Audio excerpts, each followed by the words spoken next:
No one likes being lied to. You made this mess and left me with the pieces. Now I wanna burn all the bridges between us.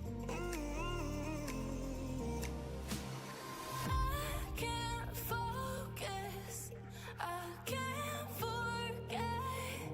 I've been thinking too much lately. I just need to clear my head. I just need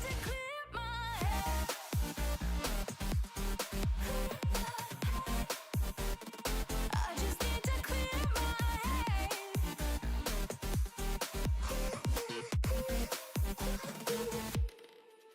I've been stuck on your memory, but it's not like I need it. And we may have some history, but we don't have to repeat it.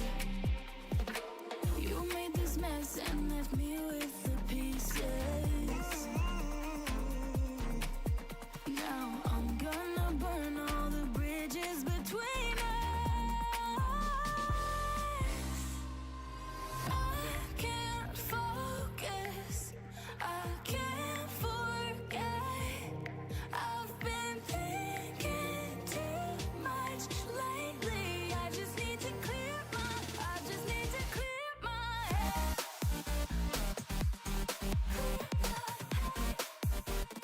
I just need to clear my head.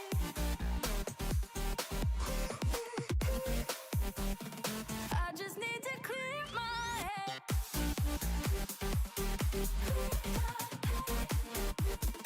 I just need to clear my head.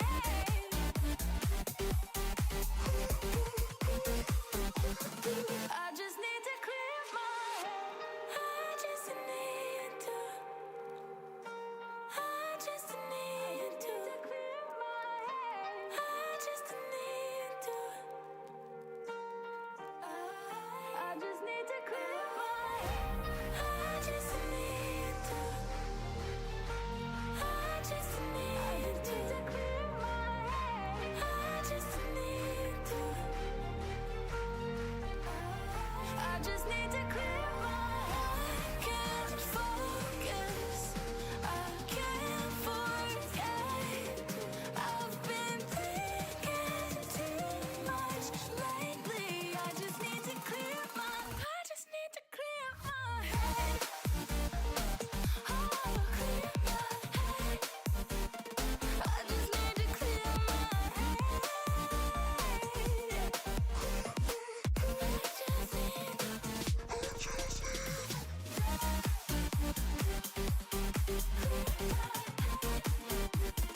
I just need to clear my head.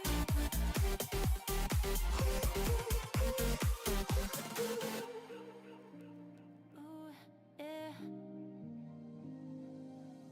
Keep me waiting, keep me guessing. I know you can blow my mind. I'm clear-headed, so upgraded. Every moment feels like I'm high. They say less is more, it's true. Only one I need is you. I just wanna give my best. I'm sorry if I fail with that. Could it be love? 'Cause we can do anything. Could it be trust? Shivers onto my skin. I can close my eyes, but I got peace in my mind. Could it be love? Could it be us? Keeping me up all night. Keeping me up all night. Keeping me up all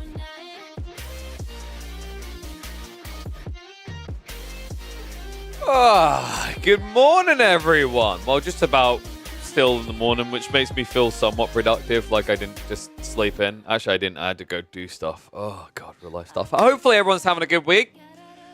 It's about weekend time, actually, right? We're at Friday, which means hopefully we'll have a lot of people ready to play in the community games tonight. It seems like Friday. I think Friday is usually where a lot more people, they've had a long week. Maybe they feel a bit tired, but also they want to unwind. And I find those community games have been an absolute spark of beauty for exactly that. Hopefully, you're all having a good day. Hopefully, you're ready for some Age of Empires for action. We're actually going to be opening up with Vortex versus Louis, which I think is a really cool series to start off with. I'm lagging a bit here. I don't know why. I've noticed this happens sometimes. It's something to do with the pause state when you're in Age of Empires 4. I'm going to restart AoE 4 to be safe. Because I don't know why it's doing that, per se. But we will be starting with Vortex versus Louis. I think like the other thing I might... So far I've been using GPU encoding. I might try switching back to CPU encoding. Because I think, for a start, it should theoretically give a better quality of recording. But also, I think it might handle that better than currently using NVENC on a 2080. That's... I don't know that for sure. We'll have to experiment. We'll try next week with that, see how that works. But let me start the game and then we can hop in. Woo! Damn, it's so cold today as well. There's someone somewhere nice and sunny and warm. My hands always go cold before any other part of my body. It's absolutely brutal. Trying on the old glasses today, actually. I'm kind of like trying to see how it feels going back and forth between the two, which I like the better. I don't know. I'm starting to really become attached to the gunner look. Actually, I quite like those hard rims. I don't know if it looks better or worse on me, but. What's up, Red Boy? How's it going, buddy? All right. So let me start this game up. It's weird. I see Wagamama on this game so much. Every time I check his data, there's no game. So I think I don't know if he's just playing against bots or what. It's a shame. I'd love to cast a little bit of Wagga. That'd be fantastic. Wagamama, for those that are unfamiliar with the Dota 2 space, very, very high rank player. Big content creator over there. I'd say he's about Beastie size. I think it's fair to say Beastie size, maybe slightly below Beastie size. When it comes to streams, but I think that's just because of the mixture of other things he does, where he doesn't just do Dota, he does a lot of They Are Billions, actually. I kind of like, there was a game, what was it called? There was a game being made this year. Giant Grant Games made a really good video of like his top 10 RTSs to watch, and he had one in there that was a bit like They Are Billions. And I can't remember what it was called. But I might look to actually stream some different strategy games this year. Things like... I would love to actually maybe give Stormgate a check out in the coming months. But I think... I'm not just talking competitive games. I think there's a bunch in there. Like, I actually would love to stream Frostpunk 2. So we'll figure that out when it gets close to release. But I think we should probably get ready for the game, shouldn't we? Because things are less laggy now, which is always a good sign. Oh, I just remembered. We need to switch this around because we are not team trimming today. We will be later though, but I need to take those off and then everything else should be good. I don't know why it didn't auto-activate that, but I think everything else... Yep. All right. Let's get ready to go then. One and all, welcome back to the Age of Empires 4 action. We've got a fun one here, actually. It's going to be Louis versus Vortex on Golden Pit, and an interesting matchup as well. One that I don't feel like we're seeing a lot at the moment. Louis MT, he's been doing a little bit of this on Golden Pit at the moment. He's been whipping out the Mongols over here in the orange. On the other side of this is Vortex on his El Sensei account. Going to be playing as the Irobids. Irobids... Definitely, I feel like a one-dimensional Civ at the moment, right? It's always about this fast castle build, and I thought that would make this quite the intriguing matchup, actually, because if there's one Civ that tends to punish these very greedy, fast castle type approaches to Age of Empires 4, I think Mongols is a good example of a Civ that does that, right? Like the outpost rushes early on, the Keshik follow-up. They have a nice balance. I think the changes that the devs made introducing the Keshiks was pretty smart with this Civ, because it gave them, I think, a missing level of aggression and feudal. Before they had a Keshiks, it felt like this Civ literally just lived or died by its ability to outpost rush you, right? But by having Keshiks, they were able to fall back on I'd say a little bit of a softer French knight type style of gameplay, right? Like the Keshiks don't hit as hard, but they fit a different role with this raiding potential with the ability to heal over time. Let's check out the opening scout is going to go, though, because this is already looking good for Louis. Up to 10 sheep. 10 on the other side. So players have already started to understand and identify that this map doesn't really spawn anything in the center that you need to play for immediately. So you're better off going on the flanks to look for sheep. Unfortunately, it looks like they both turned back, worried that the other person was going straight to the corner. I'm a little bit surprised by Louis in this, actually. Louis should always be dying to that corner ahead of Vortex because he's playing as the Mongols, which means the Khan has the maneuver speed, Arrow, to get there ahead of any opponent. But instead, I think he wants to know what type of build we're maybe looking at here. This is insanely early to head across to his opponent's base, though. I think he wants the lay of the land so he knows whether to go for a Rax play. And yeah, that's exactly what it is. Villager immediately gets pulled. I actually love that coming out from Louis. A lot of people would make this play blind, and it's bad because sometimes an outpost rush simply isn't feasible. For example, if this was a back-spawning gold for Vortex, you wouldn't want to make this outpost rush. It would take way too long to get around the backside. By the time you'd be building the outpost up, there'd already be a Desert Raider coming out. So it's actually a really calculated, smart read by Louis. Also, it's still going to be a little bit annoying to pressure this, considering how close the gold is going to be to the Iron starting TC. But he can get a placement on the gold. Unfortunately, due to how close it is to the TC, it'd be a bit too risky to try and slot one between the gold and the stone here. Because, well, you need to basically place it on the edge of TC range, which means your spearman wouldn't be able to defend against villagers with torches. But Louis, as a result of this choice, he's going to miss out on extra sheep. And the unfortunate nature of this is setting up the outpost on the gold means he's not blocking out the berries. It means that Vortex has an insane amount of more food than his opponent here, right? Like, he's got 13 sheep. He's not going to be touching those. He's going to exhaust the berries completely first. And then afterwards, you're still talking about a situation where now Louis, by the time the berries are exhausted, Louis probably going to be down to about 8 sheep. So he'll have to consider adding in pastures before Vortex even runs out of food.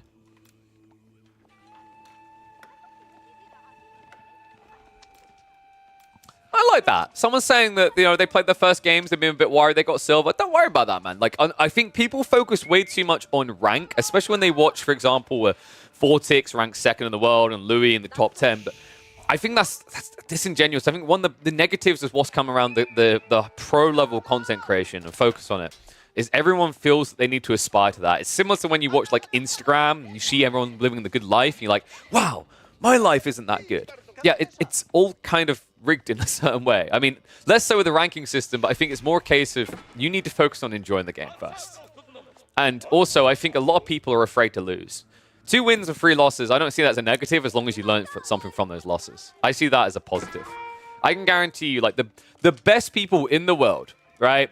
Your Vortexes, your Dimus, your Beasties, they are the biggest losers. They have lost more games than anyone else, right? The best people in anything have to, because you lose, you learn so much more from a loss than you do from a win. So, tech up complete, Desert Raiders come out, and that's going to be a loss for the Khan. A fight he simply can't take or back away here. Deerstone is coming on the other side of this. Louis did get the outpost up, did get 5 spearmen in there, so gold has been denied. However, he didn't continue this play, so there's still another area where Vortex can access gold here. It's kind of rough. You don't enjoy losing? Well, you know what the solution to that is? Intermediate bots. Get to it. Or, hear me out, you play a magical cow in a 1v1. He is the 2nd lowest ranking player on the new the ELO ranking system for tournaments. Just saying. So Deerstone coming out here. I like this choice to go like Deerstone in general, even on maps which do have trade. Obviously, you're going to always go Deerstone on this map. There is no Silver Tree option, right? There's no trade post. But I think Louis and B especially have been players that I've seen doing more Deerstone, even on traditional trade-type maps. Because I think it gives you a very big boon in the early game. And this matchup for him is all going to be about timing, right? Like, you're against a Civ that wants to fast castle. So you need to apply pressure. And if you even were on a map that had Silver Tree potential, going for Silver Tree would slow down your ramp up. Deerstone allows you to get units out quicker. It allows you to get initial resources in faster. So very important to do. And we are getting a ram. I love this from Vortex, by the way. Remember, if you go for the military wing reinforcement, it means cavalry can build rams. In fact, they can build any siege eventually, right? In Castle Ace, they'll be able to build Manjaniques. They'll be able to build the Tower of the Sultans if you, for some reason, want to lose the game. In this case, he wants to win the game, though. So, smart choice here to build up the ram, and that's immediately going to be a solution. And also, keep in mind, because he's got 3 of these Desert Raiders, when the Spearmen come out to defend, well, they're going to get pepper pigged here. Peppered with arrows, in fact. and made to squeal like piggies. So I think what Louis trying to do here, he's going to wait for the ram to get close, pull out for the torch, bait the camels in range, and then he wants to dive into the tower and shoot out a volley of arrows. So here you go. Great tanking there, though. I love this. Vortix leading with the unit that is most dispensable here, the scout. Ram doing a lot of work. I mean, Louis, he's got more spearmen coming, but it's not going to be quick enough here, so he is going to get pushed away, and that means also he's going to lose the Yam. Let's go for the move. Arrow gets in and gets a pinch, though, so Desert Raider goes down. That's not too bad, actually, to be honest with you. Like, getting a Desert Raider, although they're free, I believe Vortix, yeah, he has been actively pumping them, so losing one of those is 180 resources down the drain. Meanwhile, he had to build a ram as well. That's 250 wood. So, Louis idled one villager for about 2 minutes, well, and then built up an outpost for 100 wood. Not bad. And now he's still got enough spearmen to keep pressuring here. Dives in towards Vortix. It's going to be a step away. And big shout out to JDT936 coming through the sub. Thank you very much, my friend. Welcome to Swarm. I have to see if this swarm of spearmen are going to be enough to shut this down. Oh, I love that from Louis. I love that look on him, dude. He actually gets the burn down on the outpost. This is the sick thing, actually. People can't clutch cancel outposts as easily against the Mongols. If any arrow touches it, if any spear touches it, you delete that, you give over 50 resources, half of the cost of the outpost in its entirety. Louis. I love that he's actually choosing to trade out the Desert Raiders here instead of dealing with villagers, right? Like, it's too costly of a trade otherwise, so he has to address the threat head on here. And keep in mind, by the way, if Louis wants to bring a villager back, that's still doable here. On the north side, he could actually just try and set up an outpost. The only reason he hasn't is because he is still up against a ram here.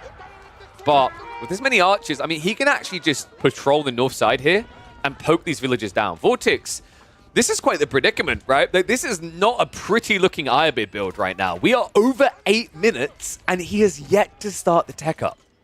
Look at the gold. He has issues right now. The idle time that Louis is achieving with this is huge. Khan is going to go down. He did already use the arrow, though, so not the biggest loss at this stage. But now arrow slits are in. And this is where Louis has two choices. You either get a bunch of spears together and pound on in as hard as possible, or you now slow down, look for another target. Considering that he hasn't pumped more units, I think we're going to look at that slowdown now. It looks like he was starting to run out of food, has moved out to the ball, so more will be coming. It might be that he tries to pursue Castle Age here as well, because although Vortix can get it quite quickly via the advancement wing, which is quite frankly broken right now, it's still going to be a minute and 12 seconds. And in that minute and 12 seconds, with the boar food added in, if he moves off wood onto gold, he could actually start his tech up by about 10 minutes, 20 seconds, somewhere around there.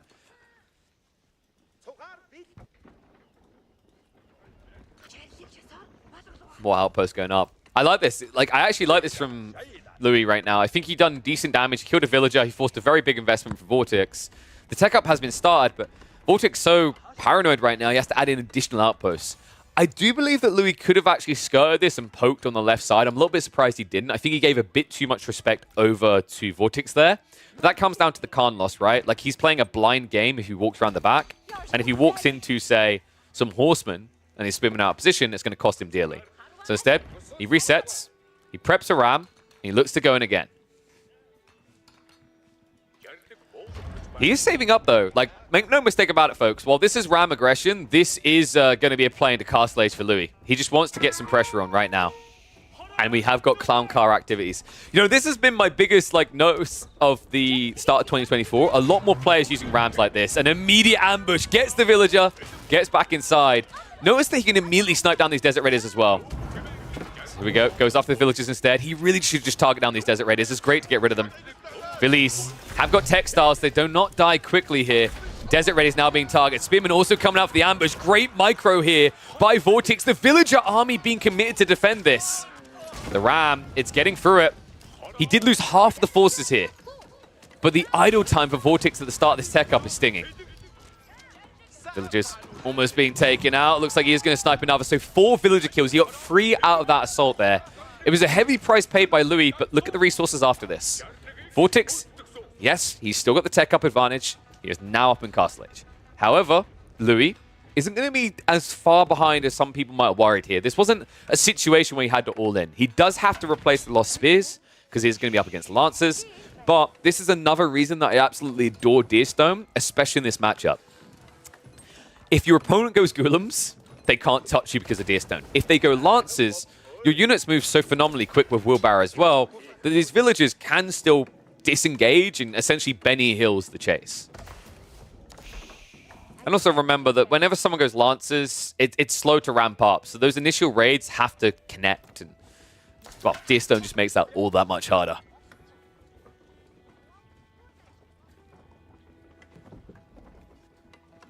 Outpost also being set up. Extending that Yam, right? Like, this is smart by Louis. He has to play risky out of his base. I think he's going to have Spearman, yeah, defending the boar as well. He has got Deer behind this also. So splitting the spears like this makes a lot of sense. Once again, the Lancers, it's just hard for them to find a target. Instead, they get baited in. Terrible start by Vortex here. In fact, if he's not careful, yeah, he might just be able to run away from this. I think the Khan wasn't nearby, so yeah, no maneuver speed arrow coming there as the Khan went pretty deep. Whew. Terrible start for Vortex here, though. That first Lancer not really getting anything, and now the spears out in the mid-map means that Dervishes might struggle to get their hands on these relics. All the while, Tech Up's now coming. Louis is going to be the step readout. You know, this is an interesting choice. I think a lot of people have moved towards Kurultai, but this might be the one map where I agree with the step readout choice. Usually the thing that kills a lot of people's game plan is when they have to rush out for the central gold, right? Because you only get 8,000 gold near your base. The rest is in the center of the map. By building this, at this point, Louis is going to have 6k, but guess what? 50% extra. He's going to turn it into 9,000 gold. So he's just getting this extra runway, which means he can remain condensed at a point where Vortex probably has to come out. Khan is going to go down. Don't know what it is with people hating their Khans this much. Spearman marching in, though. I love that Louis is just trying to pose an offensive here, even though it's only spears. And it's because of Vortex's army choice. If this was Ghoulam's, Louis couldn't do this at all. Louis would be hard stuck in his base. But part of the reason why Vortex didn't go for Ghoulam's here, the ramp timing to get into the enemy base, if you think your opponent's teching up, it means crossbows are coming, right? And you just be killing yourself. Spearman still trading that. Well, Camel Lancers still have the outnumber, but it's just the health pools aren't looking good anymore. He has to back away here. And still not a single villager loss for Louis. Veteran Seek now coming in for the spears. We should be seeing crossbow pump. We're already seeing that Vortex is prepping the archers, but make no mistake about it, folks. This is not the Abbasid powerhouse military wing. This is Ayabids. They do not have composite bows. They do not have the boot camp. So they're missing two very big edges to infantry range play that the Abbasids normally have. Now, they can get things like the Mamelukes' bravery, right? Giving them the 25% buff when they get a kill. But that usually works a lot better with high damage units. So we're thinking Ghoulam's and crossbows. I actually don't rate Mamelukes' Ascent highly when you play Archer, because your units have such a low damage. Like it's not, you're not getting as much punch, right? You have to remember that you have to get the killing blow with Mamelukes' bravery to get the buff.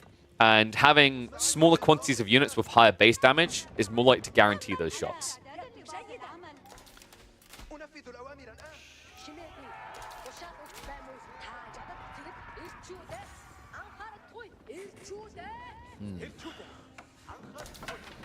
And now play for the relics for Louis. There is still one safely at his base. That one should never really be yoinked away. He's guarding the center one here.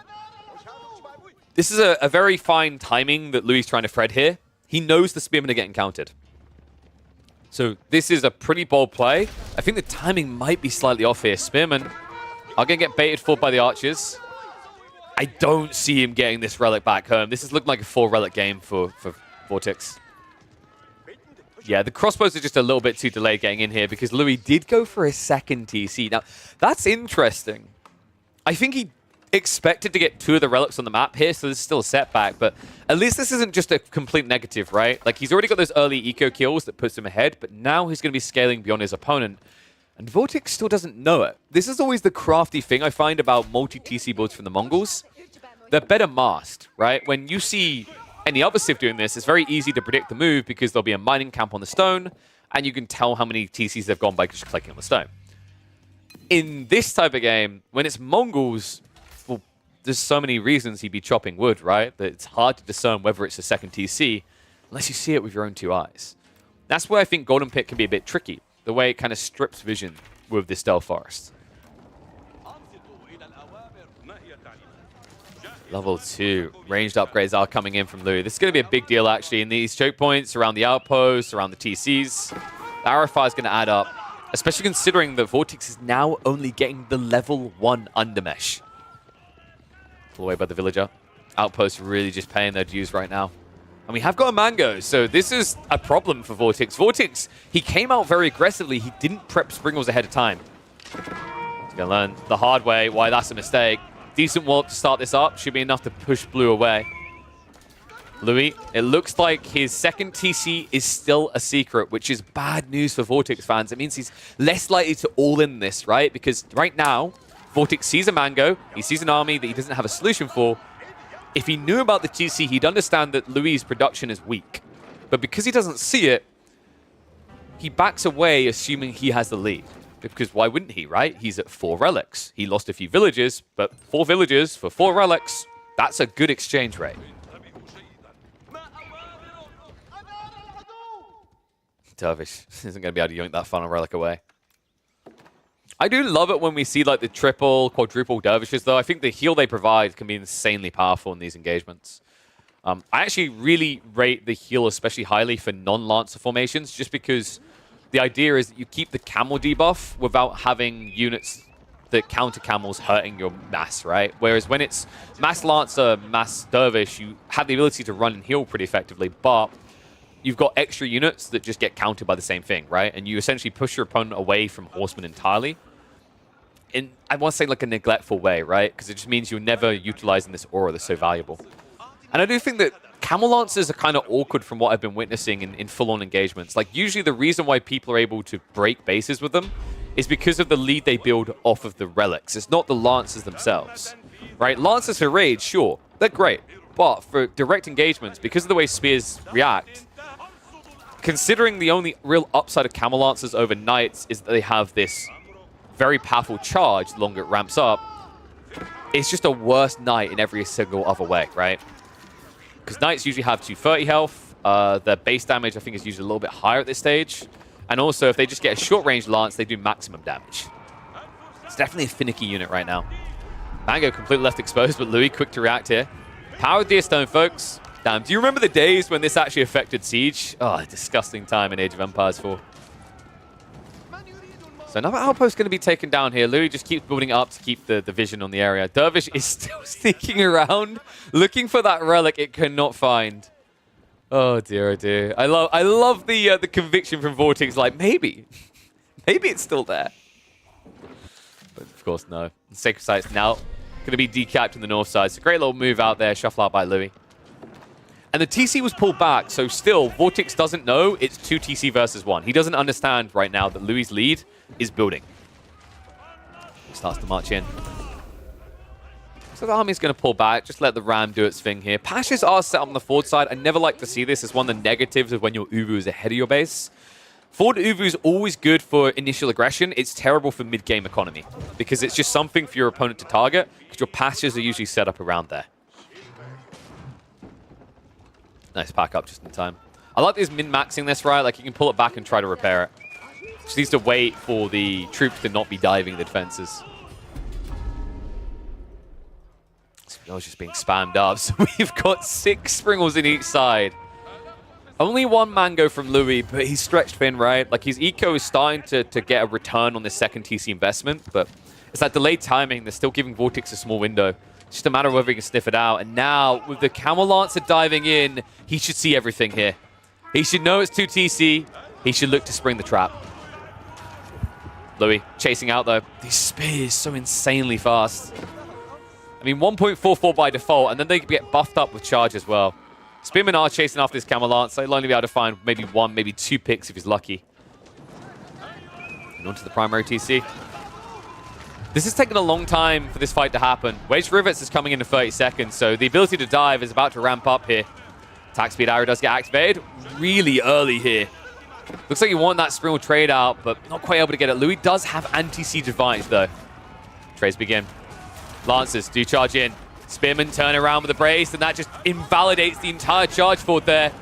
And this Springle trade out, Louis looks like he's on point with the micro, still has a 1 anti-siege advantage. The Mangonel now pushing back against this, and Vortex has to leave. Great hold by Louis there. Heavy difference in military force, but the difference maker, the thing that mattered most, was the siege. And he understood that. He prioritized that. It gives him the lead. It gives him the power to shove Vortex back. Vortex once again locks in the sacred sites, but Now he has a problem, right? He knows it's 2 TCs. He has dented the eco a little, but he lost a lot doing it. He might still lose more if he's not careful. That Mango's still on the retreat.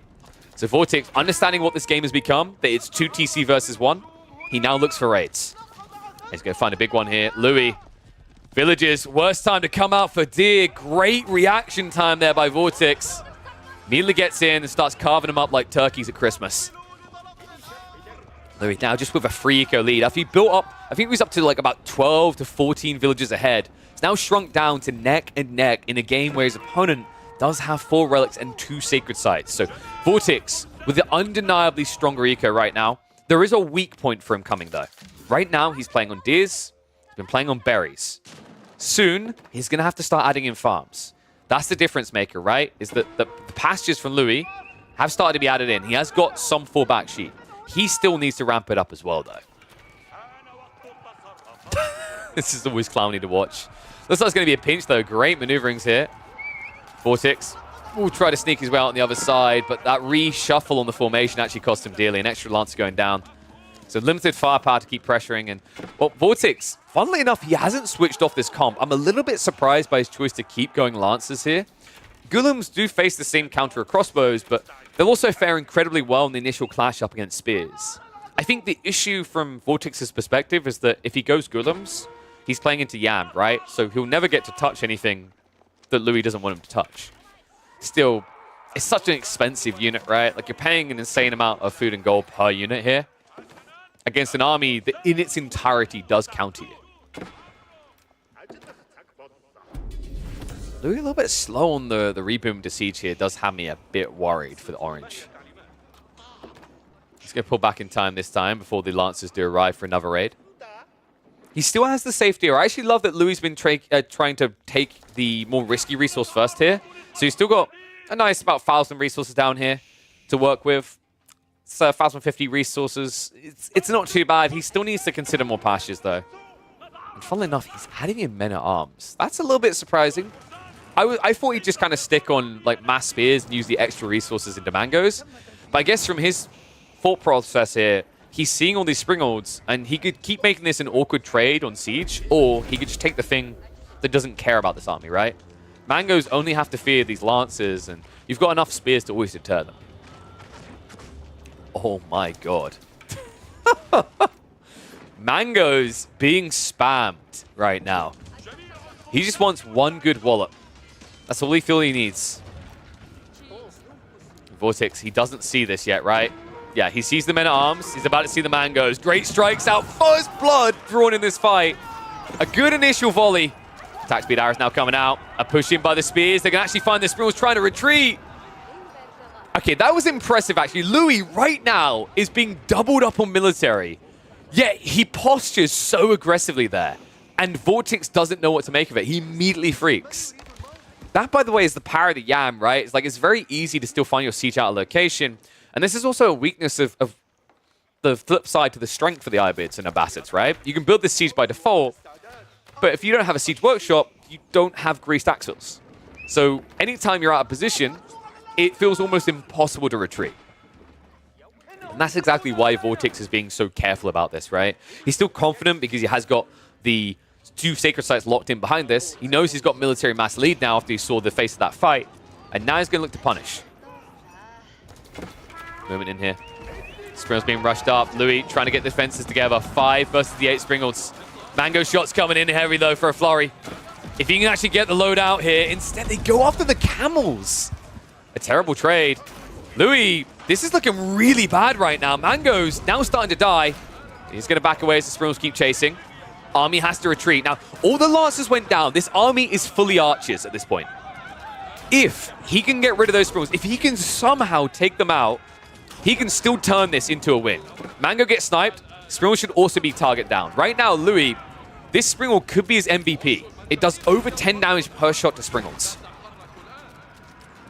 Outpost doing the work. Mangoes have to turn around for a shot. It's a decent one, but not great. Villagers now also joining in with the textiles. And I'll tell you what, the Outpost has been doing great work here. He gets it all. Springald on the north side as well. All the anti-siege is gone, and now Vortex. I can't believe this. He outnumbers his opponent 3-1, but it just doesn't matter. Louis with the insane hold. Incredibly well done there as well. Minimizes the eco losses, right, to the point that he's still ahead. And now he completely evens up the playing field. Army value about even, and it doesn't lie about the truth of this fight. Vortix lost so many lances there, so much siege. Now he has problems. Now, especially when it comes to the food, is the thing that I'm noticing most here. Berry's being exhausted over here. After that, it's a farm transition. This is going to burn the wood, which means it's much harder to reboom siege like he's trying to do now. Step readout moving out from Louis, though. Looks like he's also exhausted gold. So he needs this. Vortix needs to stop. I think you can feel the tides turning against him here. Wood is the real big problem here, right? The limiting factor on getting into everything you need. Siege as well as farms. And that might be the thing that saves Louis in this game.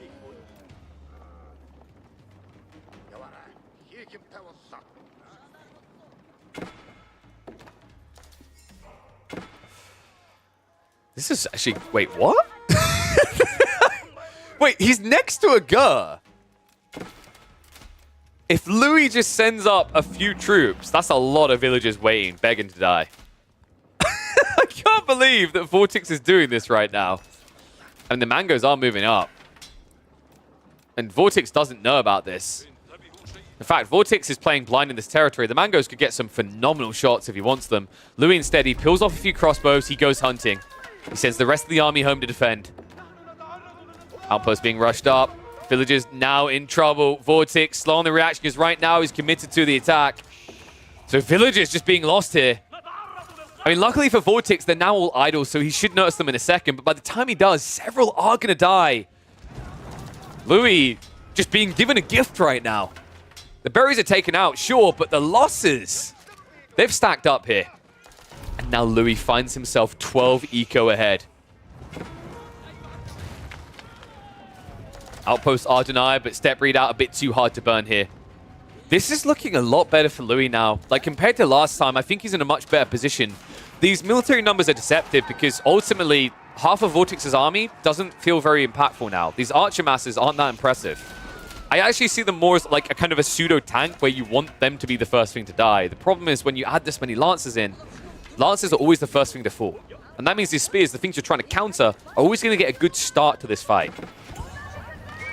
Mangoes. Just adding a bit of pain in the choke points. It's going to be a step back coming out from Louis. Mangoes are going to move in range here for the archers. Start a step across though. Vortix minimizes the losses. Mangoes just continue well on this. Springles are trading out. The numbers are getting low on both sides. But the Mangoes are the difference maker here, folks. Military numbers now getting closer and closer. But Vortix, it's a difficult area to dive, right? Springles are coming in. And we saw what that Springle Tower done before. In fact, right now in this game, I would say that one Springle Tower, this one right here, Steve the Springled, he has to be the MVP. Because he's the reason why Vortix is now struggling to keep the military mass together when it comes to siege. These Mangoes now truly becoming the MVPs in this game. Have we actually got a siege workshop? We have. No greased axles coming out, though. I don't think greased axles has been added in on either side, so no edge being gained there.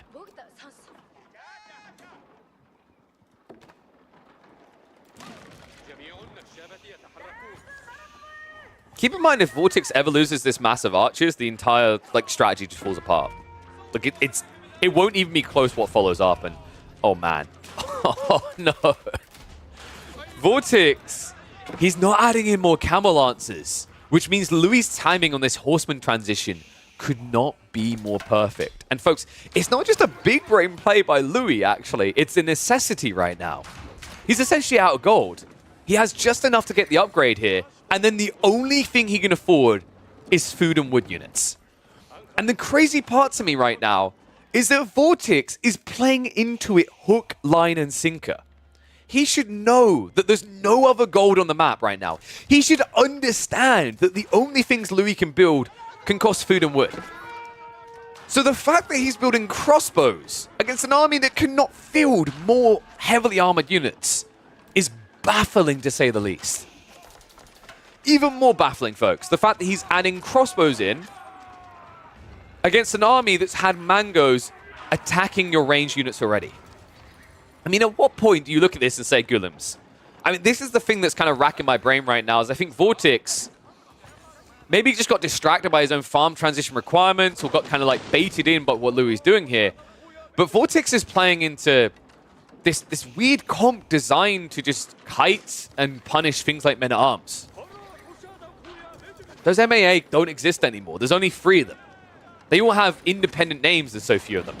And the Mango shot's coming in! Oh my god!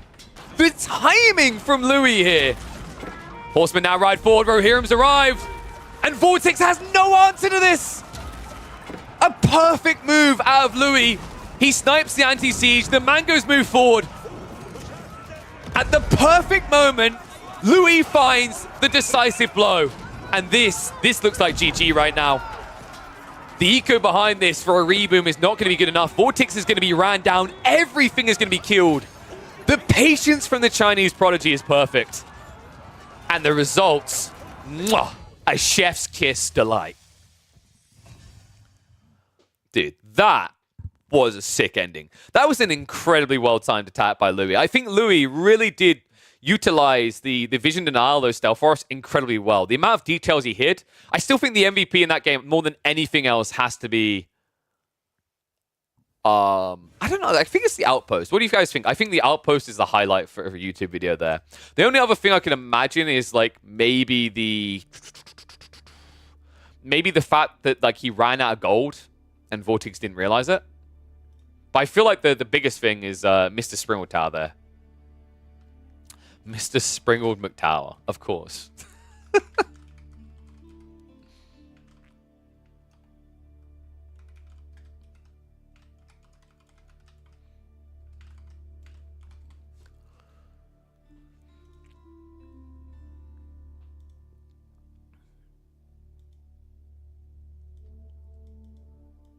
Yo, what's up, Rico? What's up, Avali?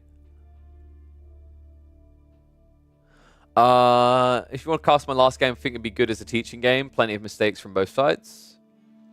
Honestly, it depends on like whether I think usually because at that point I'm assuming it's going to be something more in the Bronze League Legends category. I like games that have a mixture of entertainment value and teaching moments, if that makes sense. So if it's like a game where you felt stuck but didn't know what to do and like it's kind of like a big question mark in the brain, I think that's kind of different. In fact, I was thinking of people asked me about Patreon. I started adding a few quirks, and I think I added in one for that type of thing, which would be like you can have one-on-one live coaching replay analysis. I think I put it at $50. I don't know if that's too steep though. I still need to figure out the details around Patreon, but like usually if it's got like some interesting quirks to the gameplay, I'll cast it anyway as part of like the Bronze League Legends. The way I like to explain it to people is like, if you remove yourself from the game, would you watch the game? The answer is yes. I'll happily watch it. Got the afternoon off. Big Pog. We got Avali games. Big Pog.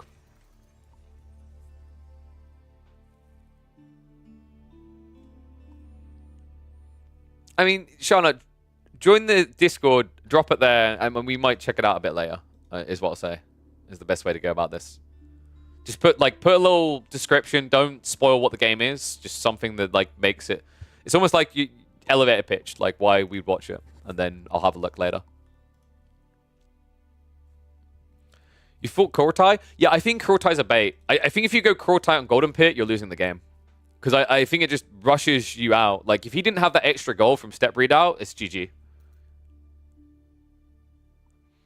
Do you think Vortex lost when he lost his Camel Lancers in the big fight? I mean, he shouldn't have built that many Camel Lancers in the first place. His opponent's literally just building spears. It's just...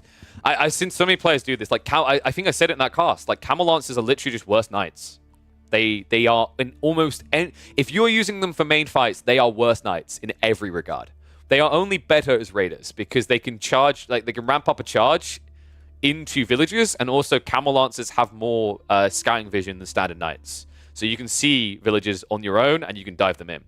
But even if they were knights, still... I mean, dude, but knights would have fared better, because what you can do with knights is you can, like, cycle charge in, bait, pull back, and then get a short charge. You can't do that with Camel Lancers, so your initial hits are worse. You also have less health, right? 210 versus 230. It's just, like, it's not even close, right? French knights, they get the extra damage after a charge. Bruce Knights, they get Boys Fortitude. Like, literally, this is just not a civ you do that with. It's like, it's so bad. It's crazy how many people do this. Like, I didn't mind the Knight opening, actually. He'd already committed to the stable. He had to, right? Because he needed Desert Raiders. But, like, no Gulam transition, I think, is the big surprise to me. I think the reason he didn't want to do it, though, like, I legit think that Vortex in that game became tunnel-visioned over the Yam. Because of the Yam, he's like, oh, if I go Gulams, I can't chase. If I go Crossbows, I can't chase, right? I get kited.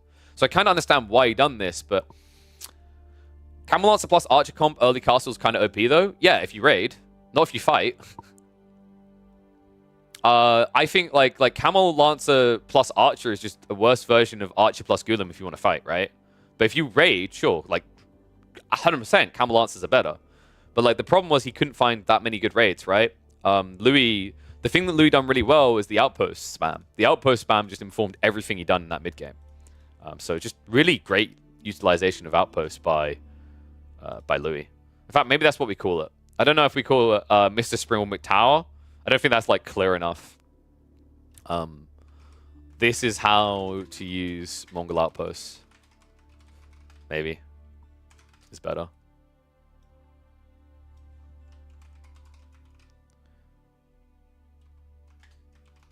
Perfect Mongol outpost execution? I don't know. I have to think about that. I want someone else to do this stuff. Tiling. Kind of mad that Springwall Tower wrecks Springwall so fast. I mean, it's like, it's not crazy fast, right? I think comparatively it used to have better damage, if I'm not mistaken. Right. Let's do a few more pro games first, though. So that was a good one to start with.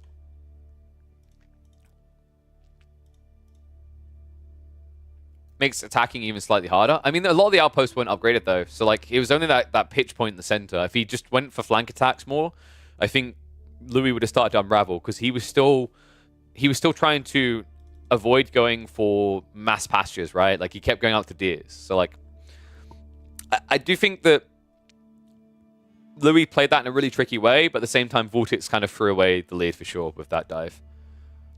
So, let's have a look here. Have we got anything from Anatan? Actually, I didn't have a chance to look. What's up, Neri? Cast you versus Wham. Do you have a spare hour? I mean, is it an interesting hour? Is it a good game, Recon, or is it one of those ones where you play Call of Duty camper and stay in a corner? What have you got for me? Is this old gen Recon? The guy who sits there going, hit me. I mean, I don't know where to begin with this one. The data is hidden for a start, so I can't even see if the timeline tells a back and forth game. It's probably bad. Wow, you make a great salesman, man. I'd buy a car from you. Way to really just like pitch it to me. Oh dear, oh dear. All right, so Anno played versus Wham 2 days ago. What was this game? Juji versus English. That's like, this one is Juji's hardest matchups. They shouldn't win that, really, right? I mean, they shouldn't. Might be an interesting game. We haven't done Hidden Valley in a while. I usually hate Hidden Valley, which is why we usually haven't done Hidden Valley in a while. But maybe. Just having a look at Puppy Paw's data as well. I don't know who MT's fan is. Who is this? iViper, whoever that is. I've never seen that person before.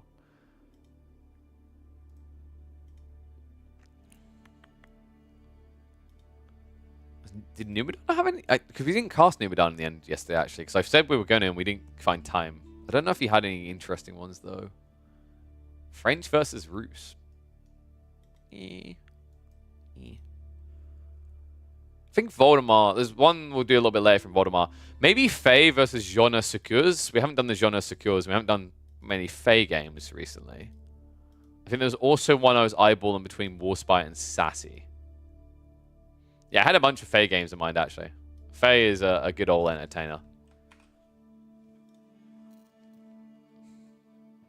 iViper is the more expensive but underperforming version of Viper. That's true. The I means power, right? It's like I was looking at some laptop models, and they just put an I after the number. It's like, this is the better version. It's like, okay. Not sure why, but okay. Alright, so can I find the Faye game? Give me a sec, guys. I'm finding it now. Faye versus Jeune Secure. Is this the one we're looking for? Or was there another?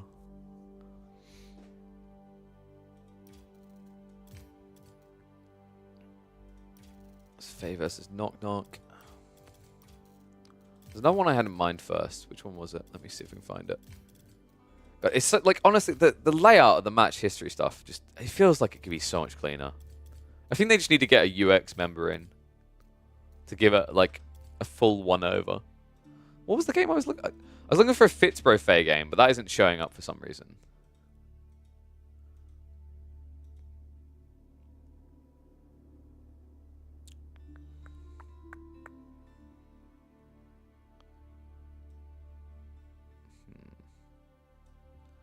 I think we'll do... I guess we'll do the Hidden Valley game. I mean, what? Wait. What? Was it not Hidden Valley? Was it him? Was it Golden Pit? Oh, it was Golden Pit. Who was the Hidden Valley one? I kind of wanted to, like, was it? It was Anatan. That's right. All right, let's do the Anno one first, then we can do Faye. Legend has it, Faye only ever lost because the opponent was Pepega. That's true. Like, you know when you try to Pepega someone and then they bigger Pepega you, and you're like, that's so Pepega. I've been there before. Alright, so we said we're going to do the Anno game. I'm usually not a fan of Hidden Valley, but admittedly, every once in a blue moon, I'm willing to watch some of it. You know what I mean? Like, when you haven't... It's almost like you need a reminder of why you hated it so much. That's the best way I can actually describe it to you. So, English versus Yuji.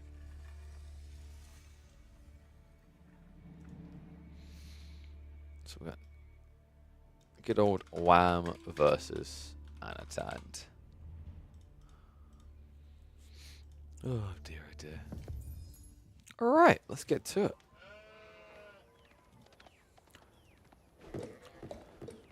Alright, welcome back to the Age of Empires 4 action. It turns out that I'm actually not sick and tired of Hidden Valley. I was for a long time, but you know when you haven't seen something for a long time? It's kind of like when you've got short-term memory loss and you touch an iron and it hurts. But then 5 minutes later, you're like, I wonder if that's hot. Well, we're back for Hidden Valley to see if it still burns to watch. For a showdown between Anatan in the blue playing as the Juji's Legacy up against the hardest counter right now for the Juji. This right here, OPA is Wham playing the English. Now, you might wonder, well, why are we watching the hardest matchup? What's the point? I mean, it's if English counters Juji, this is GG. I mean, Wham, he's such an incredible player, one of the best in the world. Well, astute viewer, one, Anatan is a rising star. I would never discredit him. Two, this map is, oh my god, levels of campiness.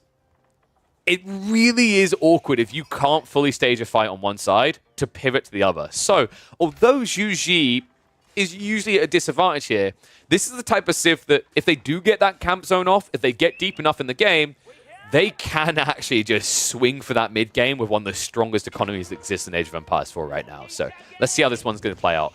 Terrible start for Anatan. He almost loses a scout there. Just about gets by. That was a bit tight, though. Okay, little tip, something I'm expecting people to start doing on Hidden Valley here. If you see that scout trade out, do you know what the advantage is here? Walk out, build a wall. He's doing it! Go, go, go, go, go! Task force, build a wall, go. For God's sake! Alright, so Anatan had the correct idea. His math was slightly off, though. Yeah, so the reason why you want to build this wall, you don't even need to build it here, by the way. Like this, I'd say this is maybe inefficient because of the walk time back and forth. For that same effort, walk here, build a wall just halfway. Just halfway towards the TC, just shunt it in. Because then, if the scout has to run underneath the TC that long, he's dead. Why is that a big deal? Because either A, your opponent has like scouted the same side as you and you need to get to the opposite side of the map quicker, or B, it's like a 50-50 split and you still have a wraparound opportunity to take some sheep away, because most players tend to be greedy, especially at the high level where they'll play out towards the center first. You can see that's exactly what Wham done in this game. Unfortunately, what you can also see is that Wham has sent men-at-arms down the wrong side.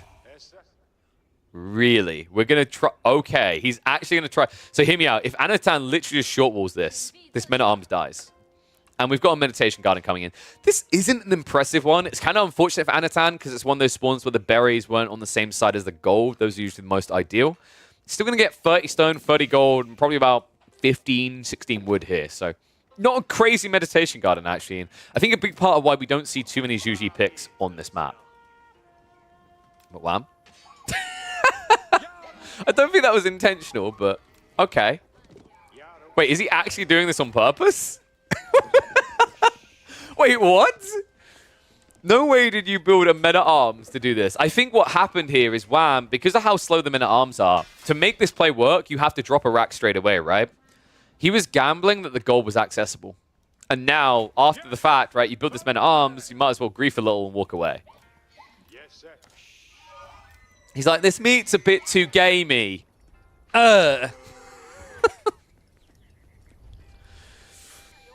He could still try to play for the gold, though. Like, I actually think that's the most logical play right now, because Anatan may have made a whoopsie here. He's about to see the men-at-arms. He needs to build a short wall. Yeah, if he doesn't build a short wall here, he's idled on gold. Like, you can play idled on gold, right? Because you've got passive gold generation. It just doesn't feel great. Anatan seems like he's just going to allow it to be what it is. Moves across to the wood instead. And yeah, I think this is because he wouldn't have had the wood for a lumber camp otherwise, so he will just shift back now. And I guess he's pretty content with this, right? He's got enough for the Jiangnan Tower. He doesn't actually need more gold right now. He just needs stone. And the stone, because of the fact that Wham came down the left side, the stone is safe. This wall guarantees that. Yes, sir. The other side, Council Hall is going to be coming out. This is nothing too surprising. It's kind of sad how underwhelmingly pointless and undone Abbey of Kings is, right? Like, when was the last time you saw someone seriously go Abbey of Kings? And, you know, just highlighting a player that literally only plays English doesn't count. Like, if you're talking competitive level play and it looked good, when was the last time you saw Abbey of Kings? I feel like it's a Mr. type level play, and that's almost it. No one else really touches it. Kind of feel bad about that.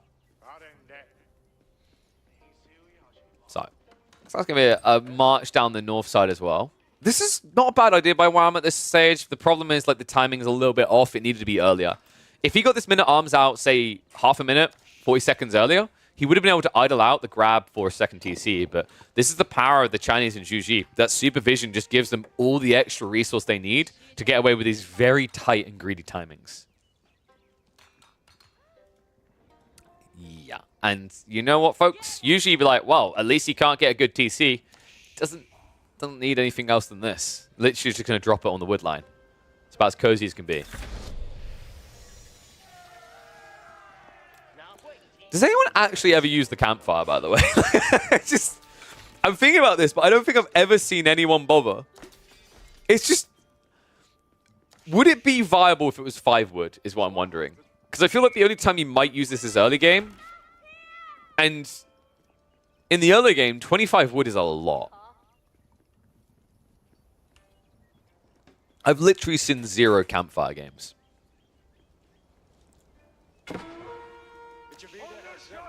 Needs to provide a lot more vision when nothing is on it, or be cheaper. I think it should just be cheaper. I think it should be 5 wood, right? 5 wood and give it a construct time. So then, like, or maybe it's just a long construct time. If it took 20 seconds to make, right, it's kind of like the impact of, like, you needing to build a ram in the field sort of feeling, right? Like, you're idling units. Idling early units can be an expensive resource of a different type. But even 5 wood, I think, seems quite reasonable. Horseman marching out, though, Anatan. Need to drop that stables, right? So he got his hands on a freebie for the Jiangnan Tower. And honestly, it's already worth it. He's actually almost going to get 2 longbows here. That's actually worth it for Anatan, because what happened here, remember, is he just got 120 resource rebate from building the stables. So that unit essentially was next to free. He paid 30 resources, right, to get a horseman. And he killed a longbow worth 90. So great start to the age for Wham here. For Anno, rather. Actually, I think he got more than that. It says 350. Did he get 2 longbow kills? 3 longbow kills? That's a lot more. I never trust destroyed value anymore because obviously you still have the thing where when buildings are cancelled, they count the destroyed value. So it's a little bit weird. And also, that's on Wham's side. Just ignore this. I'm gonna do that. There we go. Look, that I trust. Please, someone just pitch deck to Microsoft at a reasonably cheap budget, a rework of the capture age, please. So second TC already plays double outpost. This is so annoying. I feel everyone's frustration and pain at hand cannon slits. Someone done the maths on this recently on Reddit. I can't remember the name of the person. Like when they calculated it out, hand cannon slits for half the price, less than half, in fact, were performing at a almost comparative DPS output to Springald emplacements, even against mid-armored units, which is kind of crazy, right? Like these hand cannon slits just pack such a punch. 25 damage per shot every 3.12 seconds. So even these men-at-arms can't dive this. Now, this is interesting, right? Because Wham still has the counter-sieve. The English, just to remind people, heavily favored against UG. If you ask pros right now what the ultimate counter to UG is, most of them are just going to come back with the answer English. It always has been that way. It's a very effective sieve up against the Chinese as well. But these hand cannon slits and how cost-efficient this setup is, right? The outpost only costing 60 resources, him also getting so much stone for free, means that the comparative investment on each side isn't fair at all. Wham's had to put a lot more into trying to break this. Now with the extra villages Anatan has, look down Micro and burn this down. Horseman adding a lot of damage in as well, so the Baron Ram is being brought low. He's being baited out here. The quick repairs are just a little bit too strong. Lombo's also being sniped down as they come in range. A perfect target there by Anatan. Ram, I mean, here's the problem right now. Like, this is expensive on both sides, but Anatan is a little bit more cost efficient for him, right? It's 2 TC versus 1. These outposts don't feel like they're falling. I mean, the villager repair speed is just too high here. Keeps it alive. Raid coming on the other side, though, could be a bit better. Lombos are going to find their target, but with the outpost already up, Anatan unlikely to be denied over here. And this is also one of these crippling things about Hidden Valley, right? Right. What just happened here for Wham is he put all of his troops down one side. He sent 2 on the other. If this was a different map, like a Dry Arabia style map, right now, Wham would take the troops across. He'd join the attack. He'd burn down an outpost. He'd kill 4 villages. Can't do that. Not in Hidden Valley. It's why I have been begging. I made a recommendation to the devs. I said, this map, if you could come up with a way, because I don't think Age of Empires allows for it right now, to have a bridge across, a destructible bridge across the center of this map, Hidden Valley would actually be a gem. Right now, it's kind of tragic how one-dimensional and turtley this map has become. I wouldn't be surprised if the majority of players actually have it on the avoid list. I mean, considering how little Hidden Valley I see in match history, I imagine it's up there in like top 2, top 3 most banned. So Anatan has really survived the hardest point in this game now. Wham's going to try again, but I think this is just a worse Ram attempt than the last one. Like, the difference now is Anatan has a lot more military, right? Before he defended with, what, 4 horsemen? Now he's got Chuganu being added in. And those horsemen, by the way, are looking to actively raid. They are going to move across into the eco of Wham. Not the best raid opportunity here. He's only going to find 1 of the villages for a horseman. I do think this might have been better for Anatan to just keep the troops defending here, but I think it was the spearmen that added in that kind of freaked Anatan out a bit. And in fairness to him, he's starting to master Chuganu. Now, Chuganu usually are ultimately countered by Lombos. The difference is when you're defending like this. These outposts are insane. The 7 tower range means the Lombos have to dive you, and that's when you win these fights. This double outpost format by Anatan was just really well crafted. And reminder, folks, like, because I need to emphasize this enough, this is the ultimate counter to Zhu Ji. This is the easiest way to get a dub against them. And this is one of the best players in the game, but right now, it's a bit hard stuck.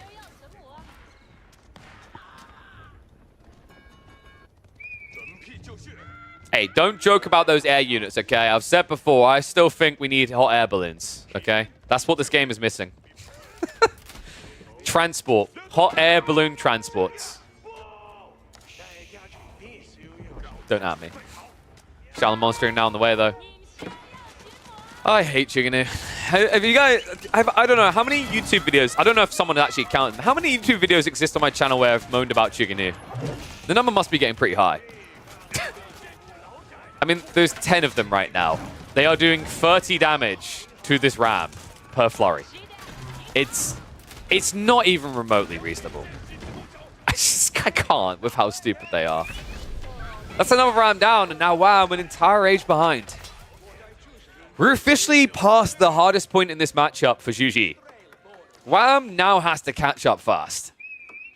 What an infuriating serve. So people highlighting he should have made 2 Rams. The problem is the initial Ram, he made 1 Ram and went because it's meant to be a really good timing. But Anatan, with that double defense, just completely swatted him away. So while 2 Rams would have been better, sure, like 2 Rams here, I don't think so. 2 Rams here would have felt too expensive because when he's building those Rams up, I don't think he had 400 wood. I think it was more like 250. Maybe he just about could have afforded it. But the trade-off is you would have had less farms being set up, right? So, like, I do think there's a fair point that Wham maybe mismacroed a bit. He could have had more Rams. But he was keeping those reserves for either going into more Lombos or going into additional farms. He didn't want to make a choice yet until he saw the reaction. And unfortunately for him, Anatan hid this tech up, right? The scout wasn't able to peer deep enough.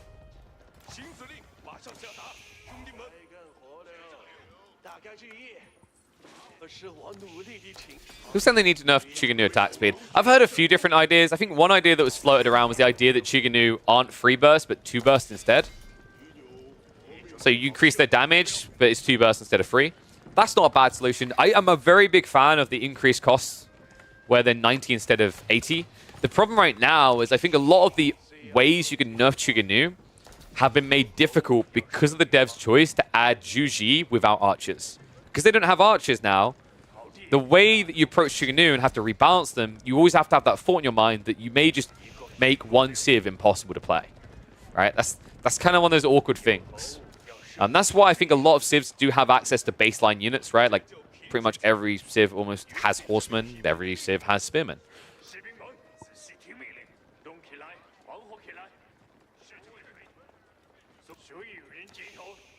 King's Pass now coming up.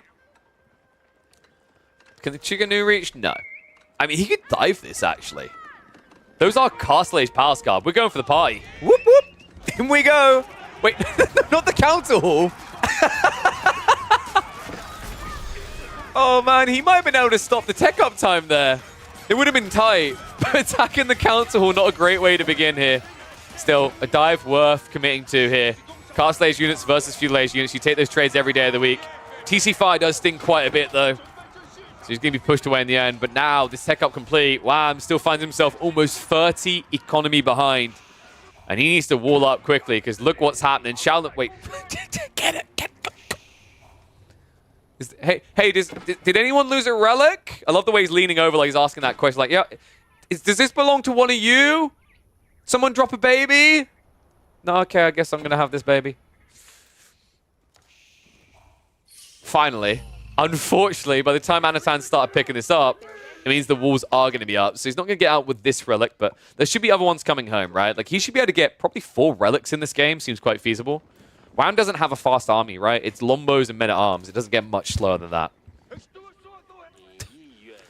Unless you're watching this guy. Okay, this is actually sad. If he had just picked it up straight away, man, he actually would already be past the wall. That's kind of frustrating. So Anatan, I love that he doesn't reveal, though, right? He knows he can't burn through this wall, so he's going to just hide it. Just in case Wham tries to go for relics himself, which he is now doing. It's pretty crafty, actually. I mean, he could even just drop it in the corner here. That way, Wham would never see this until like 50 minutes into the game. Might actually be the safer option, unless he thinks he can burn through the wall quickly now. So we are getting walls down on the west side. Anna's army's pretty small right now. He's in the middle of a granary transition, also adding in a third TC. My goodness, we have got a greedy boy this game. But this is the weakest point in the game for him, right? Like, in the next 2 minutes, the amount of units you're going to see Anatan pumping is why the Zhu is seen as broken by everyone. It's just, there isn't really a Civ that can match what this Civ can do between the 10 and 20 minute mark with their economy. I know it's going to be pushed back for now, though. Shalamunk also came out for the party. He's going to regret that. This is a lot of men-at-arms, actually. This is not going to be protected by a few hand cannon slits. Anatan needs to get more crossbows out, and he needs to supervise it, really. Like, this is way too slow on the production. Let's dive into the base. Wham. Needs to commit here. He needs to find some kills. Shalamunk is going to try to tank against an army. It's not going to quite work out for him here, though. Love the micro. Wham. Just targeting down every single one of those crossbows and now diving for the economy. This is a strike. Wham. Moves in big here. Outpost being rushed up. But even if you get this up, it's only room for 5 villages. Plenty are going to die. No textiles either. Anatan, that eco lead that was inflating, has been truly deflated by this move. Great reaction by Wham. And great punishment at the weak point of Anatan's game. That was a sick one, man. The timing on that as well. Like, if this was a minute later, I think it doesn't work because there's enough Palace Guard to hold a choke point. But Wham, he optimizes. He understands when Anatan's got to be making these type of kind of greedy moves and finds the perfect time to strike here. Dive continues. Walala. Anatan tried for the cheeky Walala. Not quite going to work out here, and instead he's now donated a relic. But you know what? I respect the attempt. If that had worked. Longbows are finally going to be cleared out of Anatan's base, but a high price paid here, folks. Reduced to just a 15 eco lead, and now also Wham about to double the amount of relics he has, right? Actually, triple it. He has a 3rd relic on the way home, and Anatan has graciously donated this one. This game's looking pretty good for the English.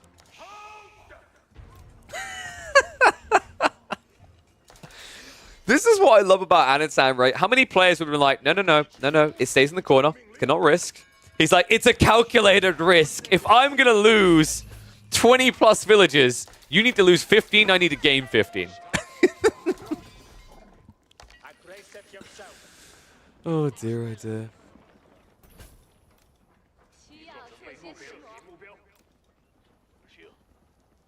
So what? What is the next step for Wham? Could you actually just go Imperial here? It's a very strong point in the game for the English, right? I mean, you know that Anno's eco is going to keep inflating, so you have 2 choices. You either play for your own inflation, your tech up, or I think you aim the other side of the map. Because if you're looking here as Wham, you understand we are 20 minutes into the game. There is no world in which a Zhuji player has not set up granaries. You haven't seen a single granary, which means one thing. He's on the right side. But right now, Wham is only posturing left. So I'd be surprised if we see an all-in type dive. It feels like that might be detrimental here. Like, you've done some damage to Anatan, sure, but make no mistake about it. Like, with the cost efficiency of everything that the Zhuji build, he's still going to have an ability to build an army up here. Like, that fight right there was probably as good as it's going to be for Wham in the mid-game, because the economy was just so much weaker for Anno. We can see what's happening with the numbers, though. He's catching up. He's even adding in Spring Odds. Meanwhile, Wham is just going unlimited men-at-arms.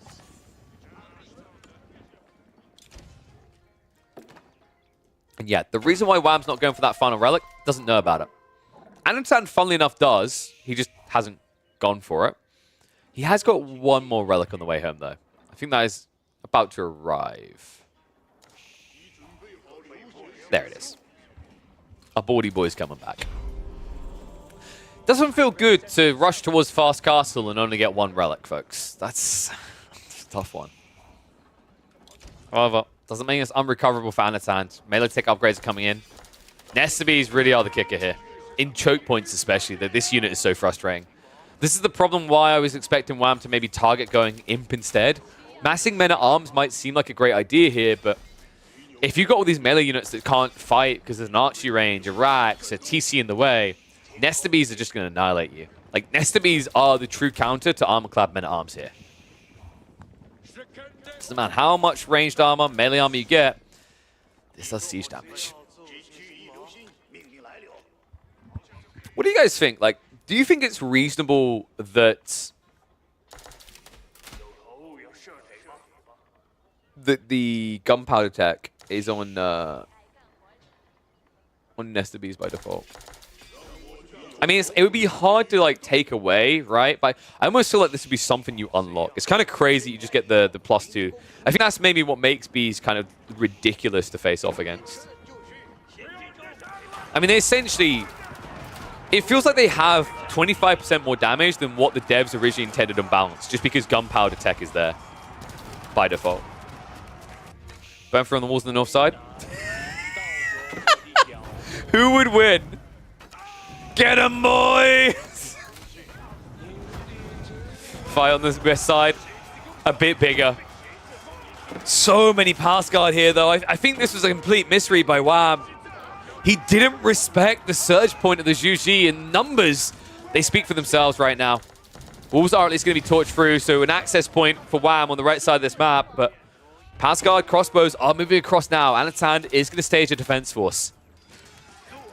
The main army, it's only going one way here. Wham is going to get ran down. This is the problem. The moment you get outnumbered, you can't run. Palace guard just so much quicker here.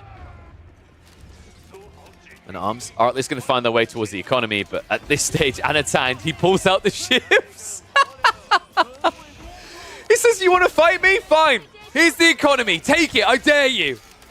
Those are armor-clad meta-arms. This should be illegal. The best part is Anatan's eco has barely moved down. I think I looked up a minute ago, it was like 111. It's gone down to 107. But it's going to stop the raid there, so... A rewall should be coming out from Anno. He loses a few villages for it, but he's going to be able to reinflate, remember. It's free TC. Unfortunately, he didn't have textiles to me, but I'm a bit surprised he never went for that. I feel like a lot of people neglect that. Definitely had the additional eco. Anatan is going for Imp, though. And I'm just starting to think back to that moment earlier where maybe Wham could have been the one considering Imperial Age here. Probably felt like he couldn't gamble on it because of how strong the eco of Zhu Ji is, but...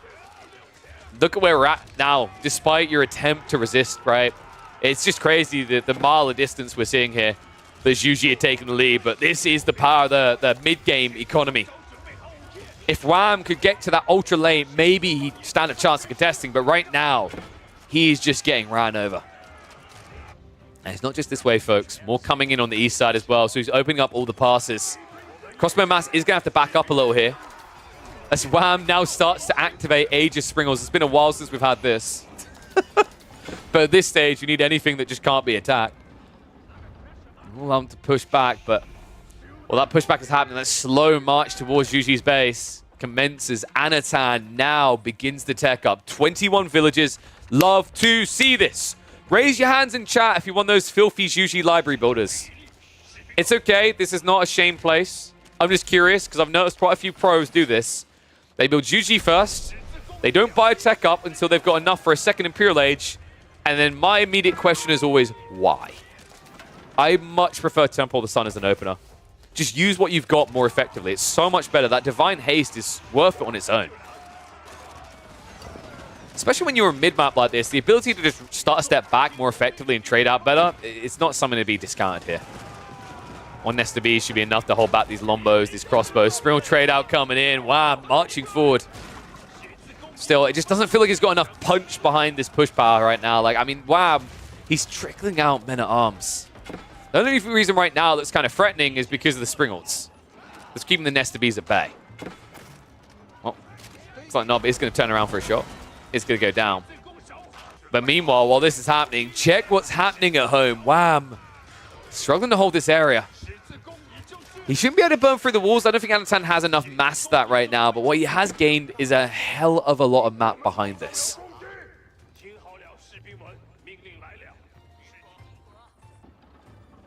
Wow, I think the only choice now is to go Imperial, right? Like, there's no way you try to play a long castle against Imperial Age at this stage. You know your opponent's eco is big enough to just almost go back-to-back tech up at this stage. That's usually what we see, right? It's like Zhu Ji up at about 130 eco. They get so much food and gold, they stop production for a minute, boom, up again. So I think the most logical play is for Wham to just go up. You know what would have been sick is if he could have delayed this, if he could have dragged Castle Age out a bit longer, imagine a Berkshire drop down the center of this map. Huge staging point, but unfortunately he's going to have to do it before he gets through the tree line. So probably looking at Berkshire, I'd say on the west side here. Actually, he might even need it on the east to defend.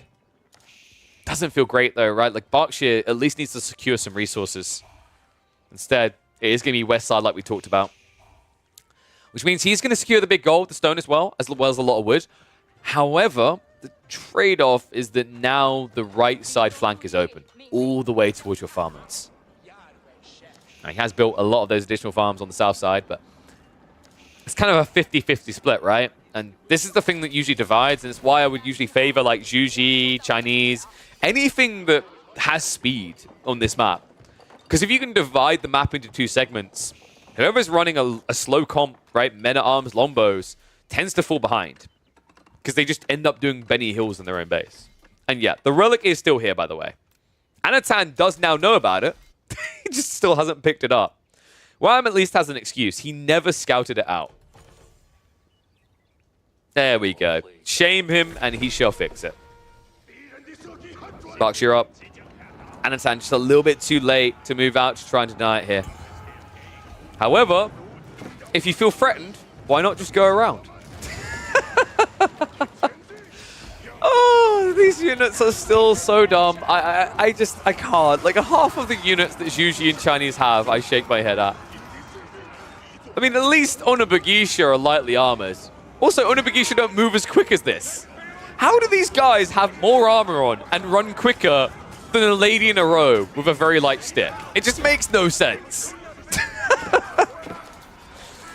Blue clears up all the siege. Anatan makes it look easy peasy, and he spreads out across the farms. A lot of villages now likely to go down here, even with textiles. Wham has to react to this, and this is exactly what happens when you do not stonewall, man. If you do not stonewall against Palace Guard, this is your future. It might write PG, but it's anything but child-friendly when these units get in. And more are coming. I've got a feeling we're seeing the beginning of the end for Wham here. This is such a hard thing to hold against on this map. Nansan really just getting to that full pump. Elite Army Tactics is already coming in. So Giga juiced up. I believe there's also still... No, there isn't an extra health, right? I think the extra health is Chinese tech, if I remember correctly. Still, 216 health per. And catch me if you can, movement speed.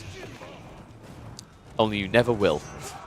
In fact, right now, he can just destroy the men-at-arms because, wow, like, the mistake of taking this fight, he doesn't actually have the Elite Army Tactics himself, right? So, like, these are reasonable trades. Despite the fact that Anatan is heavily outnumbered here, he's still going to take a lot of men-at-arms down with him. And while this is happening, new waves are building. Keeps are being crawled towards the economy. We're about to have a chop free as well, so we might have a race down the center. I hate how brain dead this strategy is. It's just... This is Palace Guard, folks. I mean, it's a good fight for Wham, right? But that's step one. That's in your own base. What happens when we start to reach towards Zhuji's? Like, for now, yes, you are going to trade well. But when we get into that mid-map is what I'm concerned about. Like, with the income numbers as well. Like, this is the thing that just doesn't lie. And also, we're still on Song. He hasn't gone for Ming yet. Once he cracks Ming, that 15% damage buff on Palace Guard that already do 20 damage is just going to break this game open. It negates the effect of Armorclad. That's the way to think of this.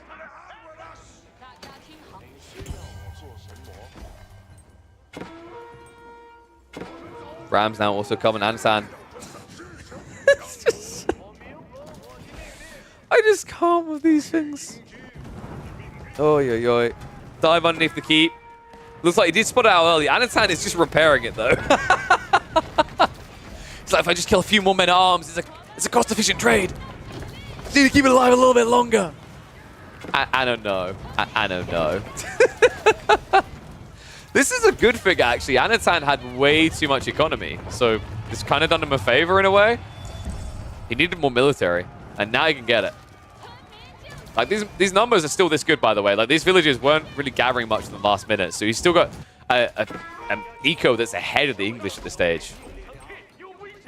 Love the network of Citadels is coming in, though. Wham. What he needs to do is begin that outpost crawl, but, oh, well, surprise, surprise. Look at that. Here it comes. Zhuji's Library. Do you guys like damage? Have you guys always wanted more damage? What if you could get more damage? And all you have to do is damage your moral code by picking Zhu Ji. Cha-ching. Ming Dynasty Online. These Palace Guard be slapping. It's 23 damage. Oy, oy, oy. Well, Wham is having the correct reaction to Palace Guard spam. I believe you can like state this one under no. Oh dear. But look at what's happening in the center. Oh my god. Anatan with the grief walls to keep it open. Villagers and Palace Guard are coming. Oh my god. Wham! We called it. A new lane has been opened. Oh no! And the villagers are going to be unguarded here, so they have to run for the high hills. Well, your stone walls were good, Wham, but there seems to have been a gap in the plan. Oh no! Anatan with the flood in. He's going to move past this, right? Just dive straight towards the economy. Anatan, he isn't interested in trading with the army right now. That's for wave number 2. He wants to shut down the reserves. Wham! Sitting at 10,000 food, 2,000 gold, and yet I can't help but feel that he's going to lose this. I mean, it's just you're running after something you never obtained, right? Villagers now just going to start being sacrificed to the PG. And it's just wave after wave, folks. I mean, it's 70 Palace Guard. Siegeworks also being prepped. Looks like we're going to be getting an advanced administration because you know what you need to spam Palace Guard? More gold. He just lost, what was that, 20 villagers in the blink of the eye? That's true. Like, what we're learning from this? No, guys. This is a buff Byzantines because Wham picked purple. And Byzantines are purple. Finally, it's coming. Oh, this is just insane. He's actually losing the main engagement as well. This is baffling. I mean, the issue here for Wham, like, he has got the elite army tactics, right? But he hasn't got any melee tech levels. So he's at a disadvantage in these fights, a big one at that. For all the extra armor, it's kind of just irrelevant when your damage is so much lower. That's why Palace Guard are working so well. Anatan, showing you that elite army tactics is one thing, but if you don't scale it with the blacksmiths as well, it's irrelevant. And that's before we add in the Ming Dynasty, which is just sending this through the roof. Oh. At this point, I feel like Wham's just processing it. I mean, he's got lots of food, but the difference is that your income is abysmal now. About 1,000 compared to 3,000. You know, like Hidden Valley, like I said, I'm not a big fan of this 2-lane strategy. I wonder if this map would be a lot more impressive in people's eyes if the wood line was so much thinner in the center. So this type of element of play opened up a lot quicker. Because this really does feel like a turtler's wet dream. Nanasan, I mean, he definitely proved that, right? We already highlighted that this is a hard counter. Like, Wham Civ, the English are meant to win this, I'd say about 80% of the time, it feels like. It's that good against Zhu Ji. But should Zhu Ji somehow survive that early game, should they find their way into this Imperial Plus, they break this matchup entirely. I mean, he's so confident he's building Grenadiers up against the Lombos. Because why not? You know you've just broken the English economy. You can do pretty much whatever you want. Zhu Ji just broke the English economy harder than Brexit did. He's in a rough spot right now. He's going up towards 100 men-at-arms. Oh my god. I actually think this is really bad for Wham. Adding in this many men-at-arms means the Grenadiers are actually going to be the effective transition for Anatan. These walls are just so cursed. Oh my god. Like, this absolutely microscopic piece of wall is so cursed. Oh. You really feel for him. He just got PG'd. More on the way. Coming on the west flank, moving to the farms again. Anatan is taking a little bit of a breather here. He's shifted full focus onto the west side of the map. Anyone else feel like just Anatan baited Wham here? Like, this comp is way too many MAA. I guess you could argue, what else do you do at this phase of the game? I mean, more Lombos, I'd probably say, is the way you go. It's awkward because it's just too many Palace Guard, but if you have so few Lombos, these Grenadiers are going to do a lot of damage at the start of the fight. Yeah, I think Anatan just deleted Eco again, right? It always feels like he's got a bit too much economy. You kind of need it to a certain extent because the Palace Guard just costs so much, but considering he's adding in Grenadiers, I think he should be deleting more Eco and shifting over. Oh, what a fun civ. If only there was some mounted crossbowmen to chase Palace Guard. That's a good idea. If only those mounted crossbowmen scaled. And also, wrong civ. I would have some concerns if someone was able to horseback shoot longbows, to be honest with you.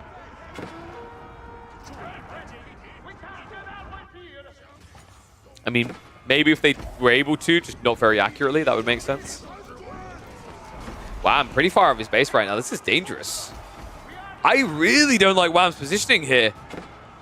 Gonna spring the trap. Grenadiers come out. Palace Guard as well. And it's going to be a surround. No easy retreat for Wham. He has to stand and fight. Finally, the Lombos start to snipe down. But it feels a little bit too late. Grenadiers already finding a good wallop. And numbers now starting to shrink pretty fast for Wham. Wham, who, by the way, was trying to switch over into hand cannoneers. I think it's too late, though. At this stage, his economy, I mean, after that break, after that reset, he just doesn't have the ranged mass anymore. Anatan now taking the military lead. Oh, this really is the frustration of WG, right? Just such a meat grinder. It always feels like one where they can just throw away twice the amount of units and still thumbs up the engagement. Had Wham been able to get towards mass hand cannoneers, we could have a very different game in our hands. But I think you'll give credit where credit's due. Anatan's timing, especially that attack down the center, just resetting the English economy, skewed these timings entirely.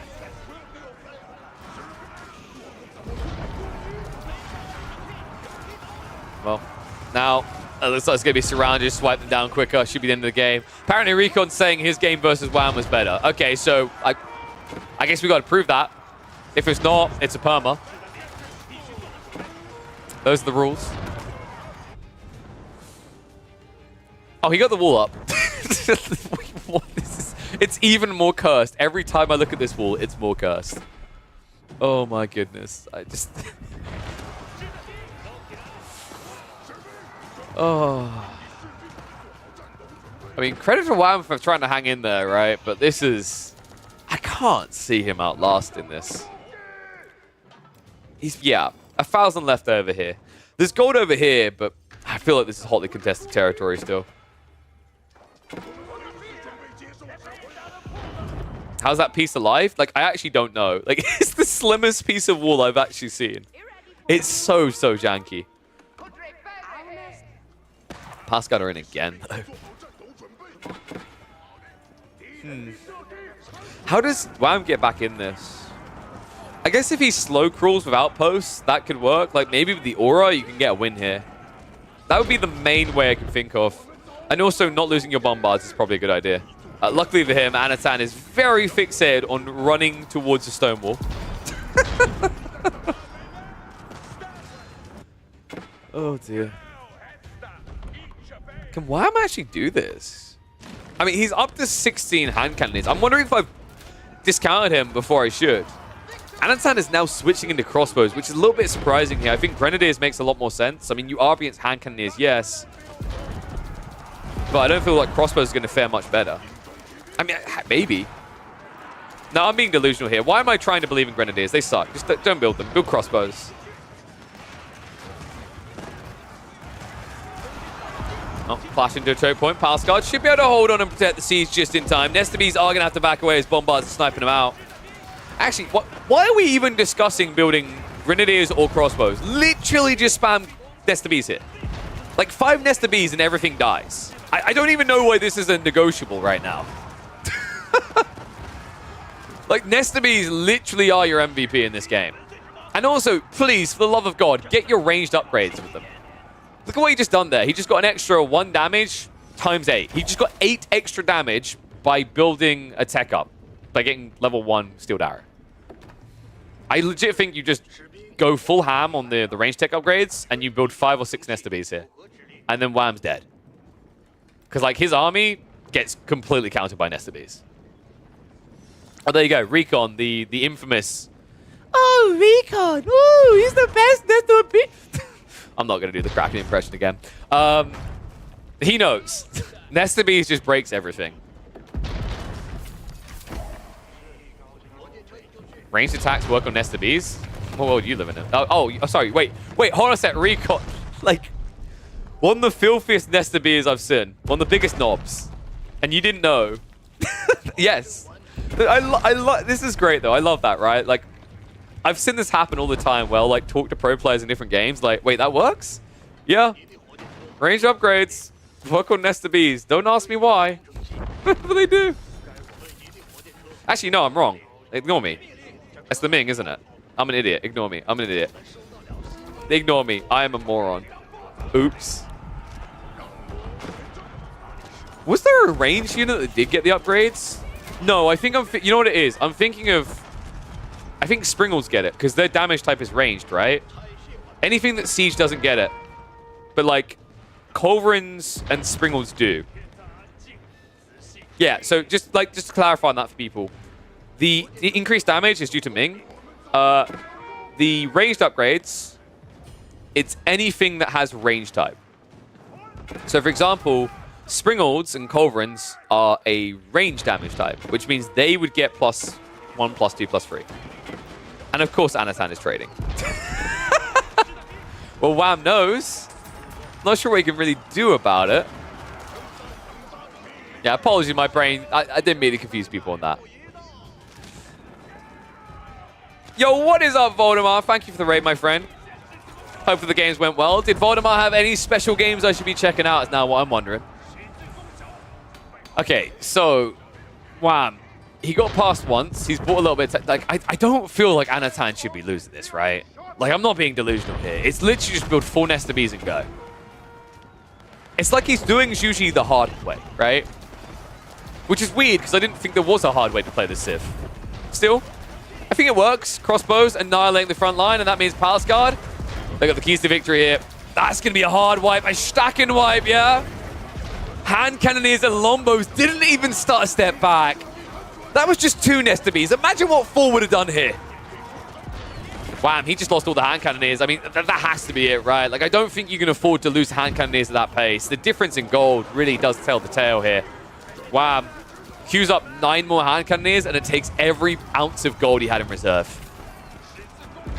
Anatans, Rams now being added in. We'll be through those walls soon. Crossbows in the meantime. Remember, they changed the way wall defenses work now. So Siege doesn't get his damage reduced. Wait. Eh? Did I read that correctly? It's still 50%. Wait. What? Oh, my brain. I'm having a weird day. Range has been reduced. Why did I get it mixed up there? I actually do find it kind of weird that Siege still gets its damage reduced by 50%. I think Mango should make stuff go smush. Oh, look. More wall usage. Well, if it's going to still reduce the damage by 25%, don't mind if I do. Steps on the walls. I don't really see how Wham is meant to get out of this bind now. I mean, before he was making pushes now, right? But, like, I think Anatan has got it together. The numbers aren't exactly deflating anymore. There isn't a healthy front line. It looks like the crossbows... I don't necessarily think it was the cleanest answer, but it was good enough to deal with the men-at-arms. That count that was once up at 70, 80 even, barely scratching past 30. The Berkshire's down. I imagine that'll be the point where Wham calls the GG. Because without the Berkshire here, these fights aren't even going to be close. Just hit it. Just hit it. Just get right. Traffic jam. Traffic jam. Excuse me. Coming through. Coming through. Yep. Thank you very much. And pound it down. 1. Lost tap. Wham, Berkshire lost. Strongest defense removed. His last hope of holding annihilated. Rams even coming in off the flank here from Anderson. Why not? Just soaking the glory. I think at this point, Wham is just processing the loss. Because before this, when he was moving past, it may have given him false hope. And maybe the fact that his opponent doesn't have Nesta Bees anymore might make him think for a second that this is recoverable, but I think with the remaining crossbows, there's just no way that Wham's ever getting a front line together.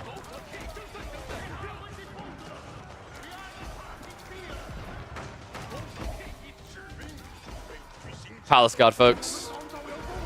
It's something else. I mean, here's the thing, right? Like, if you looked at this on paper, this matchup, people would say that the English will win late game, right? Because if it's mass Palace Guard versus, like, mass Men-at-Arms, or Men-at-Arms are just better. Even with Ming Dynasty, right? Like, Men-at-Arms get the attack speed aura, so they'll win. Yeah, but the problem is, like, if Anatan didn't want to, he doesn't have to fight you. That's the absurdity of Palace Guard. I still value movement speed amongst any other stat in the game, because it lets you choose what you do. And that is going to be enough for him to force the defeat. GG gets called. Anatan able to win against the hardest counters of the Zhuji. I think it's fair to say, Anno might be a little bit of a god. Also, weird that the chat window didn't disappear automatically. Why did it not disappear? It's still here. What? That's not meant to happen. 1 second. Let me check my show overlay, hide overlay.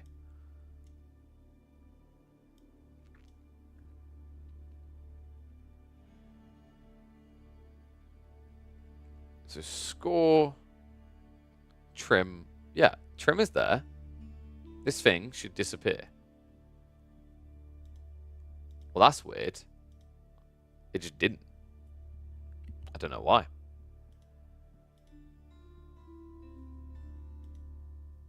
How odd.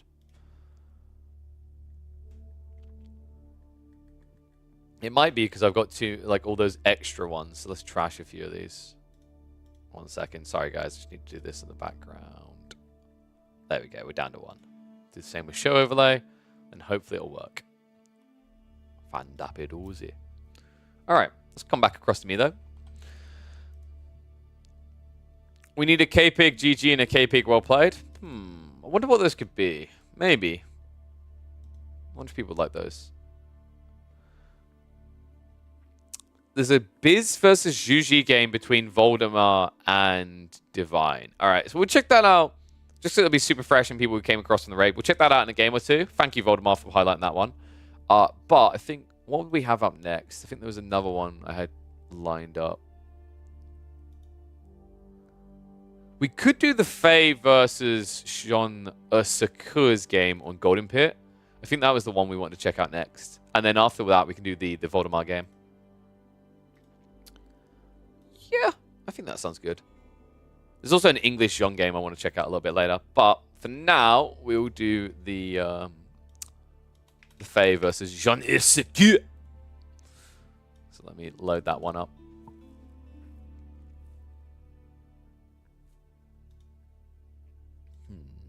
1 second, actually. Okay. So, let me open phase data. I think it was recent enough that we should be able to see it. And then also, we can always keep an eye out for live games if there's any interesting Louis ones coming out. But actually, let's do the live check first. It's always nice to do the live check first because obviously, you know, those games might not be viewable later.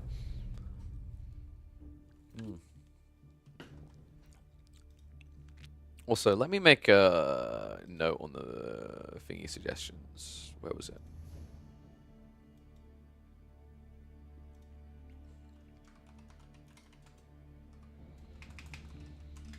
Okay. What's up, David? So, who we got live? Oh, filter.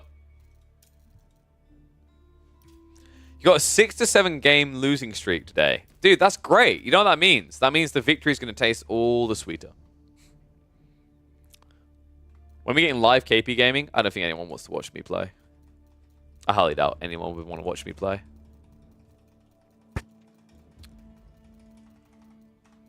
It's usually just me criticizing the things I do.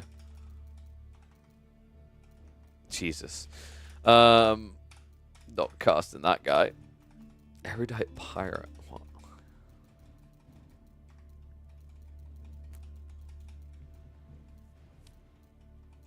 They really need to put like a a search by rank system in, actually. Avali? In a game versus the Zhuji? So Byzantine versus Zhuji, or do we go Mongol versus Ottomans? Is Mr. Merlin retired from Age of Empires forever? Don't know. Maybe. Assume so.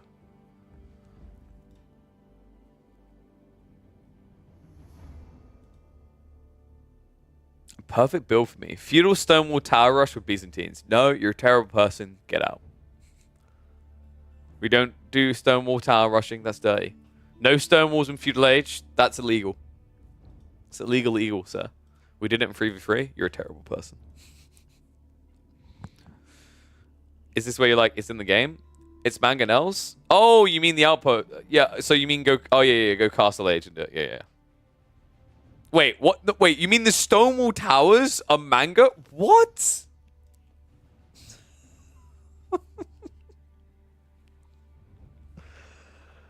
Oh, come on. That's so stupid. That's so beyond stupid. Why? Who thought that was a good idea?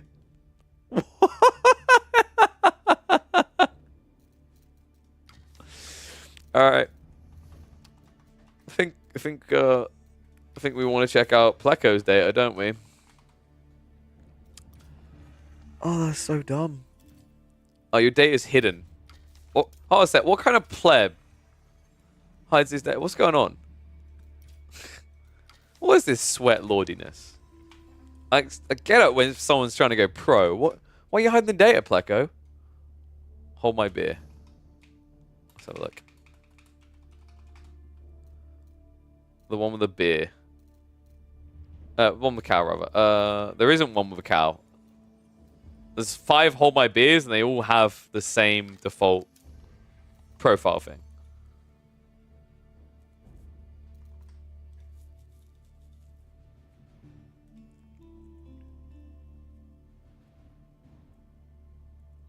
Hold my... Oh, okay.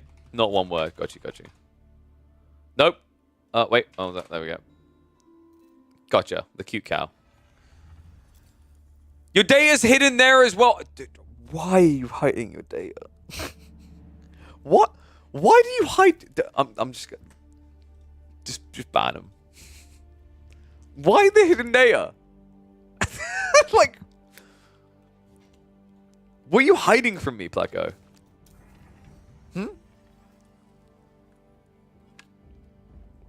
Put the comm on. Okay. Gotta keep an eye on my baby.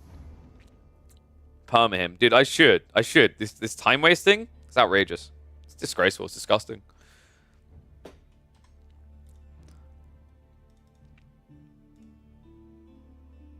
Give me 30 seconds. Oh my god. Oh my god. Pleco. You're wasting the community's valuable time here. They had other things to do. What do you guys have to do? I don't know. What were we doing? There was things they were going to do. I don't know what exactly, but things.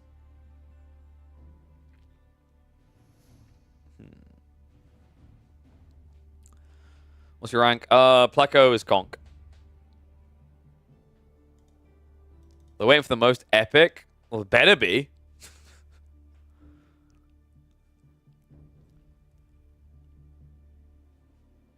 Cons what? Conk.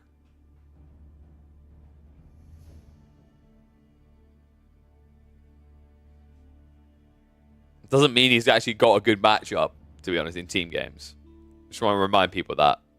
He might still just crotch stomp a bunch of innocent goldies because he's a sicko. Okay, why is my baby cam not working? I hate that. Let's try this again. If it's not fun, then permaban him. That's true. I think he accepts that. You're done? Are you? Just click the profile. It's still not showing. You done, are you? How done are you? Sorry, how dumb. I've already refreshed twice. You monkey. 3 times. I've refreshed 3 times now.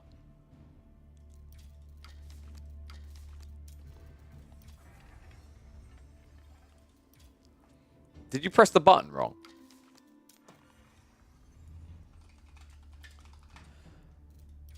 What, you pressed the button wrong? You absolute muppet. Oh, dude. Cast more Nomad FFA with core, please. The one pro that doesn't surrender. I mean, he has to play. In before he on the wrong account. Dude. He said cow, right? He said a cow. There is one with a cow. One that exists with a cow. Did you just hide, like, did you reveal the data for the wrong account? Like, bruh. I'm gonna restart the game. And when I come back, that data better be viewable. Alright? Why are you hiding the data anyway? Dude, I guarantee he's on the wrong account. Also, 2 Raw Plecos and a Hold My Beer. What is this smurfing? Bruh. Yeah, like what? Why are you even smurfing Pleco? What? I'm going to judge this. You got silver friends? That doesn't matter. You can still play. Dude. The highest ranked person in team. Like, I was checking this today. They have 3,000 elo in quick match team ranked. And they queue with, like, someone who's 1,000 elo. And they get matched up against, like, silver level players. You're smurfing team games, bro. Like, it doesn't matter. The matchmaking system doesn't matter. Jesus, they want you permaban.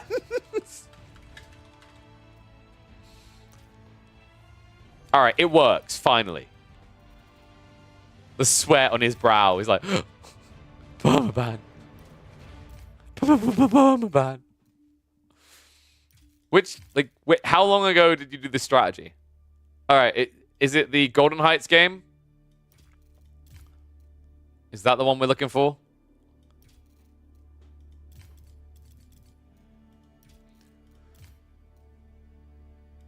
The other was a disaster. Oh, we'll be checking that out a lot later, don't you worry.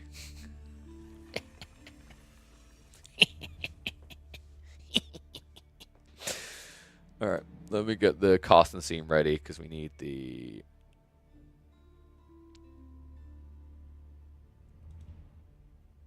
Need the trim team. That.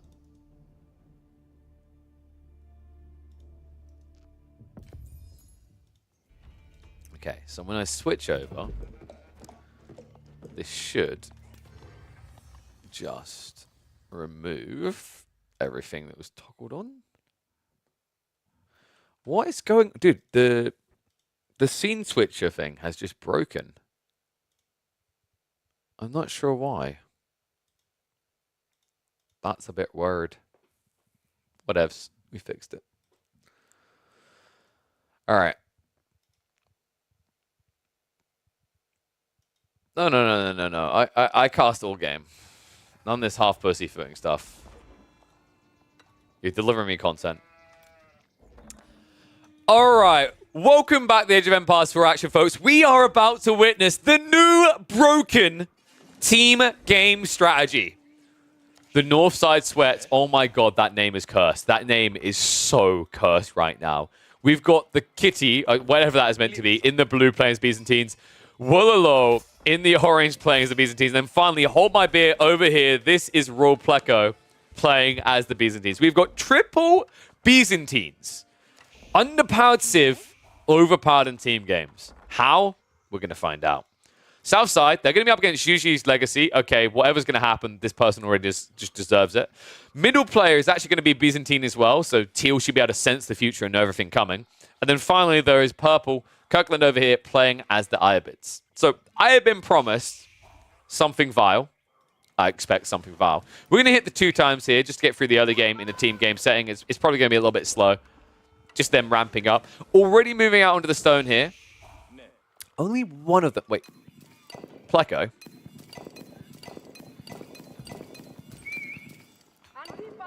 Is that the right size for me to judge you? Or is that... That looks like 1.5 tiles, right? That looks a little bit... I think... No. I think this one... I don't think he missed out on the perfect efficiency there. That actually makes me really sad. That's like 0.5 tiles. All right, so basically, there's a build apparently going around now, courtesy of Pleco and friends, that involves certain illegal things that you normally wouldn't be allowed to do in a pro setting. You see, many bronzer, a golder, a silver likes to build stone walls in the feudal age. It's very feudally of them. Apparently, if you do build feudal walls, you get access to something quite unique as the Byzantines. We're going to see exactly what that is. Is it triple hippodrome? Is it actually triple hippodrome? It's triple hippodrome. Meditation garden broken. Just instantly places it in his base. It's still going to be a good one here. I mean, this could have been better, actually. I think this was kind of neglectful. We could have done a much better one. And Grand Winery. So we have got a balance here. But here we go. Hold my beer is moving in. But he got too close. What? The stone wall to protect the outpost rush. And the Desert Raider here to counter it out. Kirkland is punishing him hard for this play. Oh my god. How many villages was that? Was that 4 in total going down? So outpost goes up. But this is just to defend him, folks. It's not about the outpost. He needs to get the wall up. Meanwhile, there's a flank attack coming in. Orange is moving in. Also blue. Blue. The Chiganoo.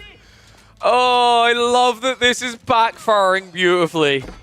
Blue, even if he gets the wall up, the Chiganoo is going to clean up here. Orange needs to save the day. Like, Orange is the only one that isn't in a blood sport moment. Green is going to double down, though. Moves in with additional villagers to finish off that wall. He is so close to this TC that he's legit getting peppered by arrows. So he needs to rush this up. Now, my question is, how are you going to get this up, though? Because, like, yeah, I thought so. He's going to have to build an additional piece of wall, right? Because otherwise, is any of this not too close that you can build a stone wall tower without being in range? I'm not sure. But here comes Orange. These guys are so jolly. The triple Byzantine strategy, folks. Here we go. Stone walls on the south side. So, we are close to it. Can you guys guess what happens next? You'll remember what else you can build on a stone wall tower in feudal age. A stone wall, rather. Is a stone wall tower. Now, problem for Orange is he doesn't have an outpost, but screw it. It's actually... What? Wait. No. No way. Yeah, honestly, if he just goes melee, you die here, right? Horseman is now arriving. Orange may have done it. No way. No way. It's actually going to work. Triumph OP. Triumph OP. Stonewall Tower also going up over here. So Pleco, he moved a bit further north. He barely keeps his tower rush alive. Blues has completely failed, though. He even left sheep behind. But Purple is about to have such an impossible game. Horseman still stabbing into that Desert Raider. You can see Purple, the panic setting in. He realizes what's about to happen here. Oh my god, oh my god, oh my god, oh my god, oh my god! That's right, folks. The Byzantines don't have Springles. They have Mangonels. Oh my god. No way did you do it to them. Meanwhile, left side also has Mangonels. Oh my god! Oh my god! Well, Purple's in trouble, folks. Kirkland has 9 villages. 9 villages at almost 9 minutes. Wait, what? He's going back out on the gold. Why? Why do you think that's a good idea? Oh! Jesus! He just lost a quarter of his economy in one shot there. The one place he can actually gather right now. But honestly, folks, if they just built a stone wall on this top... Oh, can chat, someone in chat, give me a rank check on the South team. I want I want to shame the Byzantinas here. Whatever this is. Oh my god. And he's adding more. Purple can literally gather from a single tree. They have one thing they can do, and if they try to leave the base right now, they're up against Horsemen. Now, in fairness, Purple did rush Castle Age, so the amount of sorrow I feel for them is a bit lower. I can't believe they get Mangonels. This is the only Civ in the game that oh my god, more dying, that gets access to Mangonels. No. That gets access to Mangonels in Feudal Age. Unbelievable. Meanwhile, Blue tried to defend himself with defensive Mangonel towers. It's not quite working out as intended, though. So Red is at least winning one fight for the team. Teal needs to get involved. Limitane are coming, as are Keshiks. Apparently, China's... Wait, why is China sending villagers? What? Wait, what is the bailout plan here? Orange now building... now building stone wall towers on both sides. Blue needed to do the same thing, by the way. If he did, this would have been Giga Big Brain, right? But instead, they've now just wasted their efforts. Oh my god, you know, like, 1 out of 3, not bad, though. They're all below diamond. One of them is gold. Pleco. Bro. This is bullying. This is so mean. I can't believe you've done this to 2 gold frees and a diamond. Pleco is a conk level player, folks. It was second game of Biz. Oh my god, that's your excuse. Oh, it's my second game of Byzantines. This guy right here has basically opened up a Beastie Cutie Ayabids build order that gets him 8 minutes into the game. That's all he knows. He only knows how to do 8 minutes of the game at an optimal level. And you took that away from him. You took him away from that 8 minutes of gameplay and threw him into this. Poor Kirkland right now.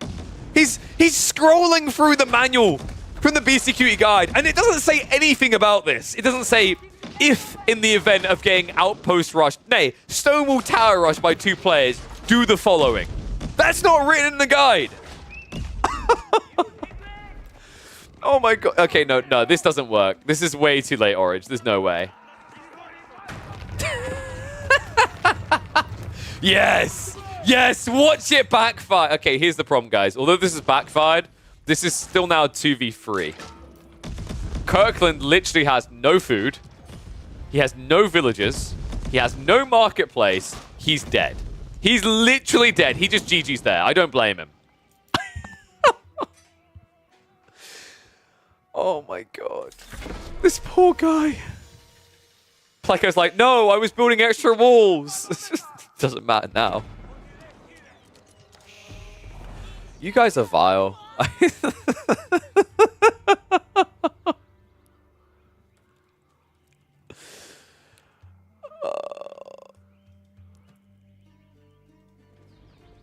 can't. I just. You know what? You know what just hit me, guys. We've been doing a lot of micro maps. I don't want to say it. I think the Byzantine pickers might have a new strategy in the micro maps. Just your very casual 9 tile range Mangonel tower. Totally reasonable. I can't. Like, why does it have 9 tiles? Unbelievable. Unbelievable. All right, let's speed this up. Because we need to see a full game. So we might as well ramp this up, because it looks like we're going to start to get an eco boom, right? They dented themselves pretty hard with that, so they need to recover. Teal, in the meantime, is going to dent harder into Hold My Beer. Green getting walloped here.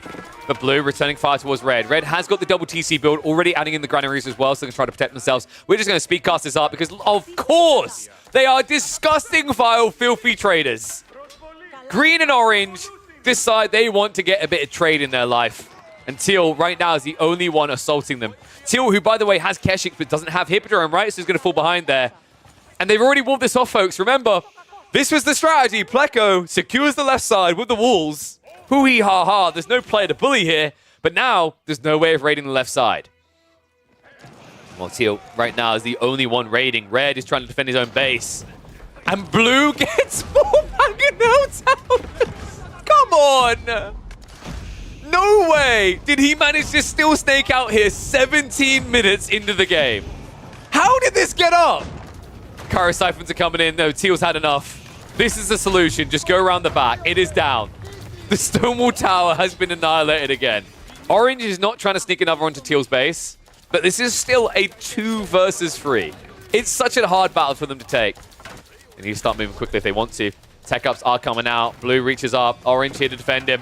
Another attempt to get the Stonewall Towers up, but keep up. In fact, Blue trying to do this behind the assault, but the push is coming in. Nesta Bees as well, prioritizing onto that front line. They're going to break through. Kara Siphons Rams move in. Keep is not up. Blue has to cancel it and back away. Green, meanwhile, of course he's doing this. The greedy son of a gun, Pleco, is not participating in the game at all. It's wall after wall after wall. This man is clearly an approved Trump supporter. And while this is happening, Blue is getting dented hard right now. In fact, I don't know if Blue's going to be able to survive this. He needs assistance ASAP. But right now, his 2 teammates are trading. He's trading as well. But in terms of the fight trades, that's only going one way. Red moves in. Hippodrome now being taken down. Behind this, there's still plenty to dent. Teal moves into the base of Orange. Orange now with the Cataphracts, though, to clear this up.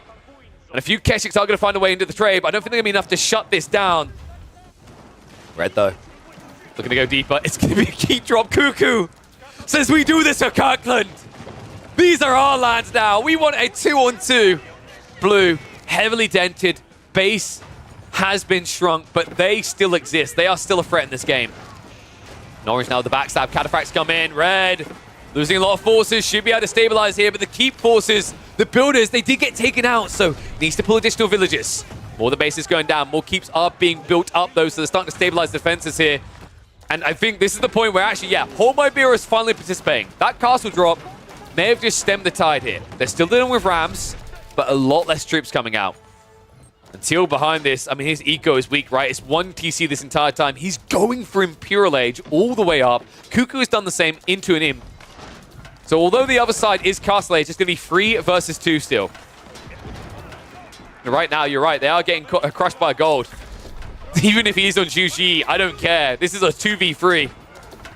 Chase through Cataphracts. Look at the targets right now. They can't hang around the keep, but they can go deep into the farms. An undefended area here. Cuckoo will be able to be protected by Teal in the end. The kite shields allow him to keep chasing fast enough here. But this is drawing pressure away, right? Blue, most of the base is dead, but Red is on his own pushing in here. And Orange getting the next wave ready. Green maybe going to participate. Okay, finally, units are following up here. Javelins plus the Camel Riders. Orange marches out. Cataphracts around. They go on the backside here. Numeri buff is in on Red's forces. That means he's going to get wiped, pushed back here. Cuckoo, despite the attempts to push on in, it's not going to be enough here. The counter force comes in strong, and while he was dying this entire time, somehow Blue managed to find their way up into Imperial Age. Well, Lord Tempt in the base isn't going to get the Cataphract, so pressure continues to mount. The reason why I'm doing fast speed here, folks, is this is a 2v3, and I don't really see this swinging the other way. Despite the best efforts of Red and Teal, that was their moment to strike. That was the best hope of turning this around. But Blue stays alive. He now poses a present and able threat in these fights. And this is where the raw population density of the triple Byzantine threat should win out. I don't know what we call this strategy. Triple Byzantines.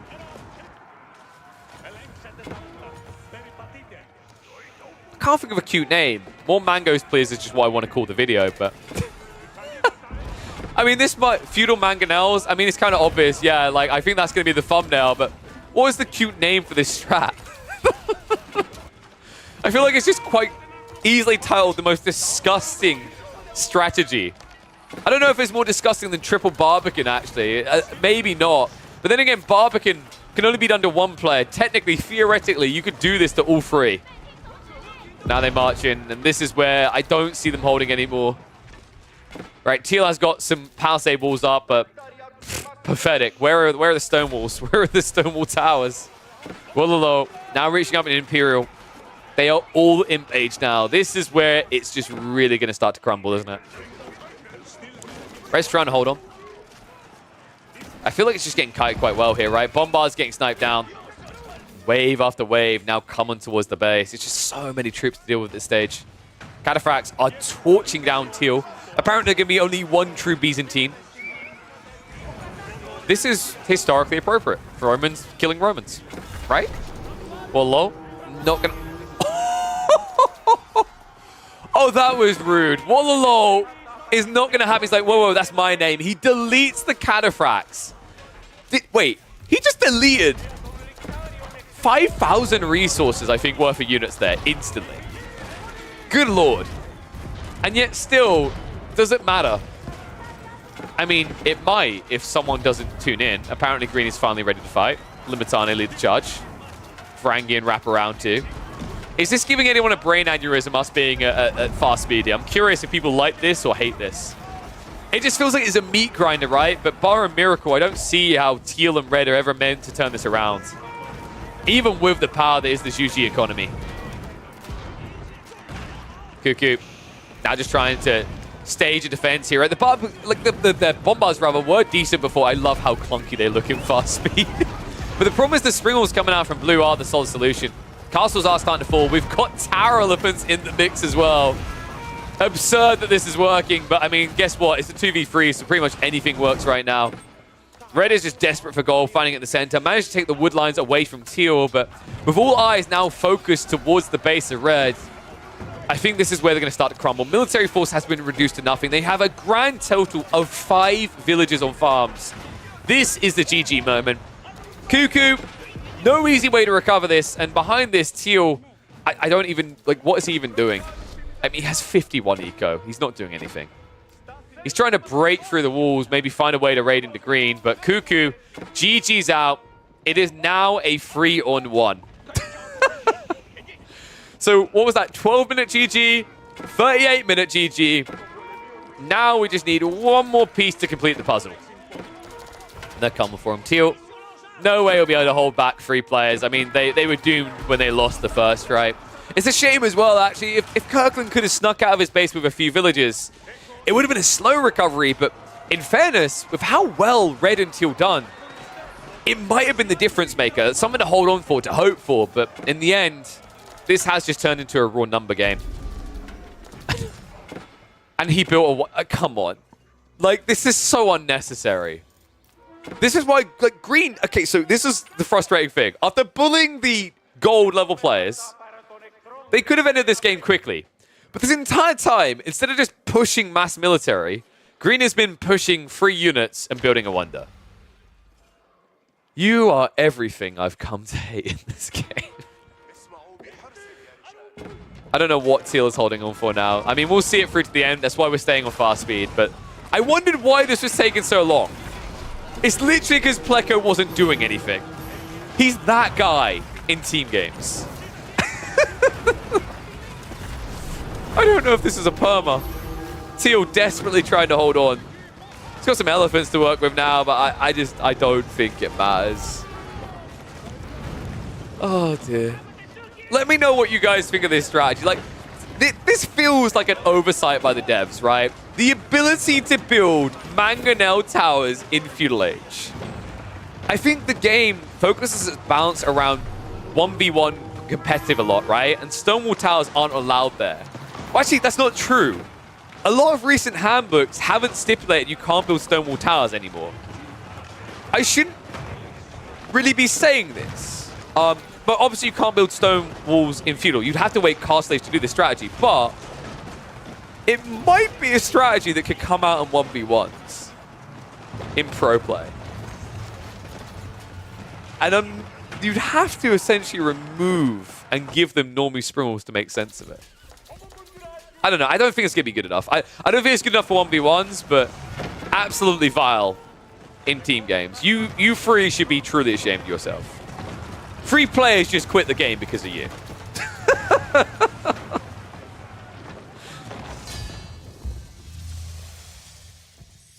Tower makes too slow.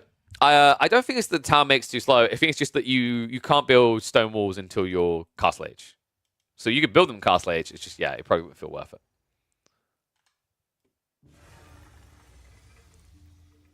They'll probably make these towers age-free generally. I mean, well, they haven't done it before. Well, here's the thing. Like, everyone has pretty much said already that the stone walls should not be a feudal thing. And I agree. It's dumb that it's feudal. Because, like, it's why most team games literally just turn into, you know, you camp and you tech up. Because, like, the alternative literally cannot work. What was this game, actually? Whoopsie, I forgot. All right. Whoopsie.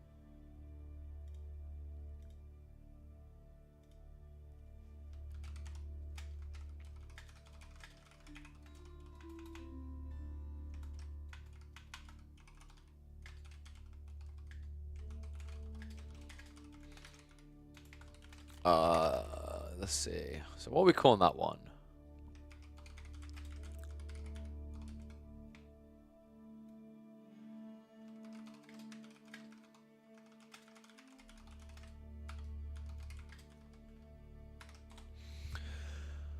Oof. We are all agreed to ban him for at least 1 week. That is a very filthy strategy. Jesus, Pleco, you're hated around here.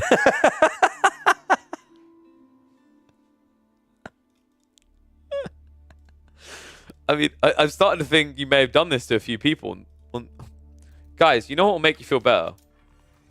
What will make you feel better is seeing it again. Do you want to see the strategy again?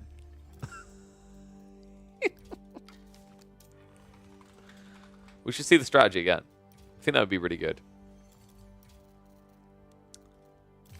Here we go, guys. Should we see the strategy again? This is against... I think that was 2 silvers and a diamond, if I'm not mistaken. Actually, it might be plats. Let's watch the strategy again.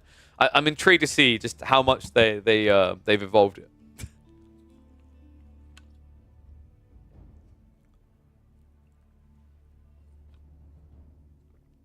Stone walls are available after tech upgrade? No, it would still have the same issue it has in team games. The defense is just too strong in Feudal Age. I wholly believe that. All right, here we go, guys. So, wait, this is Gorge. Oh my god, this should be broken on Gorge. There's no way you guys lose on Gorge. All right, so here we go. This is going to be the wall and tower rush strat. There is no way you don't dominate this, surely. So we've got triple Byzantines over here.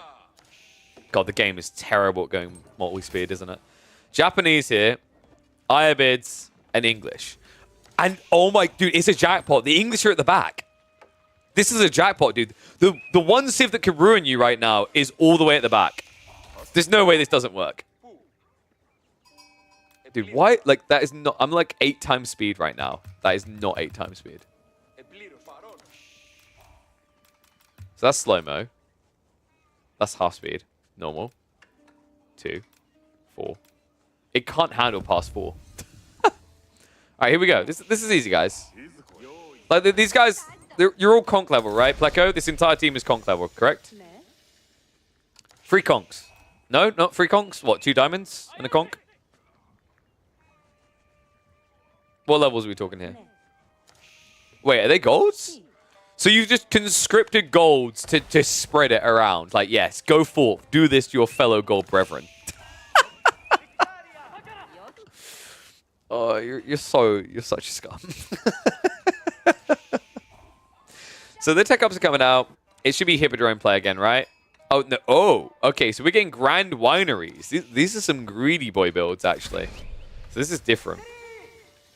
So, folks, we're seeing how this strategy works out when we see it for the second time. The move out has commenced. This right here, teal is Pleco. There's the wall. Step 1, wall. Step 2, wall more.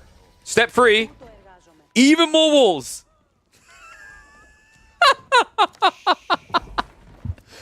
Japan has not known as big a catastrophe since Godzilla. But guess who's here, baby? The Frog King! Ribbit! Get him, boys! You can't do it to them. Not when they've got longbows and villagers. Japan shuts it down. What is that wall? You can't be serious. Get out of this game. It failed. Operation Give Me a Wall. Wait, blue. Hold up. Oh no. No, the longbow just saw. But he's gonna get it. Oh my god, that's on the gold. That's actually on the gold. Half the gold. He needs to be a little bit closer. Okay, 1 out of 3. 1 out of 3 worked, folks. Oh, this is so dumb. They don't even know us. Teal. Oh my god, he didn't get it. The conch level player is getting stomped by Platts. Villagers. Oh no, the one counter. Walking around it.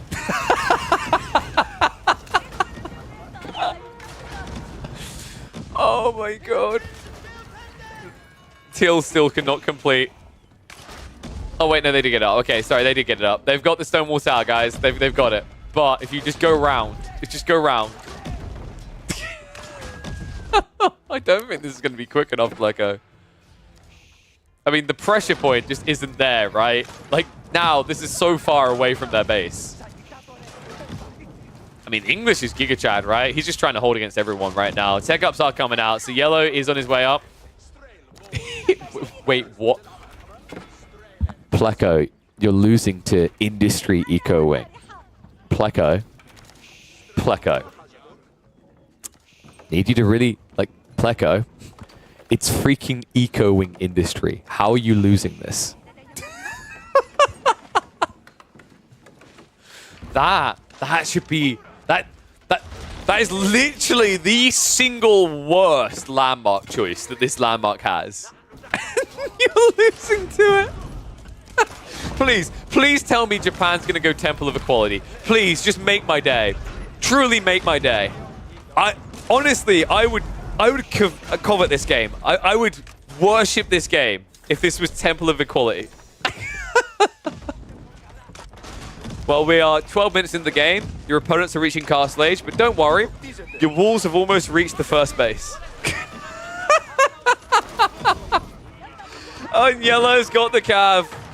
He's castle age, and he's beating you with feudal age horsemen right now.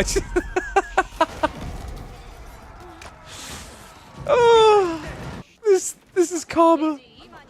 This is what we needed. This has brought balance to the universe.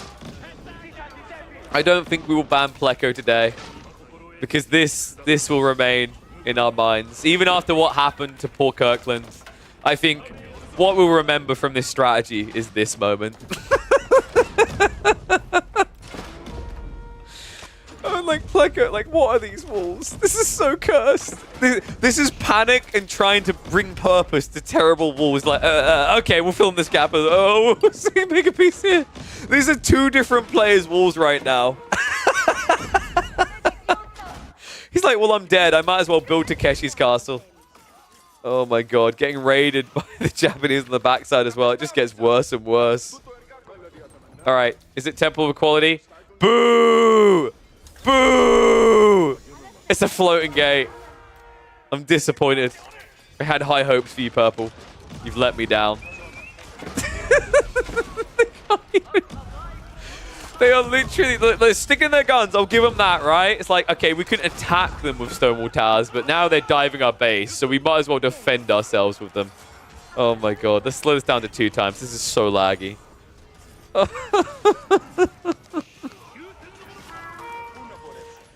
Oh. Well, this has been entertaining, but I think it's time for you guys to swallow the painful pill. This is only fun for 1 or 2 games. I can imagine. It probably gets quite repetitive afterwards. You're literally all playing Byzantines, right? So it's just, there's probably not much more to explore past it. Oh, for a second I thought you were walling yourself in. You are. It's just with aqueducts. Pleco, that doesn't work.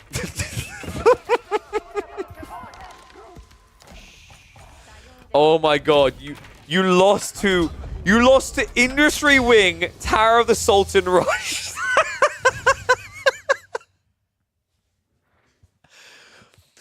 The universe is balanced, folks. We've restored balance to the universe.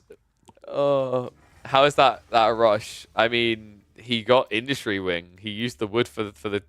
It's a rush because that thing takes 4 times longer to build than anything else that you can build in Siege. So I consider that a rush.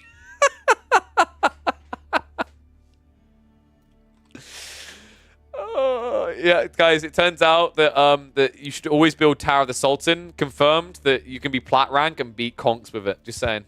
Like, oh man, fantastic. All right, who do we watch now?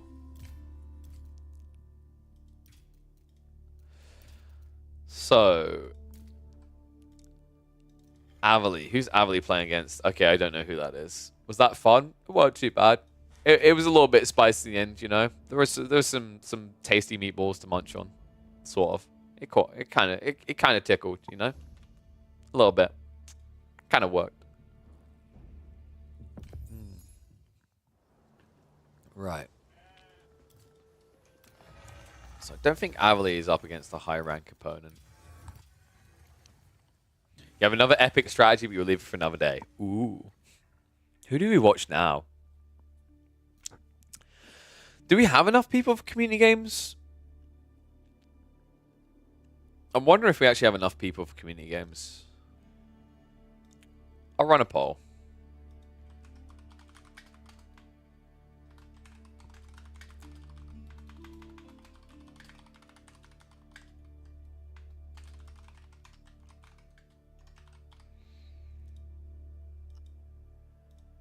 All right, 3 minutes. Poll starts now. I'm quickly going to go grab a cookie. I'll be right back in a sec. And then we'll know whether we're doing more 1v1s or if we're going to do some community games. Be right back in a sec.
All right, come on. If we've got people that want to play, vote.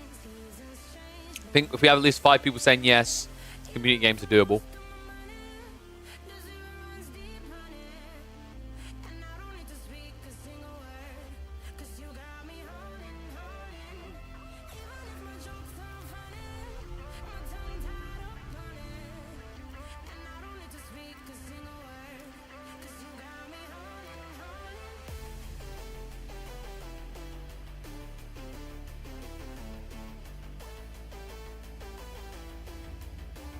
That's false.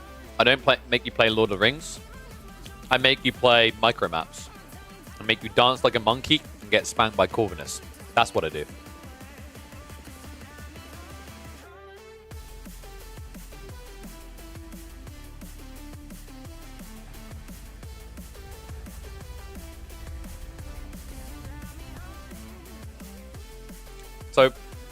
Here's what I'd make you do. Check this.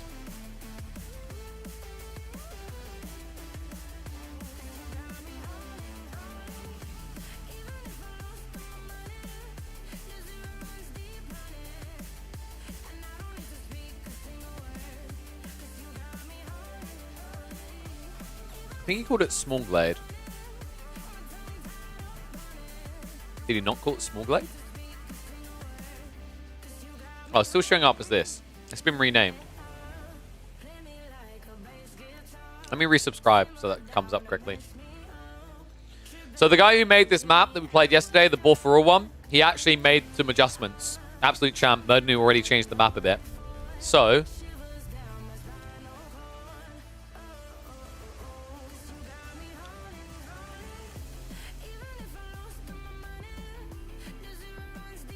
it's cursed? Alright. We might check out a low rank game then. What do you think, guys? Community games or we check out low elo legends?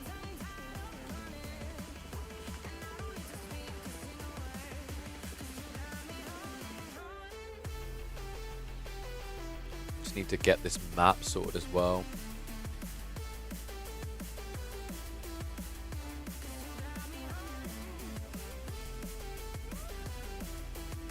Sup, bro?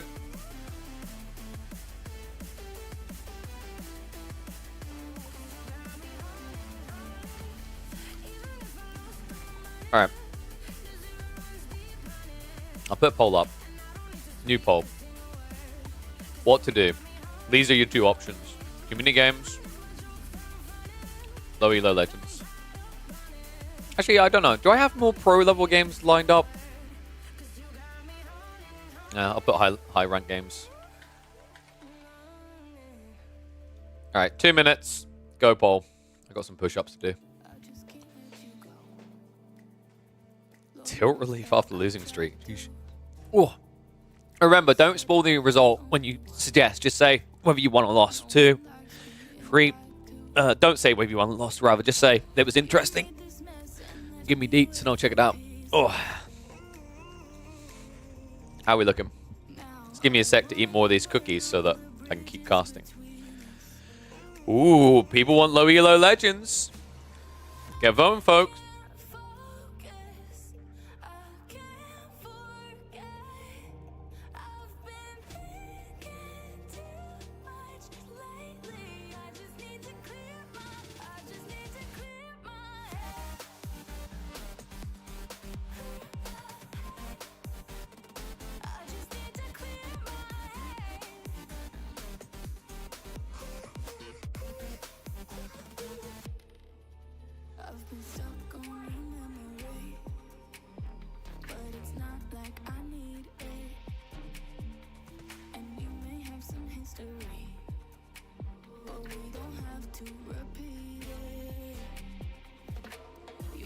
Don't shame my lurkers. And give me viewership.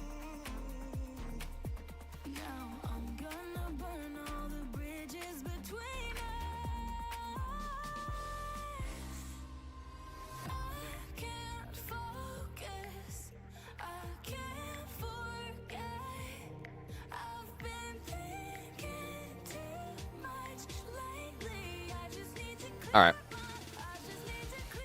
Have you posted the replay for low elo in the Discord? If not, drop it there. Your account name, the person you faced, map as well, and I can find it.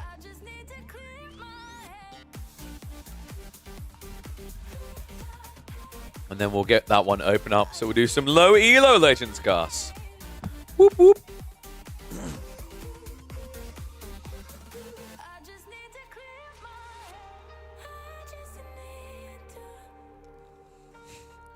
The way you're saying that, you'll see, you'll all see. Alright, bring it full cam so it doesn't get sport for you guys. Remember, there's a lot of 7s actually, Jesus. What's your profile picture? Because there are so many 7s. Like, I think there's 20.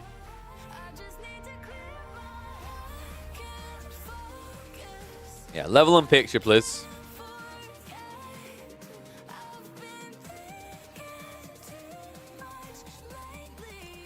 Vanguard. Which one's that?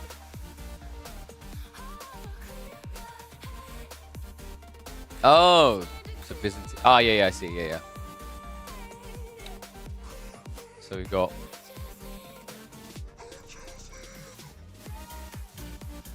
Order of the Dragon versus English. Is that the one?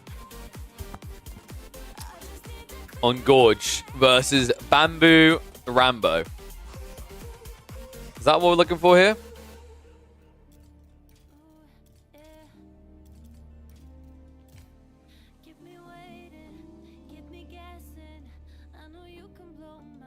French.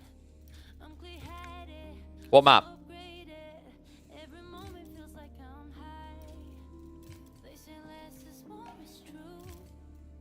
Is this the wrong account? This is a plat level account. God, I hate the search system in this game. It's so hard to find what you're looking for. That's the only person with the Byzantine Vanguard, Varangian rather, that's showing up. Is a plat level. Plat 1 Golden Pit. Okay, one sec. Let me see if I can find that.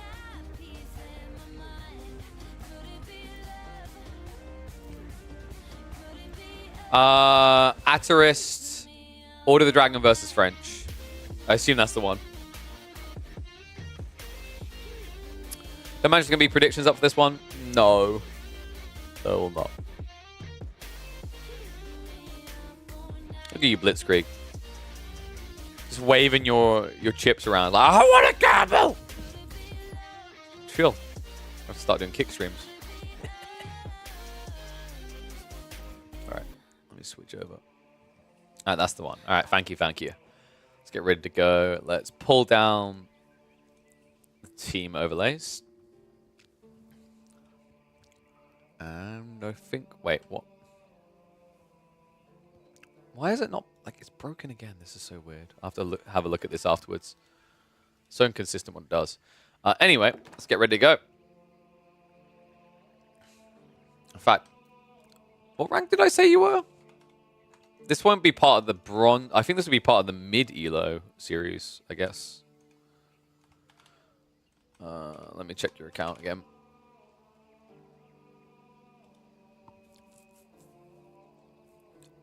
Is it the 1050 elo? Yeah.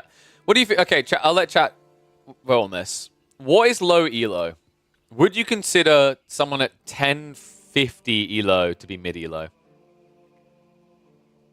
Let's say like 900 to 1000 elo.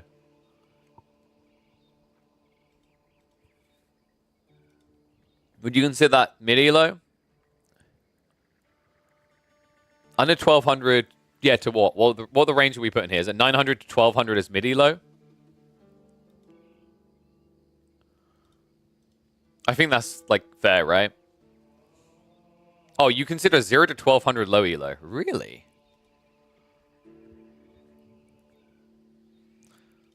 $1,200 to 1600 is mid-elo. I guess I can see that. Well, because, like, if we're talking... So let's see. If we go, like... Solo matchmaking goes 7 pages in, right? We're still at 1600 elo, right? So I could kind of see that. I think that could kind of make sense. I mean, that means if you're not in top 300, you're mid. Gold 3 is average. Well, then low elo should be theoretically silver and bronze only then, right? Right? Like, that sounds to me like...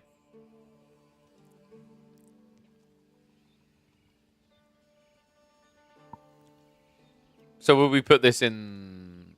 I guess plat would be mid then. Midpoint is 800 to 850. Got it. So gold kind of slivers into low elo a bit. Mid elo would be anywhere, maybe top of gold all the way up to like diamond, I guess.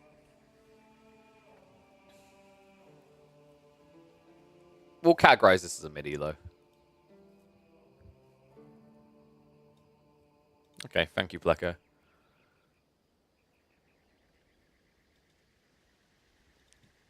Yeah, that's my fault.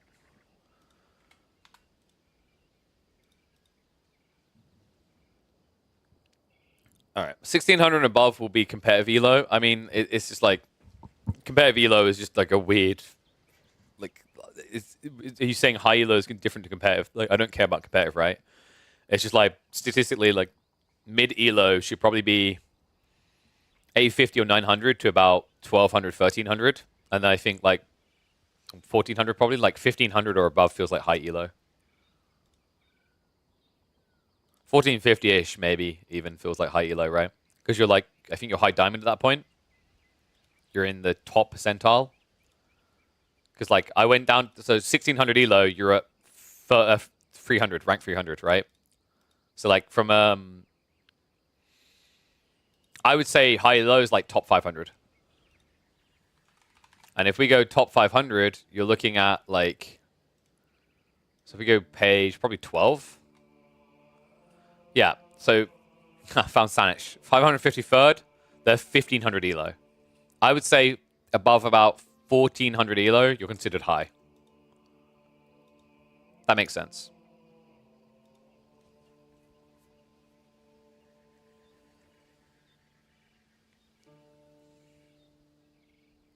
Under 1050 is low. Really? Because I've been calling it Bronze League Legends, but I'm wondering if it should be called like low elo Legends. But not low elo, because that's literally T90's name for it, right? But something around there. Because like maybe people just feel lied to when they click on and I say it's a gold person after calling it Bronze League Legends, right?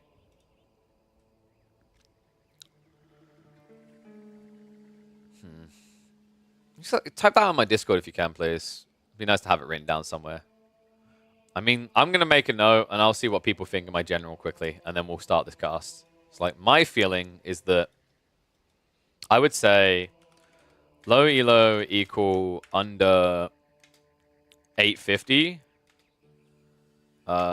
Maybe out than 900, maybe.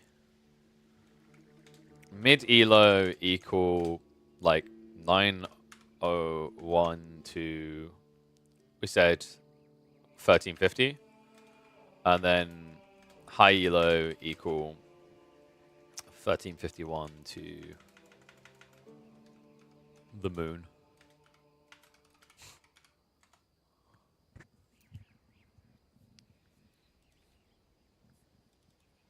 That seems kind of logical. Use the distribution of AV4 World. Wait, have I just not noticed that in AV4 World? Let's have a look.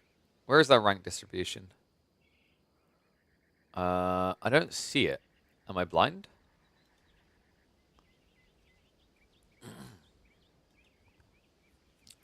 Statistics, then rank ladder. Thank you. Okay, I'll quickly share this, and then we'll get ready for the game. So if we quickly come across to me for a sec. Okay, so yeah, you are in the top percent if you're at... Wait. Technically, top percent is like top 250-ish then. If you go by matchmaking elo.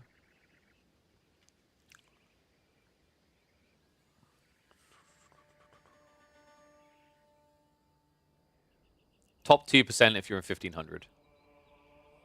I think that like top 5% makes sense for high elo, I guess, right?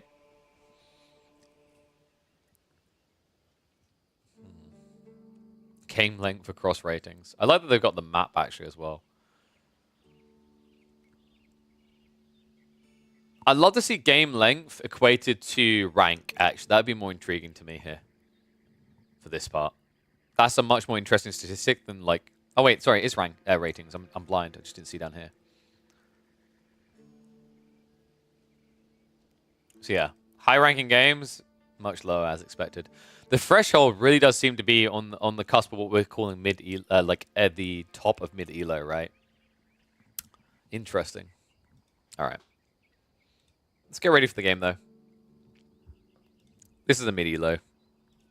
I don't know what we're gonna call it yet though. Need a name. All right, welcome back, one and all, to the Mid-Elo Legends series. That's right, we're kicking up a new one here. We've had Bronze League Legends for a while. We've been doing plenty of high-rank games, but now we're going to be looking in on mid-ranking people. So over here, we've got the submitter of this replay. This is Seven. They have been having quite a few losses recently. They've been trying to crack and figure out Order of the Dragon. And I'm sure that this is going to be quite messy. They are right now a platinum level player. They have 1,050 elo. I think they were around this point when the game began. They've been floating back and forth between like 950 to about 1050 elo. So they are towards the lower end on the mid-elo spectrum here. And that's after 154 games on this season alone. Seasons before this, they were actually gold, and I believe that is a silver. So they've actually been improving their game a little bit. And they're going to be up against Atarist, who looks like he doesn't know how to spell artist here. Atarist 89 is a gold level player. They are 974 elo after 138 games.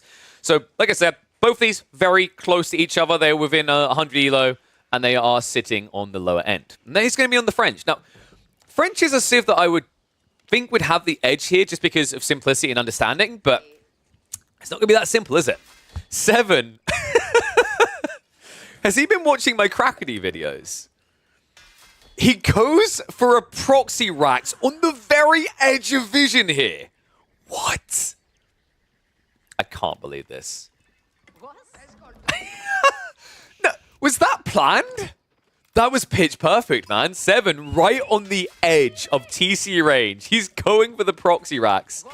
But where's he going to go for the outpost? Now, this is interesting, actually, because sometimes the pit mines on Golden Pit can spawn way too close to the TC. Unfortunately for Terrace, this is not going to be one of them. And Terrace, who, by the way... What? He doesn't have the gold. Oh my god, he doesn't actually have the gold. Seven, if he drops an outpost right here, it's GG. But one problem I am seeing with Seven's build is Seven, they haven't built a Spearman yet. They haven't even queued one up. So if he tries for an outpost, he's going to get rushed here. Yep. And Ataris goes in for a counter outpost play. Dude, that's such a sick reaction. I mean, you could just burn this down, actually. I think it's more efficient for Ataris to just burn this, but this guarantees that the Spearman won't be able to do anything. That is a big ouch right now. Seven, I feel like they miscalibrated the eco slightly. This Spearman should have probably been out a lot sooner, but one thing I'd already highlight for Red, they focused on the outpost instead of the spear. The outpost is nothing without the spear. And unfortunately now, this Spearman feels like nothing. Down to 46 HP. But Seven says, you know what? Like, guys, go, whoa. Crackety, he's experimenting. He hasn't figured out the final build for the proxy Rax. I'm going to do better than Crackety. Crackety's mistake is he doesn't prioritize the outpost. I still remember the early days when I was a goldie oldie in Season 1 and 2, where the Mongols would outpost rush everything. So outposts are clearly OP. I build them first. Well, you're right. They are OP. Ataris, OP enough to protect this? No. And that means this is problematic, because here's the weird thing, folks. This play was messy. It was not clean by Seven. But Ataris panicked. He was like, oh my god, outpost, outpost, it's going to outpost me. I need to build the outpost. He forgot to get the gold. Desperation play out here. Seven hasn't built the next outpost yet. He has got 2 Spearmen, though. And if he would just kindly ungarrison one right now, he can go for a brawl.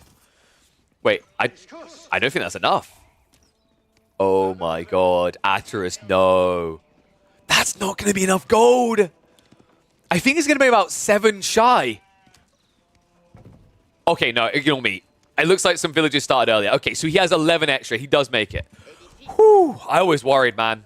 I was seeing 5 average, 6 average. I was like, that ain't looking good. It looks like he gets what he needs. Ataris now on the way up the School of Cavalry. And it is admittedly going to be a useless School of Cavalry. There's no way he's going to get gold access here. Seven should be looking to complete an outpost over here as well.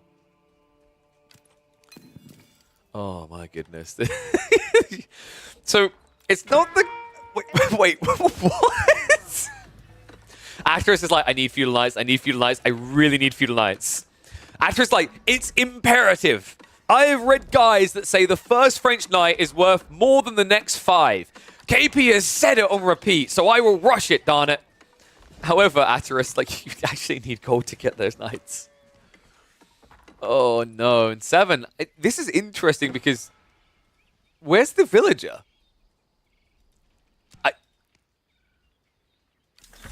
Huh?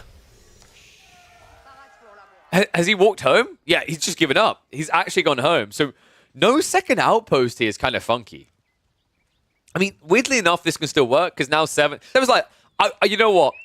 I'm going to evolve, all right? I remember the Mongol outpost rushes. It was dirty. Why do I need a Mongol outpost rush style build? I can have men-at-arms with their very big plastic swords. And not only that, they're going to be very chunky as well. Minework Pal's coming through for 7 now. So we're going to speed this little opening up because, well, Ataris doesn't really have much he can do. He's built a horseman, but that's literally it. He can only build horsemen right now.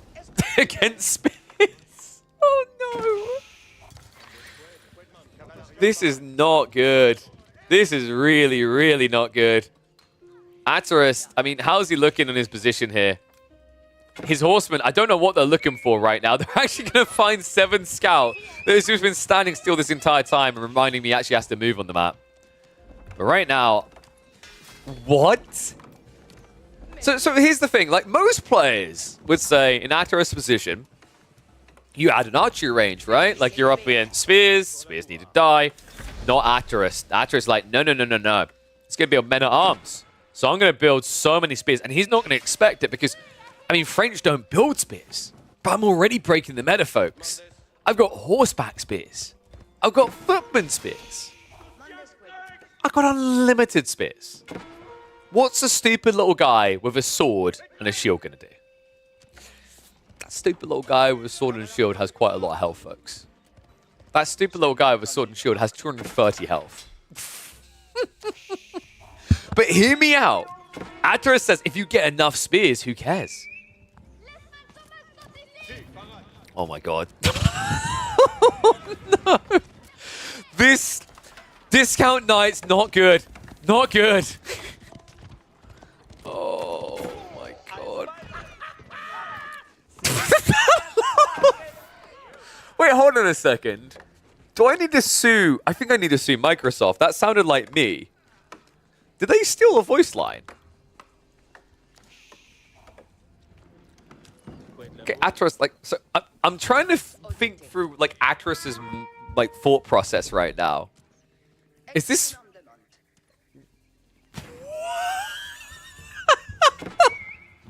So Ataris says, I am nothing without my gold. I am Francais.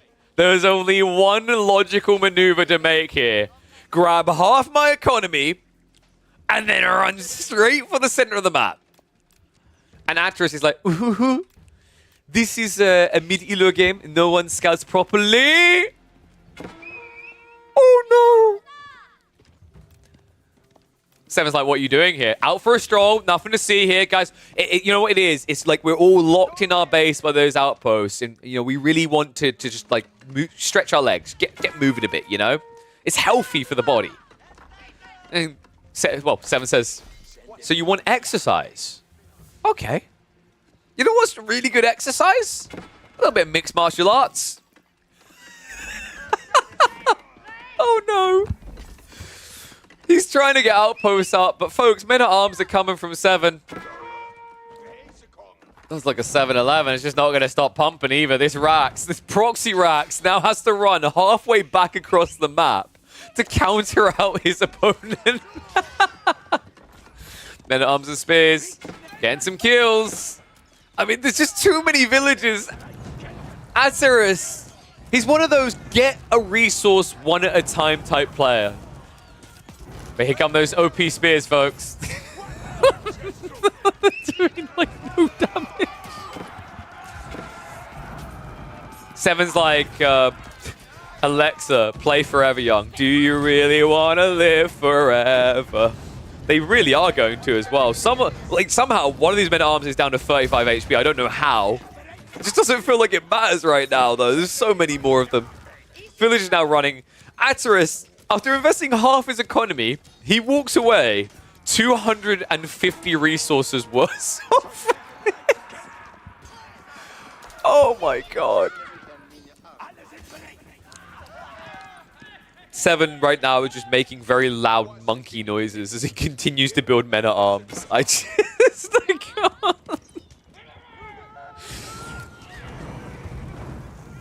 oh, poor Ataris. I think this is a teaching moment, right? Like, this outpost play by him was almost a genius move. He rushed with so many villagers, but he built it so far away. Imagine if he just built it here. He could have killed the villager. He could have stopped the spearman. He could have gathered the gold. But what happened in this game is Ataris panicked.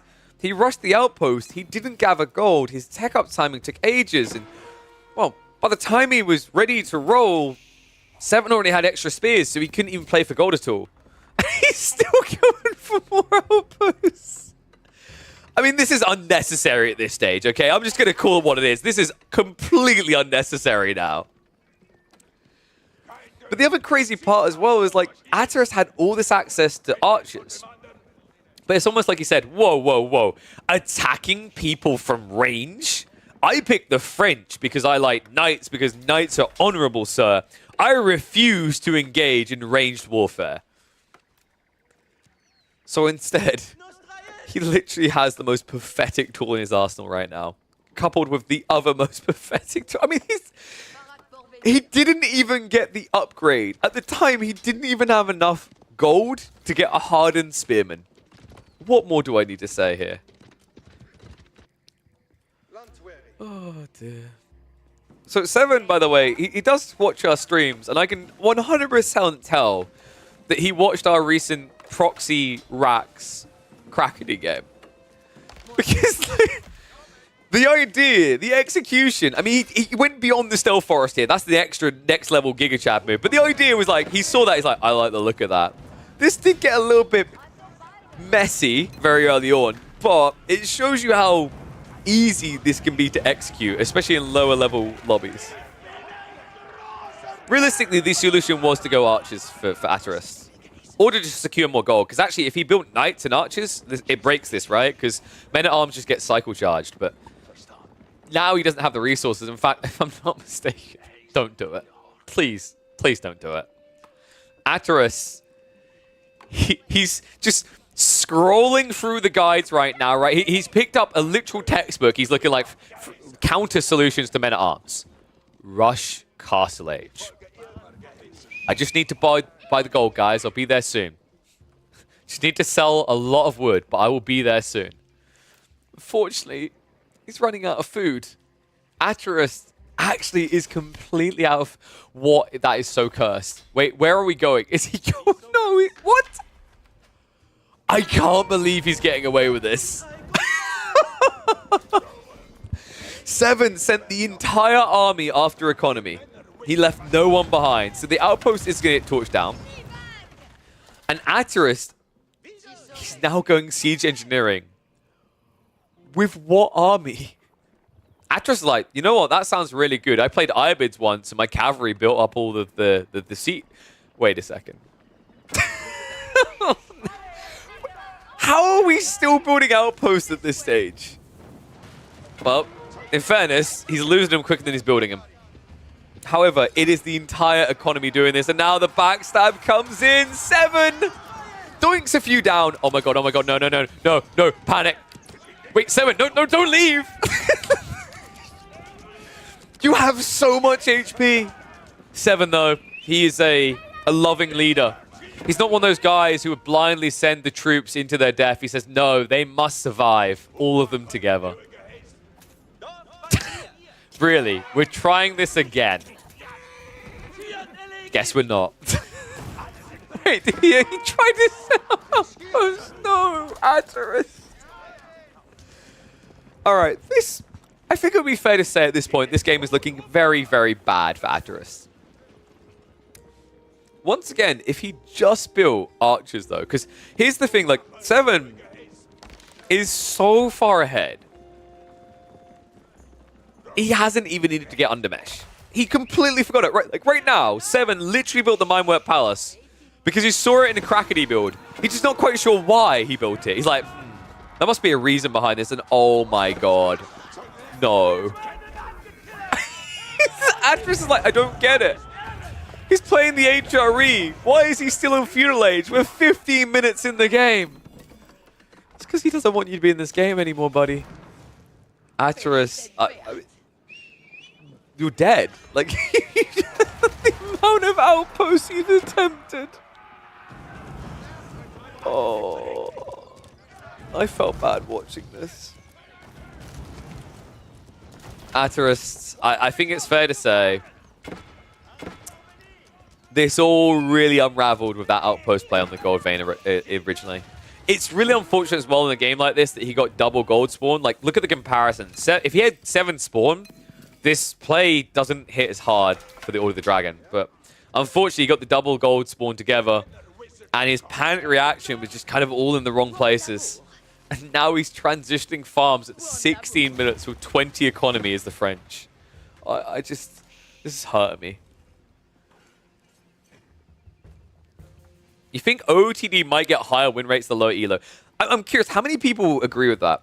I think it might now that people are discovering this men-at-arms build, but I don't think in general they do, because it's a very foreign feeling, the way their economy works, right? Because you're using double for each military unit, and although each can be more impactful, I think units that require more specific microing tend to perform worse at lower rank. And I would say you need to be more micro-intensive Order of the Dragon units, because each one you build is worth double compared to other civs, right?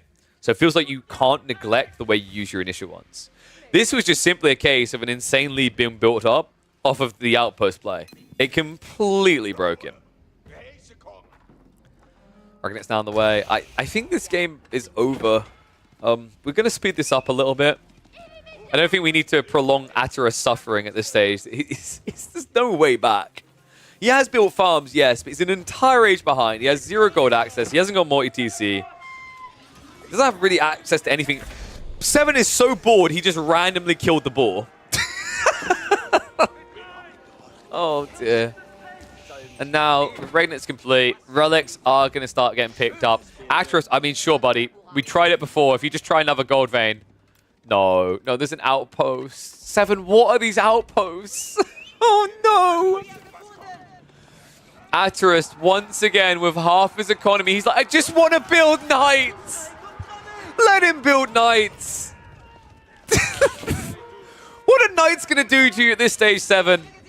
Oh, this is just bullying. Poor guy.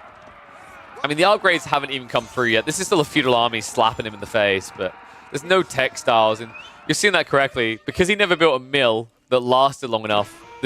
Wait, he did. He just didn't get willpower because he had no gold.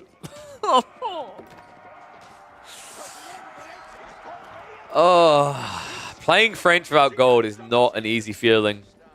Even if your rank says you're gold, you just feel like something's missing here. And I think this is an interesting play against French, right? Like, this is quite interesting to watch because I'd say French are one of the civs that can quite easily dominate low ranks because if they get a little bit of gold access, knights are very hard to shut down. But in this game, getting the gold was the problem. I like 7's approach. I think it's a very smart one because if this turned into like a mid-game, French Knights, there's just so much raid area they could attack here, right? You'd be in danger, but this setup guaranteed he wasn't. And he's now building sprinkled outposts right next to the enemy base. Get me out. I'm pretty sure Atyrus has an army average of about 2 for this game. He's actually sneaking outposty. I can't.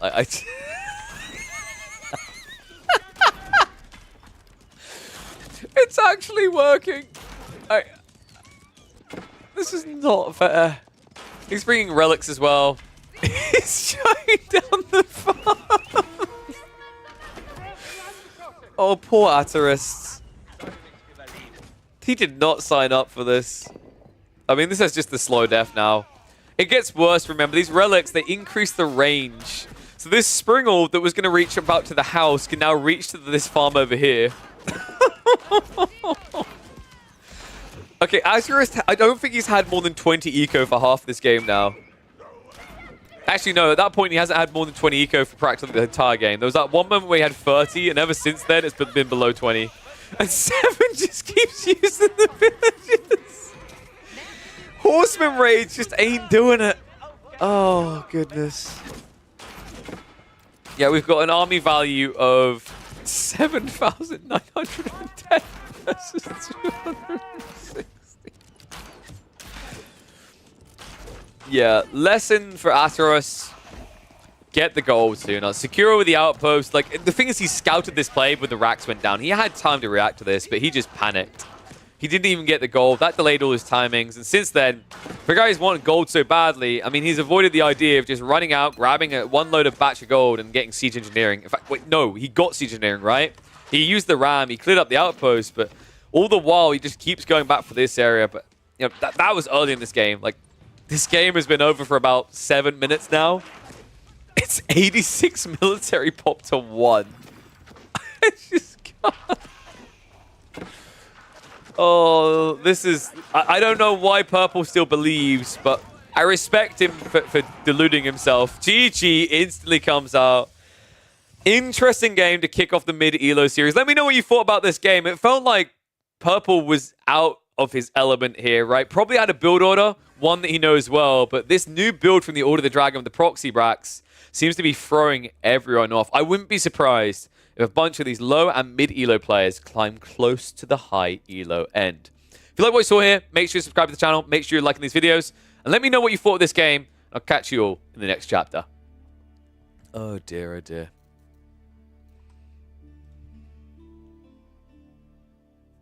That was mid-Elo. So, because we were saying, so mid-Elo is 900, what did we say in the end? I think we said 900 to 1350 is mid, right? High is above. And then anything below 900 is low Elo.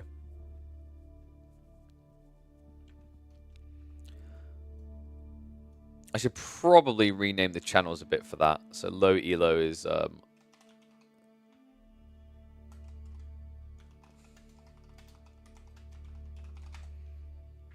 under 900 Elo matches. Say above... I'd say above 1300 Elo matches for high.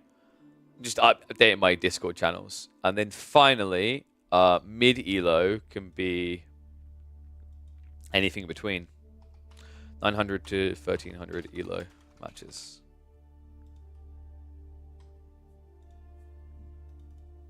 Your English versus English is way better. Oh, really? Oh no, it's a Hidden Valley game? Dude, how long is this game going to be? How long is a piece of string? How cursed is it going to be?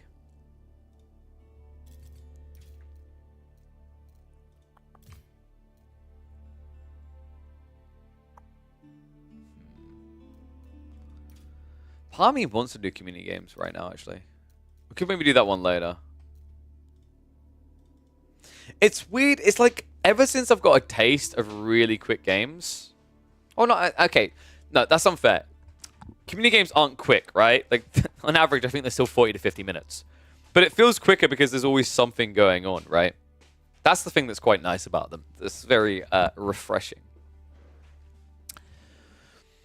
It's either that or we play. Nah, I don't think we're going to play.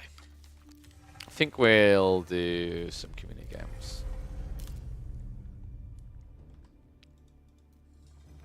Play? Nah, I don't think people really want to watch me play. I'm really bad at the game. I don't ever practice, so literally my macro rather, especially in my my what's the other word I'm looking for? My muscle memory. The game is bad.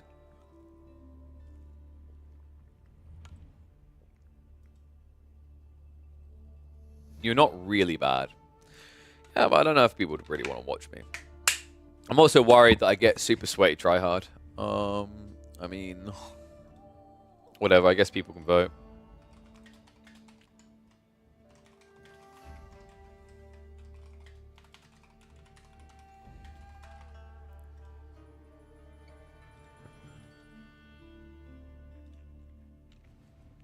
I just don't think me playing would be very interesting for people. Ooh, who's Louis playing?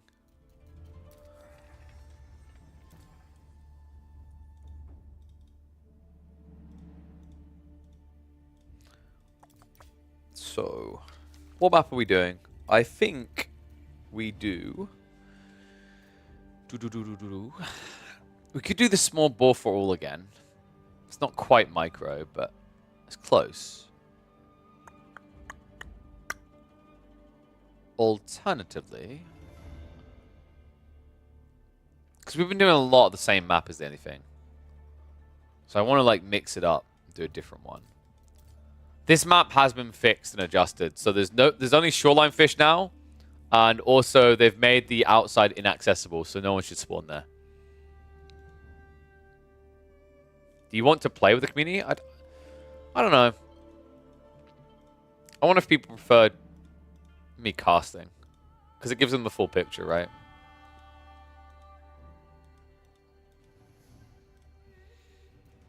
So we did Nomad start.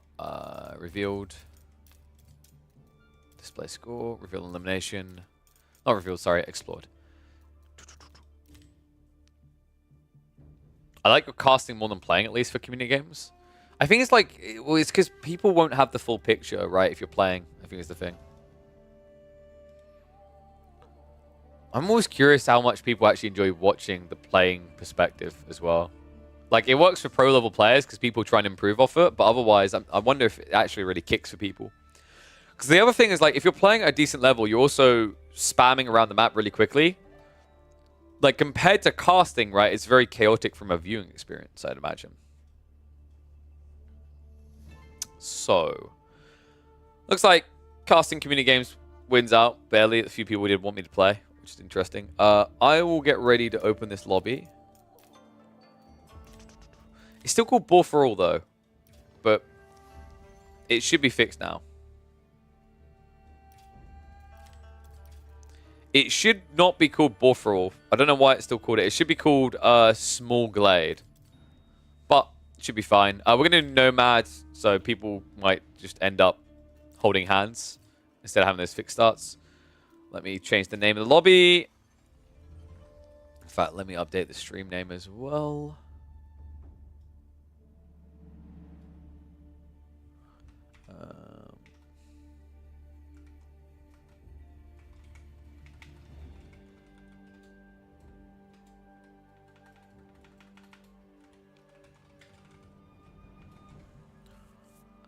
There we go. Nomad again? Yeah, dude, you got to delete 2 wonders this time. Kappa. He also decreased the amount of gold in the safe areas. So, community games. Whoop, whoop. Alright. I'm going to open up in 3, 2, 1, go. Get your booties in. Search it. Join it. Bathe in it.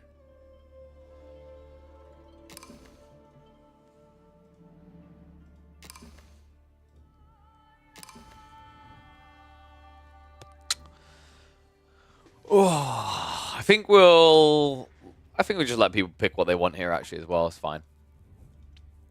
Who was at Neri Ruined last time? It was X, right? Imagine if X just turns up now and gets revenge. That would be spicy.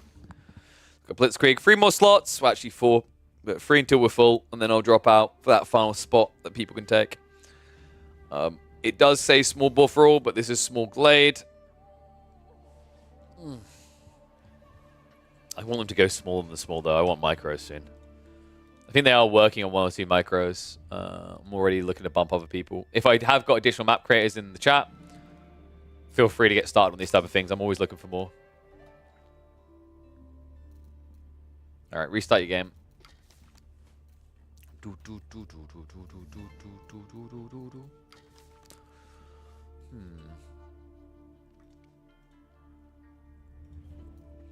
Trying to think. Actually, while we're waiting for them to get in, let's check if there are any other mods. Because we looked at the crafted maps, the new ones, for the last few days. Has any additional mods or tuning backs been added? Probably not, but don't know what that is. So many Chinese ones. OOD, very helpful. Very helpful. Thank you very much. Speedy Boys. Fast French and Japanese. Why only French and Japanese, though? That's kind of weird. It's a little bit funky. How are we looking? God, that's laggy. Right, more people coming in. Room for 2 more. Total War. Resource pop, reduce unit. No, just no. I do kind of like the idea of accelerating everything in the game. Like I've said about this before, it'd be kind of interesting to see a mod that increases the speed of everything by 1.4. So units move faster, attack faster, gather resources faster, produce faster. Just to see what that would do to like the pacing of the game. But I've never seen anyone do a speed mod like that that's tame. Like we've seen the infinite build type ones and the units move twice the speed. Those ones are silly. But like 1.3 or 1.4 times. It doesn't sound like a lot, but it would have a pretty big implication to reaction times and timings on attacks and whatever. And also just the general flow of the game would feel a lot faster, a lot more aggressive. Are we full? Oh, we're full. All right. I'm getting ready to leave the game. So room for one more person in 5, 4, 3, 2, 1. Get your spot. You're too late. Oh, rip. Don got here right then. I mean, you might be able to. Oh, I hope you've not got the game started up. We're doing more. Don't worry. This isn't the only one we're doing. There are going to be more.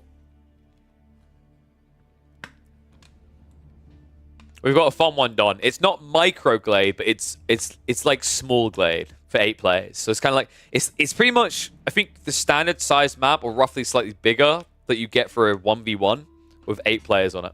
And it's the glade map if you remember, the one that's like got the concave.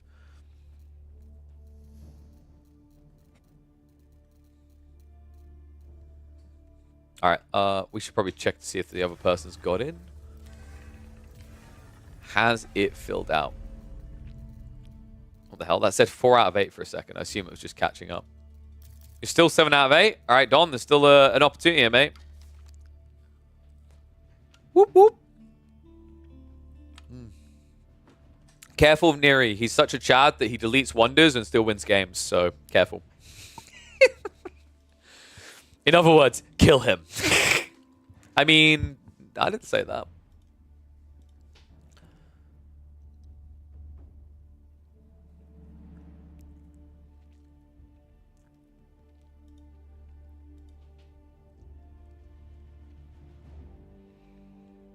Yeah, that's the one, Don. You remember him. Look at that. Neri, you're famous. Oh. Damn. Don knows you, Neri. You would have killed him? If what? He deleted his units. If you didn't misclick. By misclick, do you mean if you didn't just choose to send all your villagers to his TC?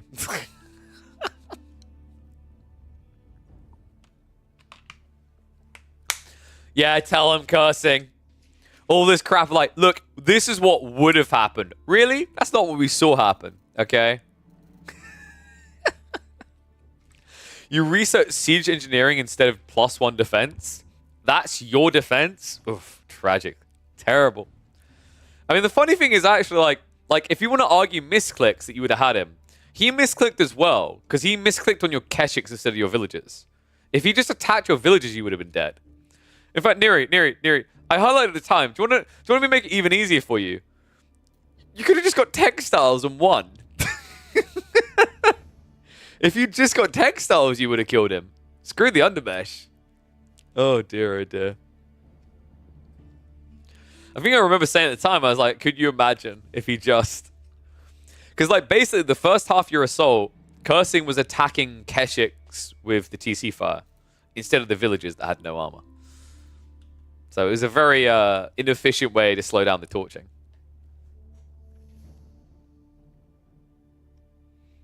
But he can be as inefficient as he wants because, you know, he killed your ass.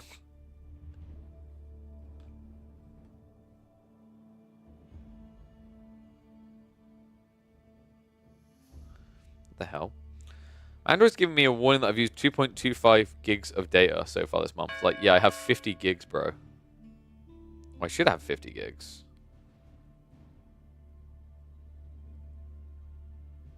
Huh? What was my contract? It should be 50 gigs, I'm pretty sure. I changed contracts recently. There's no way they put me on the wrong one. That would be pretty scuffed, if so.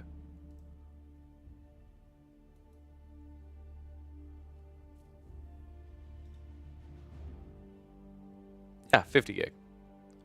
I'm fine. Oh, we good to go? You guys in? Big Pog. Hoogies. Hoogers.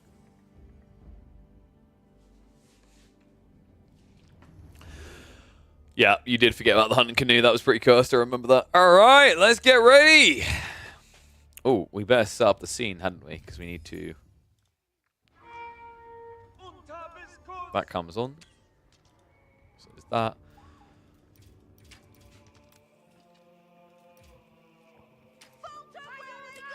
All right, welcome back to the community action here in Age of Empires 4. Hopefully you're all ready for a fun one. It's the return of now named Smallglade for a free-for-all showdown between some known faces in the community.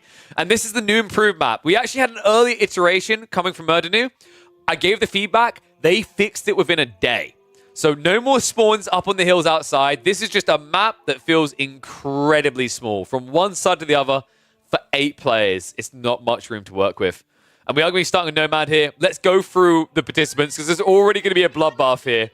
Fatblop, playing as the Japanese in the pink, parks himself right next to the most toxic gamer, being the most toxic gamer. Oh, no. No, Fatblop. Wow. Fatblop, if he had just attacked straight away, he would have won this. But now he can't. So, Yellow, the third villager only just arrived. Pink is not going to get the TC up. Fatblop's in trouble. Next to them, we are going to have 7 playing as the Order of the Dragon. He's been practicing some of this, actually. He's our gold/plat player. He's got some interesting Rax rushes. I wonder if they'll see this game. Observer Cow is in. Looks like Magical Cow has joined this one in the teal playing as the French. This is the Spectator. Observer. They do a lot of work with Rising Empires. Down here, we are going to have Neri, another familiar face, in the blue playing as the Malians. To the right of them, that's right, we got him. The Artista, Don Artie on the Dented in the red. And north of them is going to be Blitzkrieg, blue Blitzkrieg for the community, as the English in the orange. And finally, green is going to be Market playing as the English as well. I love this outpost, by the way. It's like, just in case I get screwed. And by the way, speaking of screwed, Fablop is already out. Oh, no. He actually lost the villagers? You came back? Dude, you had 2 villagers on their deathbed writing their wills, and you actually tried to finish that. I cannot believe it. Yeah, instructions unclear. Got stuck in the ceiling fan is what I'm getting from this. Oh, no. Fatblop. Okay, so this is I can't help but laugh. It's quite heartbreaking actually, because Fatblop has a habit of dying this early in free-for-alls. In fact, for anyone who hasn't seen the 8 players instantly to 7 video, you should probably check that out. You might notice Fatblop in the game for a grand total of 2 minutes. That time it was at least 2 players pinching him. This one was just him getting screwed over by the most toxic gamer in the lobby. F's in the chat for Fatblop. Oh my god, I can't believe that. So most people are chilling, most people are vibing. Neri made a good grab down here. Okay, that's sick. So this is another change that Murdernu made to the map. He changed the deep water to be shoreline fish, and he actually added a relic on the little island here. So that's really cool to see. I can't believe it. I just can't. I'm sorry. I'm going to look away from it now. It's going to tilt it more. So we've got double English, double dented, double French. No Japanese representation, sadly. They couldn't make it past score 0. And then finally a Malian.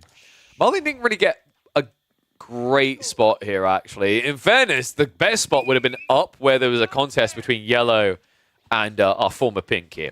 Double fat gold vein here is kind of wild. Now, you know, this map isn't meant to be perfectly balanced. If anyone's like, I can't believe X has that resource, like, I can't believe that 7 players Order of the Dented has double relic next to him. What is this? The map isn't designed to be balanced. We want fun. That's all our focus was on here. And I think Murdernu has done a phenomenal job of delivering fun on this map. 7th is going to go for the board play here. So sets up the outpost. There's a lot of boar in this map, by the way. Originally, the concept for this map was meant to be boar for everyone. But after he created it, I highlighted him. This is actually a mini glade you've created. and it's good because of it. So update the name of the title. We might see the ball count change a little. I don't think it's too drastically ridiculous right now. Anyone who's about to say, like, Roos is OP or Jean is OP, here's my counter thought. If someone sees you pick Jean or Roos on a map with this much ball, and also tree lines like this, you're going to get killed. You should get killed. If you're not being killed, the lobby have done something wrong. So it's one of those things where if you make the strong pick, you make the obvious pick, the counter is a lot more people should be trying to get rid of you first. Donai rushing an outpost up here. Oh, the Pumbas, dude. This is so annoying. 2 players are griefing Don right now. Wait, are we going to make it free? What is going on here?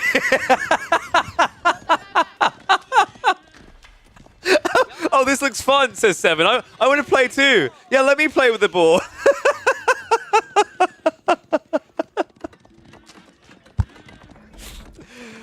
Oh, I love this map. Pumbaa's back, but a little bit too late. Villagers should be fine now. Oh my god, he's bringing more. Don, he's never going to get to eat this. Shout out to Glitch for dropping the Prime sub. I appreciate all the Primers coming through. This is what wasn't delivered last time we got this map. I'm happy it's being fixed. Don right now is just shaking his head. He's like, this is what I get for not changing my name before entering the lobby. Oh, that was incredible. Things have calmed down now, though. Don, nobody is going to pull more boar, surely.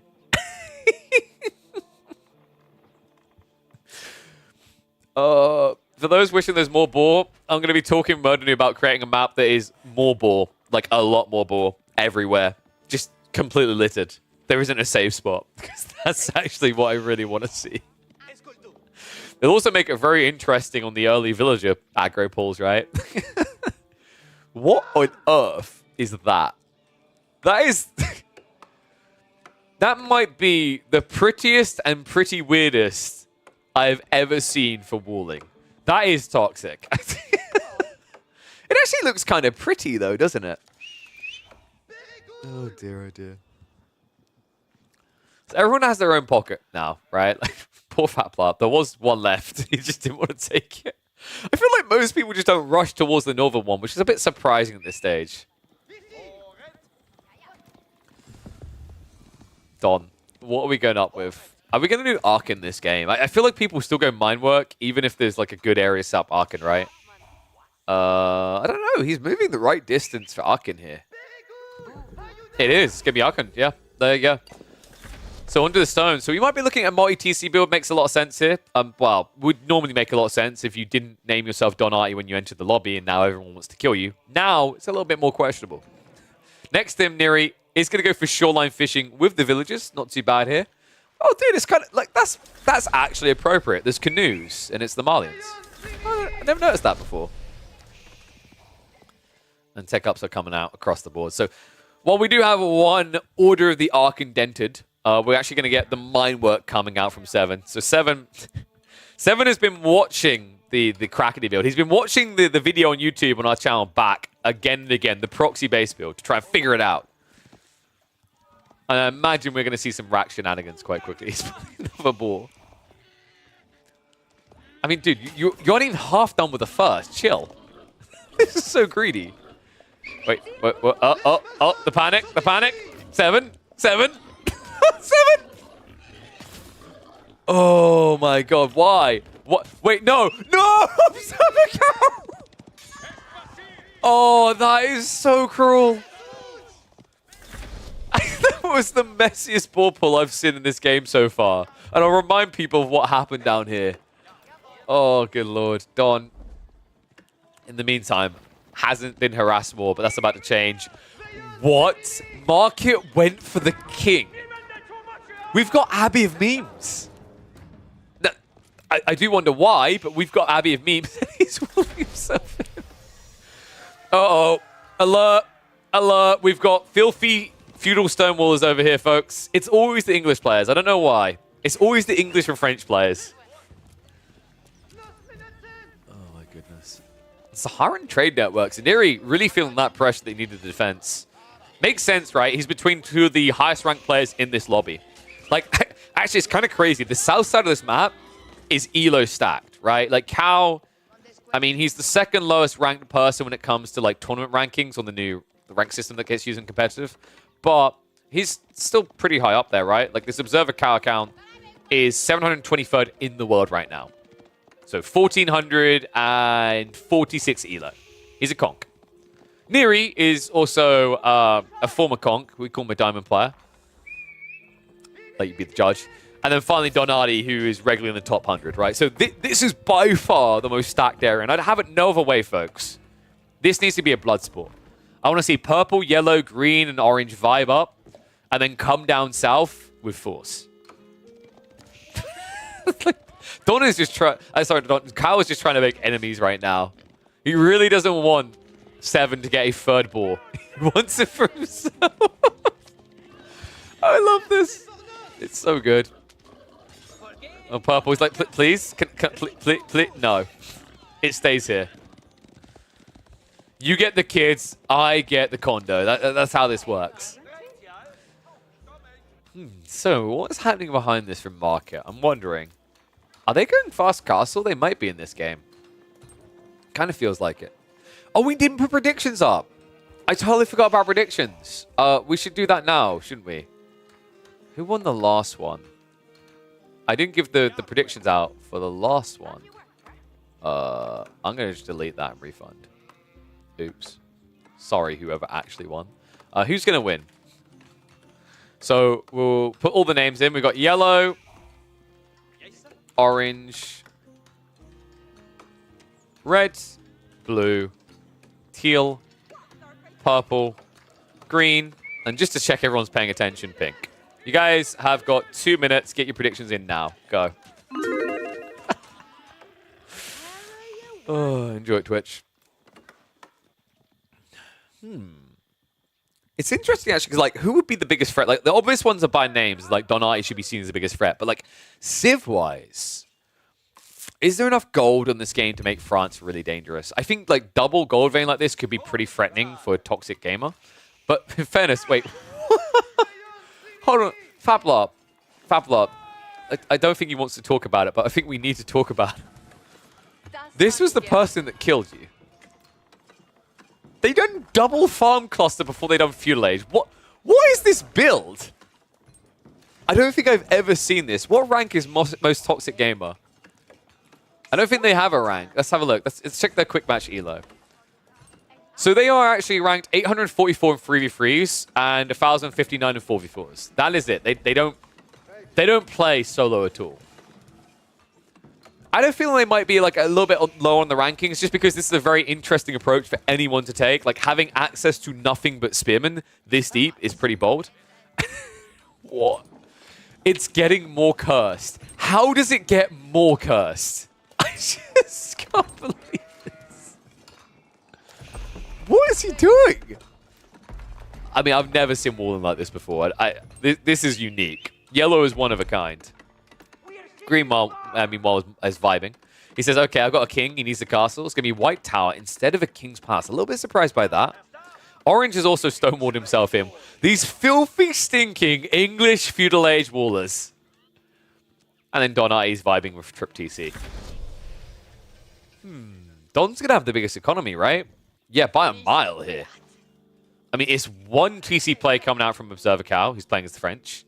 Neri, of course, isn't going to build multiple TCs because he wants Fulani. That's his priority. So, like, eco-wise, strength should be red, blue, and then probably purple if he gets to Castle Age soon because he has got double Relic in his base, and it looks like that Castle Age is now coming. Wait, he went Pro Scouts? Damn, he's a greedy boy. Oh, I love this. Most Toxic Gamer has reached feudal age. Everyone just turns their head and checks the clock and says 14 minutes? But he's there. He's also aggressively chopping towards Purple's base. It looks like he's shifted across the left side now, though, so I don't think he wants to go through.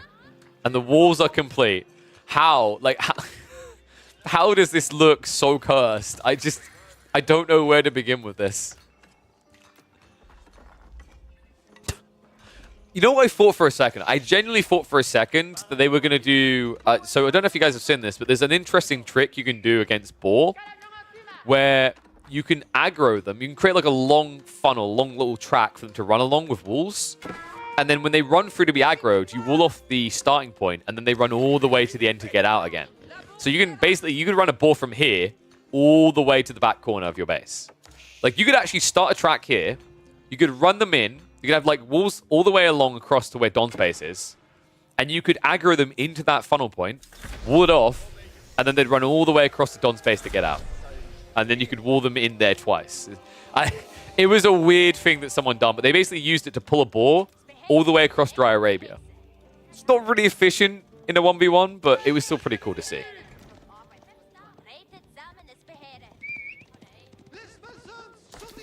Okay, tech up's complete. Fulani's coming in over here. Regnit's over here. Don only has access to one relic, right? He could try to chop through and just start to dent into Blitzkrieg really quickly. He could Blitzkrieg, which is kind of fitting. Wait, how did... Dude, he gets 3 relics? Okay, that is Chadley moves coming out from 7. 3 of the relics on the map. Sick plays. I'm liking Purple's chances here. Like, who did people vote for? So a lot of points on red and blue. Why am I not surprised? A little bit put on pink. Someone's definitely not getting their points back.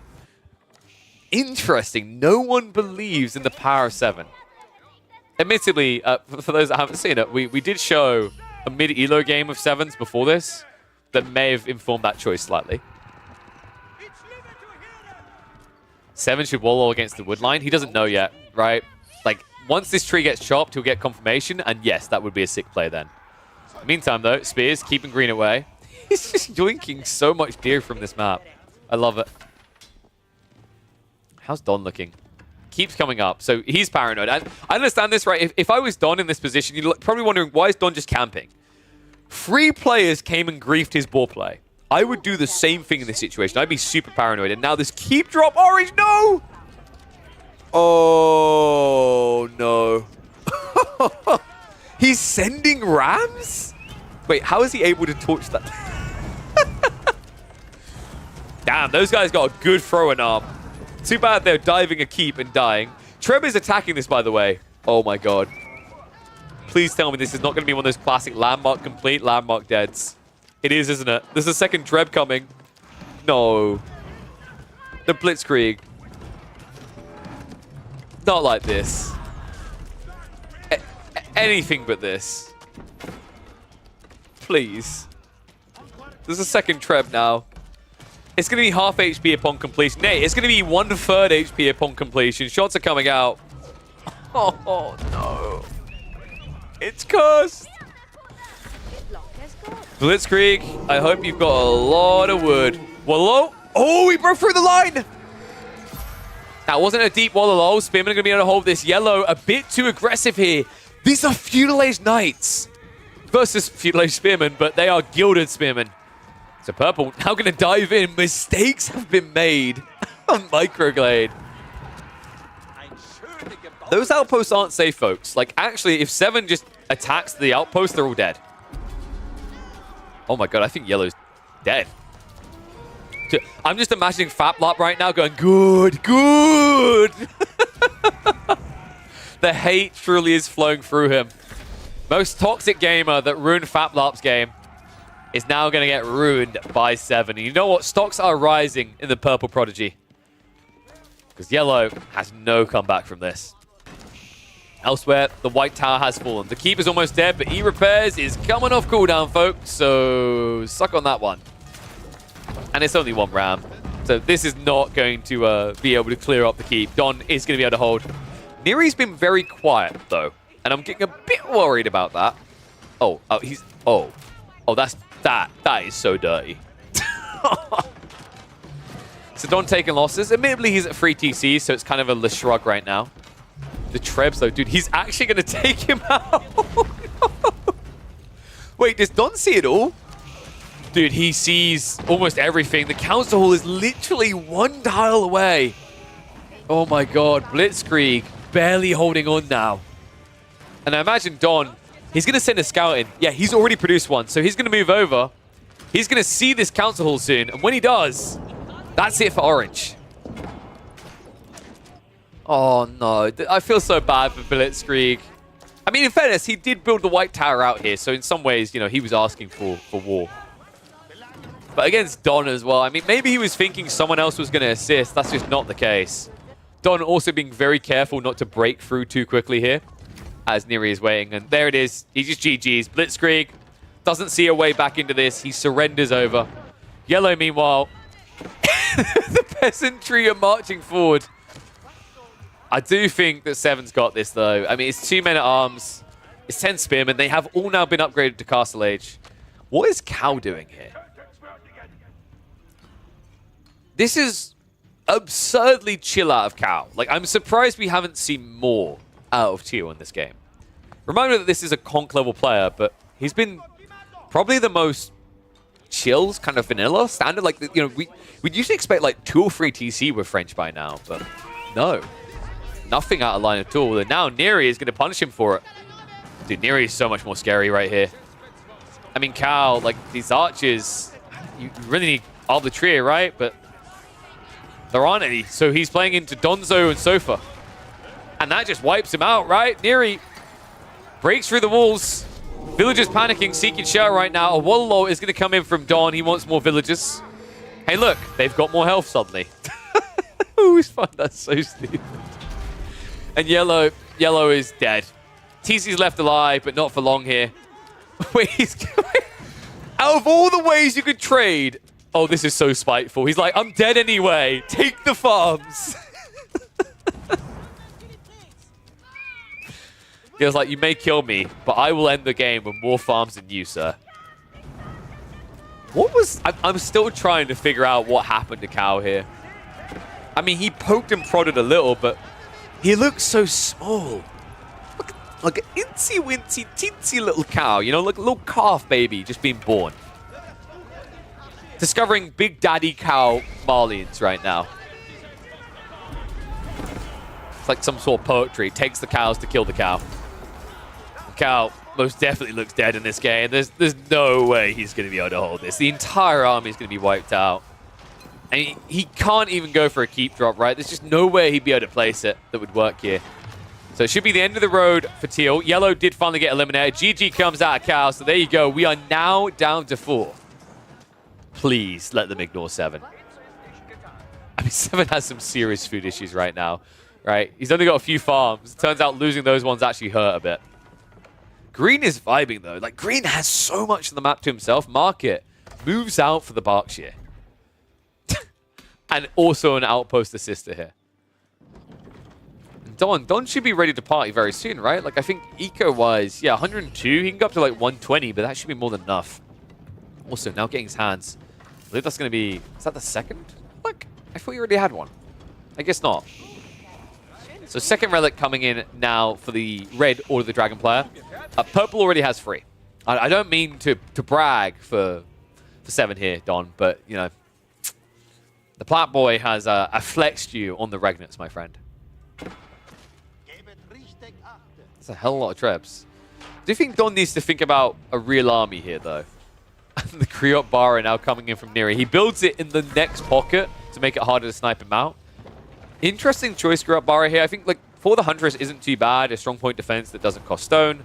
But he's probably looking for that race torch down, right, in this type of map. Like, you could chop through these tree lines and flood someone's base pretty quickly. Speaking of flooding. Oh my god, he's going for the L's back! Donardi! The Donster, the Artista, does not fail to deliver here. Mangoes, hitting into the Donzos. No way you're killing these villagers. Textiles, 98 HP each. Don has the L's back. That's an OP factor, by the way, with the Civ, with the Order of the Dragon, right? It's like there's a maximum cap of villages that can build a landmark up, but these guys do it 20% faster, right? So they're just more efficient. They're able to put, like, what is it? Usually 45, I think, is the cap. But you've got an extra 20% in there. The only other Civ that can match that is Yuji in Chinese. So pretty cool little detail there.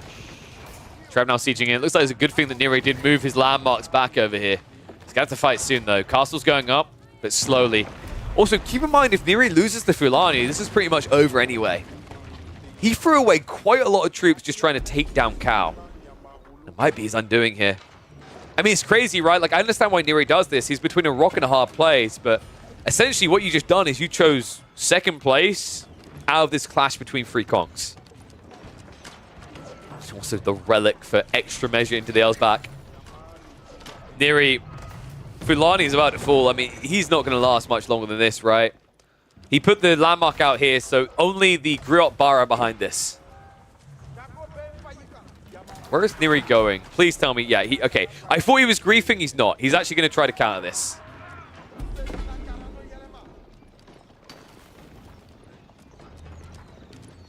I guess we're going for the siege. Wallalo? On what? Oh. I didn't see those. Oh, they were pinned in the corner. However, Seven, you need to move them away, sir. The Berkshire is doing some work. Looks like the splintering did commence. Neri was able to find it. Now, this is Griot Bara, right? This is Torch. So theoretically, there is a world in which this could work, but it's slim. It's incredibly slim because the Elsbach is still here. So instead, I think this is just a raid to slow down Don. Don did lose a lot of siege there. Down to 6 military, in fact. So that might have been the saving grace. However, it's still just one landmark remaining. So now Neri has to rush out and get them back up. Good news for him, actually, these Trebs didn't take out the ranchers, which would have been a bigger blow. So just repair the Fulani, and it's all back online in full. Now he's burning the farms in the enemy base. By the way, you're seeing that correctly. The fire armor tech does work on farms. Yep. It's actually pretty interesting, actually, because it means that the torch damage is essentially half of what it should be, right?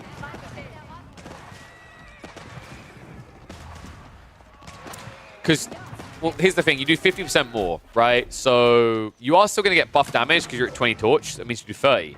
But half of your bonus damage doesn't work against the HRE and Order of the Dragon. That's a very interesting interaction. Not one we see often. There's something to consider when you have to spend 300 gold each time. And, well, you're struggling to keep pit mines up. Looks like for the moment this one still exists, but I think outside that, Neri, yeah, only has one more pit mine over here. He's going to set up the third now. Don, wait, really? Okay, he's literally just playing tower defense games. It's full siege army assisted by buildings. Oh my goodness. The clownery right now. Trebs are coming out from near in the meantime, but I mean, it's Elsbach, right? E-repairs can offset this. He's also got the reinforced defenses coming in. Yeah, he's playing tower defense. He's actually playing tower defense in this game. Oh, this is brilliant.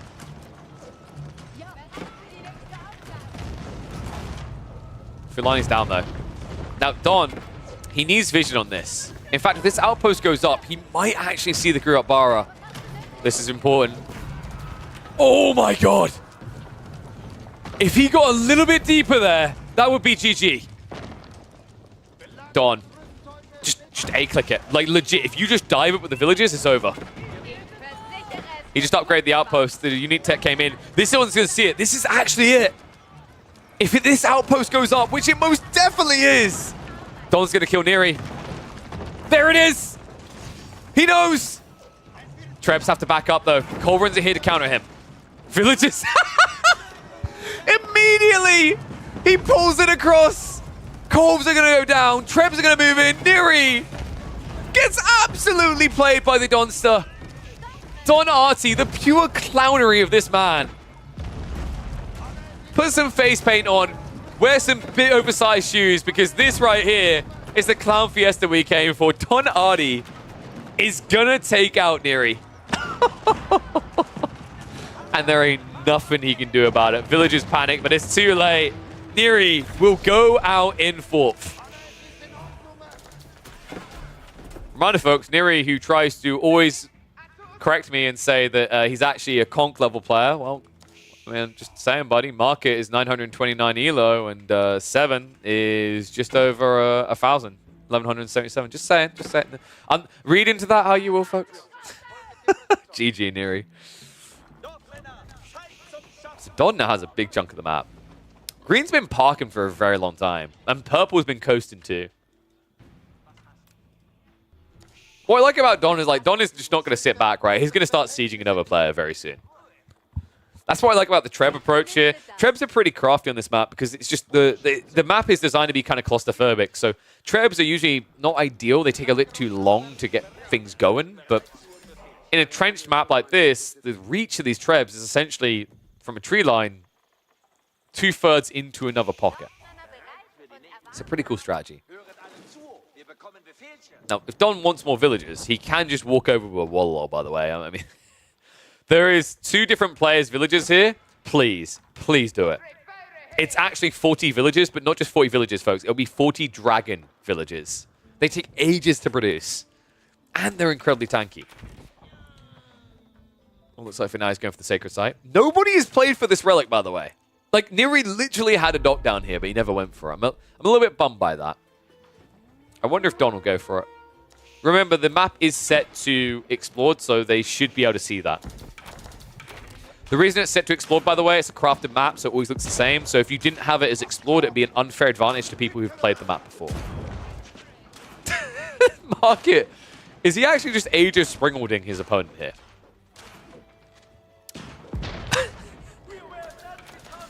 Okay, Don might be in for a very chill victory. Like, what on earth is... What? 7. Trying to snake a Siege Workshop line to spam into Don. Didn't realize that Don had played pretty far forward here. And no, there are 3 Sacred Sites. 1 Sacred Site here where Market is. 2 in Don's territory now. So actually pretty hard to get a Sacred Site victory if there's 3 players remaining. Little tip for people, by the way. There is trade in the center. No one's gone for that. Admittedly, Market has guaranteed that I don't think anyone can. As has Don. But, just a future reference, people. This map does actually have trade. Slap bang in the center. The way it was intended. Market been standing by his king this entire time. You're role-playing it, baby. And he's in purple. Where's the reaction right now? Oh my god, he moved south side. No, 7, not like this. No, 7. He's shocked right now. He's like, why is Market attacking me? Don Arnie's still in the game. Oh my god, I can't believe this out of Market. I mean, Don is by far the strongest player in this game right now. Wow. That's tough, man. Market. I wonder what the thought process here is. It's almost like he's like, I'm okay with losing to Don, but the rest of you trash need to die. I mean, that's brutal. 7 down to 56 eco. And he was fighting Don. Oh my god, he's just done. He's literally just Control-Shift-Aid into an Elsback. Oh, 7, man. I feel so bad for him in this game. If Market worked with him, this could have been an epic finish. Instead, Don, now by far the strongest player on the map. Market, he isn't even at pop. Don, meanwhile, almost there. This time with a military force. He's gone hard into ranged units, hand cannoneers, as well as Gilded Archers. And now the Trebs to start taking out the landmarks. 7's like, okay, now that I've removed all of my units, no one's going to want to kill me. The sneaky rebuild, guys.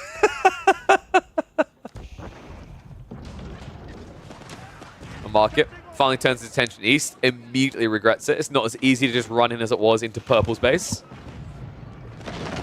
Don, do it. Get the relic. I'm waiting for it, man. Someone's got to get this.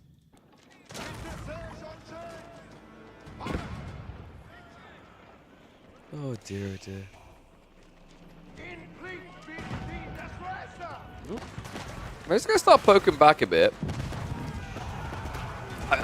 I've got a bad feeling that Market isn't ready to lose this army, though. I mean, you never really feel ready, but I'm more torn with the ability to reboom. Don is so confident, he literally doesn't even start a step back with the hand cannoneers. Sends in the Gilded Archers. Literally is frontlining with ranged units right now. The Machinel damage is huge here. Market now down to 49 military. King also falls. That's a GG. Don Arnie, 54 military still. He's vibing. Oy, oy, oy.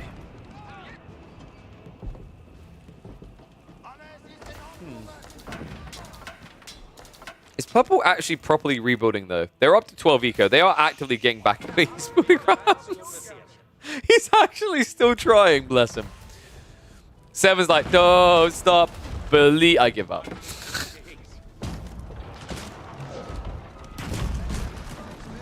Oh, man. Now, in fairness, Neri's saying he didn't have room for, like, housing. I mean, in fairness, buddy. You prioritized all these buildings. You done it to yourself. So what I'm hearing is Mongol's OP on this small map, right? Always room for houses. Easy GG.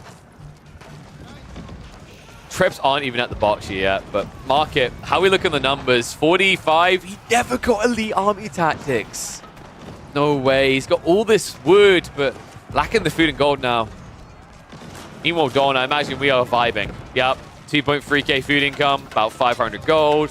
Enough to get him through. He's actually trying to snipe out the Spriggles. Oh, okay, that was some really bad aim, guys.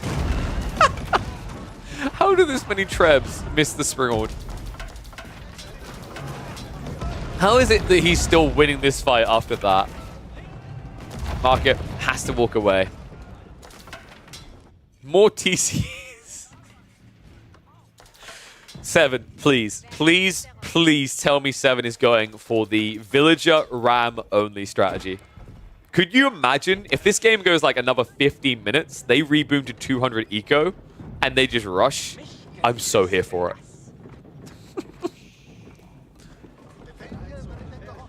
All right, what do you guys think? Green and purple, are they going to end up working together here? So I feel like it's trending that way, right? Mainly because green won't notice that purple's rebooming. In fact, there was an attempt to wall here in the first place. But the question really is whether Dawn can kill green before purple rebooms. In fact, with all the stables, is he legit just getting red? Yeah, he's going to send it. Okay, so Dawn is just going for the GG torch down. Massing horsemen now. I mean, it makes sense, right? You're up against mainly ranged units here. Spearman not going to clash in. Treb's moving range. Market in trouble. Spears wrap around the back, straight onto the siege. Tanky enough to get there as well. So Mango and Springle going down. Bombard looks like that's probably going to die too. It's going to be tight. Just about survives this, but the Mangos, even unguarded, they feel unkillable. Market cannot reach this. I mean, well, he's got 4 villages in, but like, really? What can they do against this? More spears are coming. One Mango does go down, sure, but Market, I think he's out of military, right? Down to 15. And the horsemen have arrived. Rohirrim are in. And this should be the beginning of the end for Market. Berkshire has already crumbled. No strong point defense. Horsemen, biggest freebie imaginable, will go in for the bombard. And guess who's not participating? Because you killed the Market. Like, guess who's not coming to your aid? Might it be 7, who is still rebuilding the economy? First wave's going to get cleared up, but we're creeping in, man. Like, he might just go for the Sacred Site and camp there. Dawn. It's just so much siege. Full siege cutie mode on this map.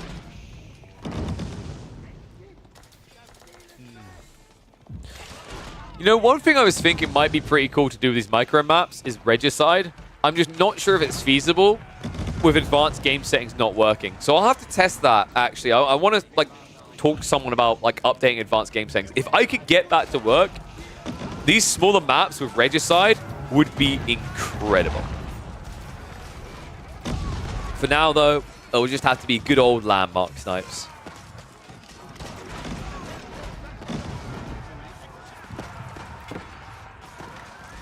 Dawn. Pretty much just cleaned up the army now, right? Market down to 9. Is purple ready, though? Oh, he's getting ready. He's got his swinging arm going. He's actually pumping into elite Gilded Men-at-Arms right now. He needs siege, though, right? It almost feels like you need a few bombards or several rams to go, because the Elsbach doesn't go down. I don't see how you break these defenses, right? It's just so incredibly tanky on its own. Krebs cleaning up, though. He's spotted the white tower. He knows where the 2 remaining landmarks are. Don Artie wants to turn it into a one-on-one, and it looks like he's going to be able to here. TC now being sieged. Green has all the villagers, but isn't doing anything with them right now. And anything he does other than A-clicking those trebs is going to be too late anyway. How many has Don killed? Don killed Neri. He killed Blitzkrieg. This is his 3rd kill, right? So not bad for Don getting 3 kills. And looking like he's going to get 4 unless 7 could pull off a miracle. DC about to crumble from this final load. Too much Treb fart. So now, by the time we repair the TC, the question mark is whether the white tower is going to be dead or not. He has got 6,000 wood. So theoretically, Market could keep doing this for a while, but it's going to be close here, folks. No core architecture. That's a 7k landmark. I think he is indeed dead. There's just no amount of sprinkles you can get out fast enough to counter this. I think he knows that one more flurry, and that's going to be GG for Market. So Green going out in 3rd here. Villagers just trying to extend the life a little bit. The sprinkles just aren't able to get in range. Boom. 2 remain. Don versus 7. Both Order of the Dragon. I think we can agree OOTD OP. I think that's what that means. And he springs the trap. 7 marches out with the men-at-arms. 72 military pop cap. Here we go. Charging in. Going to force the fight up against the Horseman. Mango shots going in, though. Oh, my. Now, I haven't tested this, but I think Golden Cuirass does reduce siege damage as well, right? Unlike most things, like right now, when you look at the shield wall, that doesn't work against siege damage. But I think Mangoes are actually the counter solution to Golden Cuirass. 7. Army's quickly being depleted here, right? Like, it's deceptive because the military number looks good, but the health bars most definitely are not. Horseman line is going to fall, but the Mangoes are doing a lot of damage to an army that 7 can't really afford to replace here. Meanwhile, Don, it's infinite food, right? It feels like he's never running out. 7 has similar food income, but I think the issue here is just so many units that he needs to replace at once compared to Don, who's just kind of meat shielding with Horsemen. Men-at-Arms now down 13. Make that 16. Make that 13. Count depleting fast. And 7 likely to give up the moment this army gets wiped out, right? Because what he'll be seeing from Don is an army that isn't shrinking. I think that's going to be it. Donster able to take it. And you know what? Credit to him. It was a little bit campy at first, but everyone was trying to pressure him, right? So kind of had to be. But once he started swinging, he did not stop in this game. Quickly stomping player after player after player. Going to be responsible for eliminating half of the players in this lobby. Not bad considering one of them was gone because of someone else at 2 minutes in. I feel bad for Faplop because I'm pretty sure the name of this video is going to be something like "This guy always dies in the first 2 minutes." I'm sorry. But I'm also not sorry. It's a good video to click. And that should be it. 7 down to just 12 military pop. Base slowly being sieged into here, but it's not going to be slow for much longer. Horsemen are going to start spreading out. And at that stage, I mean, 7, the poor guy, he rebuilt from 0 eco up to 95. He's going all the way down again.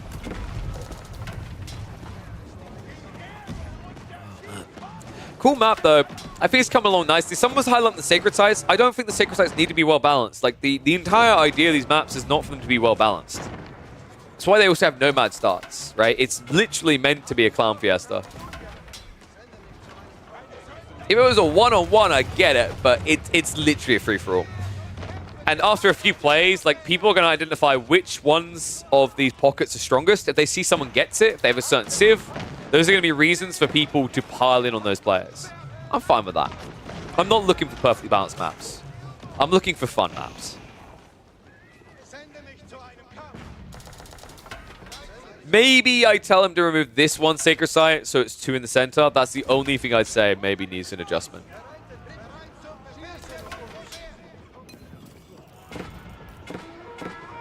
Don. Just getting in position here for the finishing blow. And there's the villager pool. 7. It's going to be an absolute massacre here. The villagers aren't even going to reach their targets. Gilded Archers just destroying them. And the Trebs now opening the way for a run at a win for Don. Cool for 7 to get second here. I mean, you know, it was more just surviving to the end, but I think Market's going to be kicking himself a little bit here. I think he realizes actually there was an opportunity to 2v1 here to take out the strongest player. But Market, after he dented 7 the way he did, it's no real surprise that he was stuck in a one-on-one up against Don. Don Arnie doesn't have 0 villages. He has 66. He's well and truly ready to build more outposts. 7 is doing things. Where are we going? Guys, no, not again. 7, no. 7, no. Not again. This went really badly last time, 7. 7. 7. He's rushing Rams! Wait, but you have 2k wood! What is this? What is this tragedy right now? It's right next to a keep. 7, buddy. Let's call a spade here. You literally have 1 landmark left, and Don is rushing it. His villagers actually have their torches out. 7's like, if my base is dying, I don't want any part of it. I'm out of here. Don says, yes. Yes, you most definitely are. Don will take the dub on Small Glade. 7 definitely gave a tasteful end to this one, that's for sure. Let me know what you guys think of this map. Let me know if you're a map creator, if you want to create more of these type of maps for the community to enjoy. I'd love to feature them and bring everyone the thrill and the enjoyment that these truly provide. I'll catch you on the next chapter. Good map, enjoyed. Hell yeah. I'm waiting for the fat plop, 10 out of 10, good map. That's the one I really want. Oh, that was so harsh. A 2-minute GG. All right, I want to test something quickly. I want to see if I can get advanced game settings to work. Because I see someone here has got advanced game settings selected. So, if we can get advanced game settings to work, we can do Regicide. I think that'll be really fun. Nice. Good internet connection. Thank you very much.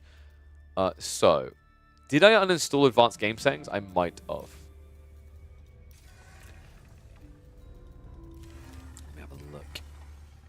So Regicide is the game mode where you have a king, and if the king dies, you die.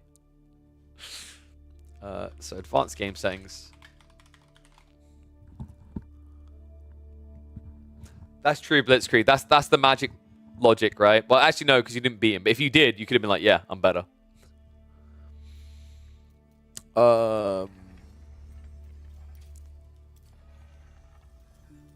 So we've got this one. That should work. This is the new one. This is the old one, but the old one I don't think works. So let's try the new one. If that doesn't work, we'll try the old one.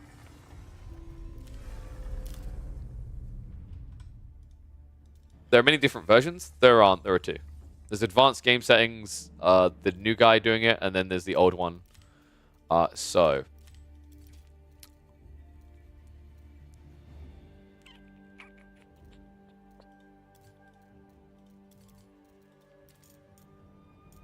we done scattered. And we want to have the king. Do we give him empowered abilities? Sure, why not? Let's go for it. Everything else I think is correct. I do like the resumable timers, actually. I might put that on, we'll see. Okay. So I'm going to test load this and see if it works. Hopefully it does. Is this the right one? This is the one that is buggy, actually, isn't it? Yes. Let's not load that one. Let's load this one. We know this one works.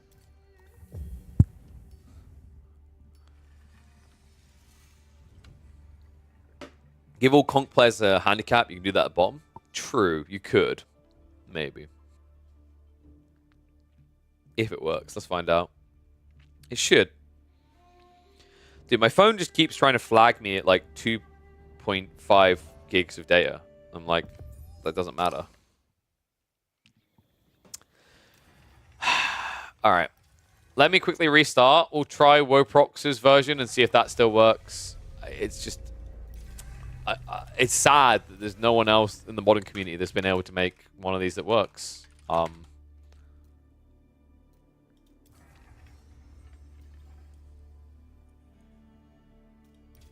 unsubscribe to that one. Subscribe to this one. There's one here, but this is the Korean version. And I'll restart the game. We'll see if it works. GG should have attacked Don. Yeah, you kind of put Purple in a situation where he's literally just rebuilding from 0 eco. Poor guy. Plenty of advanced game settings being used in the custom matchups. Which one are they using then? Because I can't see which one that would be.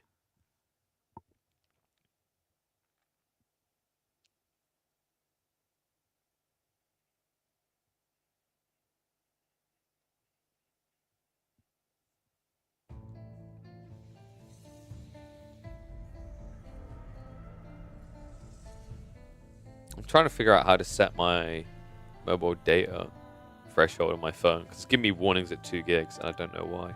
It's just kind of dumb.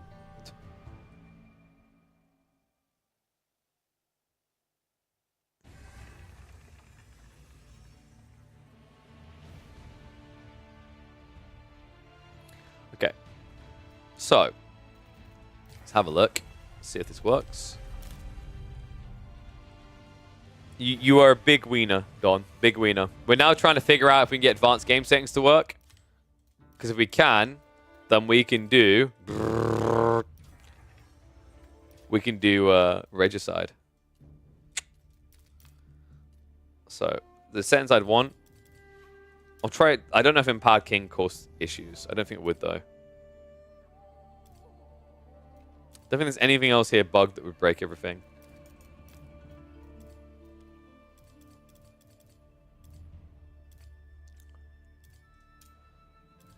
Everything else looks correct here. Let's see if it loads.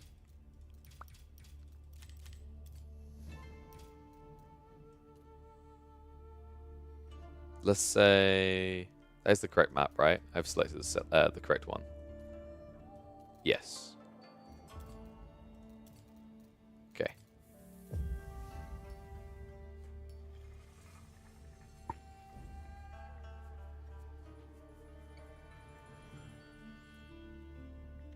So this is the Woprox one. We'll see if it works. Fingers crossed. It would be really nice to do some regicides on Micromap.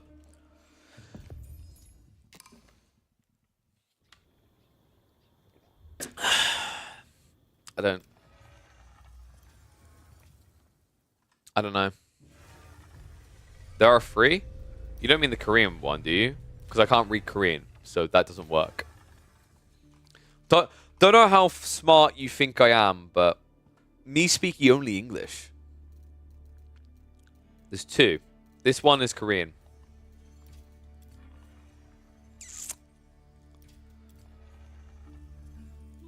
I mean, are those people like that have the lobby? Does it even work? Have they played it? Is what I'm wondering. Like,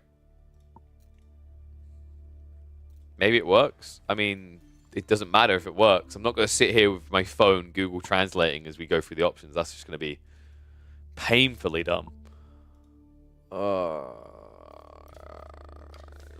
Okay. There's something else. Try the highest rated one. That's what I've done. That's literally what we used. We already uninstalled this one. This is the highest rated one. It just doesn't work.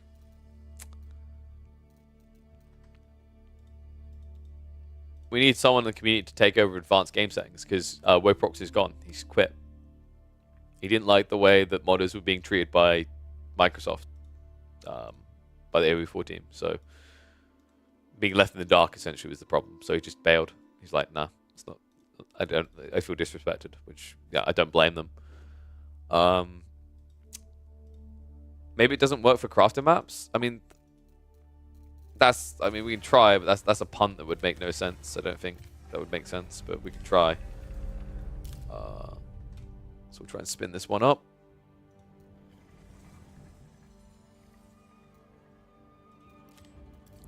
So did it remember the king's options? I think it should have. So we go African Waters. Go 8-player.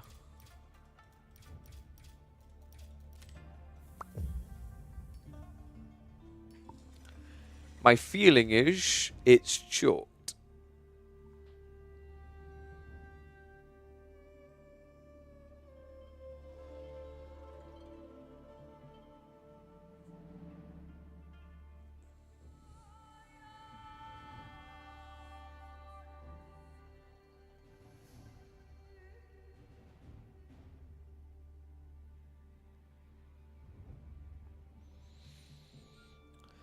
Ooh, hydrates. Please work. Probably won't. My brain is resigned to the fate. Doesn't work. I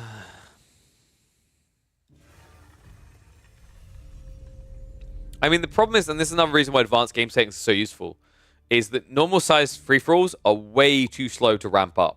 You want some modifiers, like extra villager starts or whatever it may be, to accelerate the early game, because the way that people play the early game free-for-alls is, in my opinion, terribly boring. To watch, even often to play, right? Because if you choose to fight someone early on, you're going to be in trouble. Or if you start with high resources, even that doesn't necessarily fix it. Because, like, you start with high resources, but you don't have high gathering rates. Like, you don't have high production rates, right? That's the thing. That's why I was saying it'd be very interesting if someone created a mod that was like, everything's 1.4 times faster. Like, everything. That would be very intriguing to see.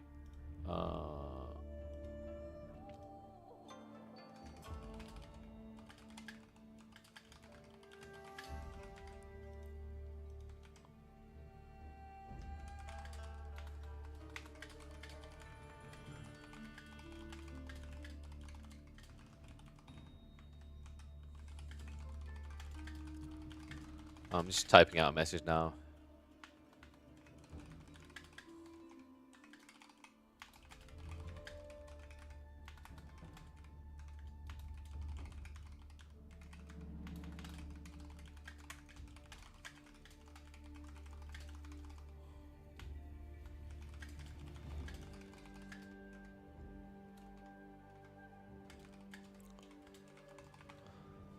Why not just Outback Octagon mod? We can try it. I haven't tried it, but my presumption is the same as AGS. If AGS doesn't work, Outback Octagon shouldn't either. We can give it a punt, though. Did I uninstall it? I might have already just knee-jerk uninstalled it because it's Woprox. And if it's based on AGS, it shouldn't work either. But we can have a look. It should not work. It worked a few months ago? Yeah, that's the problem, though, Lamet. It worked a few months ago before the expansion. So has someone made a new one? 1206. 1206. All these fake ones. So this is the one. If any of them are going to work, it's going to be this one.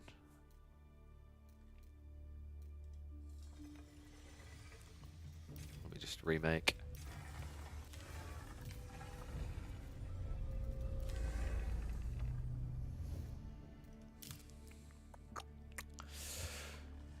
This is like a common issue in modding communities, though. Like, if you don't make your modders feel respected or included, like, they are literally doing countless hours of work for free.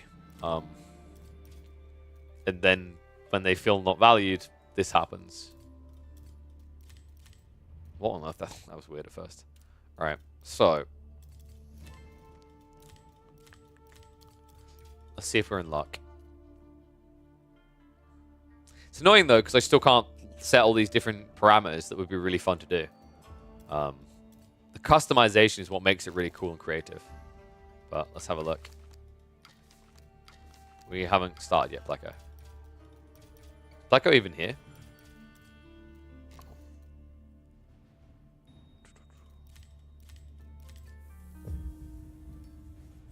Where the game's at, we're testing something to see if we can do it. So villagers, scout start.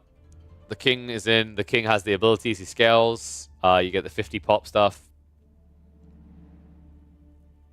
Can't build outposts before TC.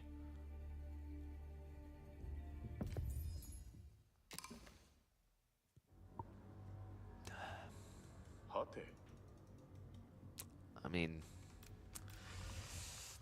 yeah, it was a long shot. What's my favorite Civ? I quite liked a lot of French play. I think at the moment I've really, like when I was playing a little bit last year, I really enjoyed the Japanese. But Order of the Dented seemed really fun as well. So yeah, that means we can't do that then. I do have another idea. Let me test it though. I need to make sure it works. There's this interesting thing called Bloodlust.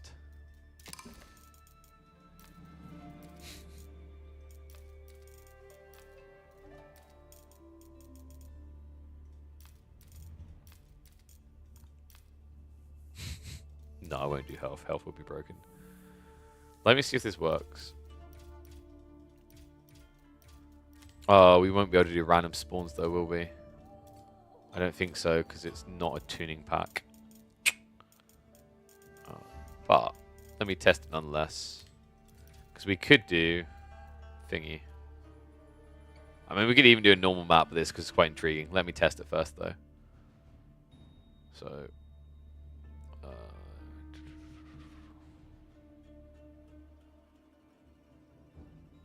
I'll just go Dry Raver, actually. Or something like that. African Wars. So, what I want to test here, because this is something I haven't tried yet, is the Bloodlust mod. What it does is it gives you more health and damage when you kill units. You can load the Outback Octagon mod just fine. The one from Woprox, can you load into a game? Did you load into a game?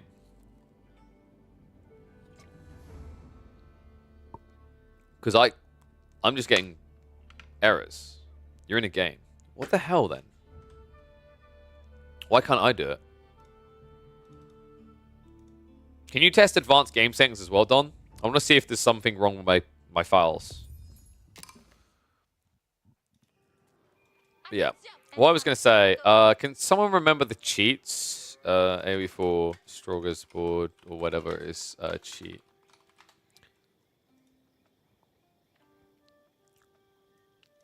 So something I want to test here. Smorgasbord, that was it. Oh, that's right. You have to type it in. It doesn't like copy and paste for some reason. Okay, so...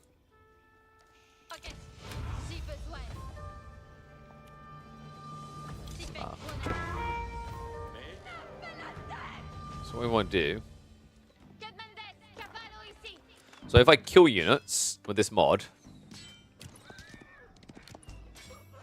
I get more damage. You scale up this damage as you kill. So what we want to check...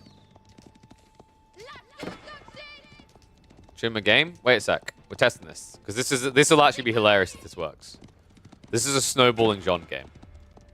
So the goal is like, look, as you kill units... This may be a bit high on the scale. But now I need to die. If I can die, you can't delete her. Okay, you can. Nice. So we delete her. Bring her back. Oh, damn, it doesn't work. Okay, this would suck then. It doesn't scale. That's unfortunate.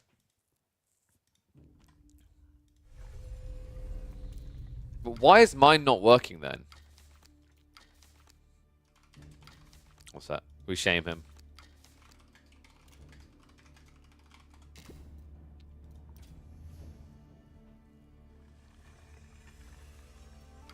Okay. Have you tried a crafted map though, Don?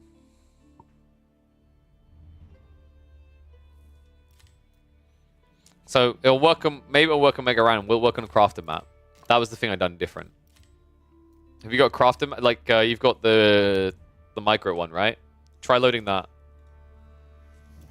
You just okay, yeah, that's good. But you're saying it does work. I trust you to know whether it works on like normal. I'm saying, can we get it to work on crafted? Wait, does this game actually have the upgrade 255 times mod? Because I was talking about that the other day, that would be really cool to see. I know that, like, Age of Empires 2 had it, and it was really cool. But, like, if you have, I mean, any of the crafting maps, you can just do the ball for all one, which done.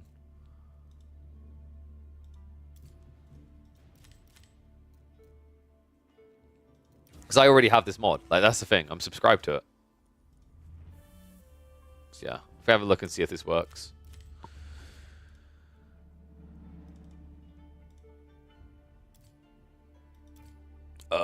Yep, let's go.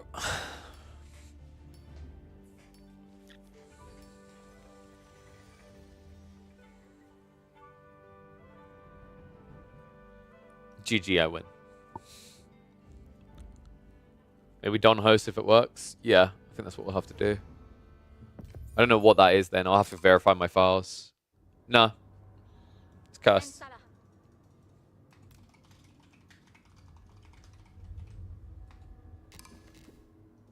Yeah, he's black screen too. But it worked with non-crafted is what he's saying. So I'll give this, let's quickly try this then. Yeah, I don't need, like, it doesn't even pop up Fatal Scar when that happens to me. So, like, for example, we try African Waters and we try Outback Octagon rule set. Because we tried to generate a map with the AGS, right? The AGS was just broken, it didn't work. I'm pretty sure that was the case. If we do this.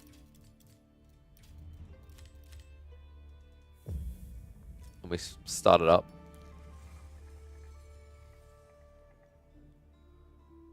That's actually a fair point. Did you have the OG civs? Good spot, Nation. Oh, that would suck if that's why.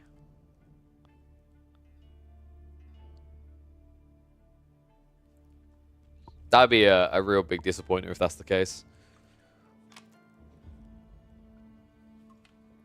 Randomed into OG civs? Okay, so that might be the case.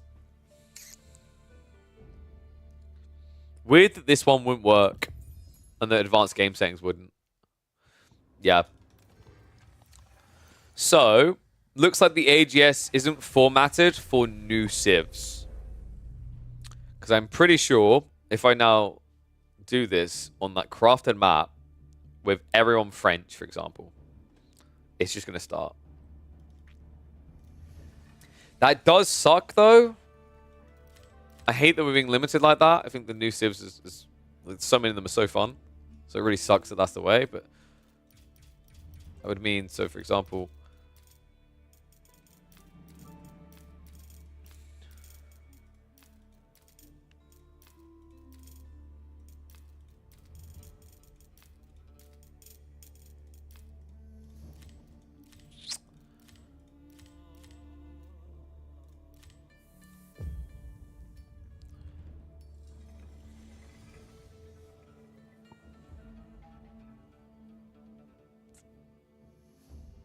try some mods. There seems the only way to use some tuning packs that are pre-configured. What do you mean? What? For the compatibility issue across the board, you mean?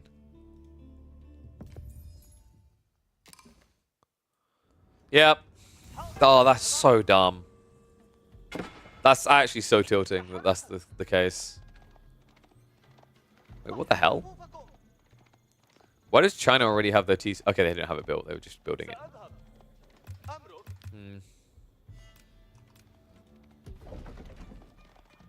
Yeah, good spot there, Nation. That was really smart. Sup, Curson?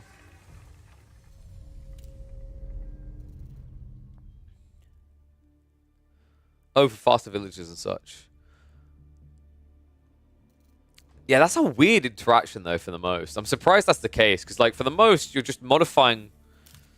The settings you're using should mostly just be modifying spawn start location, I guess. I mean, it's a bit different Outback Octagon because the king and everything. It baffles me that advanced game settings has that problem, though. Because unless you select something that's spawning specific units...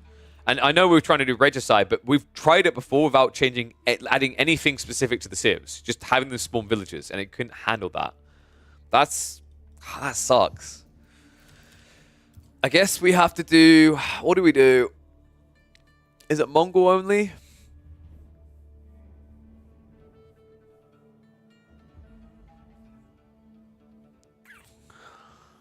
We've done Mongol only recently.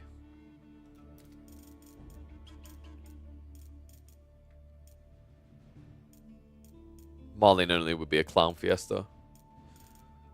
I actually kind of love the idea of Malian only because of how much everyone's just going to chase after each other over the gold pits. Yeah, I thought about China. I'm not sure about that one though. Delhi only? God, Delhi would be terrible, wouldn't it? Maybe Malian only. You guys think Malian only? I mean, it's going to be funny to see the mixture of Fulani and Farimbas and people with Fulanis having no space. Ottoman only and only 3 units. Jesus, if only there was a mod. You think spin the wheel? That's true. We do have this spin the wheel. I like that. That's why we have Don. Don's a smart cookie. All right. Let's open up spin the wheel. This is how we decide. It's the only way. All right. So, Malian. Oopsie. English. That's great spelling of the word English. French. HRE. Delhi. Mongol. Rus. Ottomans. Who are we missing here? Abbasid. And I'm missing one more. 2, 4, 6, 8. Missing one more, right? Who have I forgotten? I put French, put Rus. Who am I missing? Oh, you guys can't see it right now. I'm missing someone from my wheel. Also, why on earth does it spawn there? That's a bit weird. My brain is fired. Was it China? Oh, that's right, because I like to imagine China doesn't exist in Age of Empires 4. I forgot about China. Alright, there we go. So there's our 10. Spin that wheel!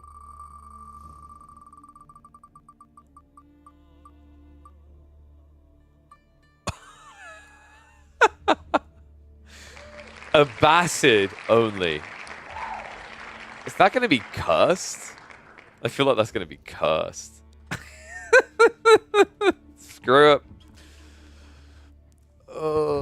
I look forward to spotting 2 people in corners trading with each other. Can we do 50 pop max? There's no way we can do that with Outback Octagon. Oh, you meant you think we should spin a wheel for every person? You sure? I mean, we could.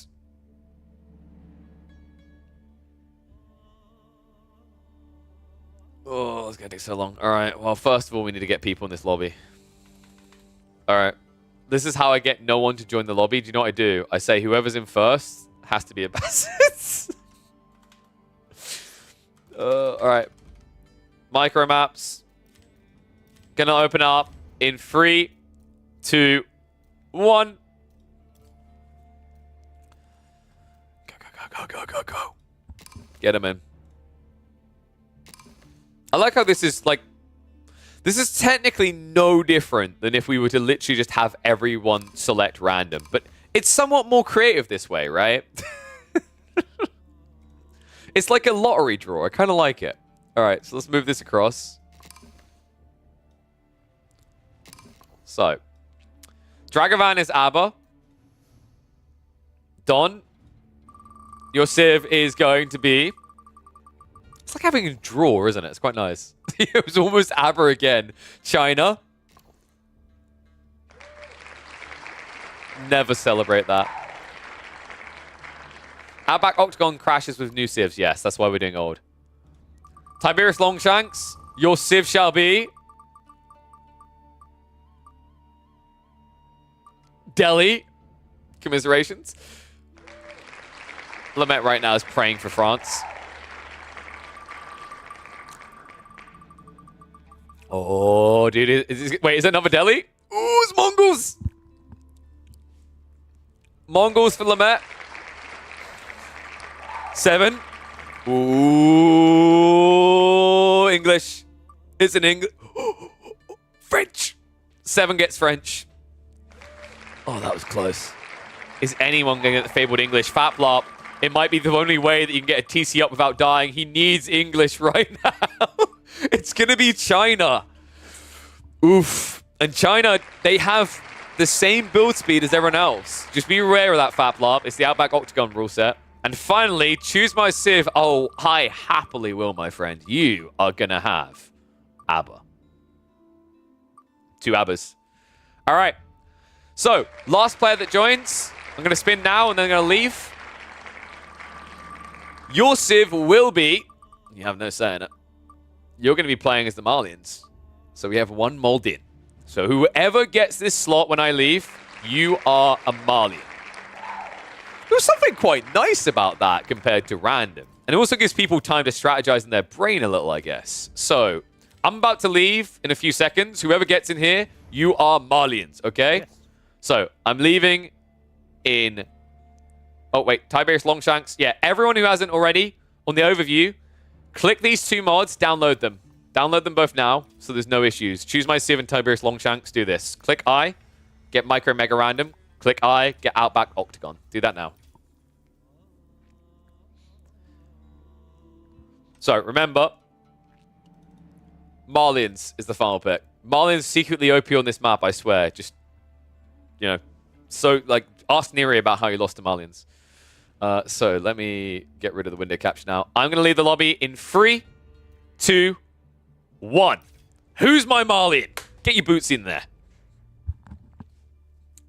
Can we do Small Glade? Maybe next time.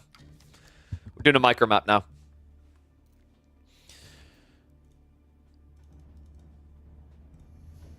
I still want to do a migration at some point, actually.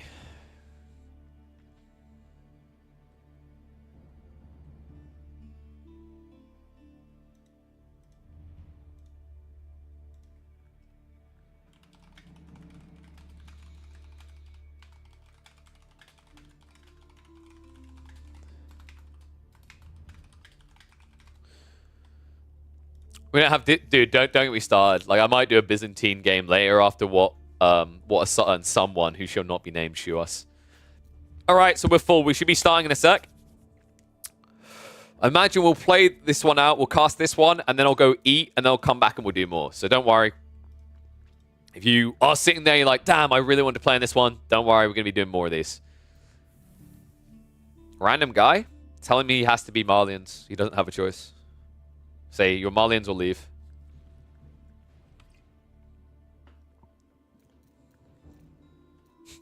Dude, just imagine 7 people in there just saying, you must be Malians. It's just like, huh? What?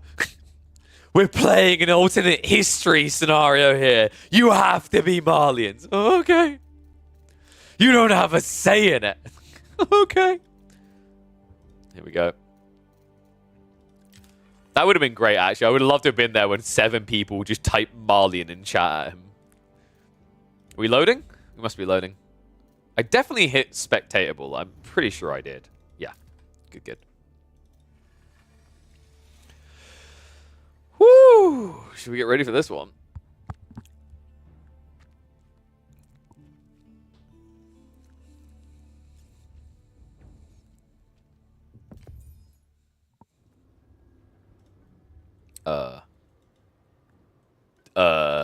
Guys?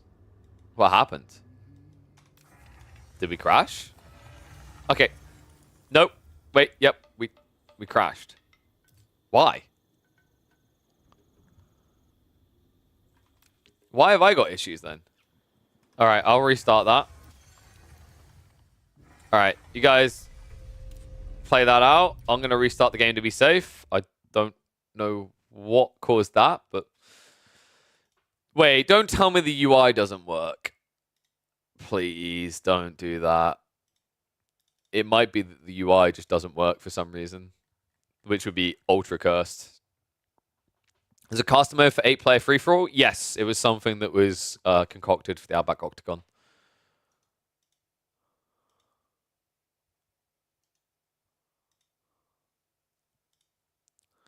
It's stuck. What, you guys can't move? Oh, you mean your villager? I mean, it's one villager, dude. It's gonna have to make do, Sally. I'm sorry.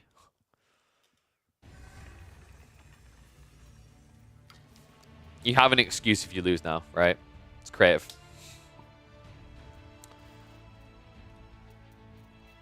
I'm hoping this works. Otherwise, it's gonna be very frustrating.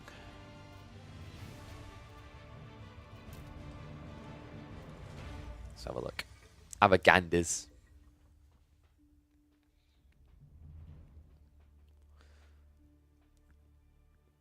Hey man, just be grateful they made that change so that kings weren't spawning before you made your TC. Really?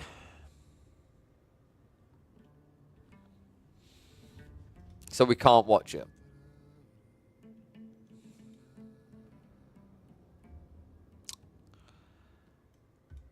Do I need to have one of my rants about mod support and why it's the heart of any good RTS? No, I think, I mean, you guys know. It's just sad that the developers aren't being empowered to spearhead that focus.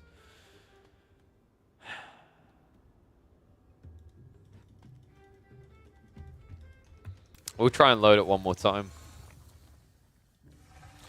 And the problem is there's no way to disable that. There would be a way to do this, actually. Now that we know that the default civs work, what we could do to make this work is we just wouldn't play Outback Octagon rules. We just play advanced game settings.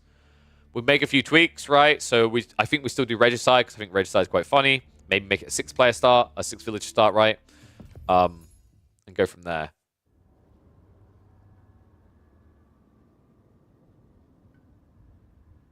So it's going to load this UI this time. But this happened last time. It loaded the UI, and then it just didn't work. It felt scarred us afterwards, but...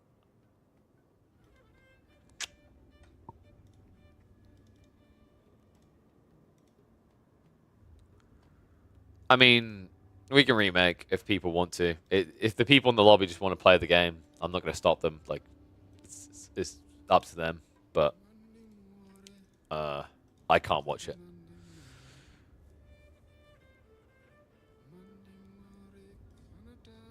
Yeah. So we won't be able to spectate this one. So we could try a remake, and I'll set like if we we can remake. Yeah, tell them I'm gonna remake. What I'll do, instead of an Outback Octagon, we now know that the advanced game settings can work. Well, like, theoretically should. Because the underlying issue here was that it doesn't recognize new civs. So, AGS should work without. So, AGS doesn't come with an overlay like Outback Octagon, which means the overlay shouldn't bug us out. We should be able to do a starting king. We can even do empowered if you guys want. I don't mind. And then, everything else should more or less be the same. I'm kind of tempted with the resumable time. I think we'll do that next time. Show score. Everything else looks correct. I'm going to start people with... How many villages? Dude, I'm going to go wild. You guys can have 9 villages. Wait, what if we started with... 15 villages?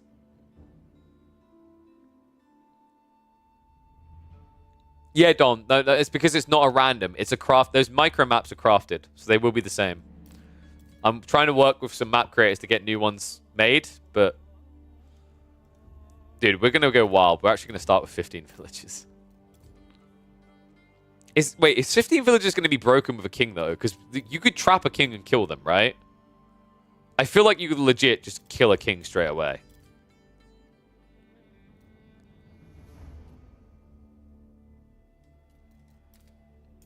Oh, that thing I was talking about, we actually might be able to do. We might do this later, because I was talking about the simulation speed thing.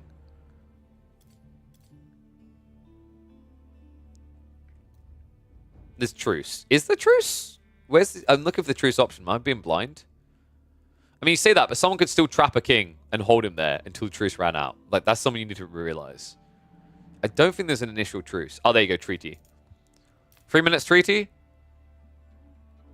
That should work. All right, let's get the people back in. So, invite Don. Who else do we have? Dragavan was in.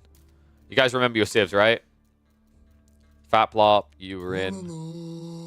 Was Neri in this one? Lamet was. Who else am I missing here? Enable Regicide. Wait, did I not turn Regicide on? You're right. Oh, yeah. A bit of a muppet there. Oops.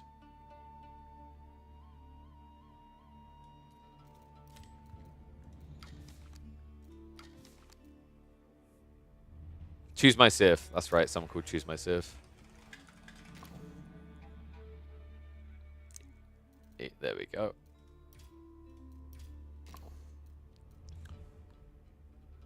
Tiberius Longshanks. Is that the exact way I spell, or is there a G in the long?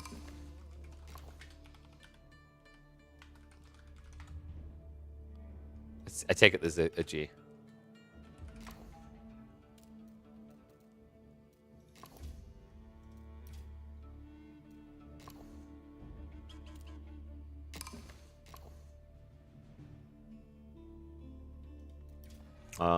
Yeah, this is the Zlati one. Disable score timer? Wait, what? What have I put on still? You mean show score? Is that what you're about? No, score timer is disabled. Everything here is correct. Who are we missing? 7? Yep, 7's one of the people we're missing. And who was the final? Was it Gold Genius? Someone will have to get them in. So 7, this is you, right? I'm pretty sure this was you. Alright, so I'm going to drop now. Dragonman, make sure you've downloaded it.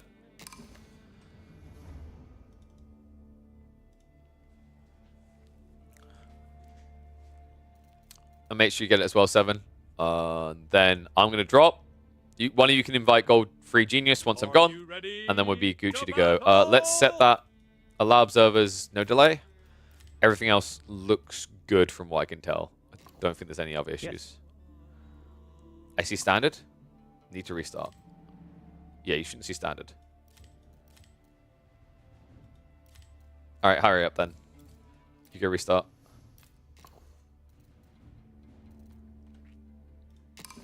I mean, invite Gold Genius now, and someone remember to invite 7. It's the person with the Byzantine Varangian Guard profile picture.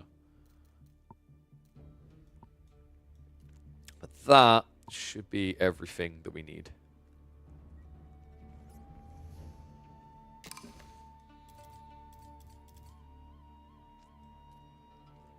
Okay, I'm dropping now. Get the final person in. Should be SE7EN, like this. Whew. Then we should be good to go.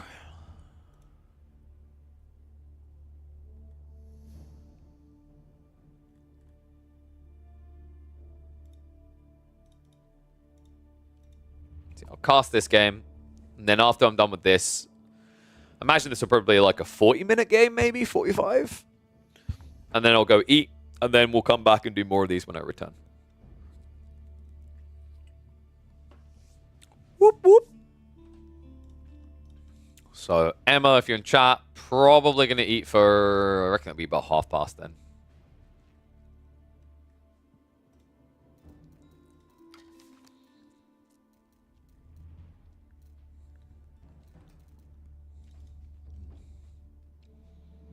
Late? That's not late.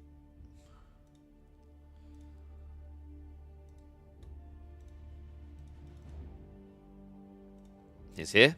Big Purus. That's not late. These people, they subscribe so they can have these amazing games. That's how it works.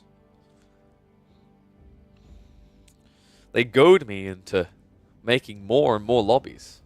I am a man of the people. It is what they want. It is known. Loading. Boggers. Boogies. Fantastic. Appreciate you, Fat. Oh, here we go. This is the one. This has to be. We cannot be denied. This is... Wait, it's not Nomad? Wait, did I not set Scattered? I take it you guys don't want to play.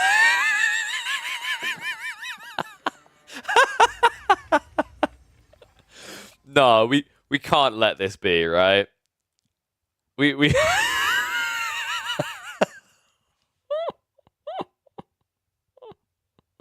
I'm so sorry, guys. I totally forgot. I am so sorry. You guys don't want to play this, right? It's a remake. Dude, I was going through every detail, and I can't believe I missed Nomadic. You want to play? Yeah, why do you want to play that? Yeah, you're Mongol. That's why you want to play. Does the rest of the players want to play that? What's the remake? What are the people in lobby saying? It's a remake, right? I think it's a remake. I'm sorry, guys. Sorry. This one won't screw it up, I swear. We all have quit. I'm not surprised. I'm so sorry, guys. But this is good because we know it now works. We know that we've solved the advanced game setting issues. We know I can load in. This is really good. It means we just need to get those other tweaks sorted and everything works. That's really good. Did we have a treaty? I think we said, did we say a 3-minute treaty? I think we did. And we said regicide on. So let's quickly go down this. How many villages did I give? Was it 10 or 15? I think it was 15. It looked like there was 15 villages. I might be wrong there, though, but screw it. We're just going to go 15. That's going to accelerate the start like crazy. Starting king, empowered king. Everything else correct here. Starting resources. Map can be revealed. Oh, sorry, no. Explored. And that should be everything. Scattered. Not going to have that problem again. 3 minutes, so you can go where you choose. And I think we're going to have show score. That's it. That should be everything. All right. Apologies for that, folks. Let's get everyone back in. This is the one. I think this is going to be worth it. Unless your name is FapLarp and you get killed in 2 minutes. I'm sorry, Fap. So we had Dragovan, FapLarp. Yo, what's up, Zombie Killer? Thank you for the Prime, my friend. Welcome to the Swarm. If you guys have got Amazon Prime subscriptions, be sure to drop your Twitch Primes here. I appreciate it. It supports the channel. And make sure you don't have to worry about annoying ads. Neri wasn't in this one, right? I don't think you were. So we have to get 7...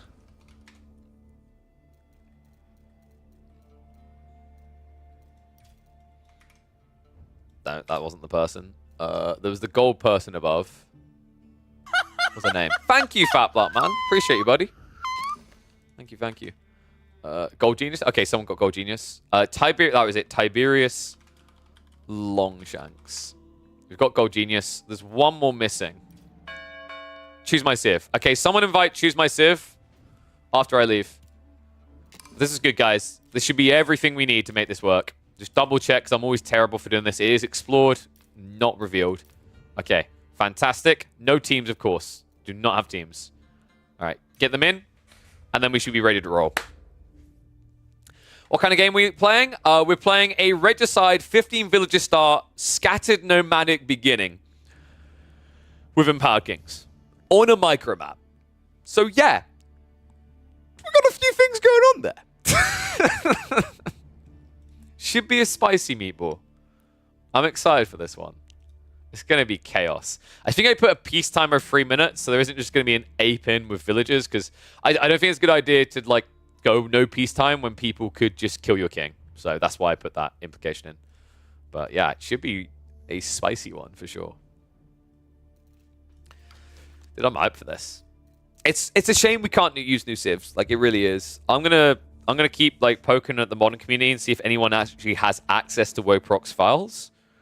If they can actually update that to have it work with new civs, because that would be absolutely poggerific. Hell yeah. Oh,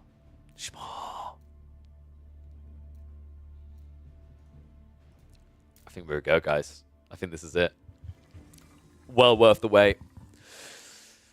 Whew. Took a bit, but we got there.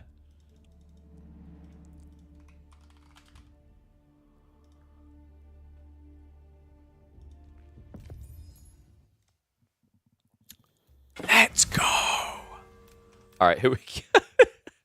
All right, it's working. Let's go to it. Oh my god, oh my god, oh my god, oh my god, it's Anarchy. Yes, let's go. Welcome back to the AoE4 action. The free-for-all madness. 3-minute treaty and then a bloodbath. Look at that mini-map. I cannot believe this. We've got 8 players on the micro map here for a free-for-all with a 15-villager regicide start. Hide your kings, hide your villagers, and get ready for war. This one's going to be crazy. Oh my god, the kings are so empowered as well. All right, so turns out killing the kings is going to take some effort here, folks. Oh my god. Y'all moaning about Jeanne d'Arc clearly never experienced this. Can you see these right now? Rally the buildings, reveal the kings, heal units, damage increase with attack speed. Woo-hoo-hoo-hoo-hoo. We're in for a party. Let's introduce the players. We've got Choose My Civ in the green playing as the Abbasids. We did choose their civs. Every single one of these players we spun the wheel for because it's funner than hitting the random flag in game. Lamet down here in the Mongols in the blue, in the corner camping and already pinching. We have got 7 as the French in orange, and he even traps one of Gold Genius's villagers in here. Gold Genius yet to choose a starting location. They're playing as the Malians in the teal. Over here, it is none other than Fat Plop, our guy who, if anyone's watched the previous games, has the fastest average death time of anyone in these free-for-alls. Multiple times they've died within 3 minutes of a game starting. That's the reason we put the peace treaty 3-minute timer on is for Fat Blob, clearly. Then the red players the Chinese. To their north, it is going to be Tiberius Longshanks in the yellow as the Delhi. And then, well, we save the highest rank till last. Dragavan in the center, purple as Abbasids. And to his north, it is Artista, the beast himself. Don Artie gets the China pick in the pink. You heard that correctly. He gets the China pick and he gets the corner. This is crazy. This is absolutely bonkers. This corner is insane value, folks. Double deer stack parked immediately in the north corner. This has very quickly become a sticking point for a lot of players. We've noticed multiple players always value this position highly, which is why it usually gets contested. But in this game, no one wanted to touch the Don. Wait, what? I didn't even know that was possible. Dragavan and Fatblop, as well as Gold Genius, have a villager stuck on the hill. Okay, that. I don't know how we've had all these games on this map and we've never had that happen to someone in a free-for-all. Oh, that's brilliant. All right, treaty's over. Bloodshed begins now, folks. And oh my god, Lamech, what? Dude, 2 players had villagers spawn on this tiny little island here. This is brilliant. I love this. 3 villagers start. Wait, what? Oh my god! Tiberius Longshanks! With the grab! He got the king!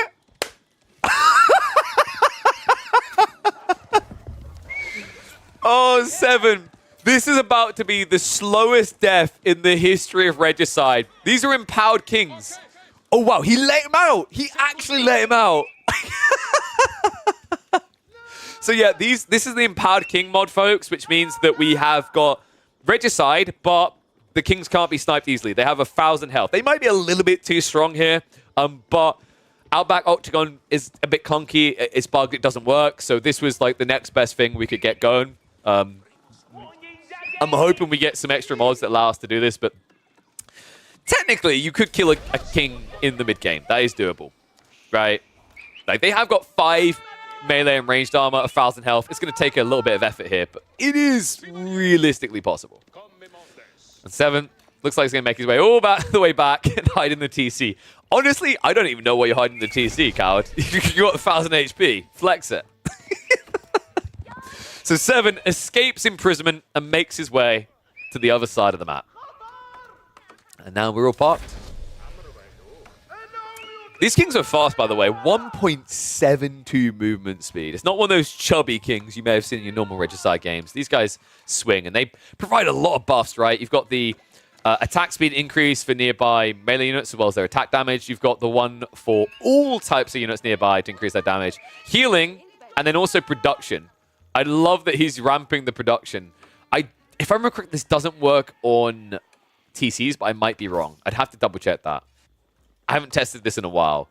But this was a replica of the campaign. production that existed in the Roost campaign.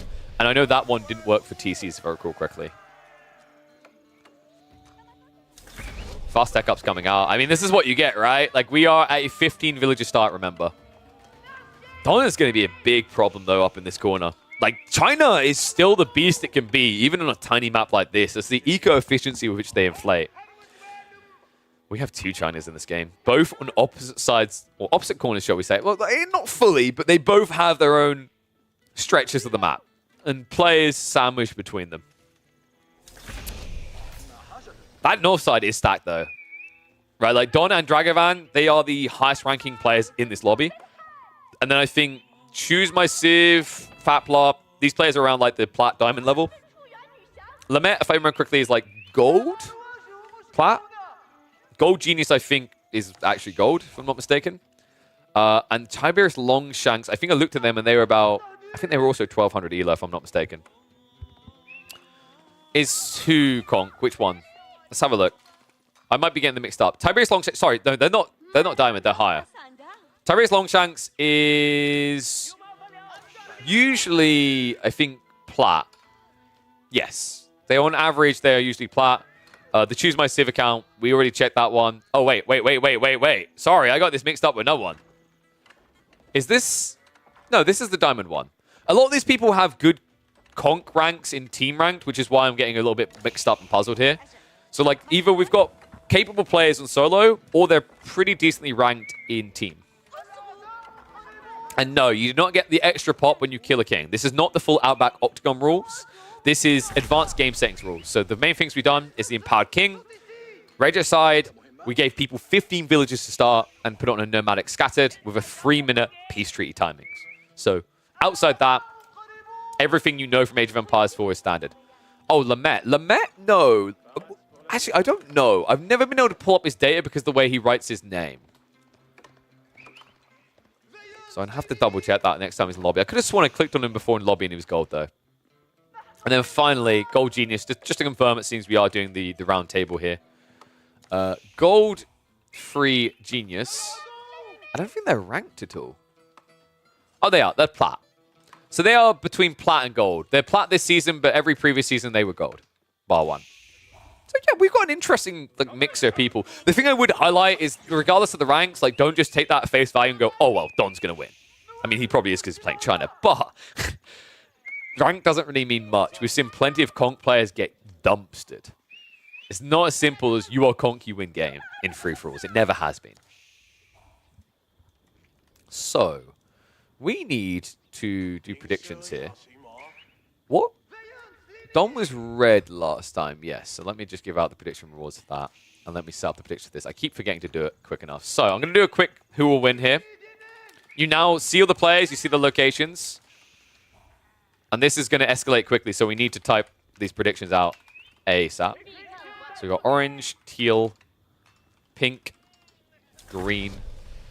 Pink's already age-free. Yellow, blue, or purple. I'm going to give you guys 30 seconds to predict, actually. You need to be fast. I'm not having any of this stall stuff where people just wait to see what's going to happen, because things are going to happen quickly in this one. We're already up to 3 TCs for the Abbasids in the corner. Over here, it is just 1 TC, right? Yeah, Don just went for the Castle Age and hasn't added in additional TCs yet. Yellow, he's actually going for Fast Castle Delhi at 9 minutes in. Red is still just vibing for the moment. They're actually now only going back for the Imperial Academy.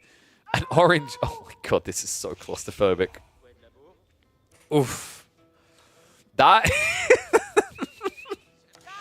So this is one of the problems with the corner camp strategy, I think. We've seen it work reasonably well in 3 unit starts, but in 15 villager starts, it feels like you just expand beyond your means way too quickly. However, having said that, Lamet doesn't have any military. What? No way. No way did he greet like this. Lamet has 1 military unit, and I believe that's the Khan. Now, he's not going to die straight away, but this is heavy eco damage at a critical moment for 7. The king is coming. I don't know why. He's like, oh my god, I'm so sorry, people. I left the gas on. It just doesn't matter, though. Oh my god. 7 What a strike in here. Significant damage being done to Lament. Lament just panic rushing up outposts for defenses, but the damage that's being done here. Down to 39 eco and still losing more. Meanwhile, Seven now has the lead. He was at 39 himself. Oh, that's so harsh. Oh, that's crazy. Sick to see. So Lament isn't going to get the most cozy time. He's now spammed up all these outposts. Oh my god. You know, I'm actually wondering if the production does work with TCs, because he had a lot of villages, right? Like, by comparison, let's say Purple's a good comparison, because Dragon... Yeah, okay, guys, that production option that I thought was just going to work on military buildings works on TCs. It most definitely works on TCs, because remember, Lament only had one town center. He definitely just lost well over, what, 10, 15 villages. His build time wasn't really worse than Dragavan's, right? That's the only way I can make sense of it. I think, yes, the production does indeed accelerate the TC production time. And if I'm not mistaken, I think he might be the only person to have noticed this so far, unless Don has. No, Don hasn't either. However, oh my god, Seven! He sends it all! No way. Wait, he's got the king! wait, no. No way. This would be hard, guys. There's no way. I just can't right now. He just... Oh, I can't believe that. He just pressed healing and it doesn't work. Seven's dead. What is with Seven and pulling all of his villages? I think he needs to just unbind Select All Army from Select All Military, because he seems to be having some problems here. That's everything. Why? Why couldn't you hit the king? I mean, you were. He just has so much health. He has 1,000 health, dude. Maybe next time I won't use Empowered Kings. The Empowered Kings are kind of bonkers. You can't really all-in people in the first 5 or 10 minutes. You have to build an army big enough to do damage. If you had Knights hitting that, maybe. But even then, it's 1,000 HP. You had no food? That's true. I think you could have built a few farms, though. It would have been really slow, but that might have been your way to do this. That's going to be a GG. Seven. First to go out in the corner here. So corner position, not as OP as we once believed. Just realized we're a few seconds behind. Let me accelerate us up to live here, as it doesn't look like anyone's making a move just yet. Teal, what on earth is this cozy location, genius? He wanted a pit mine. He got a pit mine. I love how we still got some players up in the hills, by the way. Just Dragavan up here on his lonesome. Everyone else deleted their villager. Not Dragavan, though. Dragavan wants the free info, the deets. It was a nice round. It might have actually worked up against the normal king, but yeah, we didn't have that here. Maybe next time. Dragavan now pushing into ping. Don with limited power scout to defend as well. Funnily enough, Dragavan actually goes after the Trebs instead of going after the Nest of Bees. What is this right now? I mean, it makes sense, right? House of Wisdom down to half HP already. Nest of Bees are now going to be struck into, but it's Clock Tower Nest of Bees. Don. With barely any military, guys. Like, I think he has 2 power scout? Yeah, 2. Okay, that... No way does Don get away with this. He's dead. He has to be. Dragavan, biding his time, goes in with the Ghoulims and the Knights and kills it all. And Don, it's a desperation keep. It might keep him in this game, but keep in mind that Dragavan could just kill the rest of the base here. Oof. CCs are going to be taken out in the meantime. Just make sure Don can't rebolster himself. Dragavan continues to dive.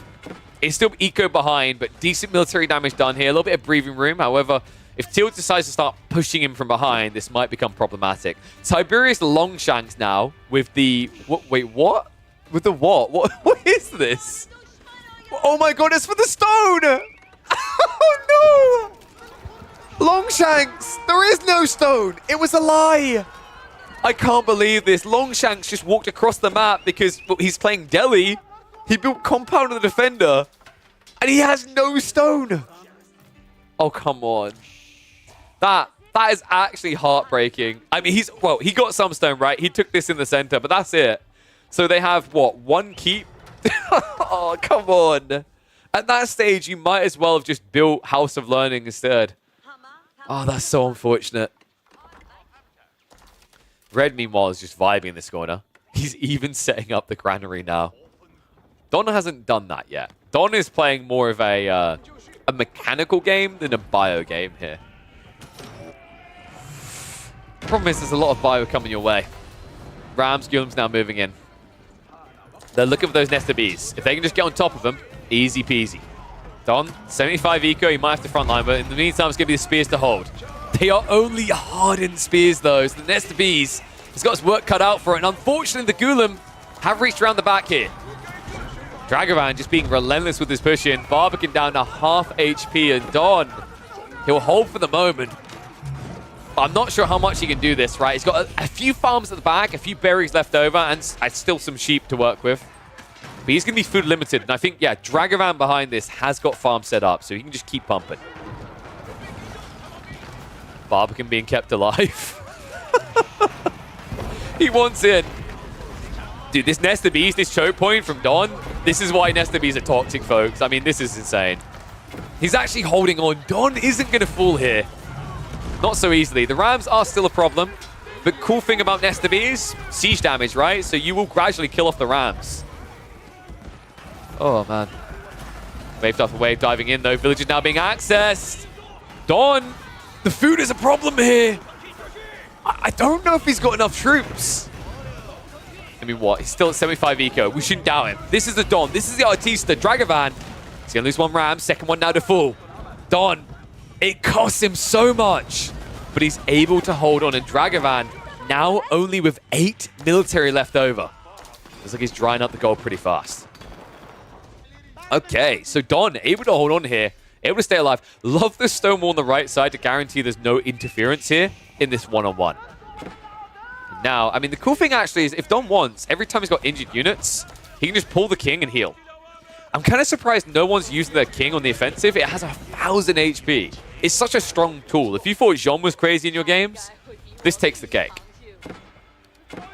Meanwhile, Green denting into teal now, so it looks like Choose My Civ thinks I've chosen wisely for him. Rams moving on the TC, and it looks like Gold Genius. It's going to be a Silver Genius soon. Only 2 landmarks to speak of, and one of them is basically dead. Yellow now with the backstab. What?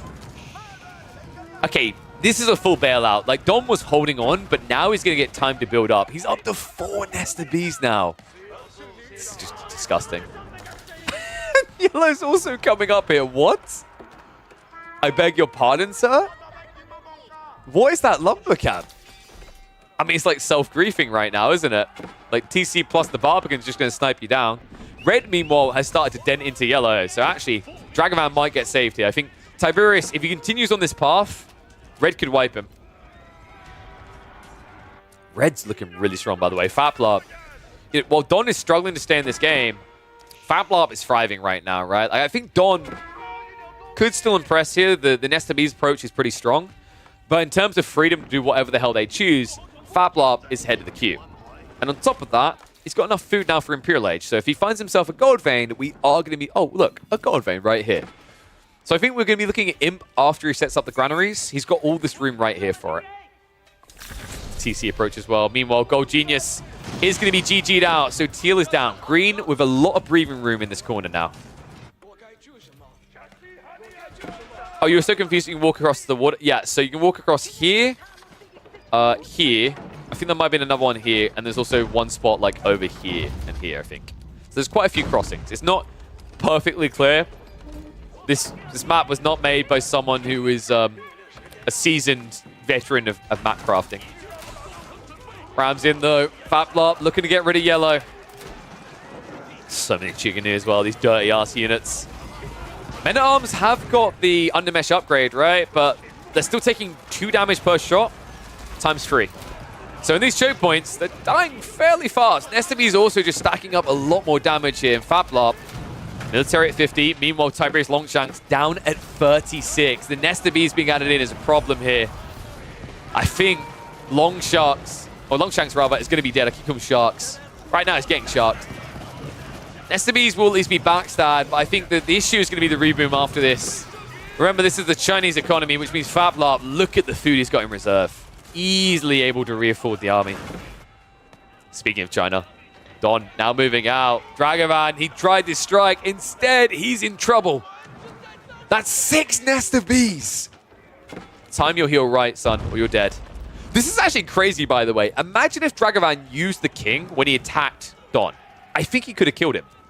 Because we have got Landmark victory on as well as Regicide.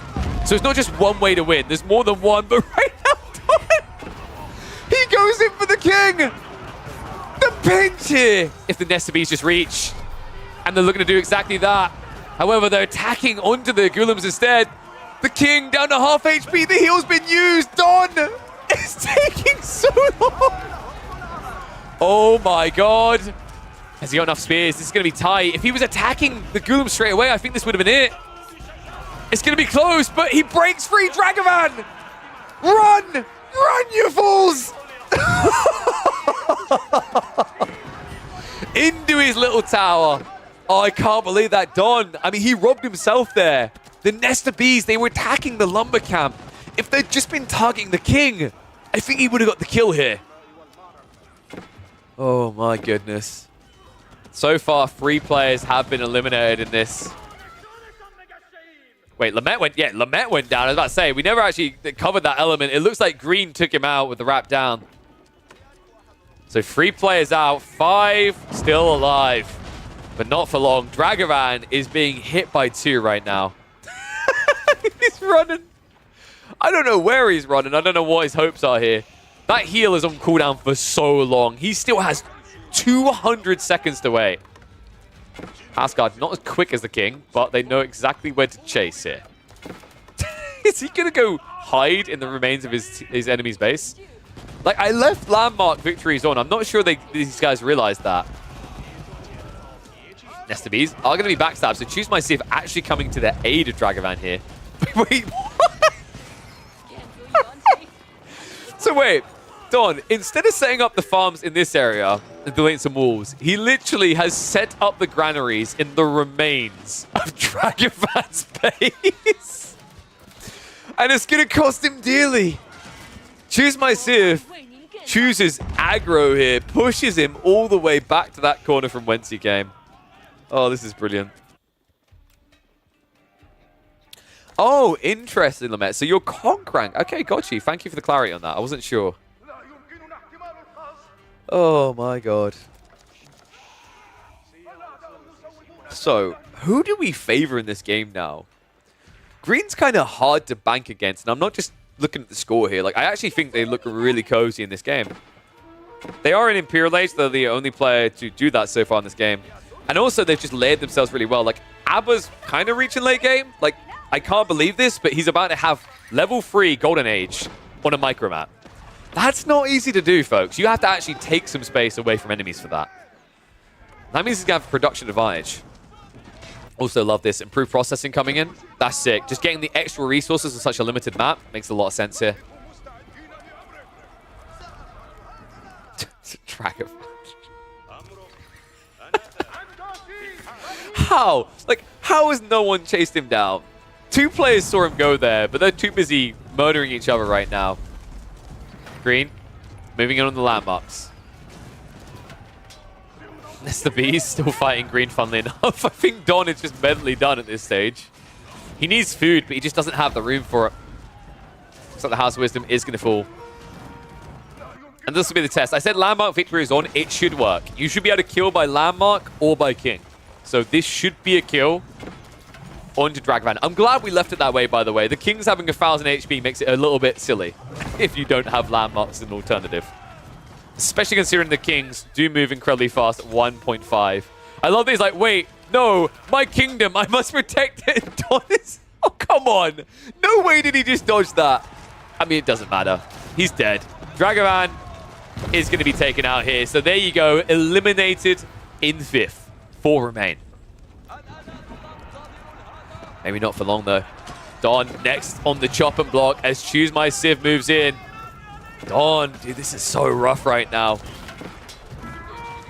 I mean, Don was one of our favorites, right? 2 of our favorites may get taken out by Choose My Civ. Choose My Civ, who, just for a reminder, folks, player from Italy, they are a former gold turned diamond player. They've been diamond in the last 2 seasons. Now, interestingly enough, when it comes to team ranked, They thrive. They love team rank. They are 64th in the world right now, and they're flexing it. Line out scrambling Don. I don't think he's going to last too long against this. Unless there's some sort of backstab maneuver. But right now, Don is just trying to leave the base. Oh my god, he needs gold though. He's trying to get a new landmark, right? Actually, no. Remember, he could build the Imperial Palace. I imagine we're going to be looking at an Imp level landmark instead of one just with Imperial in the name though. So there you go. Don buys across with the remaining wood. He needs to be fast about this though. Landmarks can be targeted down. The king did make their escape, right? I believe so. Yeah, he's running. Yeah, good luck with that. Force March is something, but you need to pinch him. And unfortunately, Tiberius Longshanks not able to grab him in time. Don will make his escape, at least temporarily, if nothing else. And he's going for the Great Wall. Dude, I love this. If it was anything else, if it was a Spirit Wave, if it was Imperial Palace, he's dead. This might save him in the corner. The rat of free-for-alls continues to exist. I love this. Absolutely phenomenal.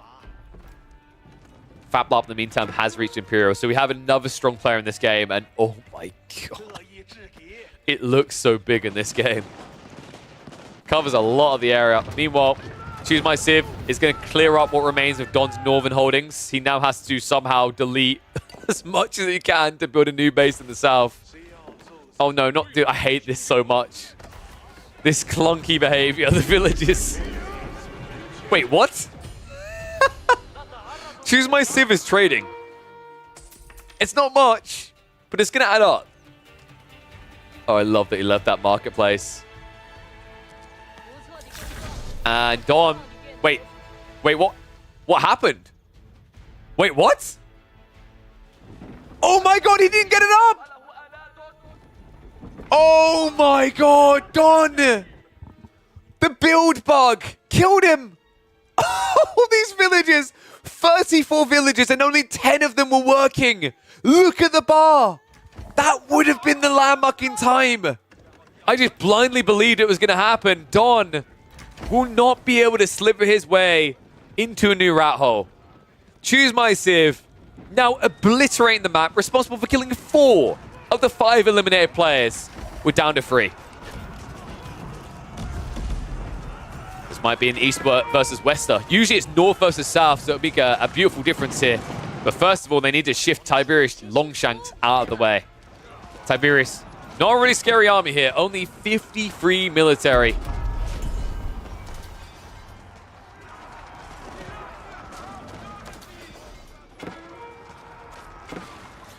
Ooh.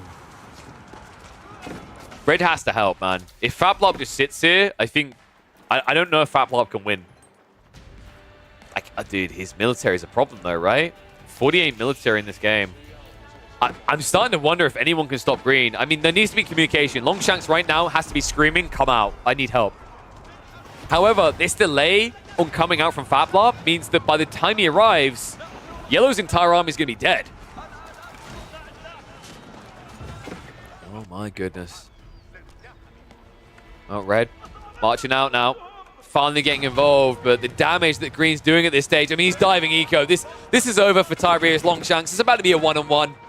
So many villagers dying to the elite Camel Archers. Everything dying to the elite Camel Archers. And that means although there's going to be some damage from FatBlop, I just don't think this is enough.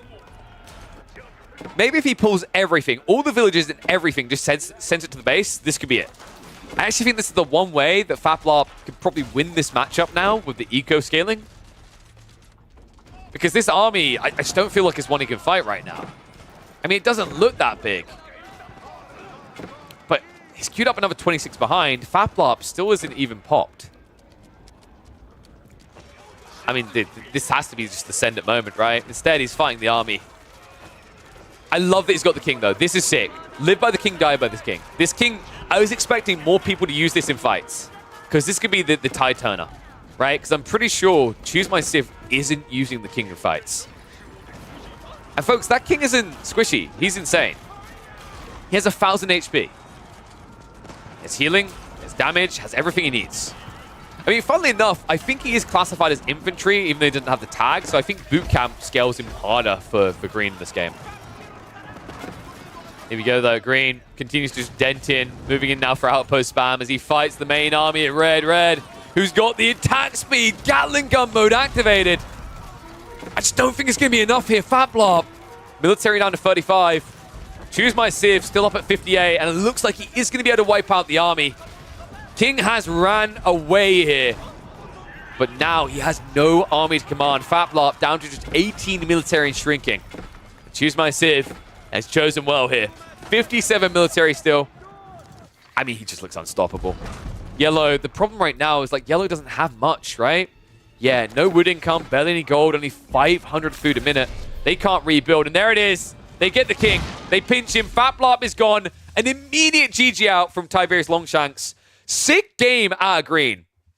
That was cool, actually. That was so aggressively fast. Let me know what you people think of this. Usually these games, I think, are averaging 40 to 50 minutes. But with the Regicide, with the 15 villager rapid start, the game ends in 32 minutes. Intense action-packed after that first 5. Love to see it. Well played to the players, and well played to Choose My Civ. If you want to have a well-played moment, if you want to be able to flex at how strong you are, make sure you're following the Twitch channel, and make sure you're joining on these community games, because we are running them 4 days a week. I'd hate for you to miss out. I'll see you in the next chapter. Oh, man. Didn't know what to do at the start with so many villages. It's definitely going to be a weird feeling, but I think in some ways it feels better because the early game feels really slow otherwise, right? I think that's the good thing about that. Like, the amount of time you spend building a TC alone. Maybe 10 instead of 15, but I kind of like it. Yo, what is up, Tim? How's it going, buddy? Thank you for the gifted subs. Appreciate you, buddy. Absolute star. If you guys haven't seen 10-4 Tim, he usually plays the 1v1s where I just say, no one wants to watch me. He makes sure that people want to tune in for his amazing commentaries of his games. Wonderful star. Love to see it. Much love, buddy. Appreciate you. You died with 0? I think... Do you guys feel that would be better without the Empowered King? I think without the Empowered King, right? It's awkward because, like, I can show you in lobby, there's no option to modify the king more specifically, which is kind of unfortunate. Because that would make it a little bit better, is if that was in the options, is you can't mess with the king. What I might do instead is, like, just not empower the king. I might try doing a simulation speed increase. Simulation speed increase means everything in the game goes faster. I'm pretty sure it does. I need to test that. What's game rates? Well, yeah, that's just everything increased. So gathering rate, construction speed, repair speed, production speed. But this... Oh, it can't... Okay, no, we can't. It can't be used in multiplayer. So someone still needs to create this. This would be incredible. I think, like, I'd love to see free-for-alls played at, like, 1.3 times speed. It'd feel a bit weird, but it'd be crazy fast and cool to witness. But we'll figure out some other settings. What I'm going to do now, guys, we'll do more of these. Don't worry if you missed out. Don't worry, more coming. But I do need to eat first. So what I'm going to do now is I'm going to put up one of the games we played from one of the early days. We might actually put up... Do we put up the one that came out on YouTube yesterday? I think we can do that. Empowered King is good. Yeah, but the problem is the King is, like, insanely, like, giga-chatted. I think, actually, like, it's maybe interesting to do that a few more times because only 1 or 2 people were actively using the Kings. I think the Kings are pretty cool because you can actually take them to the battle. And they have, like, you know, an upside-downside. If you lost the battle, you might get killed. So, let me have a look. Let me have a little ganders on what we got here. We watched the Mongol one yesterday, right? Love that these videos are doing well. People seem to be loving this content. So, did I show the Europe map or the Jeanne d'Arc micro map? Maybe the Jeanne d'Arc micro map would be quite good. What if we've... I'm trying to remember what happened in the Jeanne d'Arc one. I think it was decent. All right, guys. Yeah, here's what's going to happen. I'm going to go eat. When I come back, I reckon at least 2-3 more free-for-all games, at least. So don't worry. Hang around if you were hoping to get in. There's still a shot. But what I'm going to do now is I'm going to go eat. I'm going to put up one of the games we played a few days ago. It's a Jeanne d'Arc only free-for-all on the micro map. It was really entertaining, great to see, and some familiar faces there as well. So stay tuned, enjoy that. Even the people who are in it, I imagine you haven't watched it back yet, so this will be pretty entertaining. And I will be back after the video is done with more custom games. I'll see you then. Threw 8 players into a micro mini-map, and they were all playing Jeanne d'Arc. Well, weird voice in my head. I don't know why you're asking that question, but I've got the answer. Welcome back to the Community Age of Empires 4 action for a Jeanne d'Arc showdown. Boy, oh boy, is this one close to my MOBA loving heart. We've got 8 players onto this infamous micro map created by Mr. Merlin to duke it out as the hero Civ. Up in the north, we've got the return of Krent on something other than the English. Next to them, very close by, is going to be Philisberto, the prolific Mongol spammer playing something not Mongol. I know it's a shocker. Next to them, slap bang next to them, is Lamet on his alternate account, Ragnar here in the blue. Over in the right side, full corner camper alert. Dragovan has found the cozy location in the purple. Pink took that central location away from blue. This is going to be 7 playing in the pink. And then over here... Chris starts with an outpost and then realizes he made a mistake. Wrong location, flat, pushes him back into that corner. Chris on orange has to leave. And then finally, by the lonesome, we've got the real cutie pie casually chilling. This is called Sir Eisenstange with their own corner to work with. Fight. Oh no, Ragnar, he realized he couldn't get it anymore. So this is just awkward, right, when you're in this position. This is why I think a little tip when you play this game mode, Jeanne d'Arc builds a lot quicker than your other villagers. So you should prioritize your drop location around Jeanne d'Arc. Find where she is on the map and find the optimal place you want to go for. Go there. Remember, this is a crafted map, by the way, and most of these players, I think almost all of them actually now, have seen this map at least once, so they know what to look for and where to find it. Well, looks like Lamet is going to go back for this position we usually see someone claim. Usually it's a Malian or a Japanese player over here, but I guess we'll accept a Jeanne d'Arc. Are people feeling a bit disgusted, outraged by the amount of Jeanne d'Arc?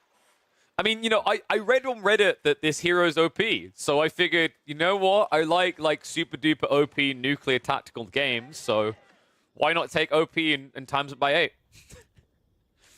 Oh, man. I need more of these. I need to actually commission some of these. If anyone is a map crafter and they are looking for a commission, reach out to me. I want to get more of these type of maps made because I think this is the truly fun content I think is missing from AO4. It's not to say that AO4 doesn't have its fun moments in general.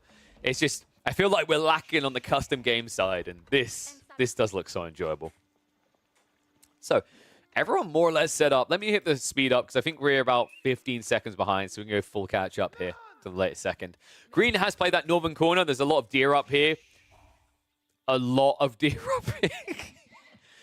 Well, let's give them some privacy. They're clearly making more Bambis for us.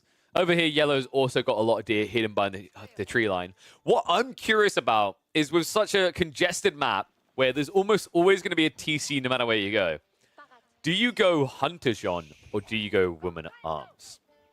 Now, while people stroke their chin in the chat and think about that, I'm quickly going to set up the predictions to see who's going to win this. Who will win JD FFA? Is it going to be purple, teal, red, green, blue, pink, yellow, or orange? I've missed one, haven't I? Am I an idiot? I feel like I'm an idiot. I've got purple, teal, red. Did I miss green? I missed green somehow. All right, green's getting added in now. There we go. 2 minutes. Get your predictions in now. Oh, dear, oh, dear. Can you bet who's going for Chamber of Commerce? I'd hope no one, because similar to the Silver Tree and lack of in our Mongol-only map, this one doesn't come with a neutral trade post. I love the fact that Krent's walling himself in this corner. This is his safety place. No one can hurt him. Wait, did Philly try to outpost rush him? And he got outpost rushed instead by Krent. Oh, that's frustrating. Now, admittedly, Philly can still gather gold here, right? It's not the end of the world. He can actually just send Jeanne over, pick up some gold, drop it off, and she'll heal. Like, she's not going to die. But still quite annoying for Philly the way this game is started up. I think we should be getting close to the level 2s in a lot of cases, right?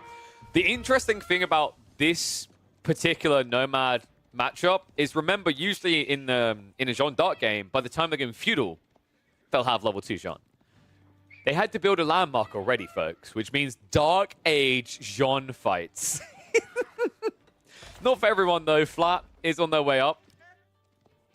Oh, man, this is going to be so good. Dude, imagine the amount of intercept you can do here. Someone's building a Skull Cavalry like this. You should have level 2 Jean by the time they're half complete. You could stop them.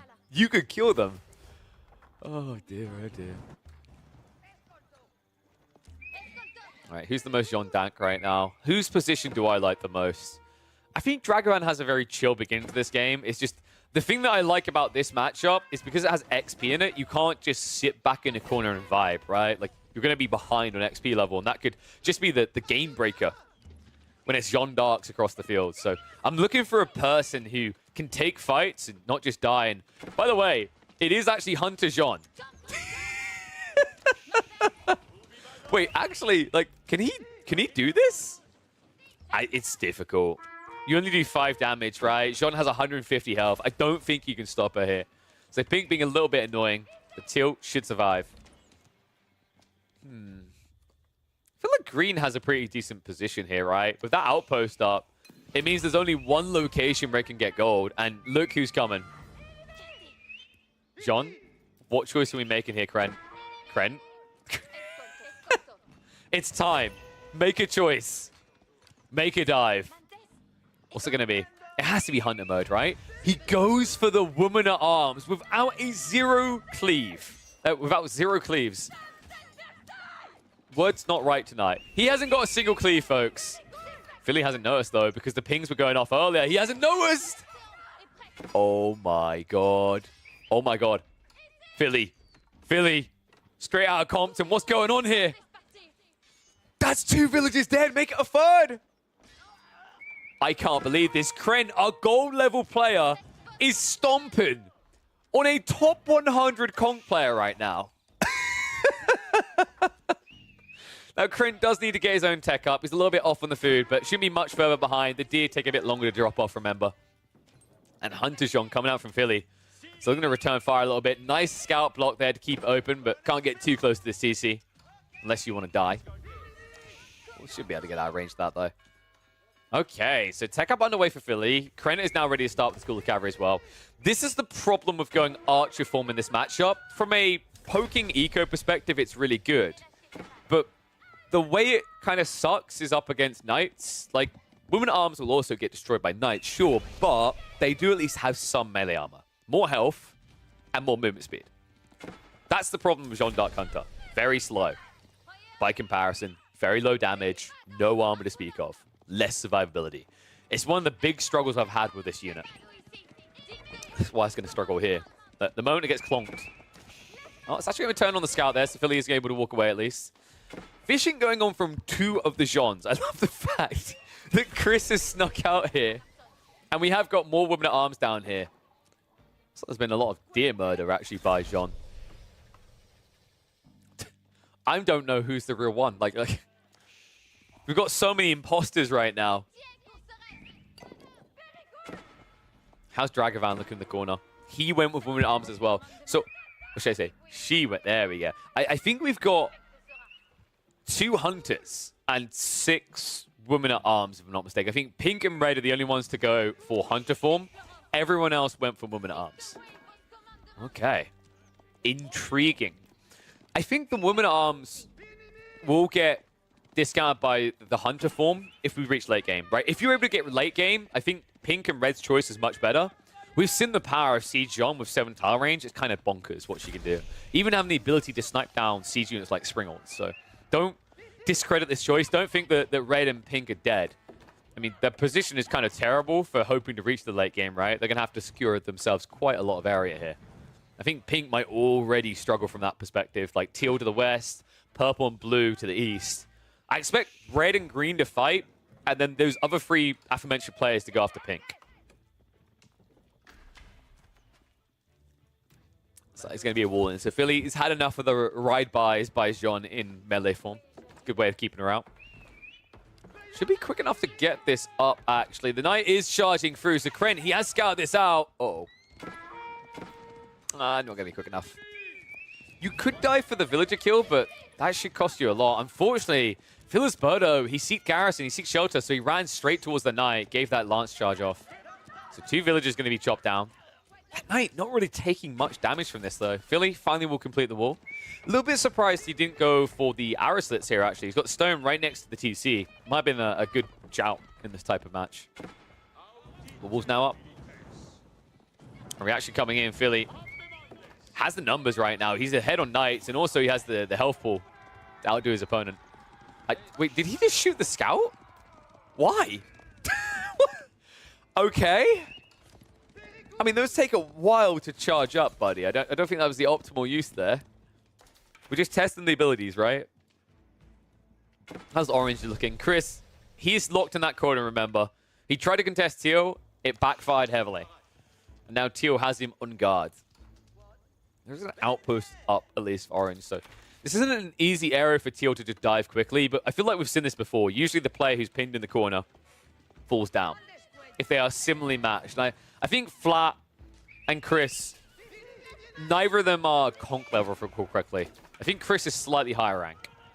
Unfortunately, for Flat, this is not going to be a one-on-one. Pink is now here.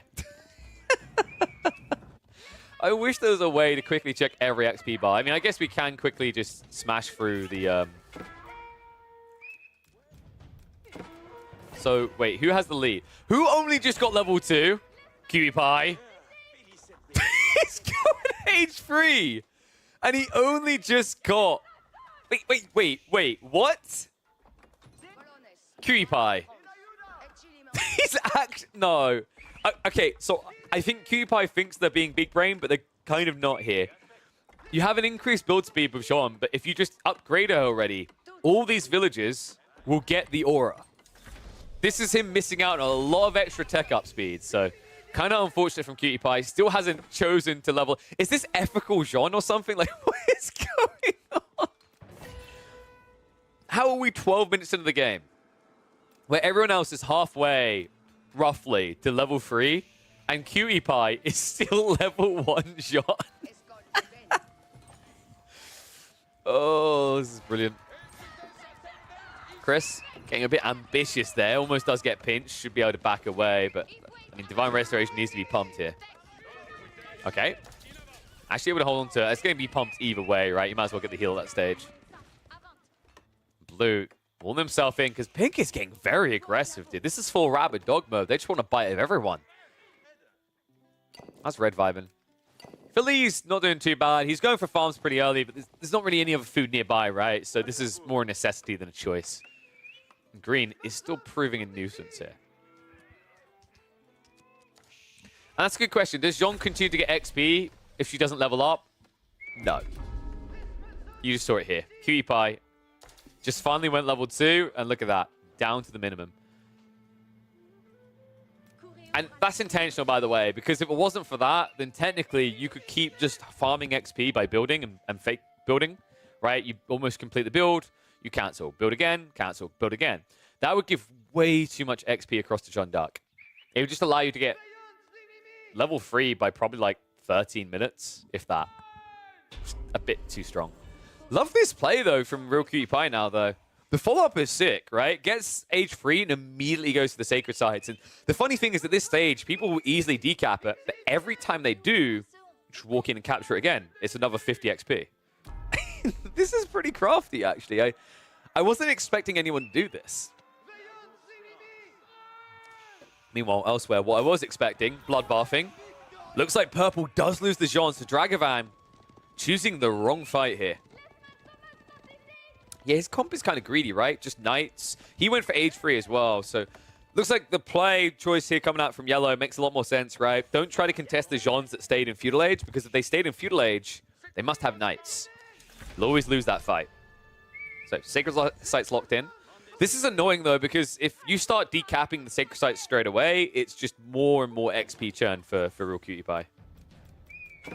Unfortunately, they didn't level up originally when they could have, because I think they actually would be probably, like, 2/3 or 3/4 of the way to level 3. This is slowed down, though. People now going back to the siege engineering. I can't believe Krent is still trying to break into that gold area. Oh, dear. Pink has been a nuisance as well. Just raiding out of the center of the map is impressive. I wasn't really expecting them to stick the aggro on their opponents. I was expecting them to kind of hide in a corner and shiver a little. Southside fight as well. Starts to feel like Chris is holding in there, right? But Flat, is he doing better on the XP side? He's getting pretty close, right? Yeah, Chris is notably behind in the race to level 3, and unfortunately the Wolves are going to keep him behind. Real Cutie Pie waiting for that decap to come through. Finally, it's going to be on the way. Pink moves in. And he sent her all the way home, right? Yeah. If she just comes out again in a minute or two, recaps these, it's another 100 XP. It's a pretty crafty idea here.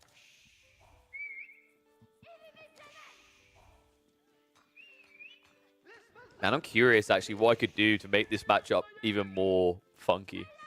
Could you imagine if we just, like, stacked a bunch of boar in the center of the map? Like, create a map with crap tons of boar and then sent out in a bunch of Jeans? Oh, my God. That would be so glorious. Purple. Knocking in with the raid. Just being annoying for 7. Yeah, this is quite interesting because I think Felisberto, he has just been pushed off the gold, right? Like, his game isn't safe still. The problem he's had is that Green just keeps building into more and more units off the back of the deer.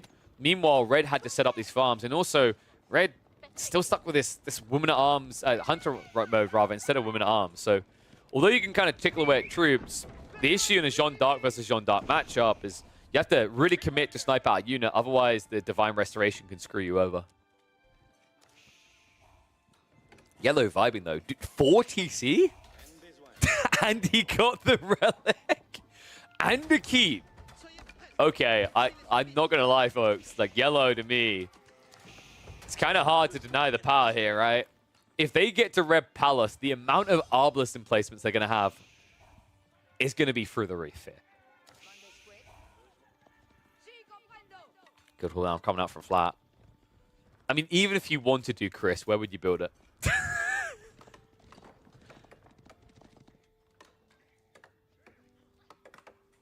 I'm not sure how Chris gets out of here. I mean, he's mirrored by Night Count, right? And now he sees the tech up, charges in. It's just so difficult, though. Divine Restoration offsets any damage he would have done. He has to run for the cleaves. I mean, if that tech up comes out, Chris is dead. Veterancy versus normal Knights, this won't even be close. So Chris has to do something ASAP. And if the idea is to tech up, I'm still asking the question where, because you don't have room, my friend. It looks like you're very blatantly blocked in this area by that relic. Gonna try to break out, though. Tries to go through the walls. This is so annoying. Oh, my God. Okay, so, yeah. Did he just buy more food? He did. Chris, what is the plan? I mean, is he just going to pump as many knights as possible? I'm so confused right now. I don't know what Chris's plan is here. I think he... No, guys, I can't even pretend to know what the plan is here. Like, he's like, if I just buy Imperial Age, that's how the game works, right? But, you know, even if it's because he doesn't have space for farms, remember, he's already got 1,500 food. It's not being spent. Chris, I think he's praying that level 3 can get him out of this. Credit to him, though. Look at the difference in XP. Chris is winning the race. And he needs his maiden on horseback. He needs it now. Veteran Knights now coming out from Teal. Charges in. Jeanne d'Arc almost going down there. Oh, that was so close. Orange prepping more outposts now. Level 3 Jeanne is about to be ready. She couldn't come any sooner. But you'll wish she did. Elsewhere on the map, there's no real fights going on. Green is circling the Rams, but not committing just yet. And here we go. Real Cutie Pie going up to Imperial Age already. They look unstoppable in that corner. Making sure that Orange is stopped in the corner here. Oh dear, this is brilliant. So we have got level 3 Jeanne. but Chris isn't coming out. He's walling himself in, which means that Flat is going to get level 3 as well. Huh? This is kind of weird. I mean, we've got other level 3s, right? Yeah, 7 is up to level 3, but unfortunately, Purple is as well. And Dragavan has butchered 7, so looks like we're going to lose Pink first here. I can't believe you rushed Imperial. Why are you building Archery Rangers here? You're not French. That's not how your Civ works. Dude, I love how, like, even when I'm watching top 100, 200 players, I've actually seen a lot of them do that, where they just end up building the Archery Rangers and the stables around the keeps, even though it doesn't do anything. Pull one out for Pink, though. That's going to be the TC going down. No way you'll be able to protect that. John also gets chopped off the block, and I think that is the end of the road for 7. 7, funnily enough, coming in 8th. How are we looking south here? Double fortified outpost. He's almost got the room, by the way. This is making room for the drop of the landmark. This should be a guild hall going right here in a second. He's so close. Sean Dart still poking, prodding. A ping. Oh, it's definitely out. There's no play out of this for 7. No one's coming to their rescue. Everyone is just basically taking a corner and stuck to it. No, it's kind of funny how often this doesn't work, right? Like, we've seen multiple players try to make the center spot work. Here's a crazy thought to you guys, for you guys. In at least 75% of the games, I'm pretty sure the central player has been Pink. We had Neri in one of the games. We had Gully Decker in another, and now we have 7. All the Pink players trying to take the center of the map. Sometimes it's blue as well. I don't know why that's the case, but weird statistic for you. Tech out complete. Chris has done it. He now needs to level up with the Knights. Jean? Jean? What? Oh my god.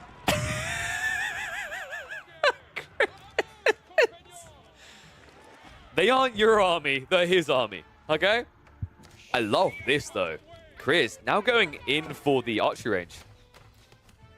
I think Teal's playing this way too slowly.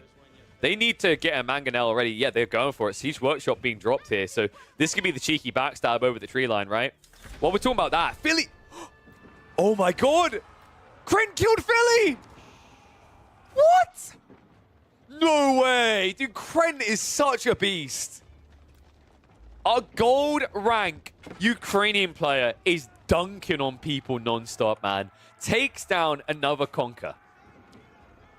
For those like wondering like why I have such high expectations for Filisberto. Filisberto in the world right now is ranked 59th in solo. However, when you take away his Mongols... No, I'm not going to finish that. That's mean. Let's just say Kren is an absolute Giga Chad. The guy who usually picks English in these free-for-alls. Gets thrown on Jeanne d'Arc and spanks. Now, I was distracted by the south side because this is about to culminate. This is escalating quickly. There needs to be a Mango. If there isn't, Chris is coming out. And Teal is going down. Right now, he's getting baited. The outpost crawl is on, folks. The Sprint and placements are proving annoying here. Filisberto in with the behind the scenes here. Turns out that Filisberto's mouse just broke, and now he needs to buy a new one, so he can't play. The reason his mouse just broke is because he got killed by a gold player. And look who reaps the rewards. Rokuki Pie says, don't mind if I do. I'll be taking all of them. Thank you very much. Your assistance is appreciated, Filisberto.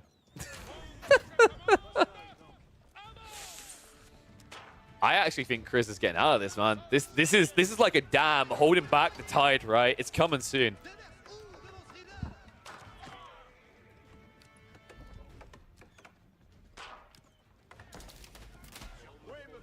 Oy, oy, oy. Keep going up, though. So Teal trying to keep him in. There is no siege, remember. Orange does not have room to build siege right now. He's gradually going to get it. However, if he chops a bit too far, he's going to gradually get that space courtesy of being revealed to a keep. Okay, Jean Dark's just farming right now. This is... Chris is having a good time. How are we looking elsewhere on XP? We only have one ranged version of Jean. Oh, wait, no.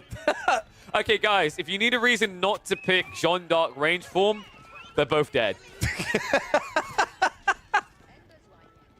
I think that says everything it needs to on the matter, folks. Yo, look at Dragavan, though. Dragon D's nuts all across the map right now. Sorry, Knights. That was... I actually meant to say...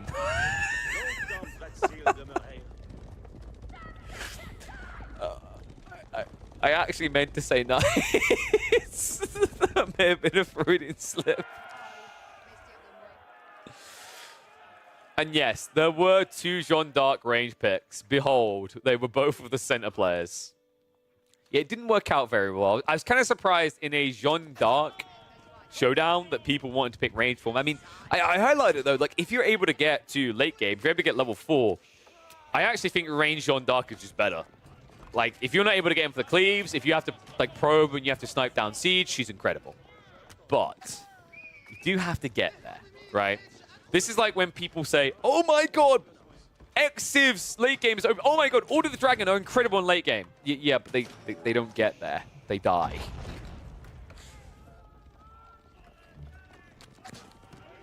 Oh. All is still okay here. That looked a little bit shaky for a second. Grabs are slowly getting through this, but it's outpost, right? So you can just repair it with wood. Doesn't cost you anything. And we're about to have a breakthrough. Oh no! They see each other. TC versus Keep here between Flat and Chris. Now, Chris, he's got the Trebs ready to party, by the way. He's actually... Oh, my God. Did he... He's got Siege Workshop here. Yeah, he lost the archery range, right? So he just replaced it. Or I think he deleted it, even. He also has almost cleared out the stone outcropping, so there's going to be room for additional production here. Chris does have a way out soon. He's Teal have to consider going. Teal, who's right now losing villages as he accidentally chops a bit too deep. Dragavan's coming, by the way, and that scares me. I mean, right now, Dragavan is... He's the griefer. He's that person who just runs by in your house in Minecraft. Like, oh, this is a great house. You know what? It would make it look even better. TNT!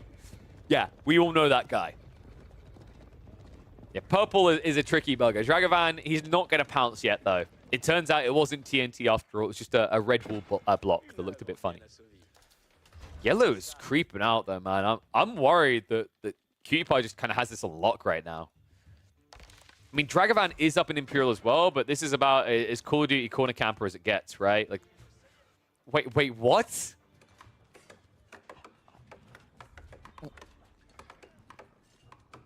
I think that's how French people say what? Like, he went college for artillery. I mean, that I didn't see coming. Looks like the discount castle's being built up here. Cutie Pie is throwing away a bunch of villages, but worth it. Gets it up. Wait, no, wait, what? Finish it! Oh my god! There we go. Arbalest replacement coming in. I mean, Yellow has 121 eco. You can afford to throw away units like that. Yeah, Yellow's snaky, man. Like, I don't trust this. So Eisenstein, we've seen them in here before. I think they clearly are a full free-for-all aficionado. They're dangerous. They basically have a third of the map to themselves right now. Okay, so Philly, like, it does feel like he's looking for a reason why he lost to a gold. In fairness, though, I do remember earlier when he tried to snipe a unit, he randomly sniped the scout, which seemed a bit weird up here. So Philly might have a broken mouse. Now, I would make a comment about how you should just buy an insert brand here, but I need to be sponsored by a brand first to do that. So maybe in the future. Dragavan should kill blue? Ah, dude, just like, look that. Look, that makes this. He's a nice guy. What did he ever do to you? Teal has problems right now. Does this ever feel like one of the situations where Orange is going to kill Teal and then Yellow's immediately going to kill Orange? It has that reek about it, doesn't it? How are we looking on resources as well? Chris really just out here, right? He's got permanent food at least, so he switched over onto Guildhall, but it's so slow. Love that he's sniping the Guildhall on the other side, just trying to take the permanent resources away from Flat. And a keep drop coming in. Oh, what? And he goes for the monastery. Perma gold, baby. Chugga chugga. Whoop, whoop. Oh, this is... Okay, Now so your here's the mind thing. should be Flat can't do this forever, right? I mean, in fairness, he can do it for a while. He has got 1100 stone, but he's repairing with stone. Everything is attacking the other side. Orange can just get more wood, surely. Psych. What is Yellow up to right now? He's just taken over the entire map. Dragavan. It's going to poke back against this, but keep in mind, Real Cupid has got the army nearby, so reaction coming out. Jean will back away. Where is Yellow Jean right now? What? I'm kind of confused. What is she up to? Am I blind? Is she dead? She's alive somewhere. She's just lazy. She's over here. He's using her as if we're doing regicide. She's just standing near the landmark.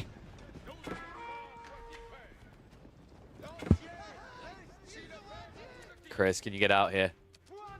I mean, interestingly enough, he might be able to. Teal. Oh, he sniped out the trap. Uh-oh. Teal. This is escalating. Also, Jeanne d'Arc summoning the champions now, so he's got a small defense force here, right? And these choke points, the Arbitrier can win. Does Hero Bind work on casting too? Maybe. I don't know. I don't remember. What was Hero Bind, actually? I don't know. I don't think I have it set. I just look for the big dot. Jean is here now. And orange is Chris. Chris is the guy stuck in the corner, okay? He spent more time in corners and free-for-alls than Core has, which is not a small achievement.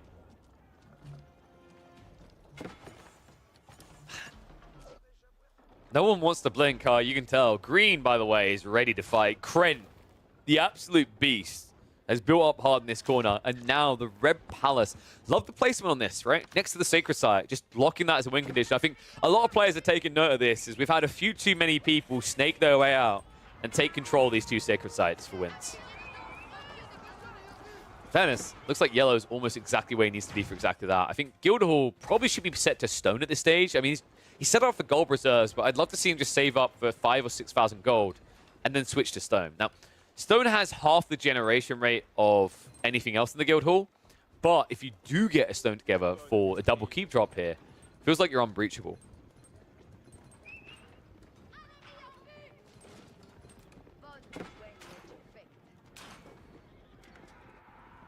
Teal, where are we going? Not there, that's for sure. Is this the secret reason for the College of Artillery all along? In a Jean mirror, Dragavan stroked his chin and said, Reboldiquins. Oh, it's the twins. Randy and Richard. Out for a fun time. Oh, what is this game? Keeps it down, by the way. I think Teal's dead. Oh my god, he's actually charging in. This is a full Two Towers Lord of the Rings moment. Only this time, Gandalf ain't coming to save you. A clash for careers, one that you can easily win. Villager being pulled just to dive in onto the siege, but it's not going to work here. Jeanne d'Arc on both sides goes down. But Teal doesn't feel like they've got enough to just break fully through this, right? The castle should win out in the end. He re-rallies back towards the siege to protect it. Villagers and Jean's champions blocking the way. And Teal has thrown it all the way. 10 military left over. Chris at a healthy 30. And with the Riz to negotiate his way out of the corner. Dragavan will not give any free passage to Flat here. So he's stuck. He's stuck with his own machinations here. He chose this fight. North side, we are going to get a clash between blue and green. Ambitious of blue to dive this, but he is at least attacking the Red Palace. I don't think Lamet should win this, by the way. Like, there's no way that you should ever win underneath a red pass. This felt a little bit greedy from Blue. Green is going to clear it up. Even wraps around the back of the Horseman, gets all the siege. Big problems for Blue here. Outpost spam on the wood lines, at least going to deny resources for Kren, but Kren still has a wood line in the corner. Easy peasy. And I don't know if Jeanne d'Arc is wallowable for, like, eliminated civs. I've never tested it. I'd imagine not, though. It just seems a little bit too obvious of an issue. That being said, I think Jeanne d'Arc was wallowable before the last patch, if I'm not mistaken. Orange is out, though, folks. Officially has broken free. And Teal is royally screwed. There's no coming back from this. One landmark on fire, 1.5 HP, and 1 TC. And I think Chris realizes that this corner now belongs to him. We'll move across the left side. You want to kill villagers quickly here, folks. Right now, although you know you've won this fight, you know there's no comeback for Teal. If you're not killing these villagers, they're taking away additional resources on a very limited map. And what on earth?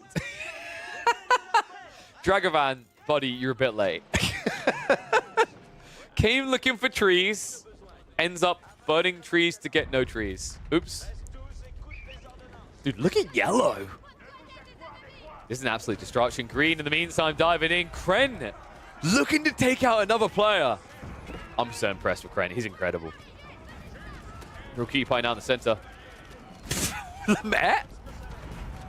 Where on earth? Divine Restoration coming out. Dragovan trying to hold here. The Revoltiquins should be doing a lot of work. That's mass melee that he's diving into. Arbitrary as well. But the Arbitrary sniped out the Revoltiquin. Sick play by Real Cutie Pie. However, it has cost him the army. He should be going down here. Jeanne de Blast has also not been achieved. She gets eliminated in level 3. Dragovan should be getting close off the back of that. Yeah, it's time. Get her up. Bring me the Jeanne de Blast. I mean, we have to. Please, do Field Commander. I know he's going to do Valor's Inspiration, but I want Field Commander so badly. Think about the limited resources and you just sending in each of your knights one by one without any more gold, right? Like, it would be incredible. Oh my god, is he going to lose shot? What? Just upgrade her! Meanwhile, Kren is looking to downgrade Lemaire. Last of the landmarks is being seeked out. Kren is about to take out a second player here. Elsewhere, Teal has fallen. Orange gets the killing blow. Chris now has to clear out all this crap, so he has a real room to build his base. Luckily for him, yellow and purple are a bit busy right now. Has Yellow got Jeanne back yet? She should be respawning shortly, I imagine. But there's the elimination. Final landmark goes down. Green kicks Blue out here. It is now down to 4, and each of them has a corner.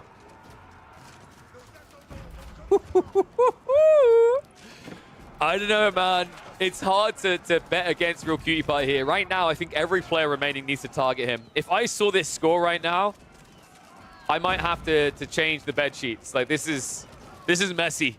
12,000 score. The next closest is Kren, the God, with 7,000.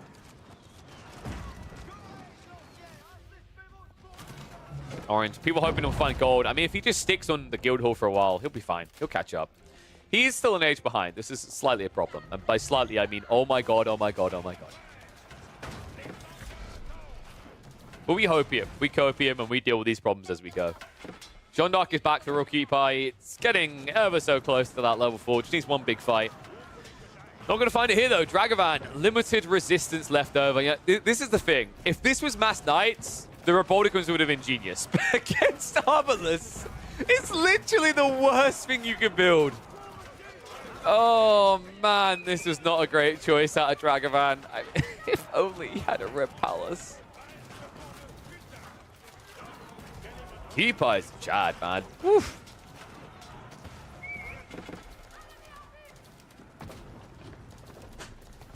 So is Cutie Pie going to be able to take on 2 players from opposite flanks? Because surely they've got to realize he's the strongest, right? I think the issue is Chris just isn't ready to fight yet, right? They've barely got any resources left. I feel like it took too long to get out of this corner, and Teal pretty much exhausted everything bar a few trees. So it's really rough for them in this type of game. Dragavan trying to hold on with Jean de Blast. He went for it! Strength of Heaven. Please use it. Please use it. Please, please, please. Please use it. Don't do this. Yo. Yo. Wait. What? He used it on 1 HP horseman. Oh wait, no. That is your champion. All right. Wrap it up. Call it. We're done here. He's still gonna wait 15 more seconds. I'm only disappointed this ability only works on squish units. If only you could use Strength of Heaven on a Ram. Oh man, he just ain't leaving. Sable Trio at this stage is just problematic. Are there enough wood on this map to spam Rams? Why, yes. Yes, there is. Have you met Cutie Pie? He's still got 6,500 wood. And I'm pretty sure there's still trees. Let's have a look. In the center, right? Yep, we still got some stragglers here. Eat up, big boy. We still got some ways. Dragavan pushing back, though. Wait, did Cutie Pie feed John again? Oh my god, he did. He's still level 3. I mean, this is the thing. I think you're seeing Cutie Pie, the weakness in his play really is his utilization of John. Like, he might as well have just picked French. I think he's a bit peeved. He's like, well, I would have preferred if we just played French. No, that's not how this works. New champion. Wait. It's a champion. Oh, man. Dude, Yellow really isn't even using Jean, and he's dunking. That's how far ahead they are. And yeah, the Guildhall gold has been pulled out. So Chris, he's putting it all to work every time. I think he's trying to max out on Horseman, but even then, he doesn't have the resources necessary here. I mean, Dragavan has to be on his last life here, right? Yeah, he's dead. Oh my god, he's out of wood and gold. And he's already used the Guildhall. This is it. Dragavan, end of the road, my friend. No Red Palace to even threaten Yellow here. That means Yellow has taken out how many players? I mean, they didn't do this one, so they done... Did they do pink? I can't remember if they done... No, I don't think they did. It was mainly Philosberto, right? And then they've just kind of been encroaching the entire map. Krent is still a Chad in the north, by the way. He's ready to fight.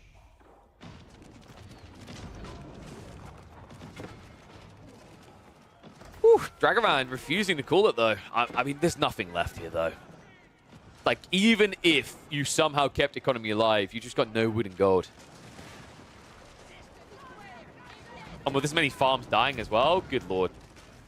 Yep, unconditional surrender from Dragavan. Real Cutie Pie takes out another. He moves from west to east to prove he's the beast. But now, he's the meat in the sandwich. Right, he's spread that cream filling between the waffle layers. I've forgotten what that toasty thing's called. I can't remember the marshmallow thing. And right now, our waffles are going to be Krent and Chris. Let's see if they can come together to smush the marshmallow out here. God, I'm hungry. Oh, lordy. Yellow can't play for Sacred Sites, right? I mean, he actually did lock one in somehow underneath the Red Palace. But he needs another keep closer. And did he ever switch over? No, it's been on gold. So they never switched to stone. They don't have the ability to drop another keep. Everyone is rushing for the wood. Meanwhile, Chris is spending wood. Why? I guess it's worth it to protect the farm. Still has a few trees left over here. Still, this is going to be a tough one. Siege now shuffling out. Just so much of from Cutie Pie as well. Good lord. Those poor villagers. Men Arms lead the charge. I mean, if he just moves those mangoes up, this is all deleted right now. It looks like Krent. That's a lot of ranged units begging to be destroyed. And Real Cutie Pie now has Mecha Jean. Here it is. Valorous Inspiration instantly activated. Or not. Apparently not. Doesn't even matter. It's just he kills regardless. Kren, the hopes have been destroyed. Cutie Pie wipes out the army, and Kren now down to just 20 military and shrinking. He's not coming down for 200. This is it. Yellow, dude, this is full cruise mode. He's gonna do a Tour de France right now. Every single corner of the map has to be explored. Kren, not one to quickly surrender over, and he's shooting Eva, right? If he lasts a bit longer, maybe Orange can provide some sort of release. Some sort of savior to Green. Just have to be fast. Rams, men-at-arms move in. The ungarrisoned Red Palace is going to fall. Feels like a bit of a blunder, right? Kren not able to garrison that, not able to Gatling gun down anything in this area. And now, without his strongest defense, he gets pushed back into the corner. Now, he does have the Guildhall, the TC, and the School Cavalry back here, so it's not going to be a quick death. But it feels like it's going to be a decisive one. Cutie Pie will not be denied.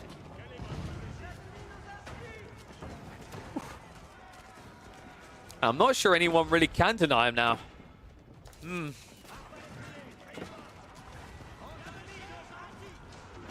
it looks like Orange went roaming. He's just trying to find everything right now. You can actually see that he's sniffing out the map, trying to get a feel for it.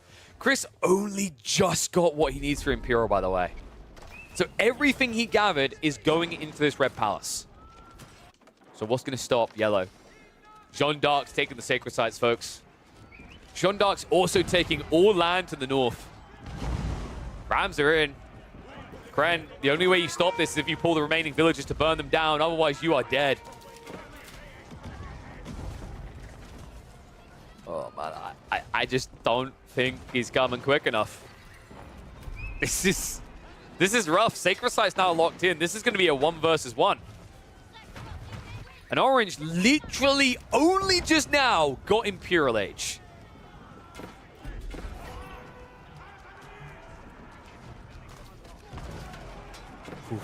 Rams are at least moving out, so it looks like a few castles are at least going to be dented in the flank of Yellow, but I don't think they're going to turn back from this. They've got enough troops to finish off Kren and guarantee that this is a one-on-one. GG comes out. Kren, it's almost poetic. The moment Jean went down, he calls the game. And now Orange on borrowed time. He needs level 4 right now. Jean de Blast is here. In fact, it's going to be Jean de Blast on Jean de Blast. He did go for the Strength in Heaven, but, I mean, you have to use it. He hasn't used it. He hasn't got any units left to use it on. Chris, I think he's been pounded into dust here. Oh, dude, what a heartbreaker. Chris, after the comeback tale etched into stone, instead, he will be the one grinded into paste. Cutie Pie, what a sick play out of that corner. Full booming, full flexing. And folks, let's have a look at them on the overview right now. Cutie Pie, oh, I can't actually click him here. If I'm going to look at him on AoE4 World then instead, the real Cutie Pie, they are 1,264 elo, so they're a solid diamond player. They're Conk 1 when it comes to team rank. They are a capable player, but they were by no means the highest ranked player in this lobby. I knew I was going to hit the mute button. There we go. Welcome back, folks. Hope you enjoyed that one. Dude, that is a taster of what you all can get into. All right. Does that look fun? We got any new people who haven't played in those before? I imagine we've got some new people. Welcome to the Lashes community and those of you who hung around. Thank you for the raid, Lash. Appreciate you, buddy. Love to get some new faces actually diving into these. So the goal now is going to be to do a regicide. And we are going to... What were the settings we were going to go for? So I think we said regicide, 10 villager start is what we're going to do. Or 15 villager. Are you doing more FFAs? Of course. Of course we are. More community game action. That's what I'm about, man. Overpowered kings? Yeah, I think people just needed to use them. I think if people just use them aggressively, they'll discover they're beasts. They can do a lot. You just have to actually move them out of your base and not just sit them in your TC. They have 1,000 HP. If you're not using that to attack people, I don't know what you're doing. Couldn't get it to attack. The king himself can't attack. He has abilities, though. That's what you use him for. You use him to buff. He's a buffer. Literally has an entire bar of abilities. Multiple attack ones, a heal one, production increase. So, let's go to advanced game settings. Actually, it depends. Do people want new civs? If it's new civs, we can't do advanced game settings. If people want the advanced game settings rule set, we have to use the traditional civs. That is the catch right now. So,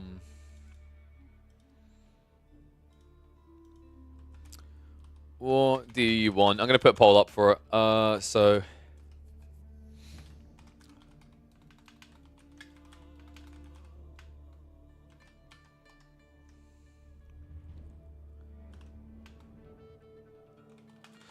There you go. So OG civs, if you vote for OG civs, that means so if you vote for AGS, it means you have all these things like you can have kings and whatever, but you cannot have new civs. If you vote for all civs, it means we can't do advanced game settings. We probably can do a regicide, but it'd be fixed, so that would kind of ruin it. So it'd have to be nomad without kings, I think. Outside that, I'm not sure there's many other options right now. Is Winston still in the chat, by the way? He might know. I'm wondering if there's a way to access someone's mods who's like quit the game or whatever to access their data. Because what I'm thinking is, obviously, WordProxy is done with Age of Empires 4, it seems. But like, it'd be much easier to replicate AGS if someone was able to pick up what he already created, right? And open it up. Because right now, so basically, just to clarify for people, the thing with AGS, the advanced game settings, we can do this, but we cannot do it. Oh, wait. Is AGS on GitHub? Oh, okay. Thank you, Cal. That's good then. So,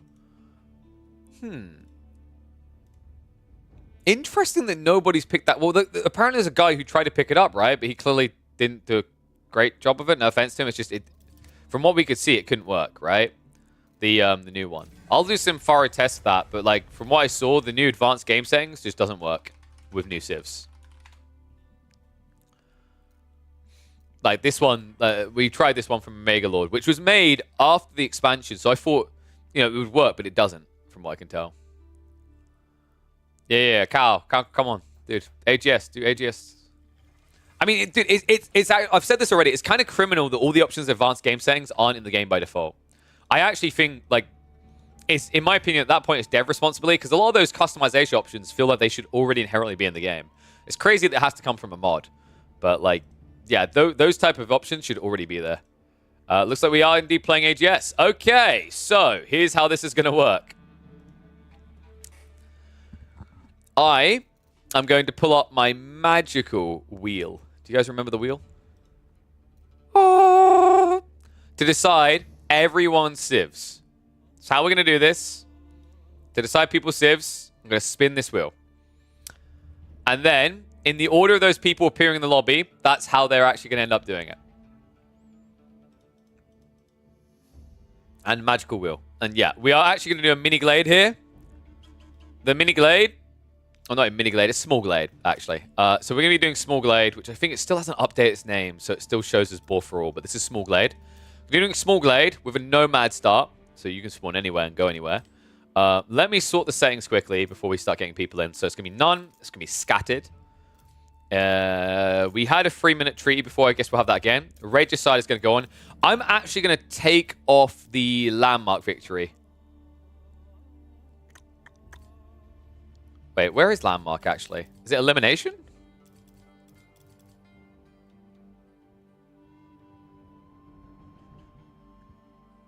No, there's not elimination. It's conquest, right? How do you win without landmark? Kill the king. Be the king kill, wouldn't it? Okay, yeah, here you go. So if you take this off. So if we take off conquest landmarks and conquest capital, that means that regicide will be fine as long as we check regicide on. So you have a starting king. Regicide is ticked. So that should work. Okay, fantastic. No wonders, none of that crap, actually. Like, wonders can bugger off. We're not doing that. Sacred sites, no. You want it, you got to kill that king. His ass is grass. It's the only way it's going to work. You guys are going to start with 15 villages. Because I think it speeds up like crazy. I actually quite like that. Outside of that, everything else, empowered king. There you go, that's the other thing. And then the only other thing was show score on. There we go. So that should be everything we need. Handicap for conk players? I don't think there needs to be one. I mean, this is the communication element. You should be communicating with other players, highlighting if there's a high-ranked player. And then the handicap is, hey guys, that guy is the highest level in the lobby. Like, hey, there's Don. We should kill Don. Like, it's on you guys to actually communicate. And yeah, at the same time, it's free-for-alls. Like, you need to identify the strong players. Wait, kill Don. I didn't say that.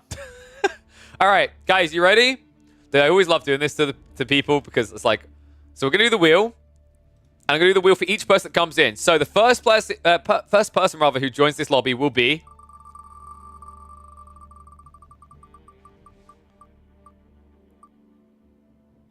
Oh, every rank can work with that. English is the first pick.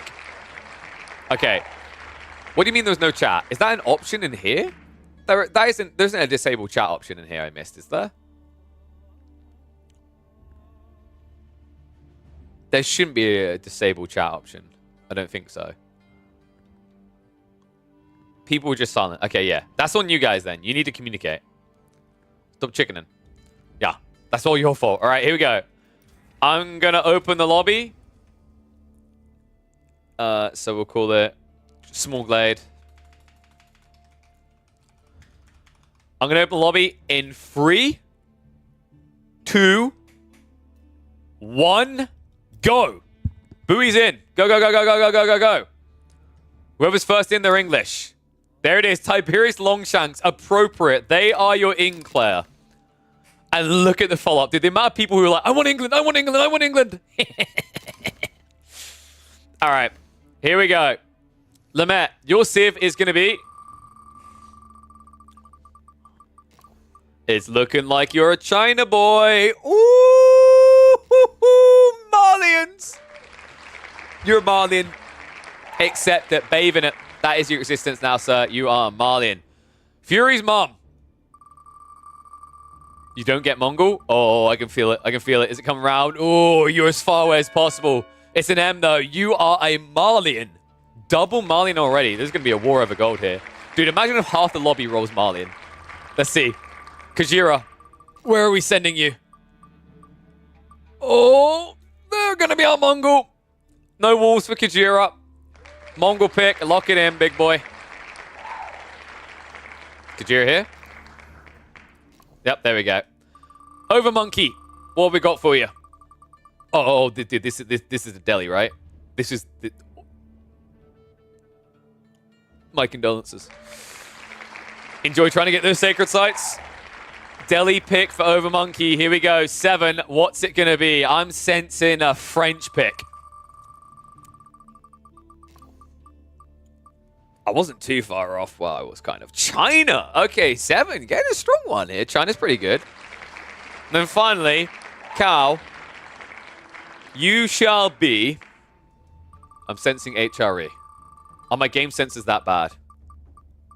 Ooh, it's another Delhi. All right. You were so close to having HRE there. You end up getting the Delhi. the reaction of Cal, where he's like, oh, now he wishes he'd taken the HRE. We've got double Delhi on this map. And the sacred sites are slightly cursed. So have fun with that, right? Final check. We have got the king settings on. We have everything correct. We have set people to scattered. We should be good to go. Make sure you're not on a team. Oh, sorry. We've got one more person. There's one more person. You will join the lobby after I leave. Your Civ will be... Here comes the HRE pick. Is this French? No, it's another English. All right. Je dis le anglais. So whoever joins when I leave, you have to pick English. So just to clarify for people, this is going to be a 3-minute peacetime, nomad start to the game with 15 villages. It is regicide. If you lose your king, you die. That's the one way you can lose the game and win the game is by killing the kings. Your king is buffed up. He has about 1,000 HP. He has some abilities. You want to use him in fights. But the 15 villager start will ramp up at the beginning of this game. Should get us into the later phase. So that's pretty much everything. This is going to be on Small Glade. It's a very small map. Bigger than the micro maps. but it's still quite claustrophobic. So I'm going to leave now. And that means there's one more slot up for grabs. So be quick to grab it. I'm leaving in 3, 2, 1, gone. Who's going to get it? Who shall be my successor? Who's going to be the Anglais pick here? Who's picking English? Whew. Did it already fill up? Good lord, people were waiting. Man, we got people anxiously rushing to fill those spots. That's sick. If you do all Delhi sometime, imagine the walls. I mean, I want to do a Byzantine only on the micro map at some point. So, oh, you had to change to public? Wait, does it go to private automatically? That's funky. I don't know why it does that. All right, there you go. One spot, one shot, one opportunity. Get it. So we have double English, double Malian, double Delhi, and then almost double blue. It's Mongol and French. This is okay. So we're going to have some interesting contests over sacred sites and also big pit mines. And then English is going to be doing English things, as far as I can tell. All right, we're full. Fantastico. What did I want to do with this one? What's that? All right. Oopsie. So...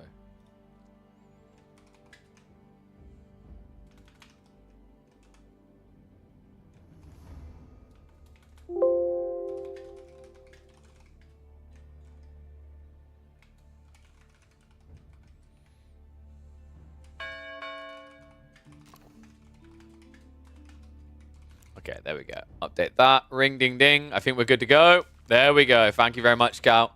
All right, we're getting into the game now. I was just making a note of one of the games already that we've recorded, so it's easier to edit later on. Here we go, though. Looking forward to this. Haven't done Regicide on this map yet, so I think it should be quite exciting. The king should be the only way that you die. Everything else won't kill you. If you lose all your landmarks, won't kill you.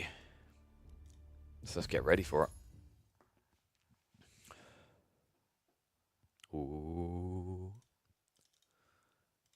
Come on, come on, come on.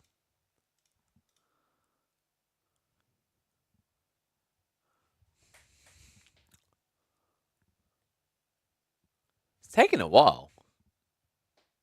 Bit of a weird hang. I guess someone's probably Potato PC, actually. That might be why. So Calgar 666 was the final person to make it in. Interesting. All right. There's already war. I can hear it. What? Oh, the clownery just... Oh, wait. What? No. What caused that? Is it a remake? What happened here? Most of my units on the mountain. Yeah, but you guys, like, it crashed. It looks like it must have crashed. This is so good. Oh my god, no wonder it crashed. Well, someone's got their king out there, so this is not playable, right? I'm gonna have to talk to the map creator then. He said he'd fix the impassables, but apparently there's still a few spots that are accessible.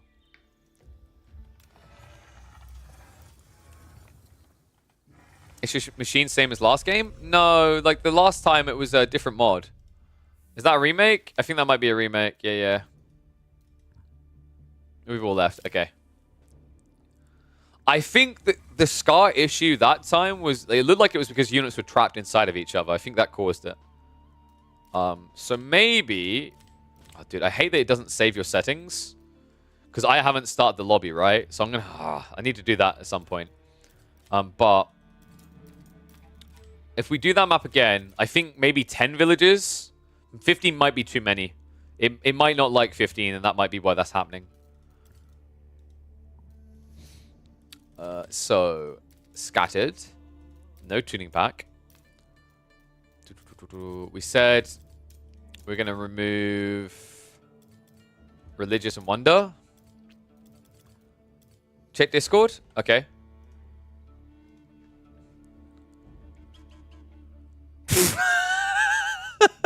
So you were safe on the island then, Cal? Oh dear, oh dear. Yeah, some people had some funky spawns there. So we'll try this one more. I think it's probably just an issue of like units getting pushed into like undesirable locations because it's too many starting villages. 10 might be good though. So I'll have a look there. Starting King. Empowered King. If you don't have a starting King, does it just spawn it at the TC? Is that what happens? What is Ding? I have no clue. I've never tested Ding. I don't know what it does.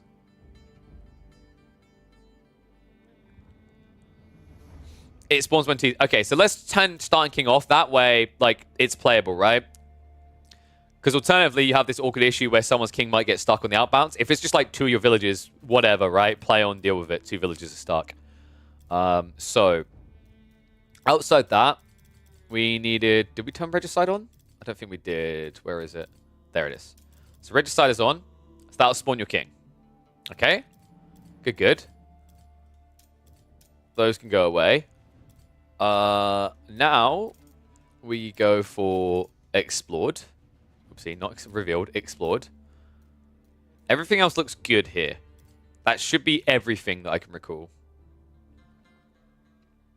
We turned off Wonder Victory, turned off Religious. Remove landmarks in Treaty? I did. Oh, and then the Treaty, yeah. Alright. I think that's everything. That should be us good. So, hopefully with 10 villagers, this should be fine. And now because your thingy doesn't spawn until you've built your TC, you should be fine. Was Dragavan in the last one? I can't remember. I don't think Dragavan was, right? Who did we have in the last one? Lamette was in there, I think.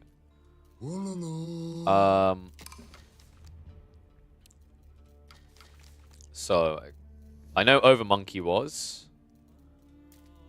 7 was in, right? Yep. Who else? Fury's mom, I believe, was in that one. I remember that. Who else am I missing? Say now or forever hold your peace. I don't know why I went old man there. Tiberius, yep, of course. Can't forget good old Tiberius. The anticipation. Wait, was it all written as one? I forget. It was, right? Wait, no, it's Longshanks, wasn't it? Oh, you're in. Oh, nice. There you are. Yeah, it was. There was a space. Kajira, and then there's one more. Who was the final one we're missing? Whoever it is. Does anyone remember who it is? You invite them? All right, I'm going to leave now, and then they can get in. All right, so everything looks good. Yep. Go. Calgar 666. Someone send Calgar an invite. Calgar 666. Thank you very much, Tiberius. Appreciate you, buddy. Whew. Dude, it's so nice to see so many people with the sub icon emote. Some icon next to their name. You know what this means? I'm looking forward to is like, come the competitive Age of Empires 4, all I want to see constantly being spammed at hype moments in the chats are these and these.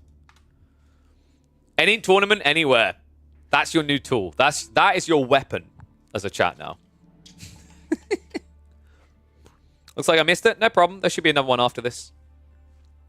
I love those emotes so much. I need to talk to my emote artist. I want to get some more made. I think one I think would be pretty cool, because I say Nunny a lot, is getting like a pigeon that has kind of like a crumpled anime face and then having it like yell Nani or something.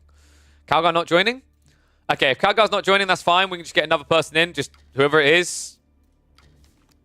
If you guys open it up and they can get in. And then whoever gets in, you're English. So make it public to make it fair. Make it public in 5, 4. Oh, it's the same person on a different account. Oh. Okay. So he's not joining at all? All right, whatever. So we're going to open the slot up then. Open it in 5, 4, 3, 2, 1. Open that lobby. There we go. Observer Cows game. That. Of course it. That's the one you want. Observer Cows game right there. Go for that. Just let him have this moment. On the UK West region. As every Norwegian must accept. Can get it? All right. But we have a full lobby. People just have to try out for the next one. What I might do next time, I wonder if is there a way that I could have everyone's names added to a wheel somewhere without me having to do it? That would be pretty cool. Just have everyone submit their name and then we do a spin. I think someone mentioned earlier that... Oh, dude, I've got water everywhere on the setup. Someone mentioned earlier that I think Cascade Fury creates something like that. Is that correct? Wait, another person left? What's going on? What is this? Get in there.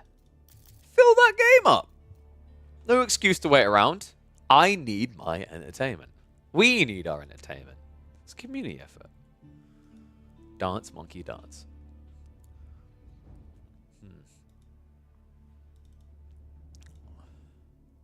Need your game? Dude, it's right there. Literally right there.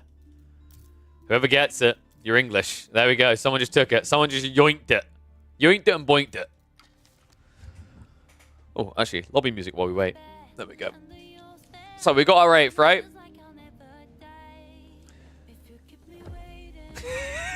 Dude, you spend so much time talking about how you're going to come in, and then every time you miss out on it. Oh, dude.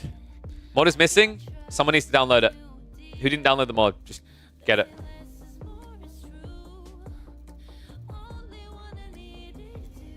Starts.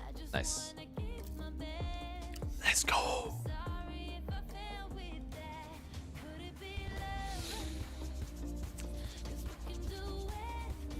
Oh, I'm buzzing.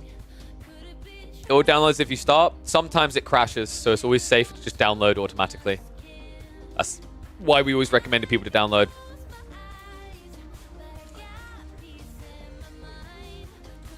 Onlybows.com. Oh, that's perfect. Someone's getting into it. We've got Tiberius Longshanks and Onlybows.com as our English players. This is perfect. Oh, fantastic. All right. Hopefully, no problemos. Only Chugs win. So that's what you need. Only Bows versus only Chugs. Finally, a situation where Chug and you get clapped. That's what we want in life. God, this is a bit... I've done this last time. I'm hoping it's not a problem. All right, we're good. All right. Okay. Everyone should at least have one villager free, right? Wait, has it frozen again? It's frozen. Sync error. Okay, I don't think we're going to be able to use this map then. Damn it. Apologies, guys. What we could try... We'll try a different map, because I think the map is the issue, because we've done those settings before and it's been fine. It's been fine before. Everyone did have the mod downloaded, the AGS mod, right? Just to check. Everyone had that that downloaded, right? This downloaded. Everyone had, because everyone had green spanners twice. Yeah, I think it's because, like, he's close, but it seems like it's weird. I think it's because of the amount that it pushes people out of bounds. So that's a problem. So, what we can do instead... Do we do a world map? We could do a world map, or... The other thing we could do...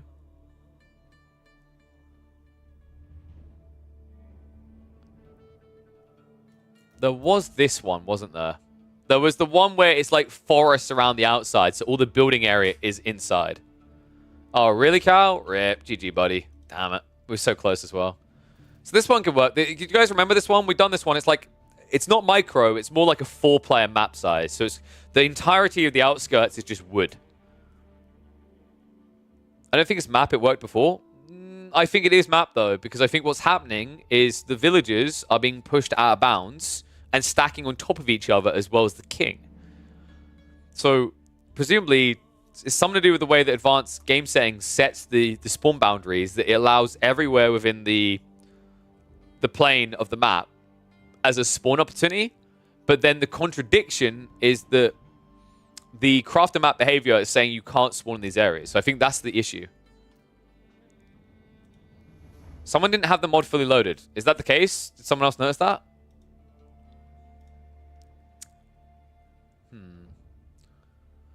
Do we try it one more time? I guess people really want to play Glade. I don't know, because it's mainly Lamette saying this, so I don't know if everyone else really cares whether we're playing Glade or not. Everything was fine. Yeah, I think it's just that most fields are out of bounds. It's not like... literally, let's just do the other map. And yeah, that was a quick dinner. Gotta get back to the action. Yeah. So, I think what we do...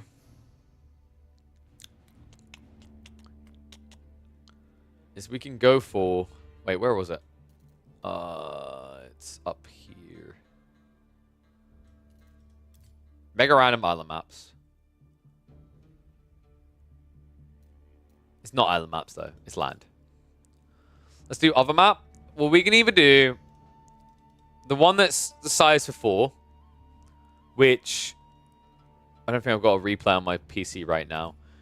It's essentially take an 8-player map size and then surround it with wood, so they're pushed in the center. So it's more like a 4-player map size. Or we can do the world map. I think we probably do one of these, and then we'll try for a world map afterwards. Time for Middle Earth? Soon, my child, soon. Fat flop, dude. You're just going to have to stomach this. Alright, so let me set this up. This should work.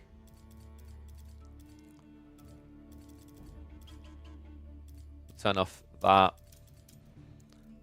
I'll put it to explored because I think that's better than someone finding a secret spot in a corner out in the wood line and surviving because of it, maybe. I don't know.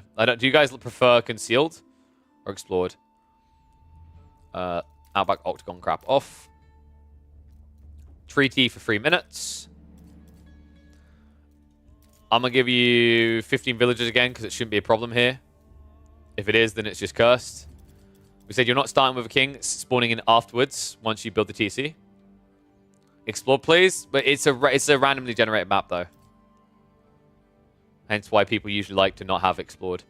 I think that's everything. I'm pretty sure that's everything. Oh, Regicide. Did we put Regicide on? We need to put that on in win conditions. Yes, we did. Religious and Wonder needs to come off. So Regicide, that is it.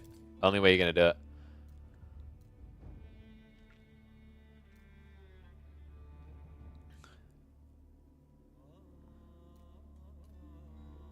I think that's everything.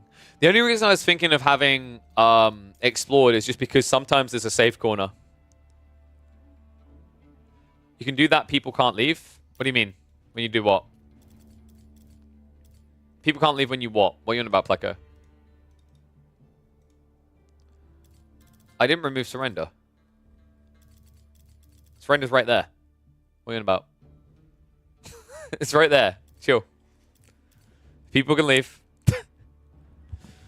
And show score. That was the final thing. All right, that should be everything.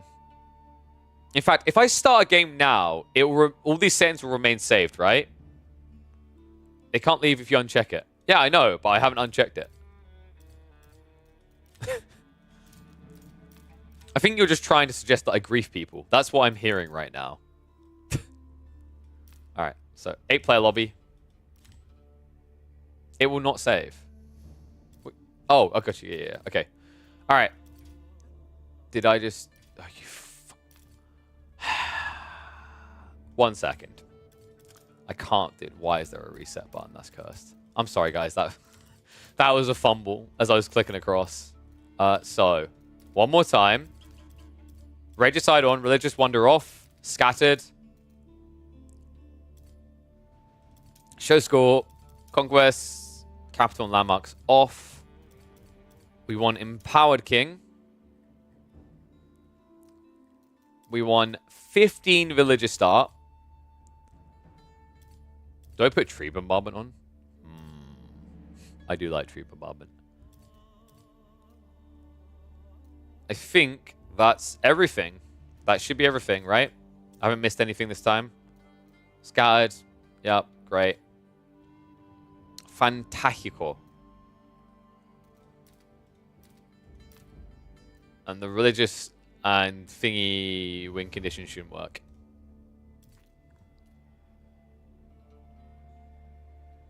Tree bombardment, yeah, it lets siege destroy trees.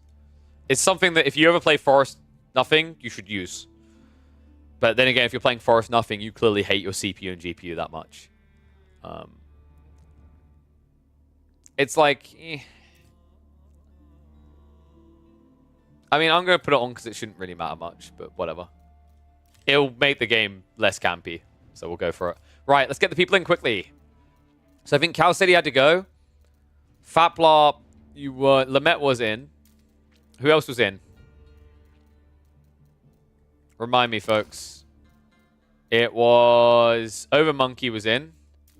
Seven was in. Pretty sure Fury's mum was in. Pleco wasn't in automatically. He has to fight for his spot. Kajira. They were in.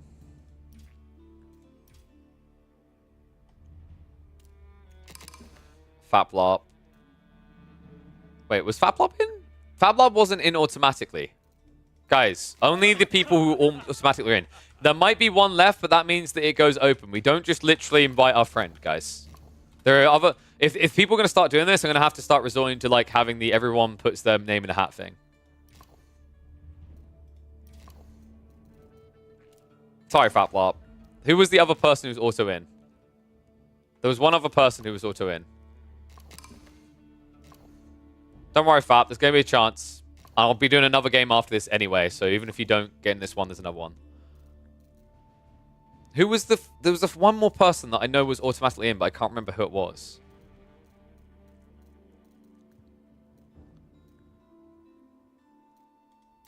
Is it showing up in... It should show up in Thingy's data, right?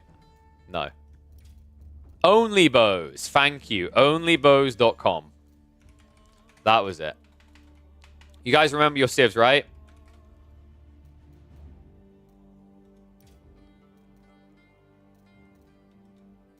Has that sent it? I think it has. And the final person that gets in, because it was Cow Spot, do we re-roll it? I'm going to re-roll it. I think it was Delhi originally. I'm just going to do a re-roll on it. Final player to join will be another English pick. So we've got 3 English players. Oh, this is going to be toxic. Cal said he's giving to me. Did he? I don't see that. Cal's spot is up for grabs, my friend. If you want, other people want it too. There were 2 delis? Yes, but I'm re-rolling Cal's because he left, so I'm just saying re-rolling that one. Is Onlybows not coming? I sent Onlybows an invite. Are they bugged? Are they just not getting the invite? What's happening here?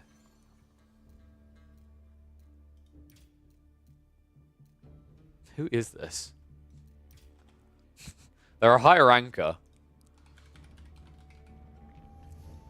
1257th in the world. Not bad. Not bad.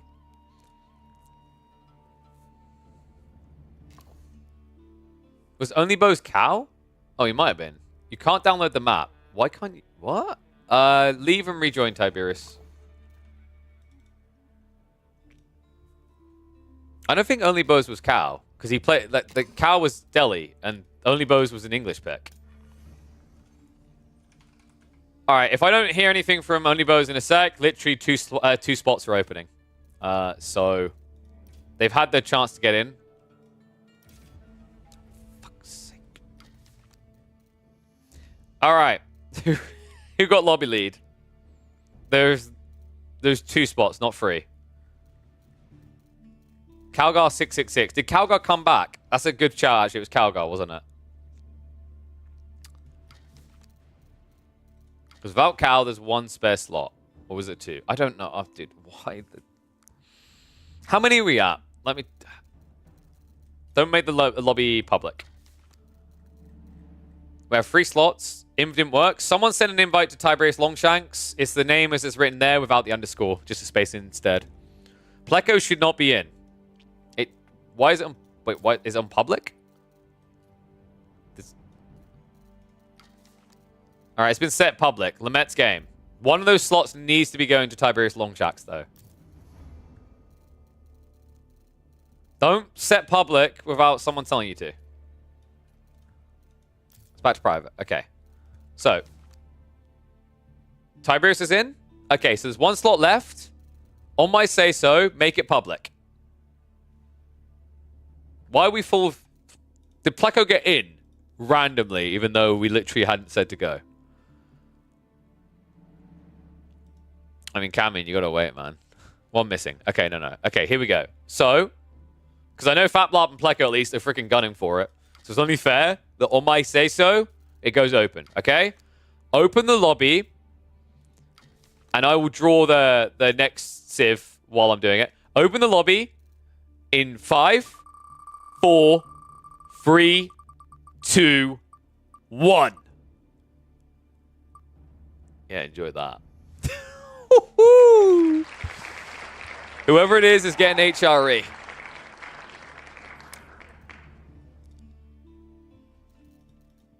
It's on public. Go, go, go, go, go. All right, there we go. Fatblop got it. So Pleco, don't worry. There's going to be another game afterwards. You can get in on that one. Was it 2 spots? It shouldn't have been 2 spots. Tiberius came in, no? Tiberius is in, isn't he? And Tiberius was already rolled for English. How was Pleco in? He didn't join through search, did he? Okay, whatever. If you're going through search, whatever, it's fine. So Pleco needs a Civ. Let's get him one. This is taking forever. This is so silly. All right. Give him Delhi. Oh, dude, you want Ottoman? Nope. ABBA time. Oh, you were so close as well. All right, there we go. I mean, that's better than getting Ottomans, to be honest. Abbasis is borked if you can get to the late game. And I think you might be able to on this one. Oh, you wanted great bombars, didn't you? You wanted to really bust that boy open. All right, so start it when you're ready, guys.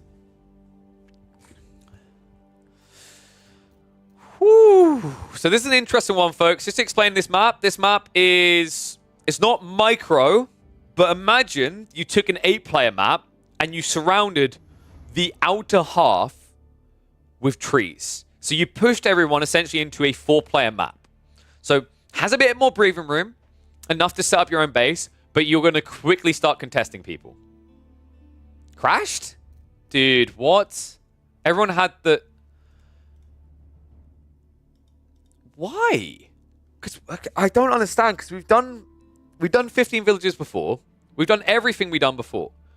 The only thing I can think is before we kept landmark on. It's the map. No, it can't be the map. We've tried 2 different maps now. I think it's because... Okay, I think I know what it is. Okay, I'm sorry, Kajira. Next time, for sure, buddy. Sorry about that. Right. I think I know what done it. Oh, okay, no problem, boy. All right, so we have more slots. I think I know what done it. In fact, I might just say to hell with it and we do a standard one so people can actually legit get in. But if we want to try AGS, I think I know what done it. Last time when it worked, what we done... Oh, there's updates now. We didn't untick any of these.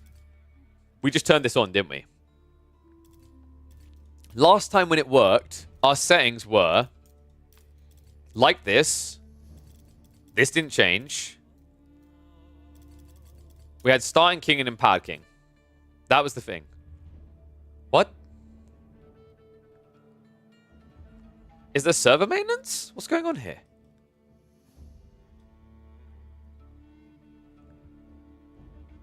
I'm going to restart. That's the message you got. So something's happened. What's happened? Let's just not do AGS. It's too complicated. Like it's a trash mess right now. It's quite frustrating. I'm sorry about that, guys. Let's just do non-AGS. Because we're spending a lot of time just trying to get a lobby going here. Normal Nomad? Yeah, it's going to have to be Normal Nomad. That's quite vexing, though. I would have liked to have done... it would have been nice to have been able to do Regicide, because I think like the only issue, like I've said it before, I'm not the biggest fan of normal free-for-alls because like they, without twisting the conditions or making it a very small map, they grind out. Can I keep Abbasis? Everyone can pick the same thing they rolled before. That's fine. That's absolutely fine. We'll just not do AGS to play it safe. Because it's a lot of finungling around. I don't think that's even a word, but we're going to go for it. So, I don't think there's anything alternative we could use here. No. Unless Nomad Tournament works, but I highly doubt that. It's always a good start when it has error written here. So. Can you do Vampire Nomad? Can you? That probably doesn't work. You're talking about Adney's old mod, right? That thing is so outdated. It works? Do you guys want to try Vampire mod? Basically, the way it works is when you kill a unit, you get the unit. Vampire Nomad, this. Literally, what you'd have to play old civs, but that's fine, we've already done that. It's messy. It's very messy, but literally, whenever you kill a unit, you get it back at 50% of his HP. It's so messy. Yeah, you can get other civs, although when you get the tech ups, they're separate. It's kind of funky. I think this is quite messy, though. I don't know if this is a good idea. I think we just do standard Nomad.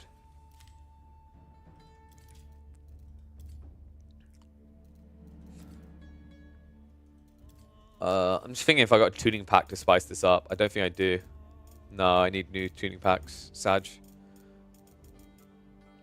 So we'll just keep it as is. Can we just do random civs? I mean, we essentially have done random civs, Blacko, so just pick the civ you were given, dude. It's... Technically, your civ was randomed. Actually, wait, no. If we're doing Nomad, you can pick new civs. That's fair. Do we do the Wheel of Fortune again? The wheels... I don't know what it is. There's something really fun about the wheel. Let us choose civs? What's wrong with spinning the wheel? Where is it? We're going to do this thingy. I like the wheel. The wheel's nice. There's something really enjoyable about that wheel, actually. Display player scores, reveal an elimination. Do I give high resources to kind of make up for the lack of extra villages? Does that help a bit? Maybe? I'm just thinking someone to accelerate the start a bit. Let's try high. You don't think so? It's too much. Is it too much? It's about 1,000 of each. Like, that... I disagree that having a... It's 1,000, right? Okay, 800, 800, 400. I disagree that's too much compared to giving people 15 villager starts. Can you see why I would disagree with that? If you do the maths quickly. Right? I don't think it's too much. Like, mathematically, having 15 villages, having 12 extra villagers in 1 minute is going to gain you 480 resources, right? So I think it's fine. We'll just do high. It spices it up a bit. All right, so should we do the wheel?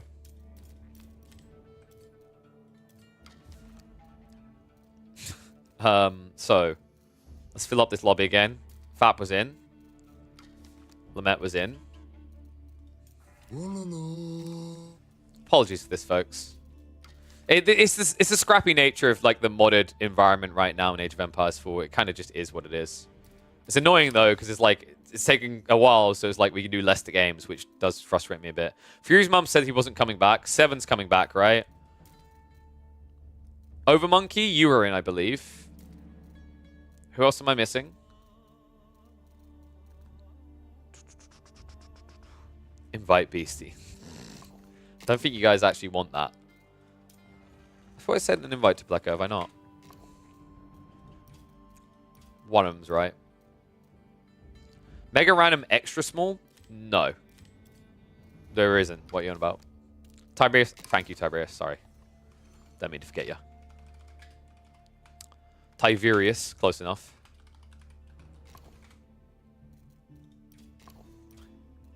What's what it says for me? You're in way It's over your not head. mega small.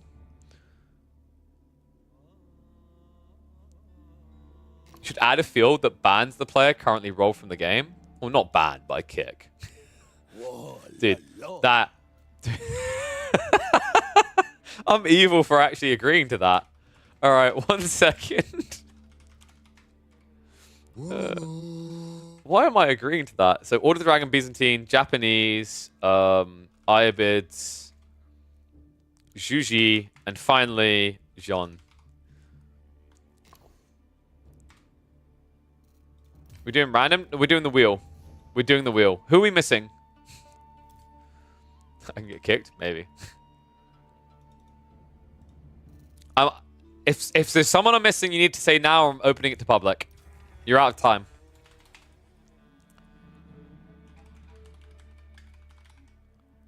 I'm about to open it to public. Opening it. If I don't hear a name that I'm missing here that was already in the game, in 3, 2, 1, go. Fill up the rest of the lobby, and now I'm going to start spinning. Faplarp, you're first up. Full Pokemon starter mode. Let's see what you get. I'm sensing Byzantines. Okay, maybe not. I'm so far off. Is that English? Oh, so normie. So vanilla. It's an English pick. Lamet, next up. Okay, this is the Byzantine pick. Oh my god, I was so close. Japanese? Iobids. It's an Iobids pick. Alright. Enjoyed that. Here we go. Here we go. It's Seven's turn. Now it's a Japanese pick.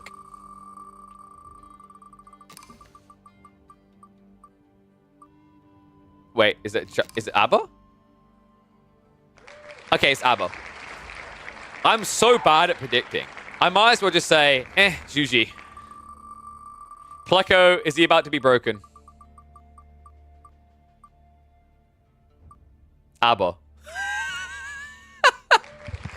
So, we've got back-to-back ABBA picks there. So, an Iobid, 2 ABBAs. Yeah, 7, remember, you are now Abbasids. So, change over to Abbasids. Alright, Tiberius, you might not keep your English, buddy. Here we go. Oh, dude, how do you keep getting English? That's crazy. All right, mark it. I don't know how he keeps getting English like that. This is going to be Delhi pick. Oh, you just dodged the bullet. HRE. Mark it as HRE. Not like this. Levelin, make sure you download the mods. Levelin, you are going to be... French. It's French. It's trash. Dude, how am I always one off? English. We've got another English pick. All right. And finally, for the slot that I'm going to leave open.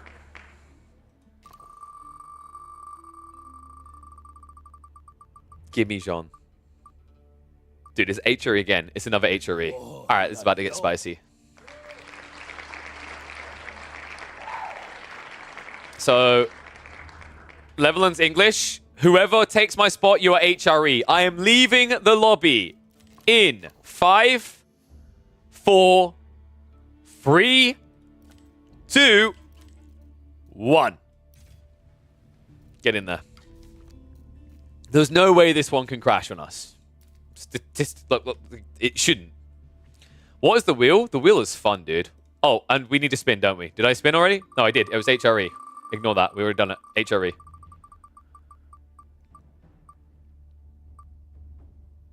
Three English, 2 HRE, 2 ABBA, 1 Iobid. I don't know, man.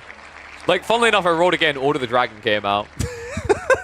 That was some random RNG. But then again, it's RNG. So what do you want? All right. So we've got our peoples. 3 English, though, dude. I like that we got 2 HRE and an Iobid player. There's going to be so much fighting over relics. It's going to be crazy. All right. Apologies for that, folks, but we are now ready to go. This... Technically, there's no way that this should fail. Technically. For the love of God, I hope, actually, that it's not.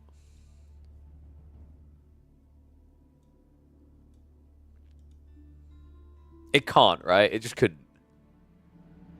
Remove Civ when it gets chosen from wheel? We could maybe do it that way.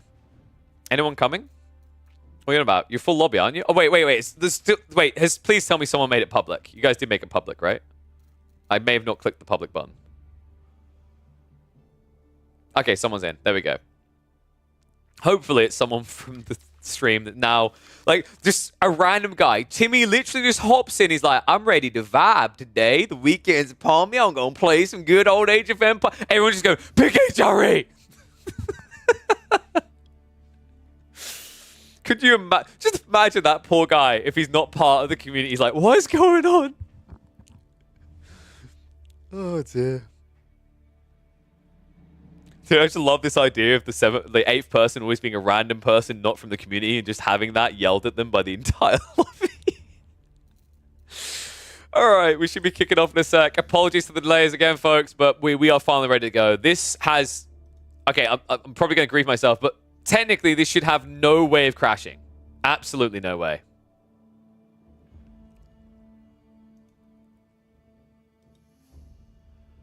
Ooh. Unless the map is cursed. It was okay when we played it before. It was okay. Dude, I'm just gonna... Let me just time out Pleco. We did a little... Ban Pleco. Gone. No. You can shut up. He can't talk to you for 10 minutes. I'm done with this grief. It's always Pleco, my troll. Don't worry, I only timed him out. He's not banned. Finally, Frisbee strat justice. It's true. All right, thank you, Fatlop. Appreciate you, buddy. All right. We finally get to do it. We literally just had to peel back everything like outside the map choice and the Civ roll that was making it unique. I'm upset. I really wanted Regicide, man. That Regicide game was brilliant. I'd love to see like a meta developing in that, but it was like one game on its own. So we'll probably have to do more micro map Regicides, which, by the way, just sounds chaotic to say out loud now that I think about it. All right, here we go. Ooh. Wait, is Pleco... Is he the slow one? Pleco's secretly a god, guys. He's a conk level player, but if he actually didn't have a potato PC, he'd be able to beat Beastie. There you go. Here we go. They all spawned more or less within the confines as well. All right, let's go. Oh, it's 2,000 resources of each. All right, let's kick to. It is time for more community fun time in the Age of Empires 4 Battlesphere here. We are entering into an 8-player free-for-all on a map designed for half that many people. Welcome back to the AoE4 action, folks. A fun one with the community here. We have spun the wheel to get these civs, funnily enough. We random this up, and yet we ended up with double Abbasid, triple English, double HRE, and an Iobid to go with it. So we at least got one new civ coming out here. Let's intro the players. Tiberius Longshanks. I don't know how they do this. This guy, he has a skill. His existence somehow always forces English picks for him, and I don't know how it happens, but Tiberius Longshanks in the yellow once again gets the English. Nearby, it's going to be Lamet in the blue as the Iobids. To the south, it is going to be Fatplop in the green as the English. And then as we rotate around, Pleco, Raw Pleco over here, another conk level player, is going to be in the pink as the Abbasids. Right in the corner, we're going to get an Abbasid and HRE. That's going to be 7 in the red, and Rasselbok, respectively. And then finally, up to the north, a very big cozy chunk of the map to themselves, is Market 8 on the HRE in the orange. And oh my god, someone killed this man. Are you kidding me? Bruh. Half of the relics on the map have spawned closest to him. Dude, this guy should buy a lottery ticket. I mean, this guy's mom and dad work at Microsoft. It's not enough for one of them to be there. That's crazy. And if this is a fast castle build, I mean, you just get yoinksy doodles, right? Like, no one's really going to contest you. It's kind of interesting as well. And finally, sorry, I almost forgot. Levelin won. They were a little bit delayed on setting up their TC. I was about to say, I was doing the count, and someone fell off here. They're our final player, the other English player. Purple playing the south side of the map. So let's get to it. We've been doing these community games now for several days. They've been incredibly fun. Big shout out to the people who just keep coming back for more. I love that we're building a community around this. I'm hoping to be able to work with a few modders to kind of create some game modes, to create some additional maps, even smaller ones than this. Because I think these are a blast. I absolutely love these. I also want to find ways of fixing things like the advanced game settings so we can get accelerated starts. To help that acceleration, we did give people extra resources here. So pretty much the moment that they've built their TC, you're going to see tech ups here. Everyone started with 2,000 of food and wood, and I believe it was 800 stone and 1,000 gold. So I thought that would speed things up a bit to make up for the fact that you've only got 3 villages to start with. It seemed like it would be a good idea here. It's going to have some interesting ramifications. For example, if you're an HRE player or an IB player, you can technically back-to-back tech up. But we're in experimentation mode here. So we're seeing how this is going to play out. Maybe it's going to be busted for a Civ or 2. There's only one way to discover. What is that? Does that thing even exist anymore? I didn't realize people click this button still. Well, that is surprising. Lamette is going for the Trade Wing Bazaar. I have not seen that since before Christmas, since before it got nerfed. Fablop is over here with the Abbey of Kings, is the English. We've already got some spicy picks. Pleco full sweat mode going in for the military ring. Oh my god. Oh my god. Come on. He warned me about giving more resources at the start. He didn't choose to explain deeper. For God's sake, Pleco is about to bully Seven. Seven's a plat level player. He isn't expecting this. This is so cruel. Seven, no, Archery Rangers are not going to... Oh my god, he's going Archery Rangers. No. No. Oh my... This is so vile. Okay, I think Pleco is working his way towards a perma. This is bullying, man. Like, pick on a conk player. Pick on someone your own rank here. This is just cruel. Pleco. I don't know what it is about this guy that he likes cheesing gold and plat rank players, but this is Pleco in a nutshell. What a cruel, cruel man. 4 Rams now moving in and an outpost being rushed up. Oh no. I'm so sorry, Seven. I didn't expect this with the extra resources. I probably should have, in fairness. I mean, in fairness, I thought maybe more people would try to build some Raxes and some Spearmen, but apparently the only one who decided to try and do that in this game is Pleco. Wait, Levelin, what happened? What? Where did they go? What happened to Purple? I'm a little bit confused right now. Did they just... I'm a little bit puzzled, guys. I mean, they literally just didn't finish their TC. All right. Levelin's just gone. Pleco. Oh, dude, I actually dislike you so much right now. It's bad enough we've got someone dropping already, but now we've just got this. I mean, I do usually complain that I want more war, but at the same time, I feel so bad for Seven. Especially considering he's an Abbasid player, so it's not like he could like run away and build another landmark somewhere else. He's just stuck with this crap. Villagers coming out. He might be able to survive this, folks. The Spearmen are going to make it difficult, though. No textiles either. Seven... I don't know, man. I'm having my doubts right now. I just really, really hope that Karma bites Pleco in the butt for this. Dude, come on, Teal, save him. Teal's like, no. He can deal with it. I'll wait until it's my turn, okay? Thanks. Seven, come on. Is Teal doing it? Is he saving him? Oh my god. It's too late, though. It's too late!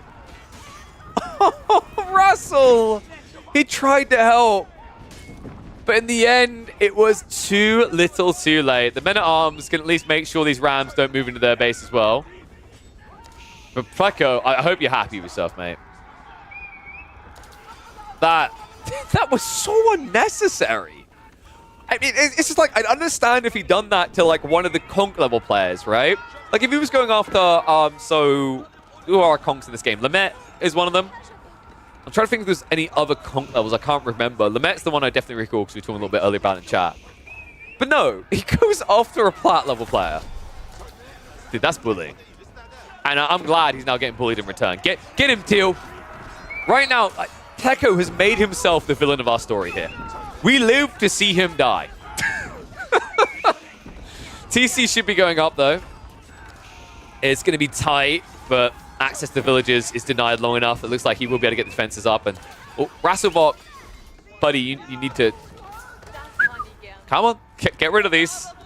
There we go. He's going to start splintering them. So we're not going to see back-to-back deaths here. That's the good news. That is my bad, by the way. I assumed high resources. Someone in chat said it was going to be about 1,000 wood. It turns out it was 2,000 wood. 2,000 wood was maybe a little bit too much. Because if that was 1,000 wood, that would have been maybe 2 Rams, 3 max. And it's a little bit easier to contest, but that was an unfortunate end. Elsewhere, people have benefited from all this generous resource I gave them. Oh, for God's sake.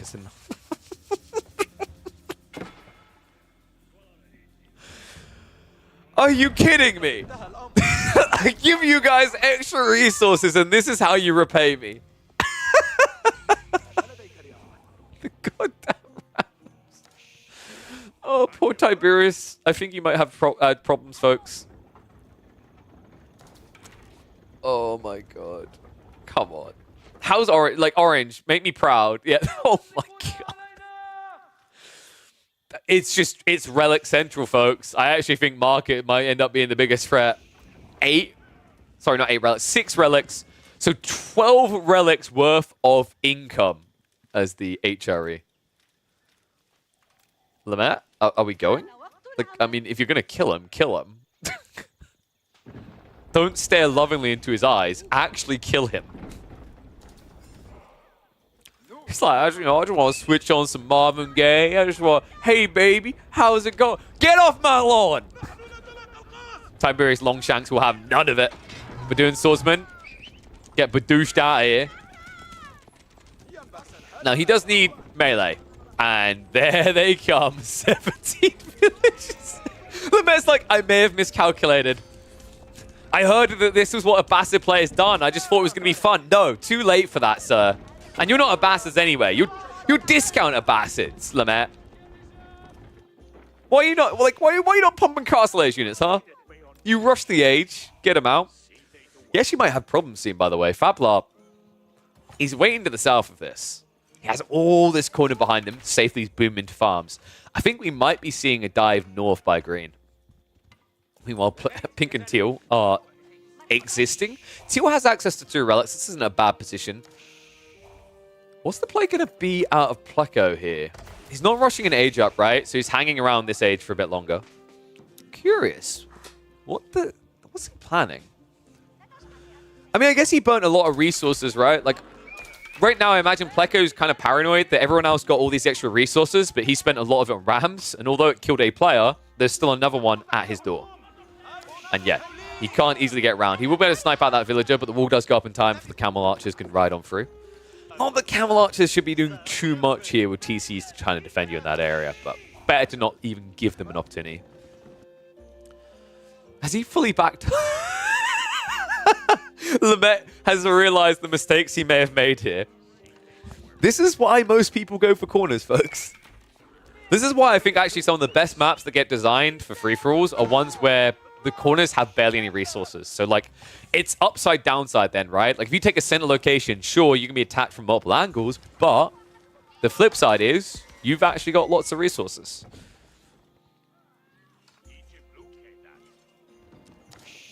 What is his plan? Okay, so he's booming more TCs now. This was Milliwing, though, so these are really expensive to do.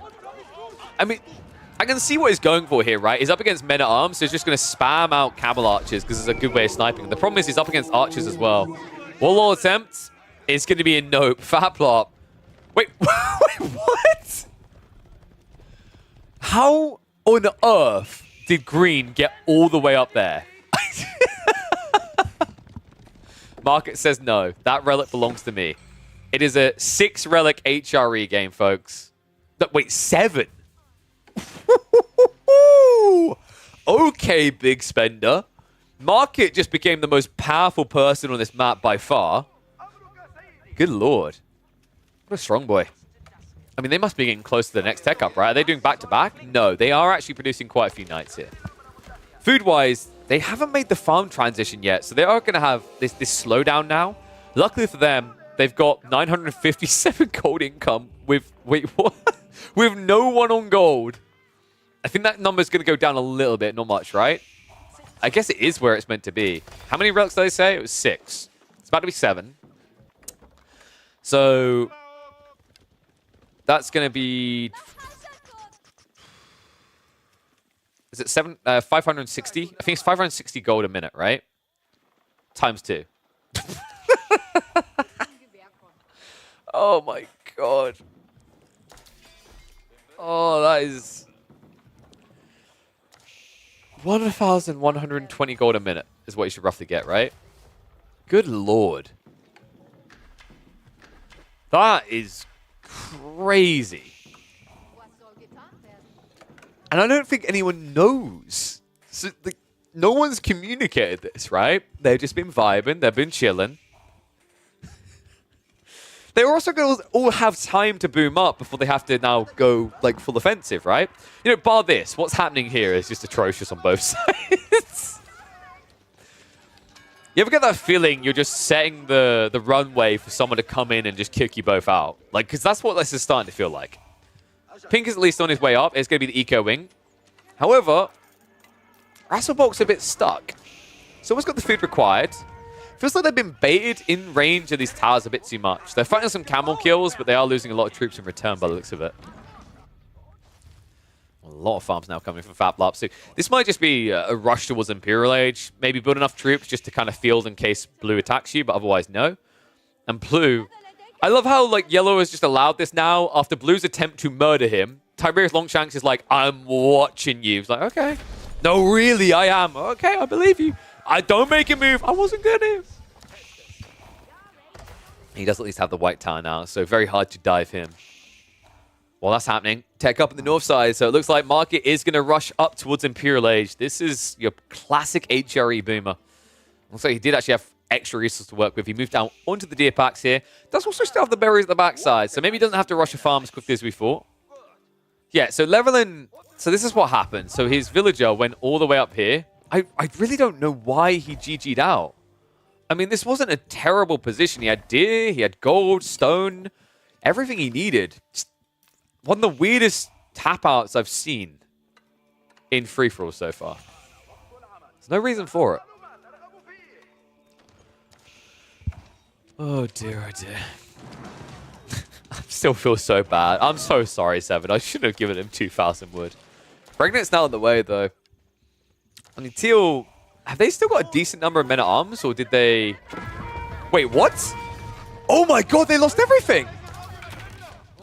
No way! How? I look away for a second, and somehow he loses 20 units diving a TC in an outpost. Wow. Pleko's actually going to kill another player. I mean, Rasselbolt, run for the high hills and build this far, far away, my friend. He's actually going for a Burgrave, so he's looking for some vengeance. But right now, Golems are butchering him. No textiles either, so no extra survivability for those poor little villages. Meanwhile, Market finally goes up in the Imperial Age, so we have got that HRE Imp Rush. I think there's a fight brewing between Yellow and Blue. Looks like Blue is walling off the other sides with stone walls to make sure no one interferes. Someone needs to do something about Pleko, though. This guy is going to be a problem. Rasselbolt. Wait, wait, is there an outpost attempt over it? No, it's a mining camp. Oh, he's going to rush an outpost, but that's not going to be good enough. Rasselbolt, meanwhile, has vacated his base. He's moved elsewhere. Unfortunately, that means getting these relics is going to be difficult or next to impossible even. Oy, oy, oy. I mean, this is looking pretty rough right now. Rassel does still have 60 eco, but the Burgrave... The problem with a Burgrave, folks, is it's only as good as your economy, and he has 45 food. Oh, no. The best part is Pleco's walling it in as if it's a threat. It literally can't afford anything. Oh, my God. Poor Rasselbook. Bok.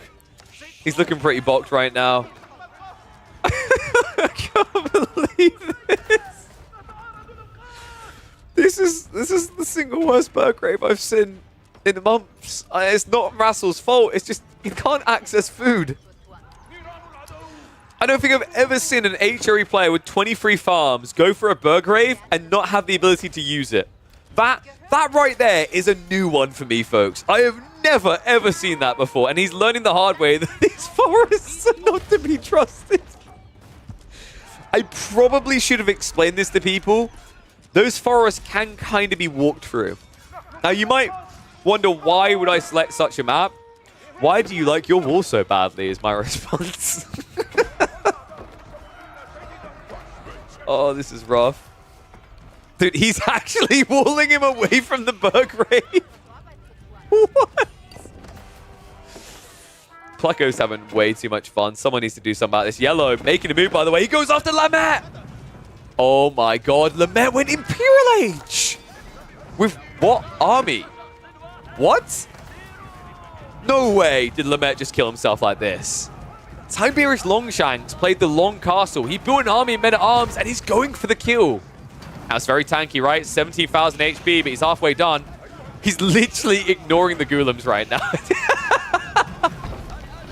Yeah, you can't kill me fast enough. Watch this.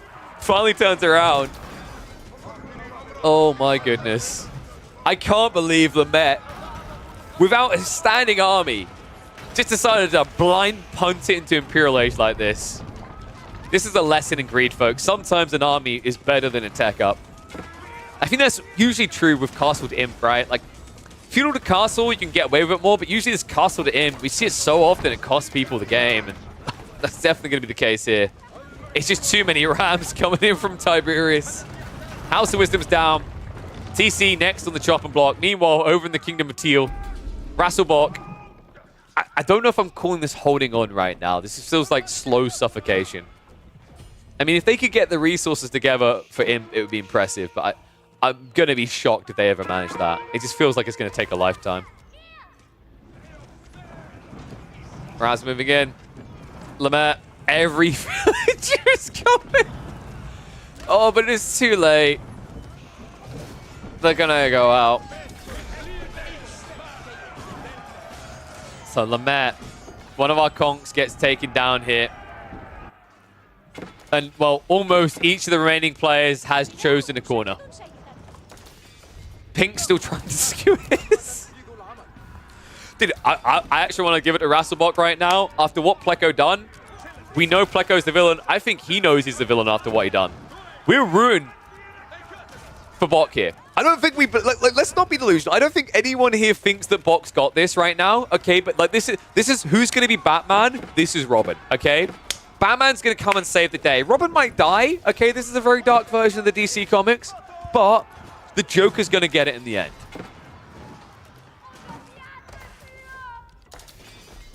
It's just going to take a while. And no, that's not... I'm not giving Pleco praise. This is not... He is not Heath Ledger, okay? Right now, the way I feel about this guy after what he done, he's a Jared Leto. Mark, wait, what? Why are we building Stonewall Towers? Bruh. He does know that he, like, for the price of that, you could get cannon emplacements, right? Like, surely you get cannon emplacements. As the HRE, I mean, it has to be. I don't think Market realizes that, though. Because the Stonewall Towers aren't cheaper, it's the emplacements that are cheaper. So, funnily enough, with your 25% discount, it actually costs more stone to build Stonewall Towers. I mean, they're more tanky, but they are pretty pathetic compared to a cannon emplacement. Green, though. Yo! Fablop's in! He comes to save the day! Fablop! My hero! Look at this! Rasselbok has been saved! The king has cometh! Pleco is gonna burn on a pyre! Justice has been served! Balance restored to the universe! Down with Pleco! Go, go, go, go, go, go, go, Fablop, do it! Flood through! Spill the streets! Second Abbasid player down! They're all gone! This is now officially a showdown between the HRE and the English! Pleco insta just kicked out of the game. I think he sensed it as well, right? Like that ram play to try and take out the players, the follow-up as well. He must have known how far ahead the other players were getting in opposite corners. And now Fablop, oh god. Oh, the honorable Fablop. The knights are like, no, these are peasants. Leave. It's like, wait, but those were peasants too. Yes, but have you ever heard of the Crusades? Oh dear, they're gonna leave. It might be an English civil war in our hands instead. Meanwhile, Market is just actually vibing in a corner. Just got his favorite tunes on maximum volume. Oh dear. All right, so an unexpected top 4 player here. I think most people had Rasselbok written off as a minor character in an epilogue here. Instead, right now, he's the cheerleader to our hero story right now. And I do believe that might make Fablop a time traveler. But saving the world for him is destroying everyone else in it. So maybe he's more of a Sala. We'll have to find out. I'm making some Boomer references. Is it?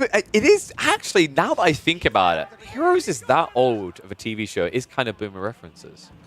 That's kind of sad, though. Not as sad as how that series ended. Let's stop there. So Fablop actually making moves to the right location here. Market is the biggest threat. Like, actually, Market is just going to run away with this game at this rate. Like, he has 7 relics as the HRE. Right now, he has 31 people on gold, yet he has a gold income of almost 3,000 a minute. Because 1, 2, 3, 4, 5, 6, 7. 7 relics. And no one suspects it, apparently. Like, Fablop should probably be communicating, okay, I don't have relics. Teal doesn't have relics, I just checked his base. Yellow, you good? You got relics, bro? And Yellow's going to be like, nope. And the moment that they say that, everyone should be looking north. Actually, as soon as I say that, Fablop has picked up a relic. Is that his second? It should be. What? He got 3 relics. Okay, wow. I thought this was going to be second, maybe third, but this is actually going to be 4th relic. Not bad. Well, once again, Fablop, though, you type in the all chat because everyone always fears the HRE. If you're like, I haven't got many relics, everyone starts to ask, well, who does? Because remember, this is a generated map, which means it's a 3 relic base plus 1 for each player. There are 11 relics on this map right now. So, if Fablop even honestly said, I have 4 relics, Yellow would say, I've got none. Well, everyone knows Teal has none. With a score like that, no way does he have any relics. So alarm bell should be ringing. But I don't think they're communicating, folks. I think right now they're sending carrier pigeons. Those carrier pigeons are getting distracted, all right? Turns out the Market sprinkled bread between each of their bases, so those pigeons never arrived. But Market did. He's in. Knocking at the door of Tiberius Longshanks. Army moving up now. Mass men-at-arms versus mass HRE men-at-arms. This does not usually bode well. 9 Lanks decked as well. Market came for a pie. And will stay for the Wraith. That person won't, though. Goodbye, Longbow. Mangoes. Well, shots coming into the men-at-arms, so he's not actually hitting what he could. The easy targets, Longbow's in the back, but I don't think he cares. Just such a tanky line. Longbow's finally being hit onto by the Mangoes. This spread out's too strong. Market's going to break him. I mean, is this even elite army tactics? It is. It doesn't feel like it. No incendiary arrows, though. No crossbows. Against the HRE, that is a sin. Market now going to plow forward. Still sitting here with about 35 men-at-arms. Meanwhile, Tiberius down to 15 longbows as well. His army's going to get wiped. Behind this, he's looking for a reboom. But his reserves are not looking very scary, folks. 1,100 gold a minute. Compare that to Market with 1,300 gold, as well as 9,000 in reserve.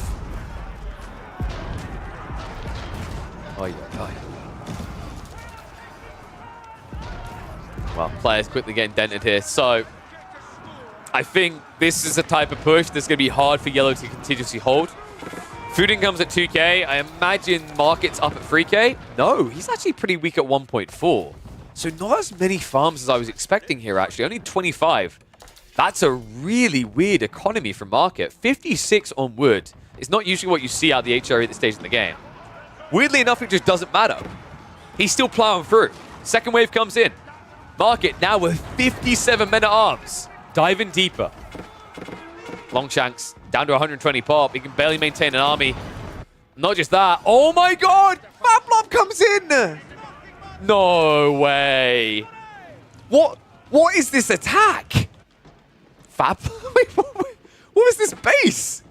So many questions right now, but Fablop goes after Tiberius Longshanks. He says there can be only one person on the English throne.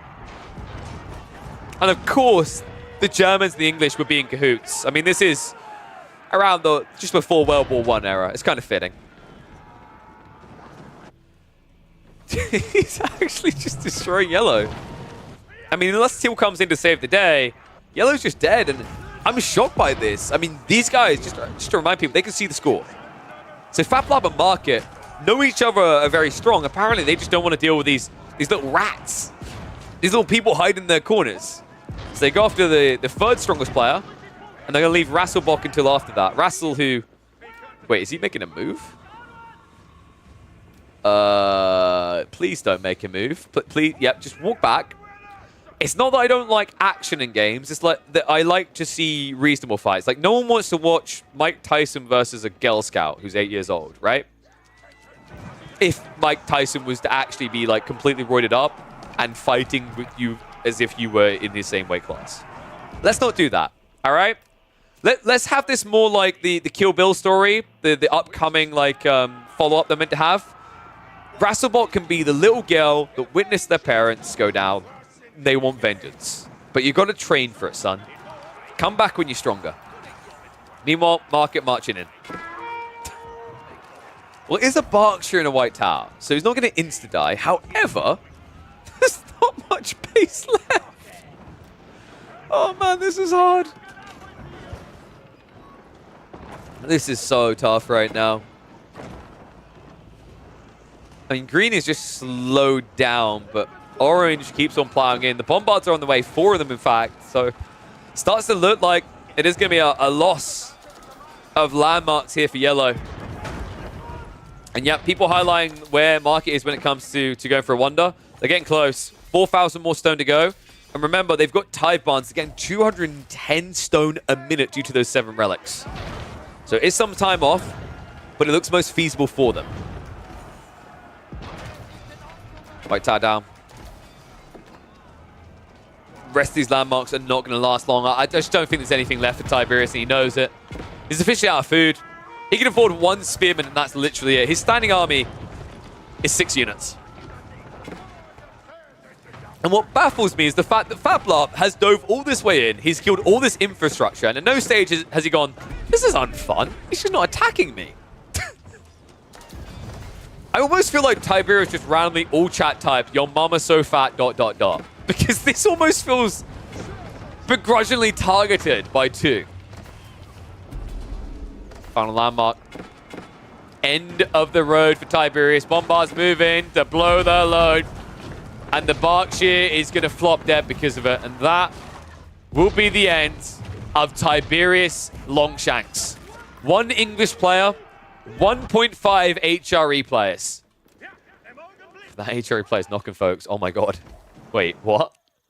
Dude, more than 1 ram. More than 1 ram. For the love of God, please, more than 1 ram. They could make this work. They can actually do this. Orange is out of position right now. He's not deleting the army. He's still only got 20 farms, so deleting this army would be incredibly expensive for him right now. Green marching forward.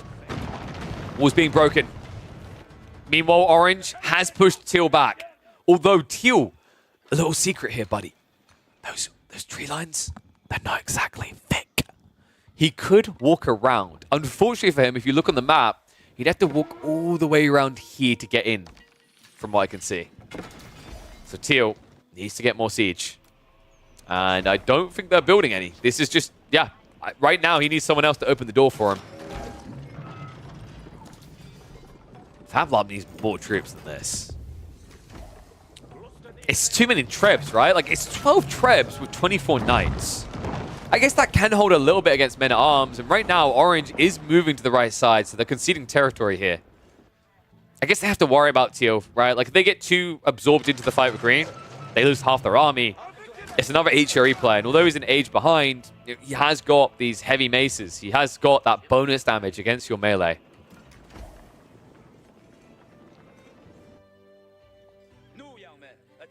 I don't think anyone else can go for a wonder here. Wait, what? Oh my god. FabLab is closer to a wonder than Market is. That's incredible. That is absolutely incredible.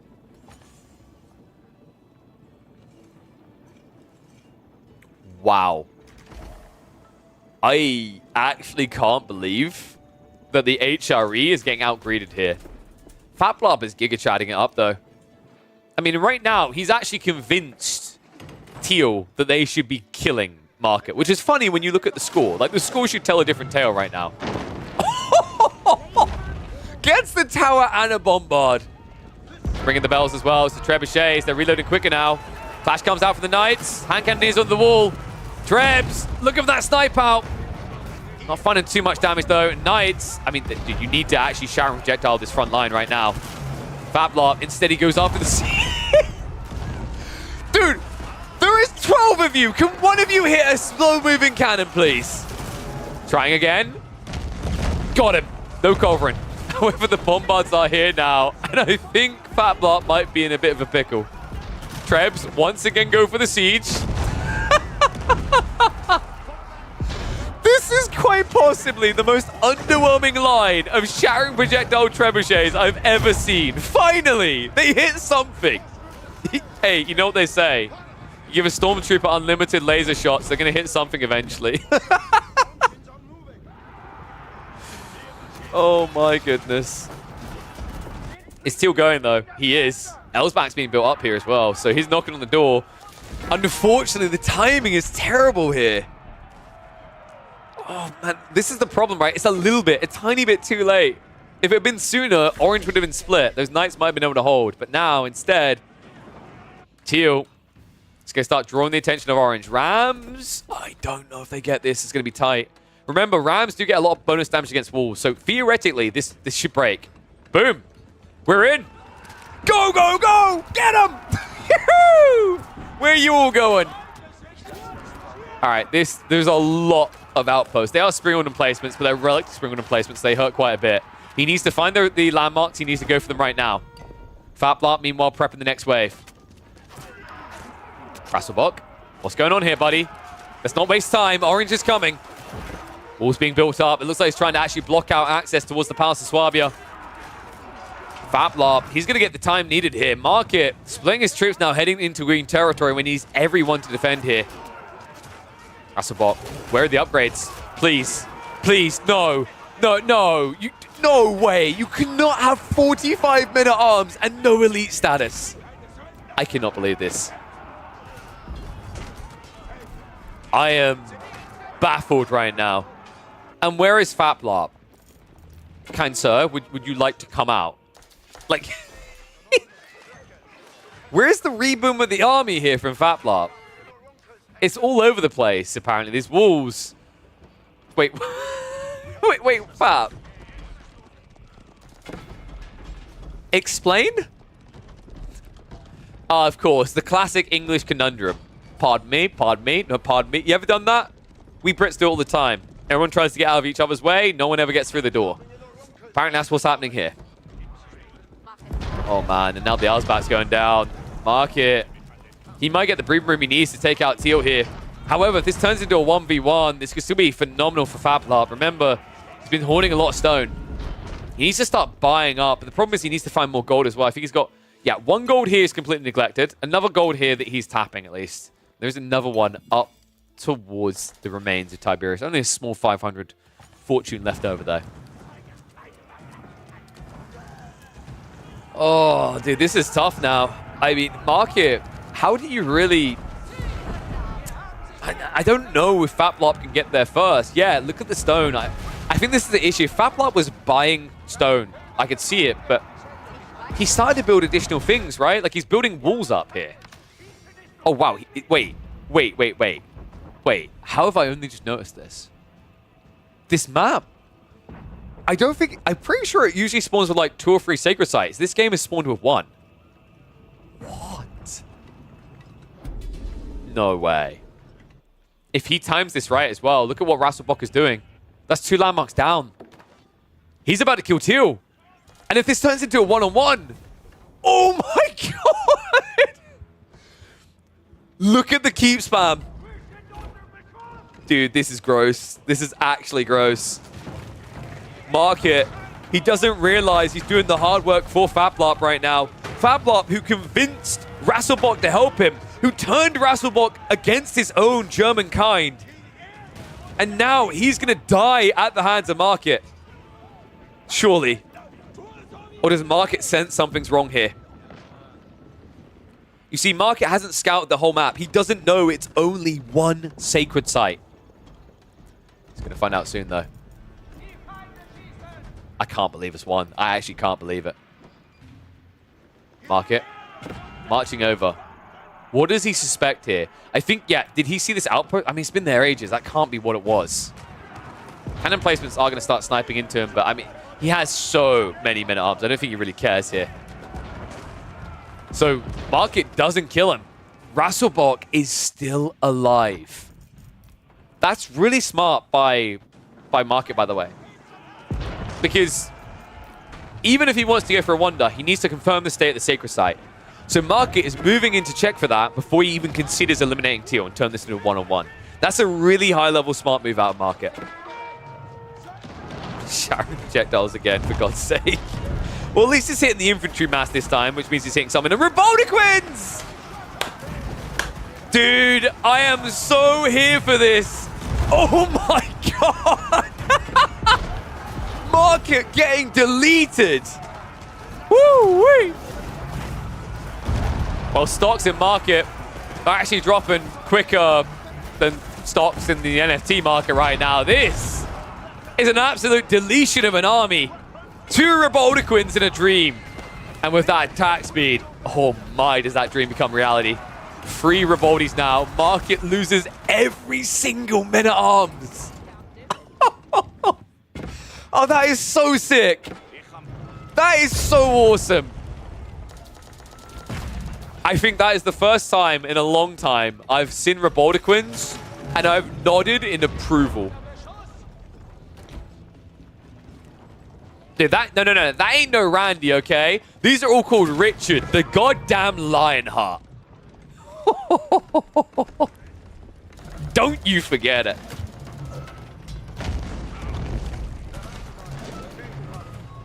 Oh, that's a full reset for Market. At least gets out with most of the siege. That's a lot of bombards. I honestly, at this stage, I think you just commit to it. Go Sacred Site. Don't, either that or you need to dive in and finish off Teal. Like, one or the other. You can't wait around, though. Because now Orange wants to deal with you, right? A little bit of a traffic jam over here, guys. That's very British of you to get in queue, buddy. Lamette just griefing from the afterlife right now. I mean, he literally can't get in. He's just dying to one-hand cannon. Oh, this is brilliant. Oh, I love it. I absolutely love it. Please just go around. I just can't.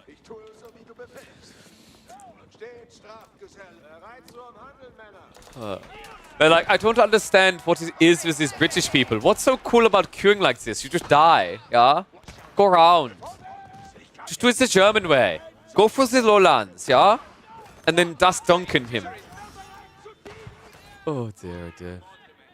So pretty much all the raid is dead, right? Just 3 men-at-arms left, if I'm not mistaken.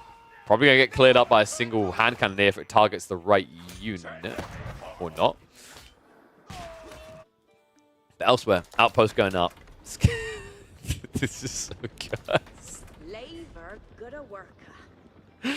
I'm sorry, what? Does that actually work? I'm not sure if that must work. Or it creates a really stupid choke point. Either way, whatevs.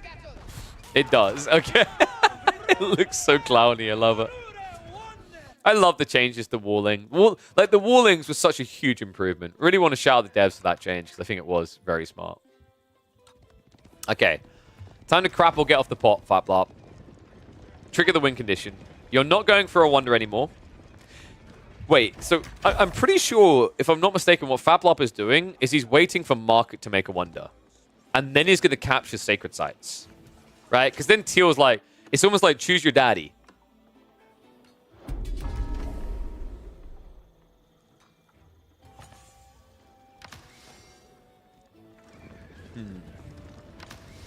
Oh, it's coming in now. He's not going to wait around for it. It's the Market. If he can convince Teal to work with him, if they can get the Elim on Faplop, it should be an easy cruise mode wonder. But this, folks, is going to be a bit of a tough fight. Now, Market has got quite a lot of siege.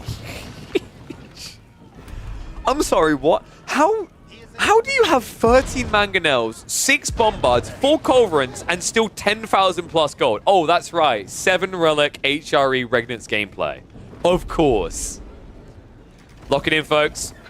43 minutes, 50 seconds. If we reach 53 minutes, 50 seconds with no interference, that's a win for Faplop.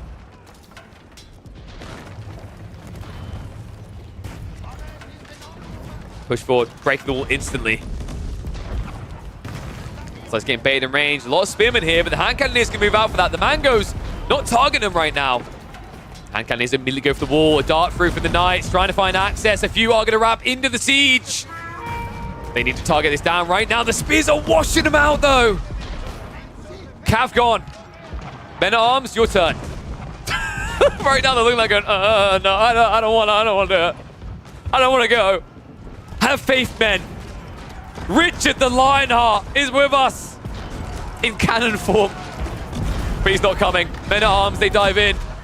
He's got him this time. That's it. Mangonels. What is this mess? Market, it doesn't matter.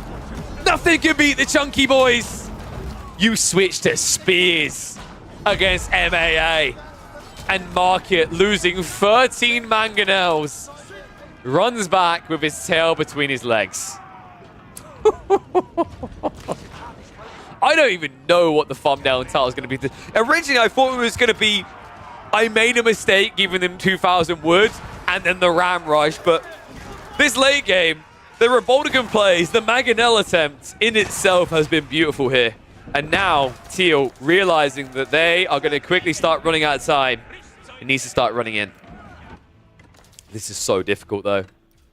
I mean, resources can't be very impressive here. No. Big lack of gold and Rassel. Wait, what? What? Oh my god, Market! What? No way! What was that? I am speechless right now. Market trusts Rasselbach so little that he slices him down rather than risk it. And then shoots him in the face just to guarantee. I mean, in fairness, I can kind of see where he's coming from, right? Like, if Rasselbach was here to help, why was he building this next to Orange's base? Like, if Rasselbach didn't want that to happen, you would build down here. But at the same time, surely if you're Market, you have to take the risk that he's there to help you. Maybe that's naivety speaking, but do you really have what it takes to break this on your own? Green. Now defending just against Orange. That's true. It might be the whole payback thing. I was wondering if that might be happening, because remember, Rasselbach was going to be killed by Pleco. Faplop saved him, so maybe Faplop has managed to vassalize a little slice of Germany for himself. Which means, if that's the case, this is looking like an almost guaranteed defeat for Orange and Teal. Faplop marches out. This time he's going to get all the siege. I think this might be the end of the road, because I don't see how Market is going to break it with this comp. I mean, it's crazy. He has all of this resource, but he's not producing quick enough. In fact, he stopped altogether. Has he just given up? Or oh, no, we're going Rams. I think we're going Rams and Trebs here. It's tough, right? Because you're up against these cannon placements, the keeps. It's so much to deal with. And keep in mind, like, he's already wasted, what was this, 4 minutes? Trying to headbutt this. So now 6 minutes away from a victory for Faplop. Rasselbach, come on, dude. You've got, like, if the Sacred Site timer comes down, you can try to say what you want. You can give yourself a pat on the back and say, I got the assist. But it doesn't count. You literally would still just be, to not put it politely, nothing but Faplop's little...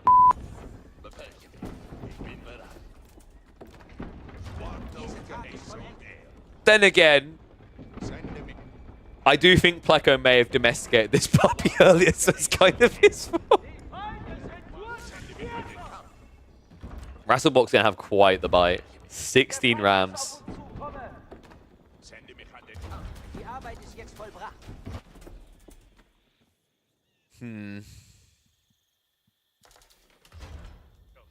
What is this? Wait, is he chopping a penis into the wood line, or am I just being foul? I don't know what this parting is. It's like the weirdest parting I've seen, actually. I don't know why. It's just so random to my brain to see that. He's making a maze. That's true. If this game goes another hour, he'll have all these little loop-de-loos leading to something. Oh, good lord. We'll mark it. Here we go. Rams, Trebs. He tried it the other way. It didn't work out well. So it's time for a change in plans. He even walls. Well, first up, screw you, Elsbach. Okay, so this is tough. Market. I mean, here's the thing. Like, Market left Teal alive. He should have killed him. He should have known where the Allegiance had lied. He had false faith that Teal wanted to win this game. Teal has been numb for about 30 minutes. He doesn't know what winning is. He's willing to just settle for assists at this point. That might be turning. Teal. Oh my god, oh my god, oh my god, oh my god! Germany's uniting! He convinced him! It's now a 2-on-1 versus Faplop. But they're running out of time, folks. We're 4 minutes away. Orange, you need to go. Trebs, hitting in. Rams leading the way. Walls are most definitely going to break here. At multiple points. Orange and Teal unite. The power of 32 gigs of RAM. I mean, actually, it's not quite. We're almost there. We'll round up. 32 Rams. They might need to download more, though. I don't know if there's going to be enough. Men-at-Arms, Hand Cannoneers charging in. Orange slow on the assault. He's moving in range, though. Trebuchets and Mangonels. But remember, you need to get on that Sacred Site. You need to decap. And right now, this is the classic 1 by 1 we go and 1 by 1 we die. Green clears Teal up. Little Robin is dead. Rams, even if you get through this, right, it's still going to be a melee fight. Faplop, plenty of units to throw at that right now. We're getting closer and closer. Rams now being chopped down. Keeps are still surviving. Cannons as well. Orange moving in onto the secondary. 2 castles down, 1 to go. But these cannon emplacements in the outposts are also a problem. The Rams quickly becoming less of one. Green able to hold off against reinforcements. And able to block any sort of interruption here. Faplop getting ever so close to victory. We're now, what, 2-3 minutes away? I think the bell's about to ring in about 10 seconds. 2 minutes. There it is. 2 minutes until victory for Faplop. Orange, you better have more. You need more. And Teal needs more of an assistance here. Unfortunately, he is out of gold and somehow does not have any extra wood in reserve. He's queued up 23 rams. You don't need more. Well, you kind of need more rams, but you need more troops as well. Really, we're getting Military Academy now. Now, with less than 2 minutes to go. Oh, this is over. Faplop won't be denied. Crafty buggered. He realized it was one sacred site, and he realized this was his time to shine. Remember, this is a guy that had almost 8,000 stone, and instead of going for that wonder victory, because lame, he goes for the mass keep cannon spam. And a much quicker win condition by a whole 5 minutes. Well, he finally admits it. Market, who had been hoarding so much stone, he was getting close to having a second wonder. It's too late now, buddy. Best you can do is hope to complete the wonder before the game is completely finished. Until maybe just shrugging right now. He knew he wasn't a major player here. He was just kind of the kingmaker. He gave both a shot right. He poked at orange. He poked at green. Really, he left it down to the two of them to decide the outcome. And now, the outcome, there can be no delusion about this. Orange trying to get in for the decap. But you would now have to delay this by 15 minutes. We're less than a minute to go on the clock. Hankaneza clearing up the last of the men-at-arms. It's mainly just rams here, so you're going to have to park units, but right now we just have a huge stalemate. Apparently ad time has been redeemed. Yep. That's why you should be subbed to the channel. So the Rams are stalling the timer here, but it's just Rams. Marcus like, I can do this all day. Meanwhile, the wonder tracker is counting down. Oh my god, oh my god, oh my god, oh my god, oh my god. Oh my god! There's too many Rams!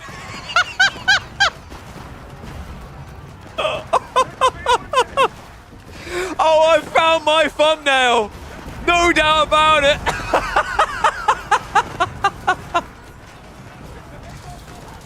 I said download more RAM. They said yes, sir! 48 gigs of RAM! New men-at-arms wave in, green! I mean, where's the army, Faplop? Where is it? What is this? Faplop. He wants the win. He can taste it. But he just can't see it. New wave in, men-at-arms, go, go, go, go, go. Everyone, every single thing. Kill, maim, destroy. A game that began with Rams will be ended by it, one way or the other. 13 minutes on that wonder clock. Can't believe I'm even in a situation where I'm highlighting the wonder clock. But this is what we've come to. Faplop, all the villagers are here, 90 men-at-arms. This is it, this has to be it. The biggest car park showdown derby you've ever seen this side of Age of Empires 4. NASCAR doesn't have this much crashing.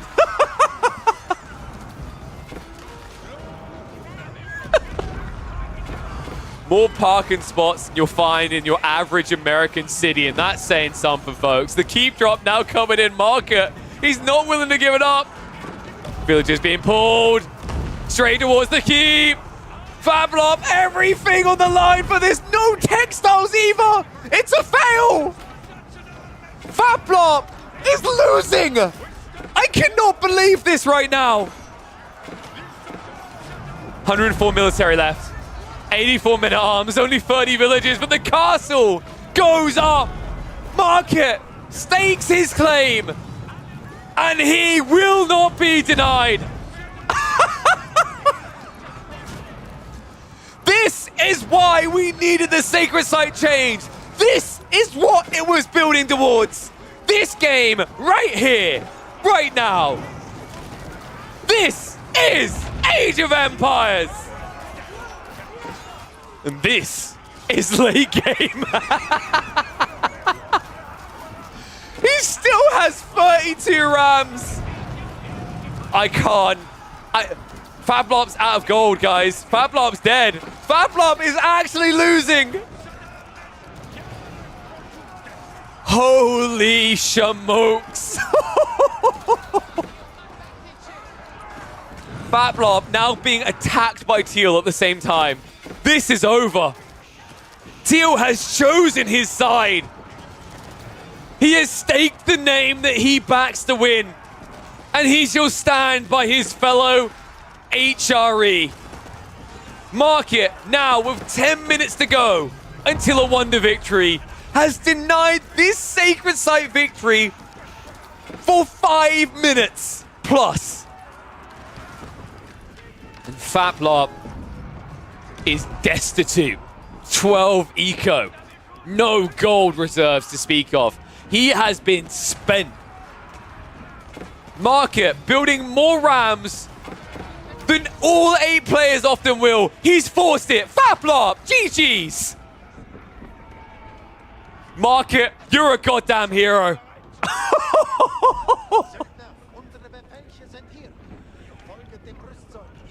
Now it comes down to 2.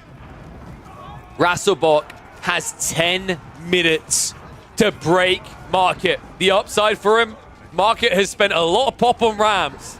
The downside, Market has spent a lot of pop on Rams. And your base is quite close. Just go for it, man. Go for the glory. 6,000 score versus 19,000. Time to put that 6,000 number a bit lower. The men-at-arms are winning. I mean, there's no mistake in this. That's going to be the immediate GG. Teal, no hope of turning this around. Market with the insane clutch against Fablop will win one of the craziest ends to community games we have ever seen here. Oh, I've never, ever seen such an absurd sight out of Rams. Hopefully you enjoyed what you saw here. And I'm sure it's not the last time we're going to see something like this. I'll see you on the next chapter.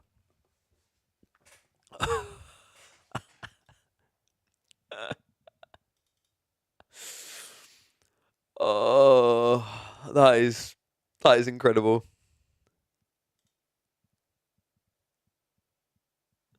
What do I even call that one? Is it just a game, a free-for-all defined by Rams?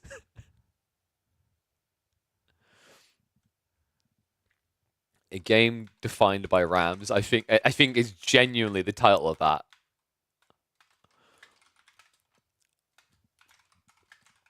I don't even know if you... I really don't think you even need words on the thumbnail for that one. You literally just need to capture 50. It's like... it's either a game defined by Rams or... it starts with Rams, it ends with Rams. I think a game defined by Rams has a nicer feel to it though, right? Because it's like, it's more poetic. And I don't know if, like, poetic is one thing, but like, you want it to be clear. Like, literally, the start and end of that game was completely defined by Rams. The real Ram Ranch. I don't know if that's too subtle. Remember, like, we're talking YouTube here from a title perspective. People need to be able to read it and get it. It needs to be like, they're like, I want to click, right?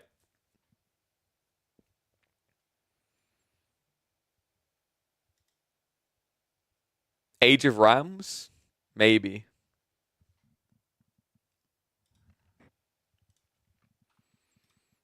I don't know. What do you think, chat? Which one's better? A game defined by Rams? Age of Rams? Or it starts with Rams, ends with Rams? It starts with Rams, ends with Rams is too long, I think. Rams, the ultimate sacred site denier? Maybe.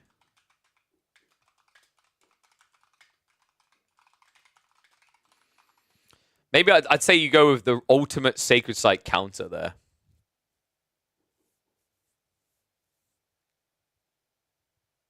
It's Rammer time? No. I don't think that one works.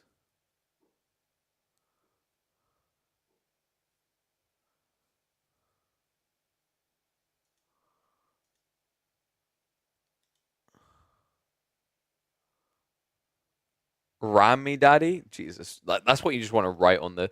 So I think the picture of 50 rams alone doesn't even need text, right? It's... You see it, and you just like, what? And you just look at the title. So it's like, what is the title?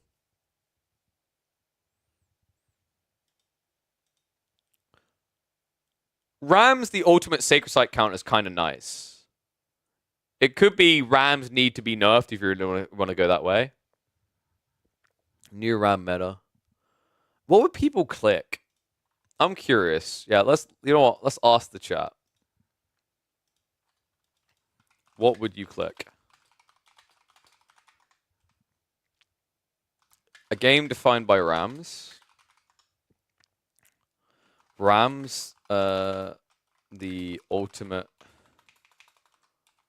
sacred site. It's meant to be ultimate sacred site counter. You can't type that long. What was the other one? Age of Rams.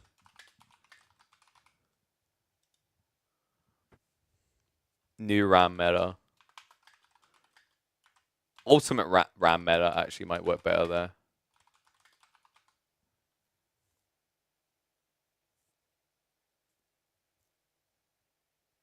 Ram Jam. That feels like something you type on the thumbnail, though, not a title, right?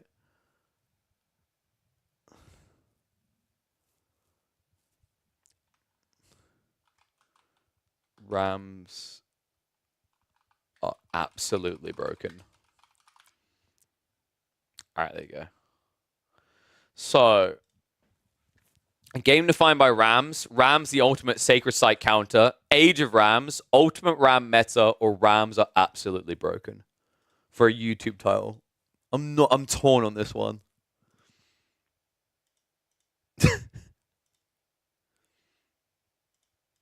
I don't know if you're ever gonna see a game that is more Age of Rams than that, right? At this point, Rammy Daddy is not there. I don't think you so you have to really think about the process of like what goes for a YouTube title.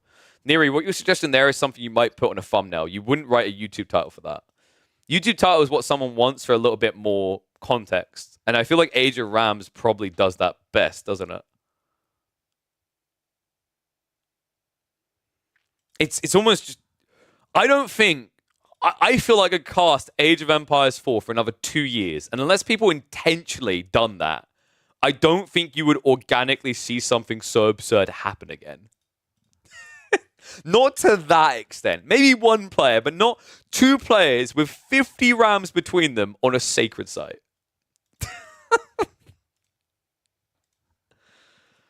Oh my god. That was incredible. Well played, folks. Well played.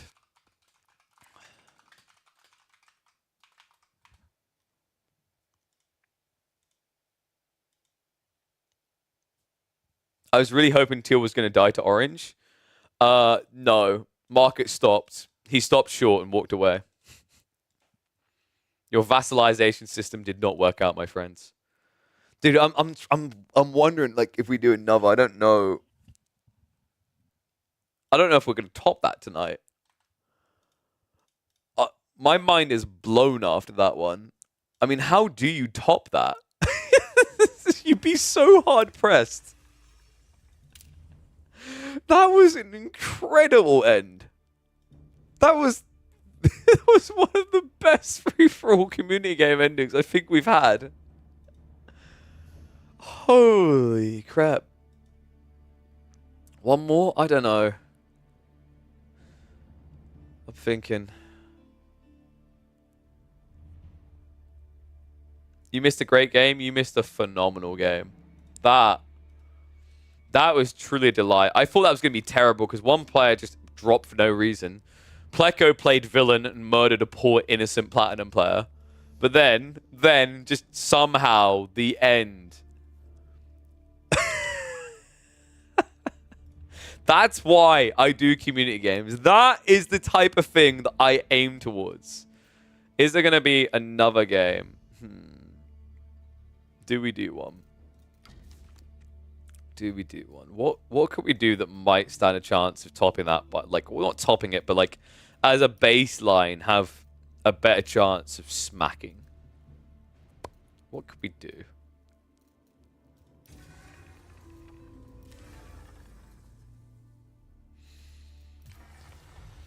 Oh, do I hold people hostage for their Twitch primes?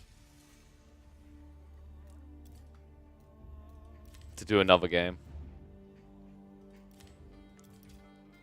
Do I say 10 subs for one more game? Because we're at 8 hours 20 minutes is good. I don't know if we do that map back to back. What map would we do if we done it? Have them pick each other's civs? I don't know how that would work exactly. Yo, what is up, Faplop? Thank you very much, my friend. Pleco finally has good emotes. We got him there. It took time. Alright, how many subs is a world map worth?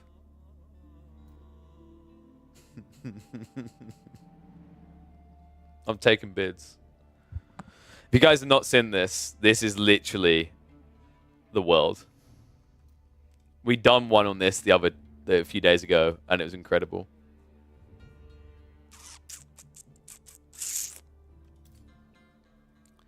Do we do fixed starts, actually? Do we do a 4v4, or do we do a free-for-all?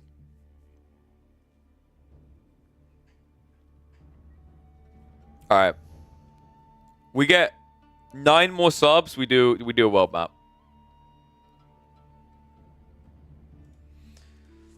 I feel a bit cheeky, but really the reason why I'm trying to stack a lot of subs is so that we can unlock more emote slots. What about migration? Maybe next time. Not migration this time. I don't know how well I'd say the map is balanced from a thingy perspective. What we might do, maybe we do like 2, 4, 5, and 6 versus 7, 8, 3, and 1.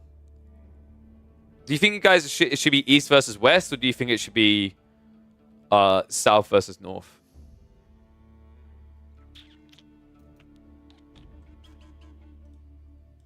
The only thing with 4v4s is it's really hard to like... It's really, really hard to guarantee the teams are balanced, right? That can be the tough part. Yo, what is up, Nod? Thank you for the resub, buddy. Welcome back to Swarm. Appreciate you, buddy. 2v2v2v2. Maybe. Or I just do Nomad. Could just do Nomad. You guys want a little Nomad ski? A little Nomad ski?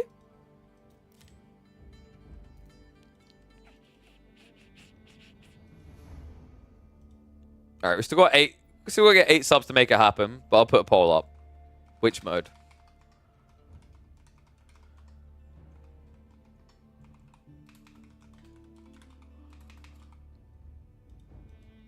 Two minutes. Poll starts now. Get your votes in.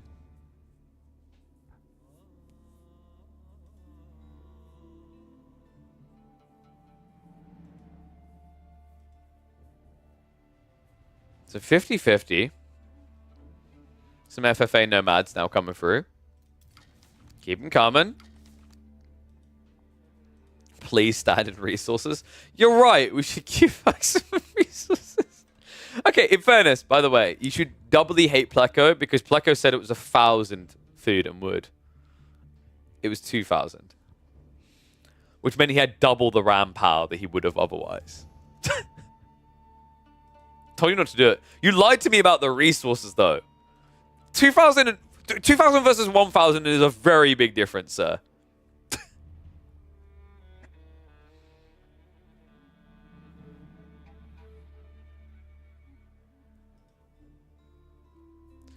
So people want the 4v4. Interesting. We're going to have to work out the rankings then to make this fair, aren't we? So, if we're doing 4v4, I don't think Empire Wars start would work very well on this map.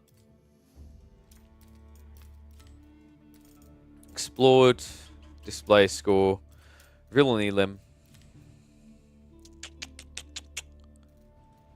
So we're probably... Are we doing the 1, 2, 3, 4 start? Are we doing West versus East or North versus South? Oh, actually, maybe it's not 4v4. We're tight. We're actually tight here. Okay. Team games are still pulling ahead.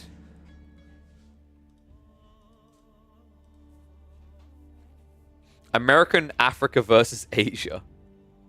Wait, what? I think you mean North and South America versus Africa and Asia. Otherwise, that's a 5 versus 3. Okay, so it's 2v2. Dude, okay, we're going to do this again. One more poll between 2v2, v2, v2, and 4v4. Which? 2v2, v2, v2, or 4v4? We've dialed it down. You have a minute. Because I want to start this one soon. We're still, by the way, 8 subs short of starting it. Just saying. I know some of you have got Prime subs. I know you're holding out on me.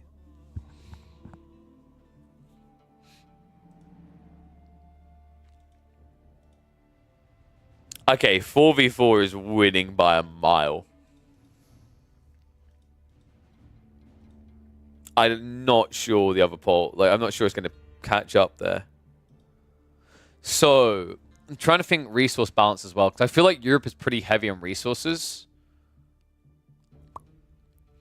Do we make it like a 2-on-2 each side and a 4v4?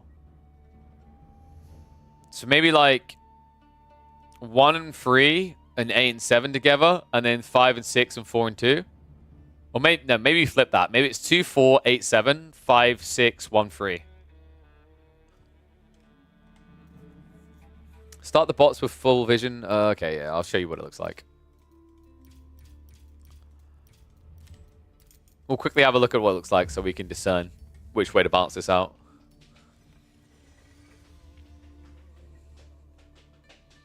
Dude, look at that. I love the amount of people that are starting to actually vote in these polls. So many more people getting interested in these community games. If you are interested in them and you haven't been able to get in so far, or you're not able to get into the next one, be sure to follow the channel. Be sure to turn notifications on, because we are doing these a lot. I think we've done them, I want to say every day of the week this week, right, chat? I think it's been every day of the week we've done them.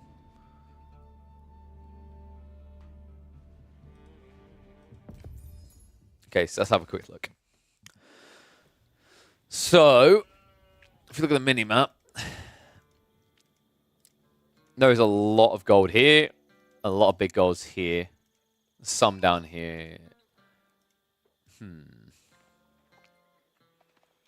I feel like you could actually have red and blue versus orange and purple here, and it's... The relics is the one thing that skews it a bit.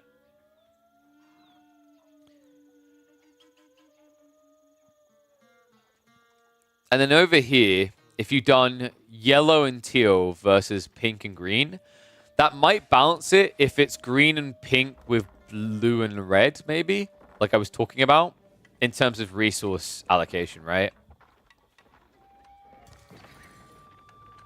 One island versus other island? You think, yeah, is it though? I think raw land mass is not fair. Because remember, you haven't got much space. That's the thing I would highlight to remember.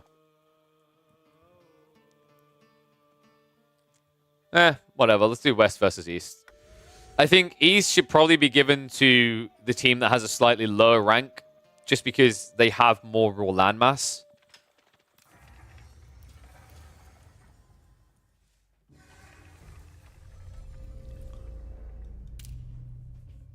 Wouldn't it be primarily naval war? Yes, but you'd also need like on-land production to prep for a landing, right? Like that's the caveat. But what I'll say is I think right side team... Actually, is it? Because this is the thing. This player's going to be more exposed, I guess. So maybe... What side do you think is easier, chat? What side should be given to the team that's slightly lower ranked? Is it West or East? Because East, you have one player that's quite far forward is the thing, right? So they might get pressured. Asia is easier? I mean, Asia is easier, but one of your players is in Africa. 8 has to hold water. Exactly.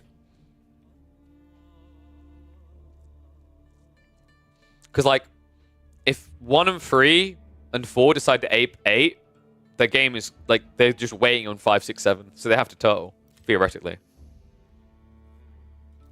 7, 6, 1, 2. Weakest players. I don't think 1 and 2 are weak. I think 1 is pretty decent.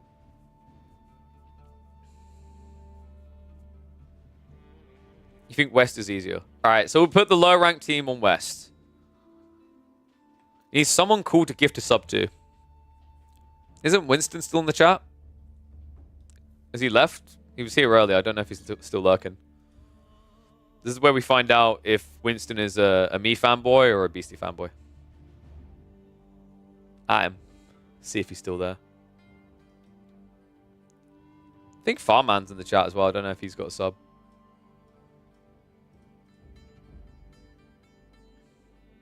I think Winston's gone.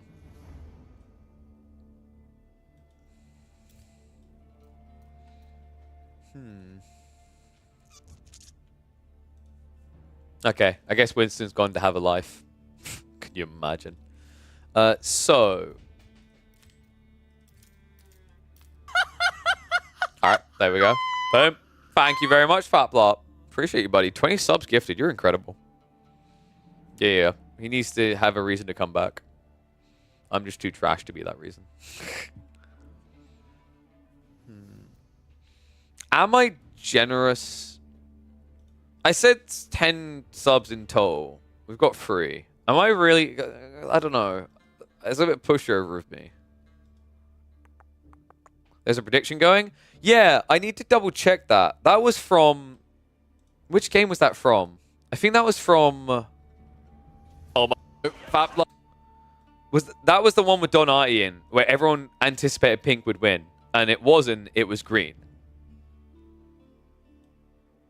I'm pretty sure it was the one where Green won. It was the one where Choose My Civ won. You guys remember that one? That was the one, right? Because there's 100% of the bet on Pink, and Pink was Don Artie. Maybe I'm just generous and refund. Screw it. We'll just refund. We just need to remember to do that at the end of games. It's sometimes easy to forget.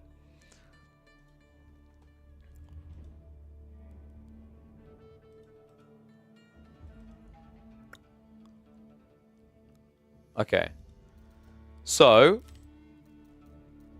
everything looks correct here. We're going to have explored, not revealed. That looks good. Let's get people in. Yo, there it is. Market, you're an absolute legend. Market, the winner of the previous free-for-all. Absolute Giga Chad. Thank you very much for the gift of subs, man. You're an absolute legend. Appreciate you guys. I'm going to try and reach out to my sub-mo artist in the next week or two and see if I can get some things prepped and commissioned. 3 highest versus 5 lowest. The problem with that is like so one person's gonna be secluded on their own and they're gonna get aped out of the game, because if they don't get aped out of the game, rank eventually doesn't matter the further you go into a 3v5 situation. Because if you don't eliminate one of the players, it literally becomes a numbers game that you lose. Appreciate you, Market Man. All right, I'm going to get ready to open the lobby, though.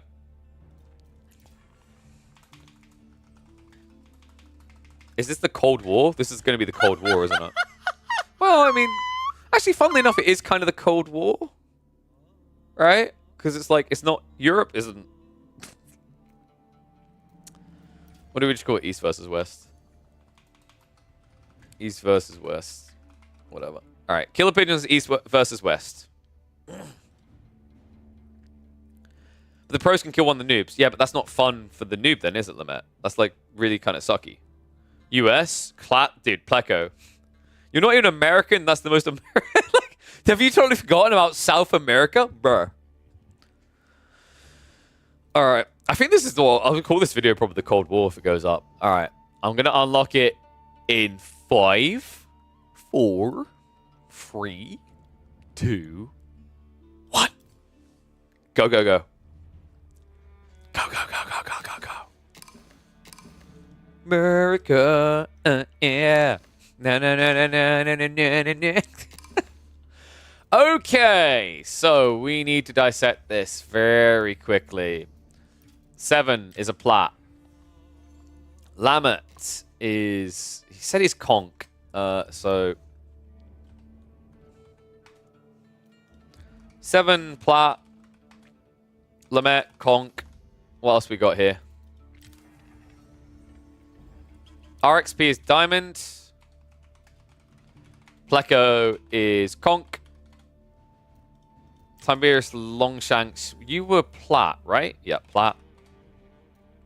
Actually, well... This is the thing, because it's like, it's not a 1v1 environment, right? That's all. I think that's always the awkward thing there. Market, you're a gold. Kren, I know Kren is our legendary gold. One final person. Someone in chat. Wait, 7's gone? Oh, needs to restart. All right, someone in chat who wants to join, let me know. Who are you and who wants to join? Because if I try to just have this, whoever grabs it. All right, there we go. So who was first? Noob, what's your account name? Newbie Booby. Are you actually gold? I'll know. I'll be able to tell by the plays. So if you're lying to me, it's a perma. I'm sure you're not. I'm just letting you know. Because I want this to be as fair as possible. So I have Newbie Ube, who's gold. So...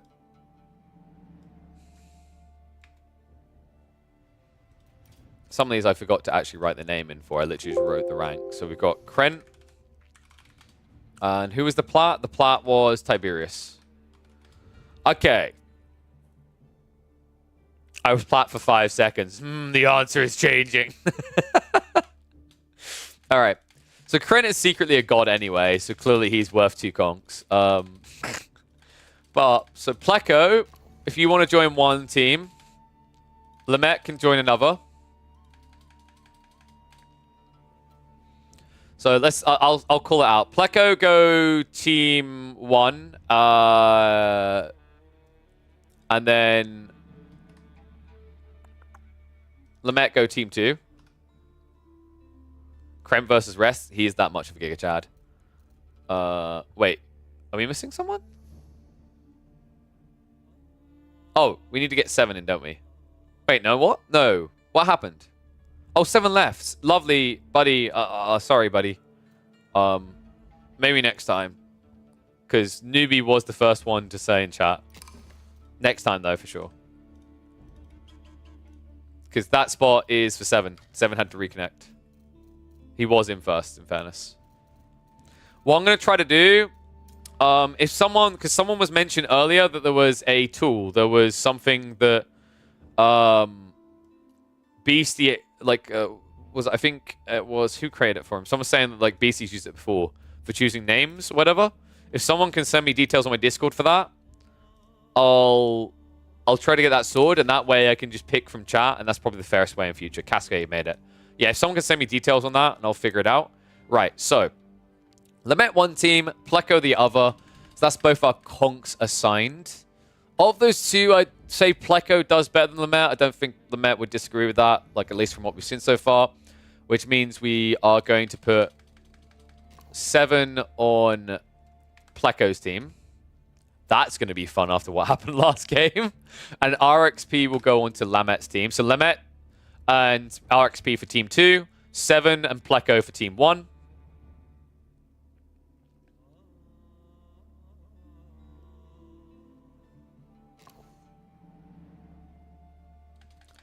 And then we've got one more plat. So I'm going to put Tiberius on team 1. Kren on team 2. And then Market on team 2. And then Newbie on team 1. So Newbie Booby. Oh, what's happened with 7? Okay, 7's coming back in a sec. So you guys get all that? I'll just double check we've done it correctly in lobby. Have I got people added in this lobby? I think I have. I think I got Mark. Oh, wait, who have I got? I've got... Let me just double check. Yeah, I got Pleco. We're good. Market, you are on team 2. So, Krent, team 2. Market, team 2. Tiberius, team 1. Pleco, team 1. RXP, team 2. Lamet, team 2. 7, you're going to be team 1.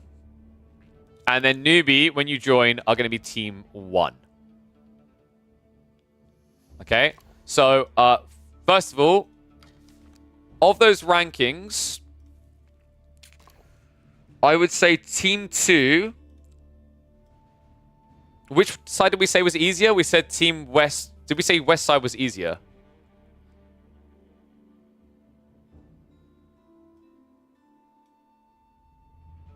Asia's easier. Do we put team 2 on Asia then? Does that sound reasonable? Pleco and Lamet, like you've got a gauge now based on the ranks. Does that feel fair?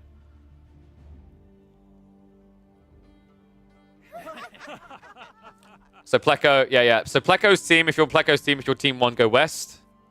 So 1, 2, 3, 4. I'll let you guys decide that between you. You can figure that out. Pleco and Lamet, I guess you're like default team captains by rank, so you can assign. So then for team 2, Lamet, RXP, Market, Kren, you need to decide between 8, 7, 6, and 5.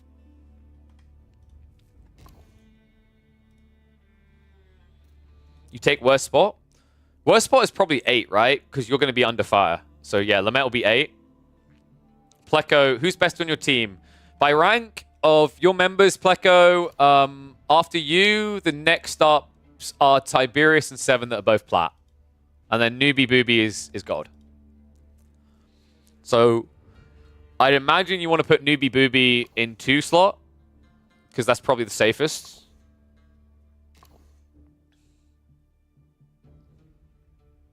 It also comes down to your civ choices, to be honest.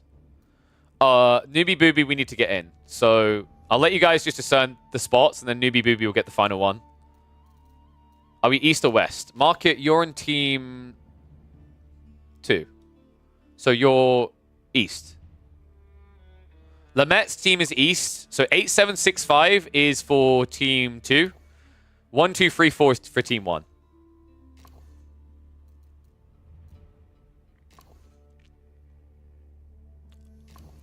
So who am I holding the spot of? I'm holding the spot of the team 1 person, which is the 1, 2, 3, 4 side, right? So you guys figure out where you want to go. So 4. So Newbie, you're going to be 4. You're going to be in Greenland when you join.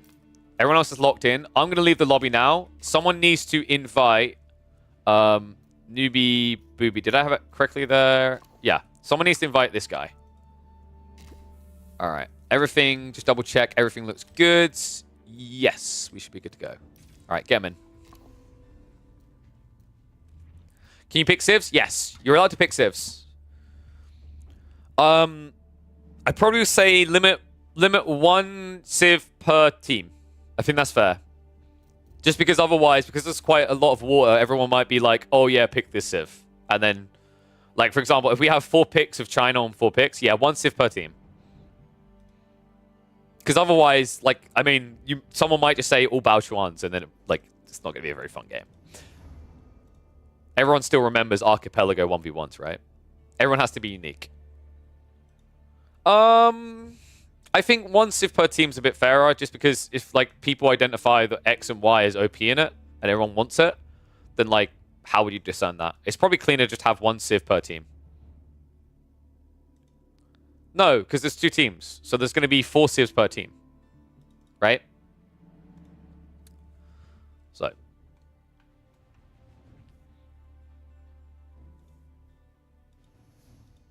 It's literally the same way that team tournaments are drafted. So, like, you may notice, like, team tournaments won't let you pick all gens, for example. It sounds weird, but I think, yeah, it's pretty straightforward. Exactly. Thank you, Shogun. So, look. Basically, each team has to, within it, have 4 unique picks. But let's say you pick Zhu Ji and the enemy team picks Zhu Ji, that's fine. As long as you both only picked it once. So, we got Newbie Booby in. We're full, right? We starting? Big Pog. Let's go.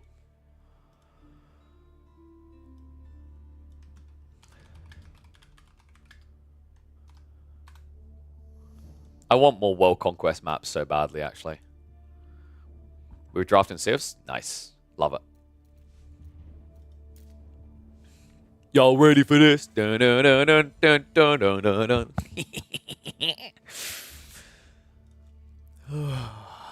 Good luck, everyone.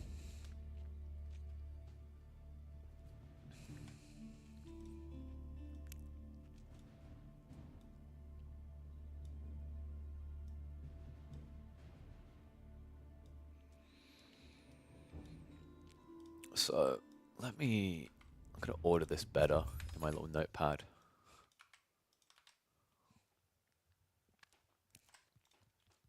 Y'all ready for this? I love this map. This map is so good. It's not perfectly balanced, which is why I'd usually recommend it for Nomad, but let's see how it goes. All right. Switch over. Good luck, everyone.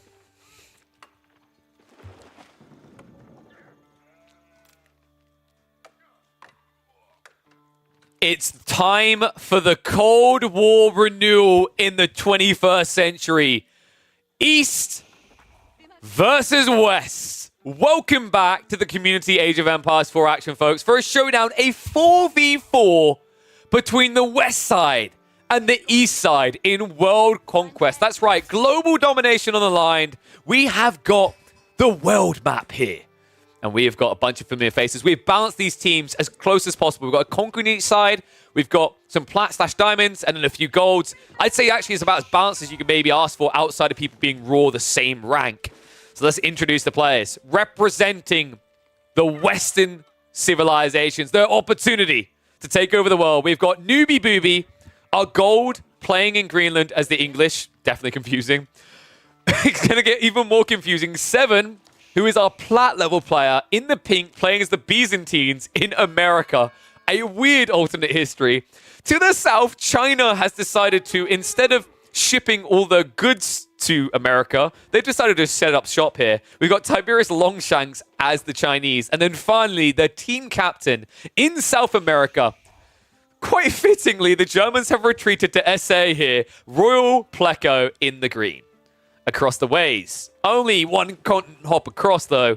The other team captain for Team 2 here, our other conch level player, is going to be Lamette in the blue, playing as Jeanne d'Arc. And over in Asia, to assist them, we're going to have RXP, who is a diamond level player, as the Abbasids in orange. And above them, it is the legend of our free-for-all micro maps. The big Goldie, the unstoppable Krent the Conqueror, who's actually a gold level player, just with conch level team and free-for-all skills in the teal as the Japanese. Love that he's actually as close as he can be as Japan, right? Like Japan's right here. And then finally, I'm a little bit disappointed he didn't pick Ruse for someone who's sitting in Russia. We've got Market 8 playing as Azuji in the purple. Market is also a gold level player. So there you go, folks. Those are all of our people intro. And you know what? Predictions are going to be pretty simple for this one. Who will win? Team East or Team West? Let's see the biases coming out. 2 minutes to vote, Twitch chat. Get them in. This should be a fun one, actually. I'm pretty excited for this. I'm buzzing. I just noticed with this UI, the overlay is in a bit of a weird position. Apologies for that. But this is going to be a fun one, man. This is a map that I've played a few times myself. We've already hosted 1 or 2 community maps on. I'm a big fan of it. We've done it in Nomad before. This is with the fixed starts that the map came with. I'm not going to say it's a perfectly balanced map. It's not meant to be a perfectly balanced map. I think that's someone we need to just delude ourselves of straight away. These maps are designed to have fun. And the last time we played this, everyone had fun. So I'm excited to see what's going to happen this time. So, opening-wise, pretty much everyone I'm expecting to go fishing. It looks like, actually, to begin with, Lamette chooses to go for trade. Okay. That I didn't expect here. We've got Lamette going in for Lecoq.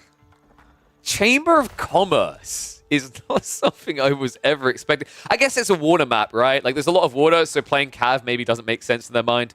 And meanwhile, on the other side of this is going to be Arkan Chapel, pretty standard coming up from Royal Pleco. Tiberius Longshanks is a little bit slow in his tech up because they did go for fishing first. Same with Pink here on the Byzantines. Other landmarks we've got coming out. It looks like Market. Oh my. What? 64 food, 30 stone, and that has to be at least 30 wood. A goldie to be found there by Market, literally slap bang right next to their base. Outside that, we have got House of Wisdom already slapped down pretty early from RXP, actually. They don't quite have enough food yet. A little bit too much gold. I imagine we're looking at... Could we be looking at Trade Wing here? Because this is the interesting thing about this map. It does have a few neutral trade post opportunities that you can trade with. I'm not sure if RXP knows this, because a lot of these players, this is the first time on this map. But there are several neutral posts around the map. So most notably, there is one down in the Antarctica. You've got one over in Southeast Asia. And I believe there was another one up here. Yeah, far past Japan, north of Japan, in Russian territory. I don't think there were any on the west side, which is a bit surprising. So maybe these guys were right. Like the agreement was that east is a little bit easier, and I think it might be true, mainly because of neutral post. There is one here in Alaska. I think that's the main one you get if you're playing as the Western nations, though. But there's still plenty of fish, plenty of other resources, and Tiberius Longshanks is already moving all the way down to the Antarctica. I love this. It's time for polar bear sightseeing, folks. Oh, this is cool. Actually, no, that's not correct. I'm sorry. That is a lie. I am a false advertiser. Polar bears don't exist in the South Pole, right? They don't exist in the North Pole. Penguins are from the South Pole. Is that correct? I remember it's one way or the other. A lot of people think polar bears exist at both. They don't. And obviously, that means polar bears, like, sadly, they've drowned because of global warming, folks. I mean, there is no northern pole on this map. Okay, that got a bit depressing. Let's focus on good things. Yeah, that depresses people as well. I've read Reddit. Let's focus on the landmarks. Looks like we are going to have a Kuristo House. I always love this. So far, every game we've done of this, the Japanese player has spawned in China and built the giant rice paddy farm area in the heartland of China. It's kind of fitting. So polar bears live in the Arctic regions like Canada, Alaska, Russia, Greenland, and Norway. Yeah, so they're in the northern cap. They don't exist in the Antarctica, southern cap. Got it. Okay, while we're on this subject, because we're in the other game, and there isn't too much happening, this is actually a nice little fun fact for you. Did you guys know that polar bears are the only animal that actively hunts humans? There are others that might kill humans, but no other species of animal actively hunts, like goes out of their way to hunt humans. Only polar bears. They seem less adorable now, don't they? Let's focus on these cuties. I believe we have arrived... Wait, where did Yellow go? Because he didn't go down here, right? No. Also, why can't I turn vision on? Wait, we didn't start the game with full vision, did we?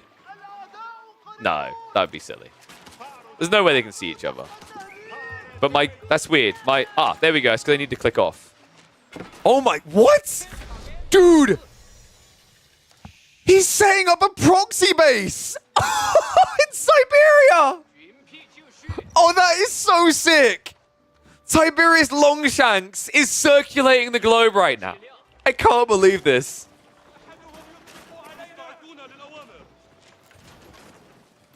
Meanwhile, fight between green and orange here. Funnily enough, not blue. Blue is full land. Like, what is this? Lamette, oh my god. Wait, is he going to try to fast imp and then drop a red palace at the pass between Africa and South America? I think he is. I mean, the problem with that is it's bold. I don't know if it's going to be quick enough. That's crazy. So right now, he left RXP, who I believe was our diamond level player, to contest with Pleco, who is a conk-free player. that doesn't seem like the fairest thing to do, Lamette, but he's team captain. Apparently has a plan here. I hope it's a bloody good one, though. They're going to need it because of what's happening over here. I love this. Tiberius. Is he going fast castle? You should be going fast castle this, right? And flood palace guard. This is going to be so sick. What a big brain play. No one would have scouted this either. Because the fishing is so close to the coast, right? And he came out so early. And that's the unfortunate reality, right? If Lamette done fishing straight away, this would have got scouted going south. Because the fishing boat's in this area. But he didn't. So now his team has been left wide open to this subtle little sneak But guess who reveals it? Newbie Booby makes a boob out of him. Okay, that's okay. Fair enough. That's Far East, not Siberia. Siberia's like here, but it's Eastern Russia. But we'll allow it. And unfortunately, he has been scouted. So this proxy base is not going to work out for them. Let's check what's happening elsewhere. Looks like Newbie Booby did set up on a second island here to the north side. They have got fishing moving pretty far outlands. I'm surprised they haven't gone closer than this. Tech up choices. We have got the Grand Winery, so late game we are going to have a lot of olive oil pumping for 7. Remember, he also does get olive oil from fishing. We just aren't used to saying that because we don't really see many water maps right now, let alone ones with Byzantines on. Barbican was set up, so yellow going for a second TC. Pleco, I mean, I like this approach. This is pretty smart strategy coming out from Pleco. He's utilizing the strength for the early game eco of HRE around Aachen to boost his wood supply for the fleet. That's why he's able to win these fights convincingly. However, Kren is now arriving. The crazy Ukrainian, the unstoppable Goldie, is on his way all the way from mainland China as the Japanese, which, yeah, that fits historically. We haven't seen much out of market yet, but that's pretty standard for Zhuji, right? They're going to eco boom up and come at it a bit later. And wait, you're right. I'm an idiot. Newbie's on his team. Oh my god, you're right. I'm an idiot. Thank you for reminding that, Partake. I totally forgot. I got so excited for a second, and then so depressed, and now I'm excited again. So Newbie, I thought the vision did look a bit weird. They have no clue what this is happening up here. Look at this. They're about to see it, though. The racks, the fishing boat. This is too tight. It's all revealed. Market sniffs it out from the north side, so the proxy base has been revealed. And unfortunately, it's only 3 racks as deep. Yeah, so Tech Up still hasn't come out from Tiberius. He's a little bit delayed on this. Food and gold has now been gathered, but that means you haven't even started pumping Palace Guard yet. And they now know you're here. So we should see a reaction coming out pretty quickly. It looks like Teal is already setting up the floating gate. However, there's a lot of exposed elements here. RXP with the trade, and then the Chamber of Commerce. They're trading amongst their own teammates, aren't they? Yep, they are. Okay, now, I think this is banned in, like, team competitive, but we didn't stipulate, in fairness. I had a feeling someone might try this. Wait, what? Okay, so, if I recall correctly, I'm pretty sure I'm right on this. It's impossible to get out through the strait. so he's built a galleass to dominate the Mediterranean, yes, but it's never leaving the Mediterranean. Historically accurate place for dominance of galleasses, though. Yeah, so, well, it depends on the rule sets, but I've seen tournaments before where trading with teammates isn't allowed within the rule set. But we haven't had many team tournaments recently, so it hasn't come up too often. So it's a peaceful period for the most, outside of the pirate fleet of South America, dominating the Horn of Africa right now. If he goes pretty deep here, though, he could shut out a lot of effective economy for Team East. Trent, final up on Castle Ace, though. The Palace Guard aren't coming quick enough, folks. It looks like Market has shut it down. So great plays there. Only a single Palace Guard and his twin will come out to fight an army. I don't think this was exactly the payoff that Tiberius Longshanks had in mind when he set sail for the eastern territories. Now, something to keep in mind is only one team is trading right now, by the way. What on earth is that? 7. 7 has been watching too much of Pleco's team game strategies right now, building Stonewall Towers as the Byzantines. Pleco, though, he's making moves on water right now, moves in towards the location until great demo ship. Maximum damage, maximum pain. Backstab coming in, but great micro again. Pleco on point, showing his conk level skills here. Kren, the Goldie, he's used to dominating on land, but sea is a different matter. Wow. I mean, he's shutting them out. Teal, he still has a lot of fishing behind this, but right now, Orange has to migrate the fleet. So Orange has been shot off of water. Blue never went for water at all, right? He's been playing full land eco this entire time. So right now, Pleco blocking 2 players out and possibly gets to a stage where he's able to shift to a third here. However, Bagler coming in from RXP. They are outnumbered. I'm a little bit surprised that Orange even made that attempt there. This is impressive, by the way, because he's halfway across the map with his Navy force, and he's still dominating. Meanwhile, though, oh my god, RXP! The Raxes in Scandinavia to set up a naval assault into Greenland. The things that I am saying in these Age of Empires casts. The Rams are in, though. And Red wasn't ready for this. He has a fleet, but no army. You better start pumping, buddy. He's getting knights. I mean, this is a smart choice. Crossbows could work too, but he wants someone to try and clear up the Rams also. Pleco beginning to pull back. He needs to try and cut this, right? Someone needs to come up north. In fact, right now, Nubi's panicking a little bit. He needs to come down south to prevent more troops from getting across here. Oh, villagers were able to talk down one of the Rams. He's actually attacking Kulums with short bows. Oh no, Nubi Booby. Bit of both right now. RXP continues to pressure. Meanwhile, the two Palace Guard have rode in. Unfortunately, they dove the TC. That's a golden no-no right there. So this proxy-based play, in the end, amounts to a grand total of, I think, a single Japanese villager kill. Transport ships aren't going to get cleared up, so no secondary wave coming in yet for Orange. He's going to have to secure his hold here. Right now, actually, Purple needs to step up. Oh, my... Oh, market! That is a beefy fleet. Oh, it's happening, by the way. Pleco, he spotted the neutral trade posts. He's trading pretty damn far here, folks. This is going to be a great yield for him. 87 wood, 87 gold. North to south. Great read there. So Pleco set himself up the late game. He's about ready to go up into Castle Age. He's been hanging around a feudal age longer than any person in this game, but it makes sense, right? Like, a lot of the dominance that comes from water doesn't require tech ups, but it is worthwhile now to reach up, considering how far you've been behind. There are a bunch of upgrades you want to get your hands on, such as the Springle Cruise, extra hammocks. Of course, the armored hulls is a huge one here. So, expect him to pull the trigger now.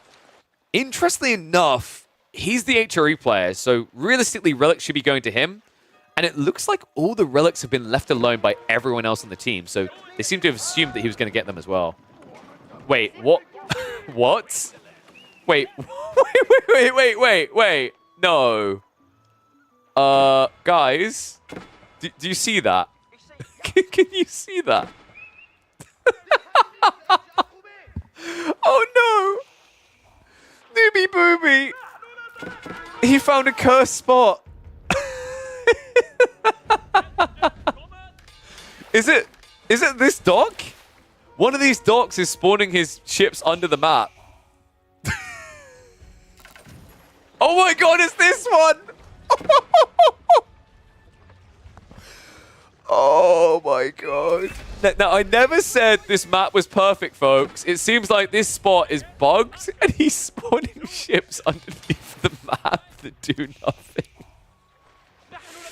I don't know if it would have made much of a difference, folks, because it looks like Purple made his move. Red has been pushed away. Green, oh my god, he's going for a Belgrave rush! Dude, this is their moment. Although it's right on the edge, on the coast. So he needs Yellow's assistance right now because Purple could break this position. Castle being rushed up though. Pleco, dude, what a sick play. This I was not expecting. The Germans look to colonize Africa. In with the men-at-arms spam. It begins. Now it looks like Samurai are on the way. Cross Samurai. The mercenary force sent all the way to Africa here to fight off the German invasion. Meanwhile, the fleet seems to have kind of stalled here. This is difficult, right? Because they come in range of the keep, they're going to die very fast. So if Pleco just targets this down, yeah, instantly starts deleting them. That's how strong this keep is going to be, remember. It gets bonus damage versus ships, so they just evaporate. He needs to keep this men-at-arms line pumping. Actually would benefit a lot from getting into the heavy maces, considering he's up against the samurai. They need more than this right now. They need a second layer to this push. Has to come somewhere. Oh my god, we've got Baochuans. It's time. This is what they were playing for. Tiberius levels up. Market has done the same. The Baochuans are much further away. And one thing I need to check on here, I don't think you have the same tech access that China does, right? Like, can you actually get the Nesta Bees on board? I'm not sure. I haven't checked that with Zhuji yet. Because it feels like Zhuji games, like we never see them on water, right? Where is his landmark as well? Am I blind? It's right there.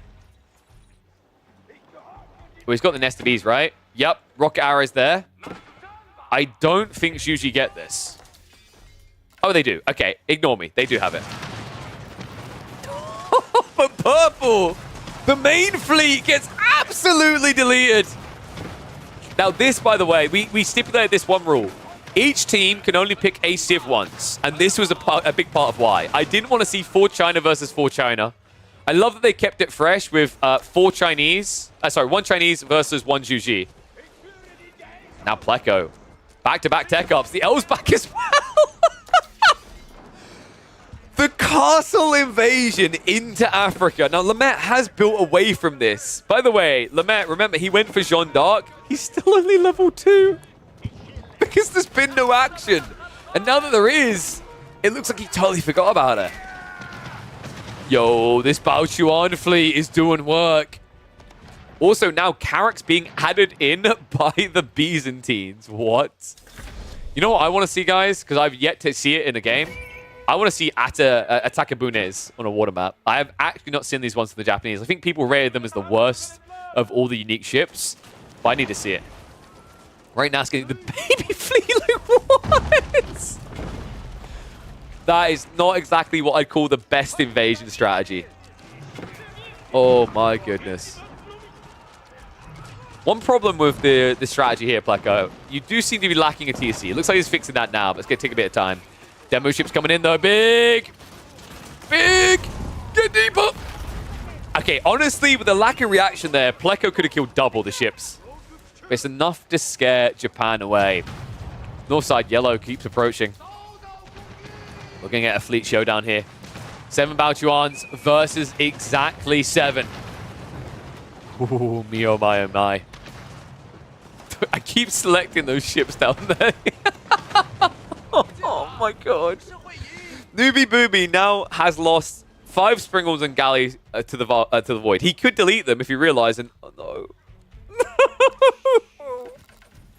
So I probably should have warned them before getting this game. I've tested Greenland, and I've noticed this issue with Greenland. You need to be very careful. It's the one area I've noticed on the map where there's a lot of clunky spawn points for ships. So you have to be paying attention and think about where you drop these docks. Otherwise, this happens. It is kind of unfortunate. These ones are at least good. But Red, at some point, Red is going to realize that the population count doesn't make sense. They're not there yet, but soon it will make... soon it will get some clarity, rather. The Trebs. 3 players are sending Trebs to deal with Pleco's player here. Pleco, by the way, remember, what he's repairing here costs wood. However, wood is becoming a limiting factor of him. He needs to get more trade ships going. Let's got the E-repairs that's helping out a little here, though. Jeanne d'Arc's arrived. Level 3. She teched up.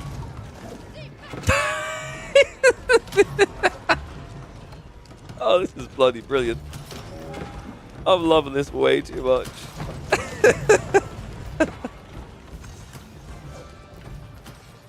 3 players right now are trebbing.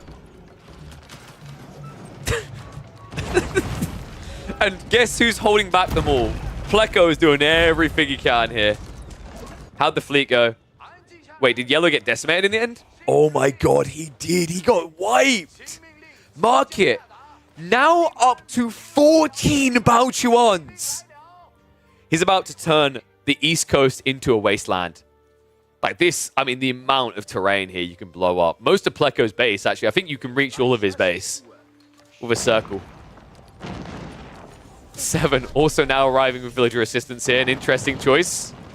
Actually, I haven't tested this. Has anyone checked whether the systems affect allies with Praesidium?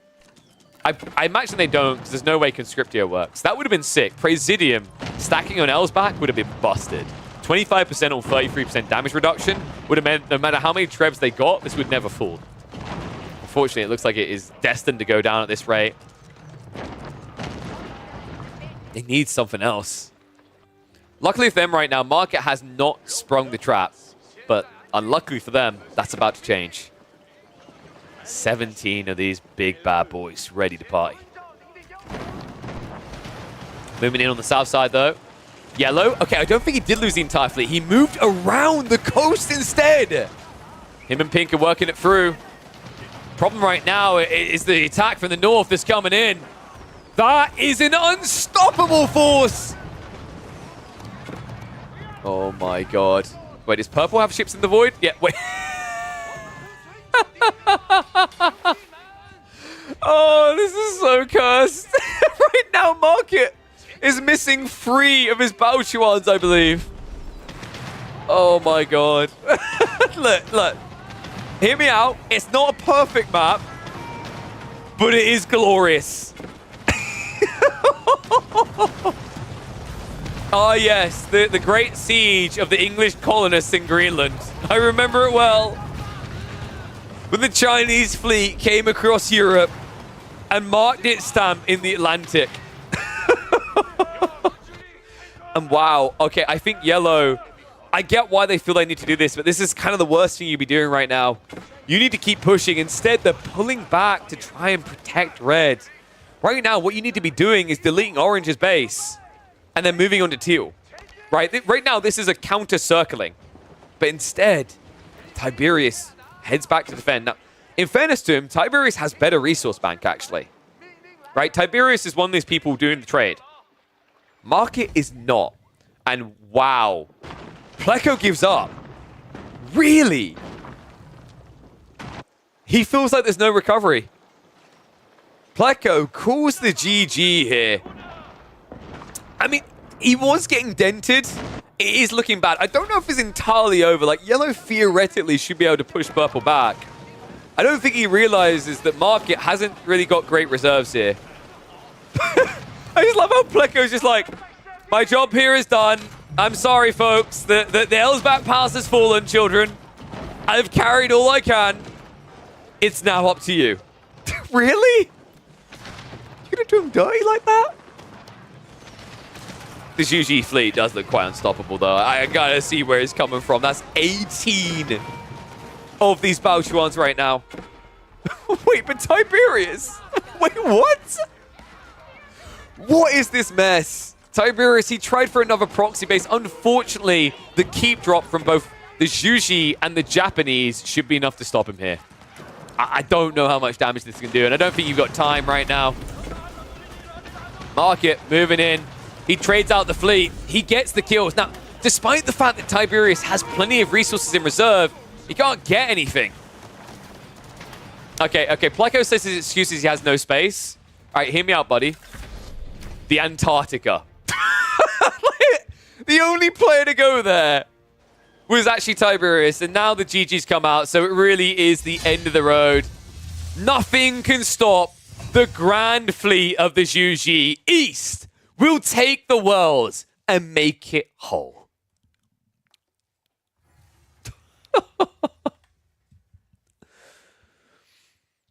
Pretty sure you got all the points there. No one else voted. There was a little bit of voting back and forth. So East took the win in the end. Such a bad map. That spot, dude. You have to go Antarctica there. You legit have to go Antarctica.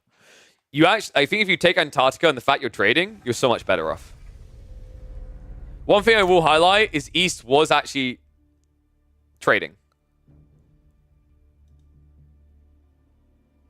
Wait, did I give it to East? Yeah, East won. Yeah. Fablop. What? West didn't win. What are you on about? East smoke? No, you're smoking weed, bro. East won. East, West. East, West. Fab. Like, come on, dude. Right, left. I probably should have put right and left. Team Asia won. Well, Asia plus Africa. So, like, Pleco, I cannot walk to their side. No, but your team blocked you with the dog? Wait, what?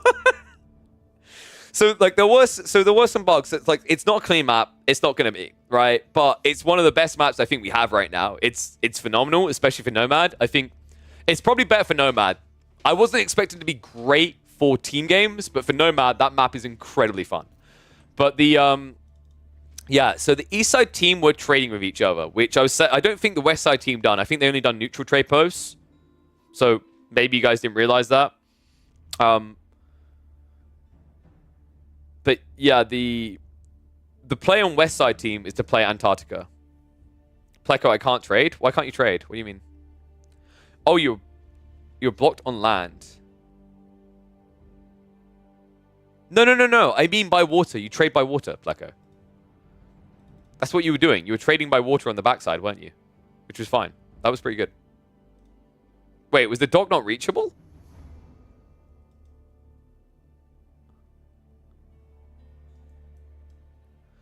I know that so Market had one dock that was dysfunctional, and Greenland had a few as well.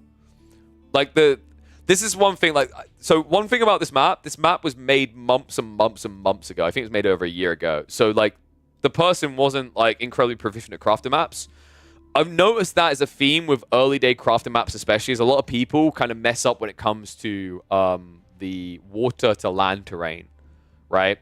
Like, I remember Merlin had a Europe map where it was dysfunctional because anyone building docks in South Europe, the fishing boats would spawn at an incorrect level. So they'd go pick up fish, but they couldn't find their way back to the dock, sort of thing.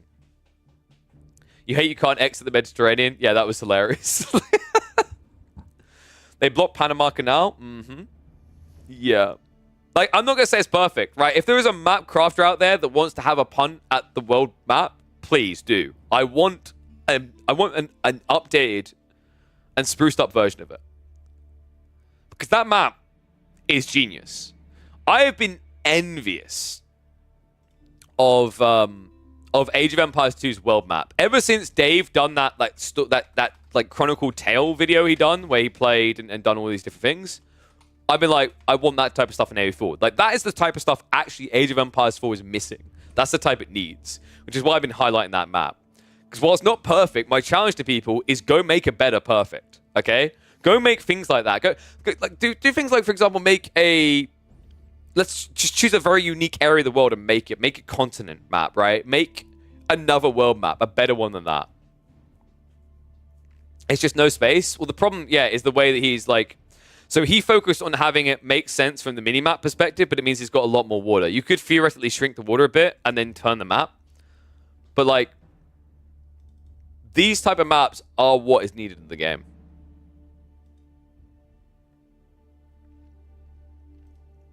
But we need modders. That's right now, like, I will warn you guys, the biggest risk to AoE 4 dying right now is a lack of user-generated content. Our count of modders is low, in my opinion. There's a bunch of people doing Chinese work, but like most of it is similar, like you know, 500,000 pop cap or whatever, right? Then also another warning, by the way, if there are modders, you're creating great mods, you're doing yourself a humongous disservice when you do this. Stuff like this is terrible. I'm not talking about this. I mean, I don't like no population cap, but let's say this had a really cool mod, but you didn't add a summary and you didn't add a picture. You've done yourself a disservice. The amount of mods in here that literally don't even have a picture or a description is bad. So if you do have a good mod, and you're wondering why I'm not talking about your mod, and I haven't discovered your mod, that's why. That's step one. I am willing to do whatever I can. Oh, sorry, I'm not showing. Sorry, yeah, sorry. It's because I had Discord open. Right? Like, look at this. What the hell? What even is this? I don't know what that is. Like, you haven't convinced me to check it. Instant death, lol. Advanced Wars, no picture. Like, no picture, not a good summary in a lot of cases on a lot of these mods is why I'm not highlighting potentially good maps and potentially good mods. You guys need to give a little bit more, because when I'm clicking through, there's no way in hell I'm subscribing to every single mod and clicking on it and seeing what it does. I have limited time. I want to feature these things, but I have to be logical with my time. People who actually put a little bit of effort into explaining what their mod is through picture and summary, I'm taking the time to check in on. And I want to find more of these. I want to do all these unique modes, right? There is one phenomenal mode called Puny Peasants, which I would love to see someone take over and make because the modder just disappeared. Puny Peasants is a mod where you have villages that are 1/10 the size of regular villages. They cost 1/10 of the resources and 1/10 of the population. And it is hilarious to watch. It's like having an ant colony build your base for you to then go to war. Things like that. There's so many cool, cute mods waiting to be done. So if I do have anyone who's inspired and wants to start making mods, making crafting maps, like, you know, because modding's a bit maybe alienating for people if they don't want to learn code. You don't need to learn code to do crafting maps. You just need to put time in. Do it. I'll feature it. I'm always looking for good stuff. We already had 1 or 2 people reach out with an interest in making things.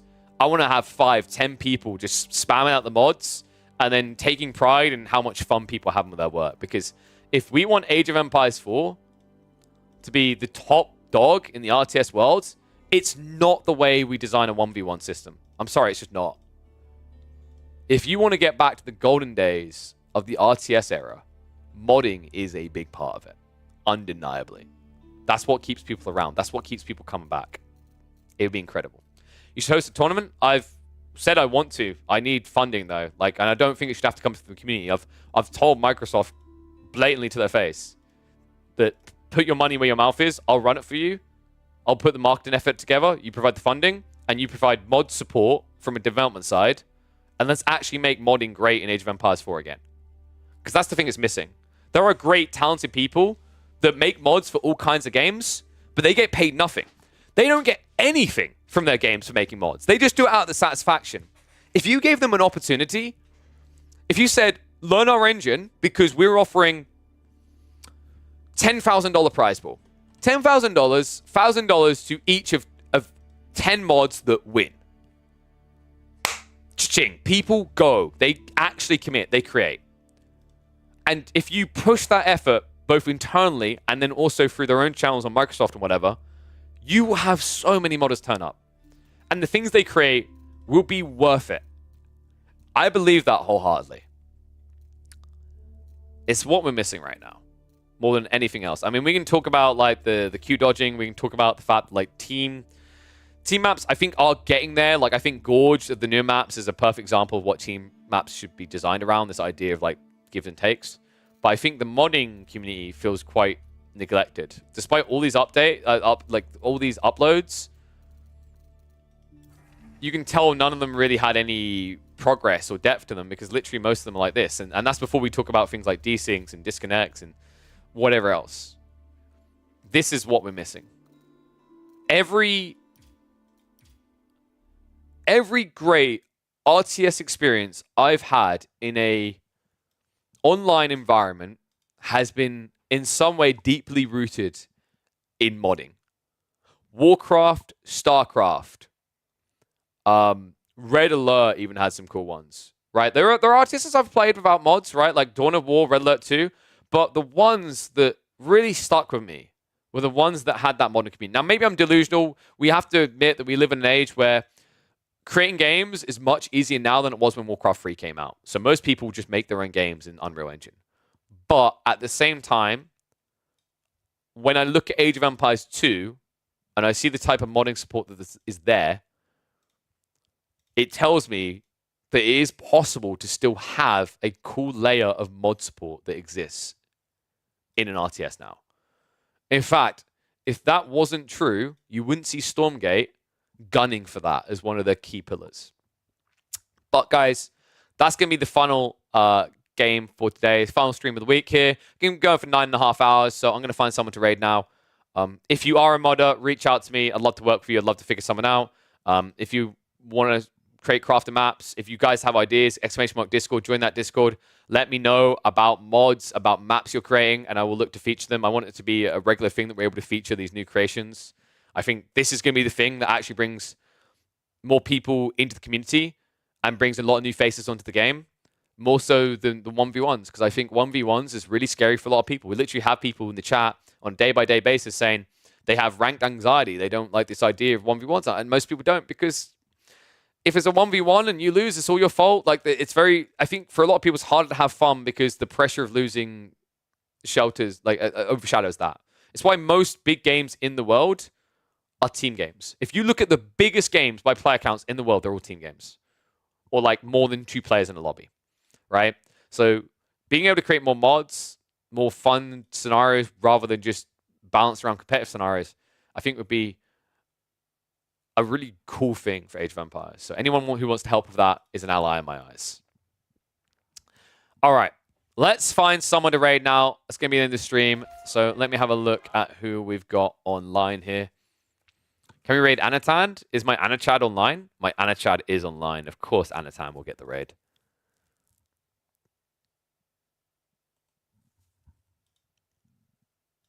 Thank you, Fatblop. Appreciate that. I usually don't like post my own things on like Reddit, and I love how you spelled pigeon wrong, you son of a. But like, I don't usually like do it myself. I appreciate people doing it for me. Like, I'll always support that because like my thought process is if people like believe what I'm saying is true, go post about it on Reddit, share it with friends, whatever, and then let it grow. The reason I don't usually post is because I usually try to avoid the self promotion, but this isn't me doing it, so I'm willing to say, yeah, if someone went and done that, go upvote it, comment on it, let people know what you think, because I think Modern should have been a pillar stone of AoE4 from day one. And it deserves its time in the light. What I will say, there are tools that aren't available right now that make it much easier to do deeper things, such as the state tree is locked. State tree is things that would allow you to do things such as adding entirely new units to the game. And I understand from a like access to dangerous info standpoint why the devs don't want to give that, but at the same time, my counter argument is like literally games upon games have allowed this in the past. There must be some mid ground. I've seen RTSs that have added entirely new civs, right? Entirely new factions. So there's got to be a mid ground there. But I'm going to get ready to head off now. I'm going to raid across to Anatan. Thank you for tuning in, everyone. It's been an absolute pleasure. We'll be doing more of these community games next week. So if you've not already, make sure you're following the channel. Make sure your notification turned on. Make sure you're tuning in. But I'm going to relax across the weekend. Hopefully you guys have a good weekend. Be sure to check out Warman's Women Only Tournament. I believe it starts tomorrow. I think it's happening. So be sure to check that out. Support that. It's cool to see those sort of endeavors being made in the community. But now, go give some love to the one and only Anachad right now, playing as the Byzantines up against the English. And if I'm not mistaken, oh my god, guys, go watch this. He's literally gone for a proxy mercenary house and he's spamming French knights against the English. This is Chadley levels of Anachad. Go and enjoy it, and I'll see you all on the next stream.